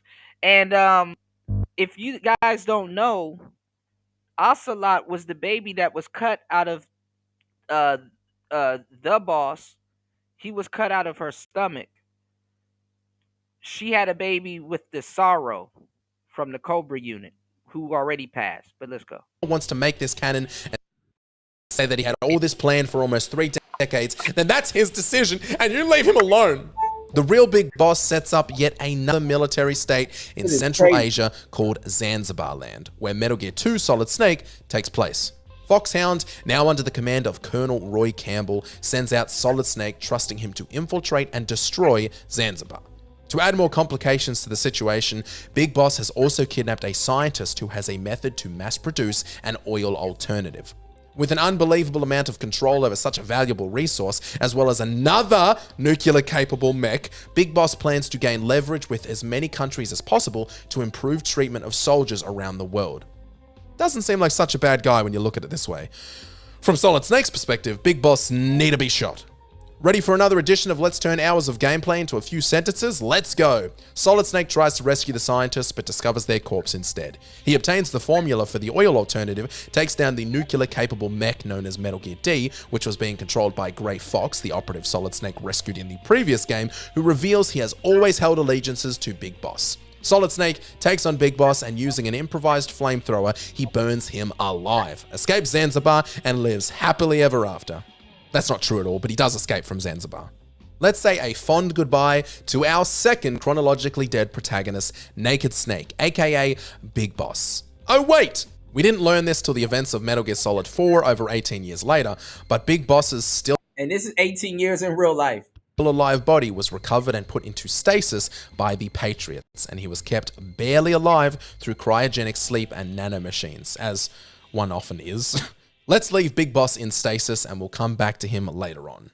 In the events between games, Snake leaves Foxhound to hide away in the Alaskan wilderness where he intended to live out his life. That was until Metal Gear Solid, the series' PlayStation debut and the beginning of the MGS games. The story through those previous two Metal Gear games, Metal Gear 1 and 2, was fairly straightforward. A lot of the biggest plot points were retroactively made more significant through later entries, but it's worth noting that this is where the weaving of this game's epic narrative really began. Solid Snake's brother Liquid Snake, another clone of Big Boss, has turned Foxhound into a renegade independent armed force, and after getting his hands on a new Metal Gear version called Metal Gear Rex, he declares, remember, Liquid is Eli, war on America. Roy Campbell, Solid Snake's commanding officer from the previous Metal Gear games, pulls Solid Snake out of his Alaskan retirement to infiltrate Liquid's base of operations on Shadow Moses Island and neutralize Foxhound. While completing his mission, Snake takes on or simply encounters many notable characters. He fights Psycho Mantis, the grown-up child soldier who controlled Metal Gear Sahelanthropus in the chronologically previous Metal Gear Solid 5, and he also takes on Revolver Ocelot. It's not really fake wars, but it sounds like what's going on in the world today. I gotta play this again when War Master wakes up, because I'm gonna do a thorough breakdown of this game. Member of the Patriots and friend to Big Boss, whose arm is cut off by Cyborg Ninja, later revealed to be, drumroll, Grey Fox. Solid Snake meets and flirts with Roy Campbell's daughter Meryl, and he also meets Hal Otacon Emmerich, a scientist who eventually becomes Solid Snake's best friend. He's also the son of Huey Emmerich from Metal Gear Solid 5. Oh boy, the tangled plot is finally starting to heat up. Can you guys feel it? Can you feel it? The confusion, the upset, the Kojima sweats?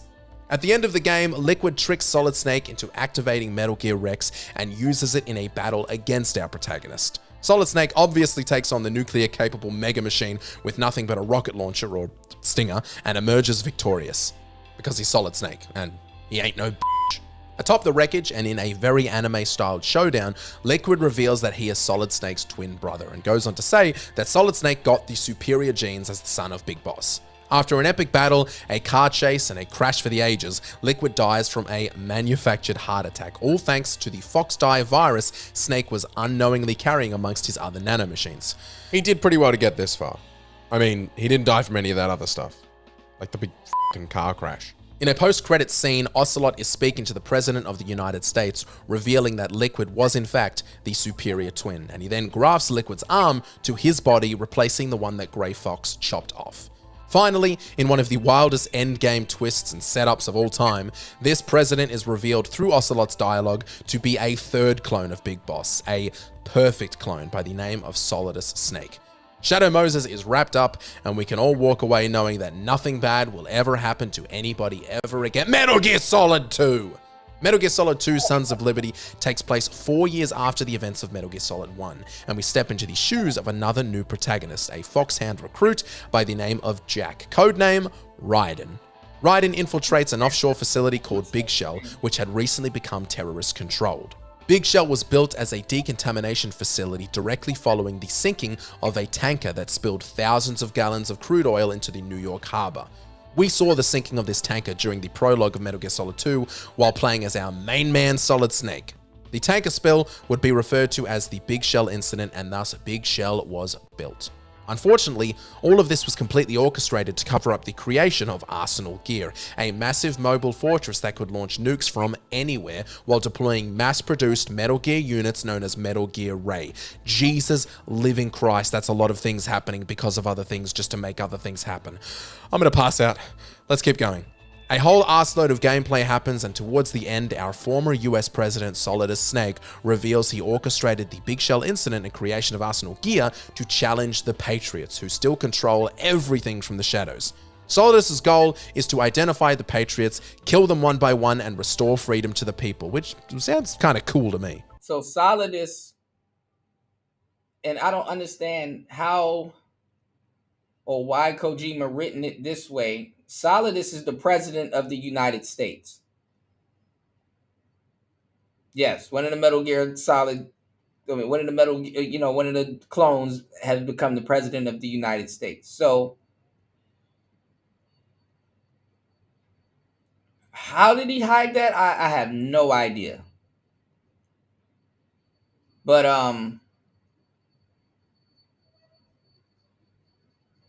anyway. This is where things get a little weird. Ocelot. Oh yeah, Ocelot is back with his fresh new arm, which occasionally takes him sound and act like Liquid Snake, but don't worry about it. He tells Raiden about the S3 plan, the Solid Snake simulation. The entire mission Raiden had just taken part in was a deliberate recreation of the Shadow Moses mission in order to make the ultimate soldier another Solid Snake. After defeating Solid Snake, and after Solid Snake gets his hand on the disc that identifies the Patriots, it is revealed that the Patriots have been dead for decades. Raiden is told by the Patriots AIs, the ones that were set up by Major Zero, do you remember that the S3 plan is actually titled the Selection for Societal Sanity, and everything that had just occurred was a test to see how the AI Patriots could control everything during a crisis. Can you see why people are still debating the events of Metal Gear Solid 2 over 20 years later?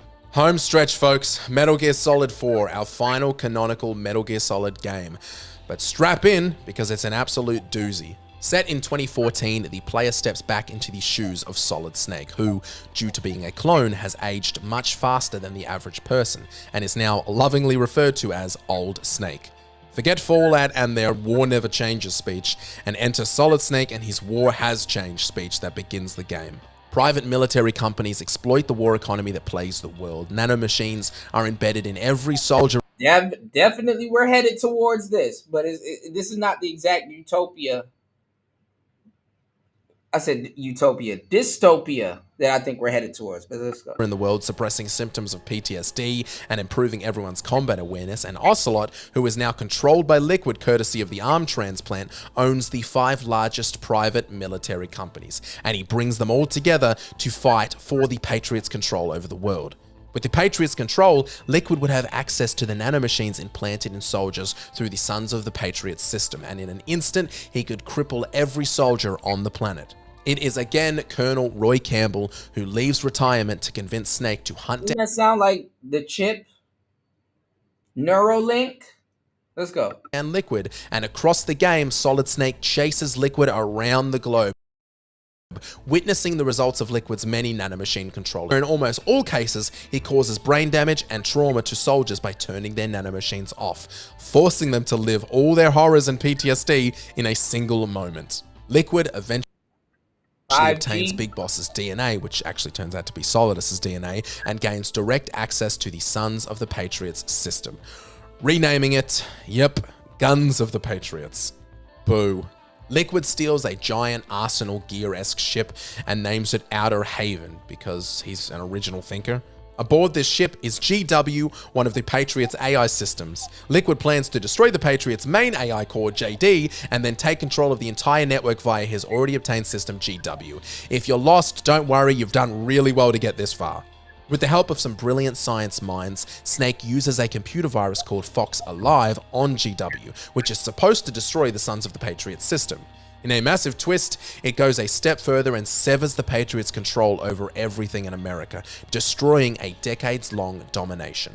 In a final fistfight with Liquid, Ocelot shakes his control and begins to show more of himself. Yeah. He's like breezing through it. I'll comb through it. He reveals his entire goal from the beginning was for Snake to destroy the Patriots, shaking the world out of their control, and his entire insurrection was just to draw attention to himself. Ocelot collapses after the fight and dies. See you later, you damn hero. I mean, you're hella evil in a lot of ways, but you're alright in my book, Tiger. In a post-credits scene, Snake finds himself... Yeah, when Rex showed up and you fight Rex with Ray... Oh my, we fight Ray with Rex. I was like, oh my God. This is the best game to ever exist on the planet. I ain't gonna lie, when you take over Rex, that shit is fire. Bro, that shit is fire. The grave of his father clone, Big Boss, about to commit suicide. After not going through with it, Big Boss Rex is like the ultimate mech.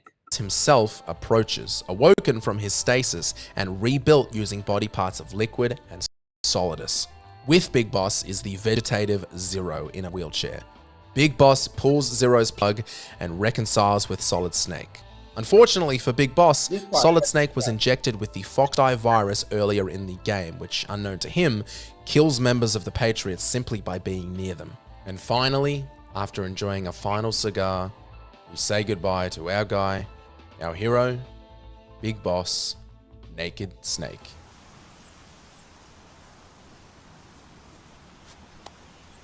Damn. All of that. Did you enjoy this video? Check out these other clips from Mojo Plays and be sure to subscribe and ring the... But yeah, man, we're gonna definitely go through this game on the next show.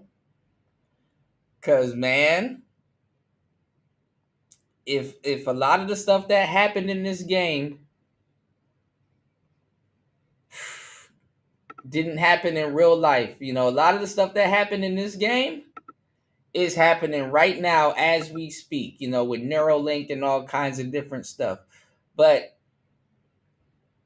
it's a dystopia, you know. We're gonna talk about it, dystopian game, not a dystopian game, but we're gonna talk about like how the world is becoming a dystopia. We're headed towards a dystopia, whether we like it or not.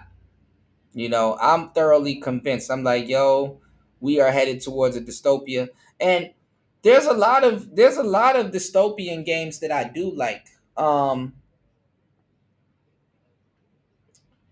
Yeah, the Meta Glasses is just the beginning. The Meta Glasses is just the beginning.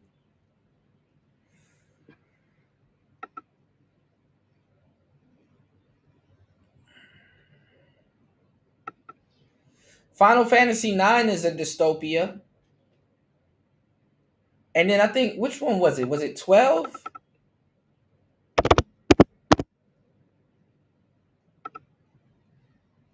Zodiac Age? Yeah, this is a dystopia with Vaughn. They re-released this game as Zodiac Age. You want to talk about Final Fantasy, Raven? I'm not gonna lie, I love Fran. Oh my God, man. Fran? Woo-wee.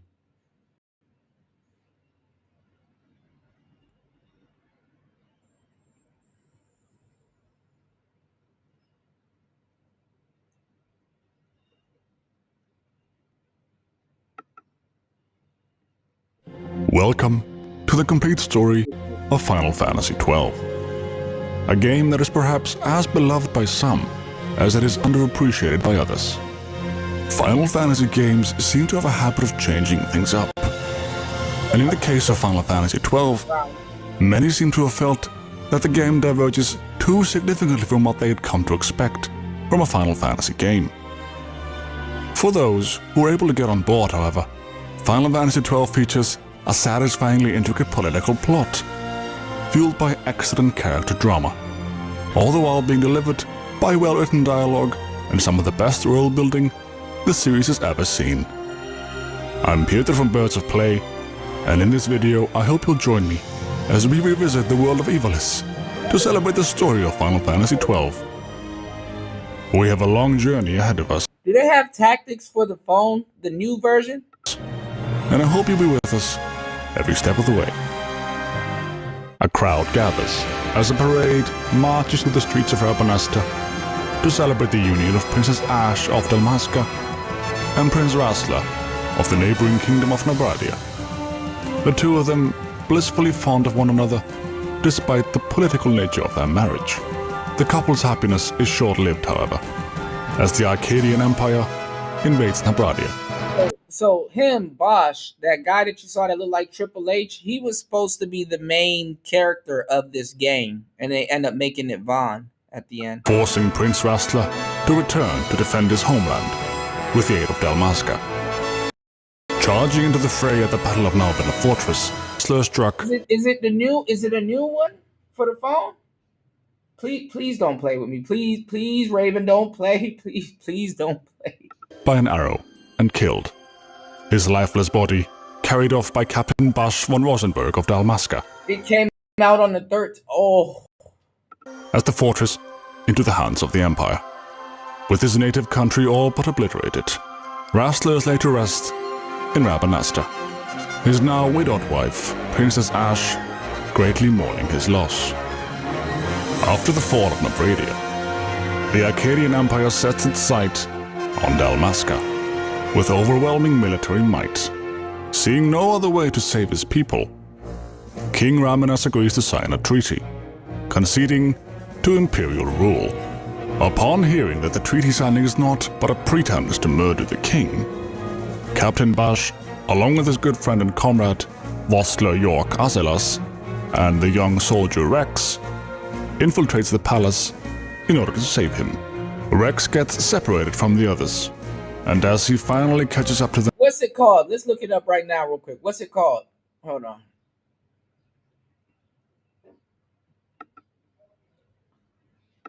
Good God almighty.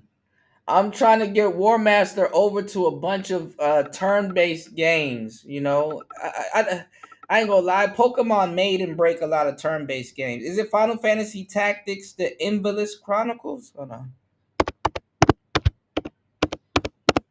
Is this the one?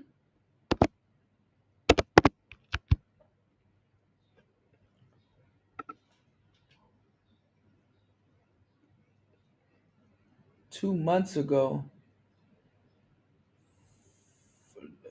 God damn. How is it going, everyone? We are coming up on the release of a classic that so many people have wanted to see, have a remaster, have a new version done, and finally, Final Fantasy Tactics is back with Final Fantasy Tactics The Ivalice Chronicles, and I want to highlight some of the key information before you spend your $50 on the game. We'll go over the general information, some of the improvements that are being made with the Ivalice Chronicles, and on top of that, we'll go over the editions of the game that are available. You can get the base game for $49.99. You can get the deluxe edition for $59.99. We'll go over the contents of both of those games. But I'd be remiss if I don't mention that if you are looking to play this game on PC and Steam, our friends over at Green Man Gaming do have Final Fantasy Tactics The Ivalice Chronicles discounted. You can get the game for $39.99, 20% off. You won't pay tax either, and you'll get a Steam code, redeem it directly on Steam, and you'll be good to go. The deluxe edition is discounted as well. That is down 20% to $47.99. Once again, you will get a Steam code, and we'll go over what the additions include at the end of this video. But Final Fantasy Tactics is a game that the rumbling's been going on for eons about a potential new version. And yes, the PSP had Final Fantasy Tactics War of the Lions all those years ago, but as far as modern platforms go, this was a game that was getting lost in time, and thankfully, the game is now back, and it'll be featuring a ton of improvements and modernizations as well, as far as making it accessible to a newer audience and some quality of life improvements. The game notes featuring fully voiced dialogue, beautifully enhanced graphics, and countless gameplay improvements. The genre-defining tactical RPG makes its long-awaited return. Yes, the game does have full voice acting, which I know some people don't see as a make-or-break kind of deal, but I think in the modern climate of releasing games, I just think that makes so many more people and casuals interested in buying a game, especially having English. I don't think this one's on the phone, even though it looks, oh my God, it looks good. It is more simple playing it on your phone, yeah. I don't think Ivalice Chronicles is on the phone, though. Voice acting, I think that's a big deal for a game like this, especially at a premium price point of $50. It's not $70, but it's still at a hefty price, but I think having those additions is a big deal. The game story notes, Ivalice, a kingdom blessed by the light of the gods and ruled by the two-headed lion. A year after her defeat to Ordalia in the 50 Years' War, the king succumbed to malady, leaving a mere boy of 2 to ascend the throne. Whoever was named regent would rule in truth, and thus emerged two rival candidates whose deeds during the war had earned them great renown.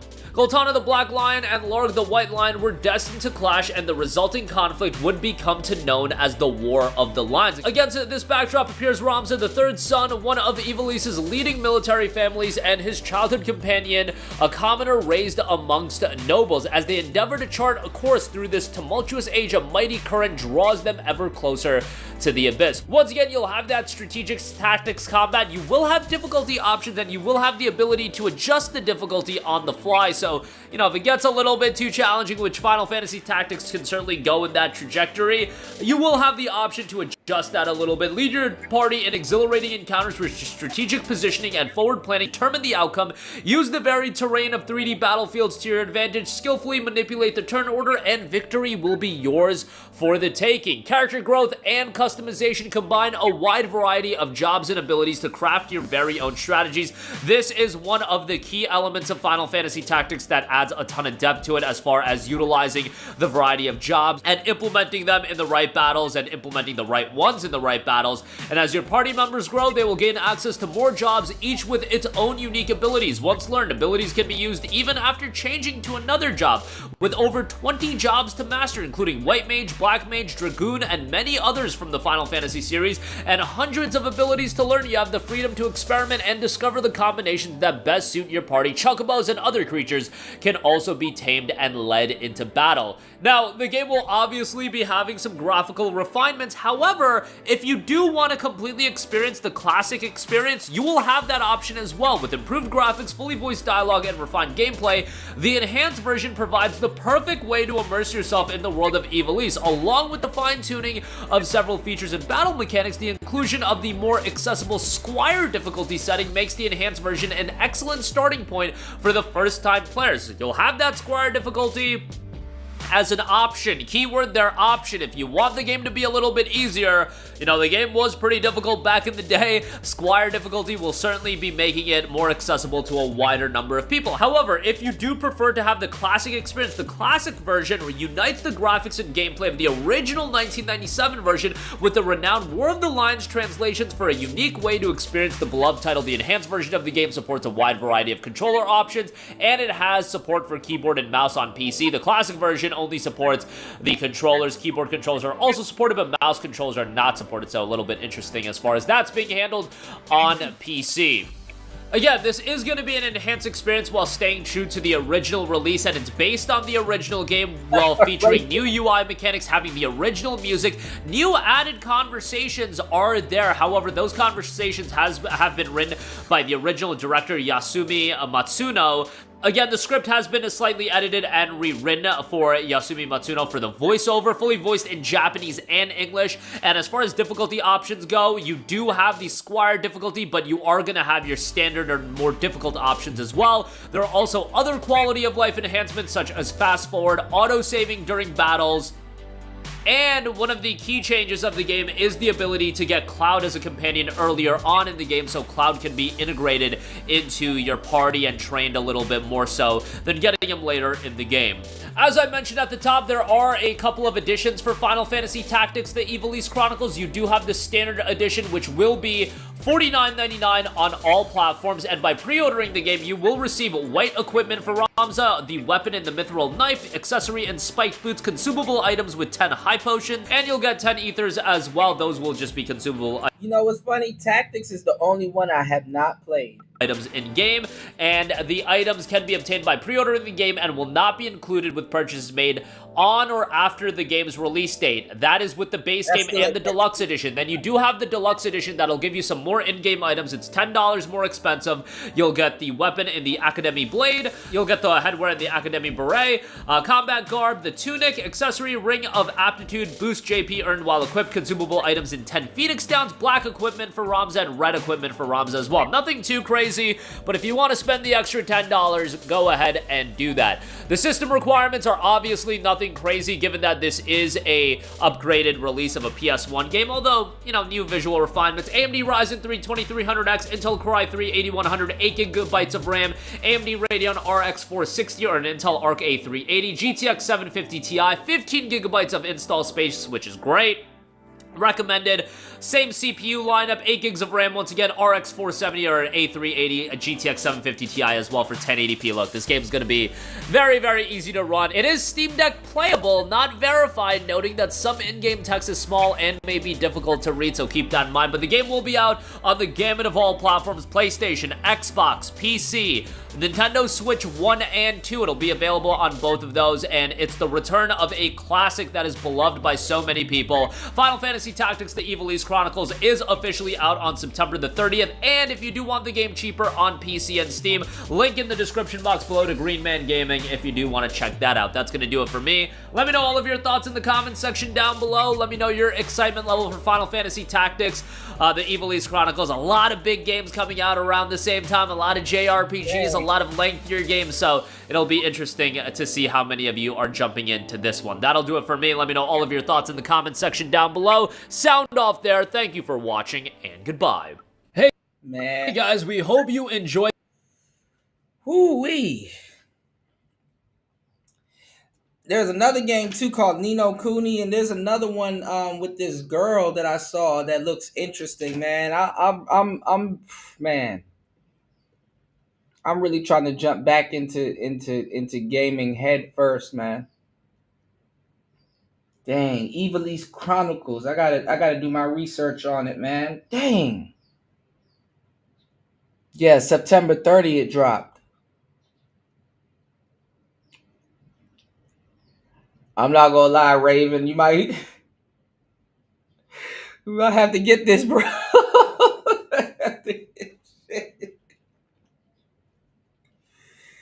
Oh man.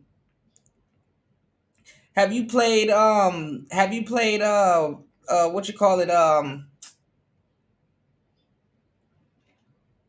Was it Final Fantasy 3 with Cecil and Sid?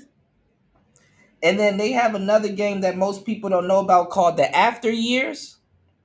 Man. All right, guys. We got another show later on this morning. I'm going to see you guys soon. We got to talk about Metal Gear Solid. 8 hours and 50 minutes into the madness. Please hit the like button. If you enjoyed the show, please let me know. Definitely will give you a shout out.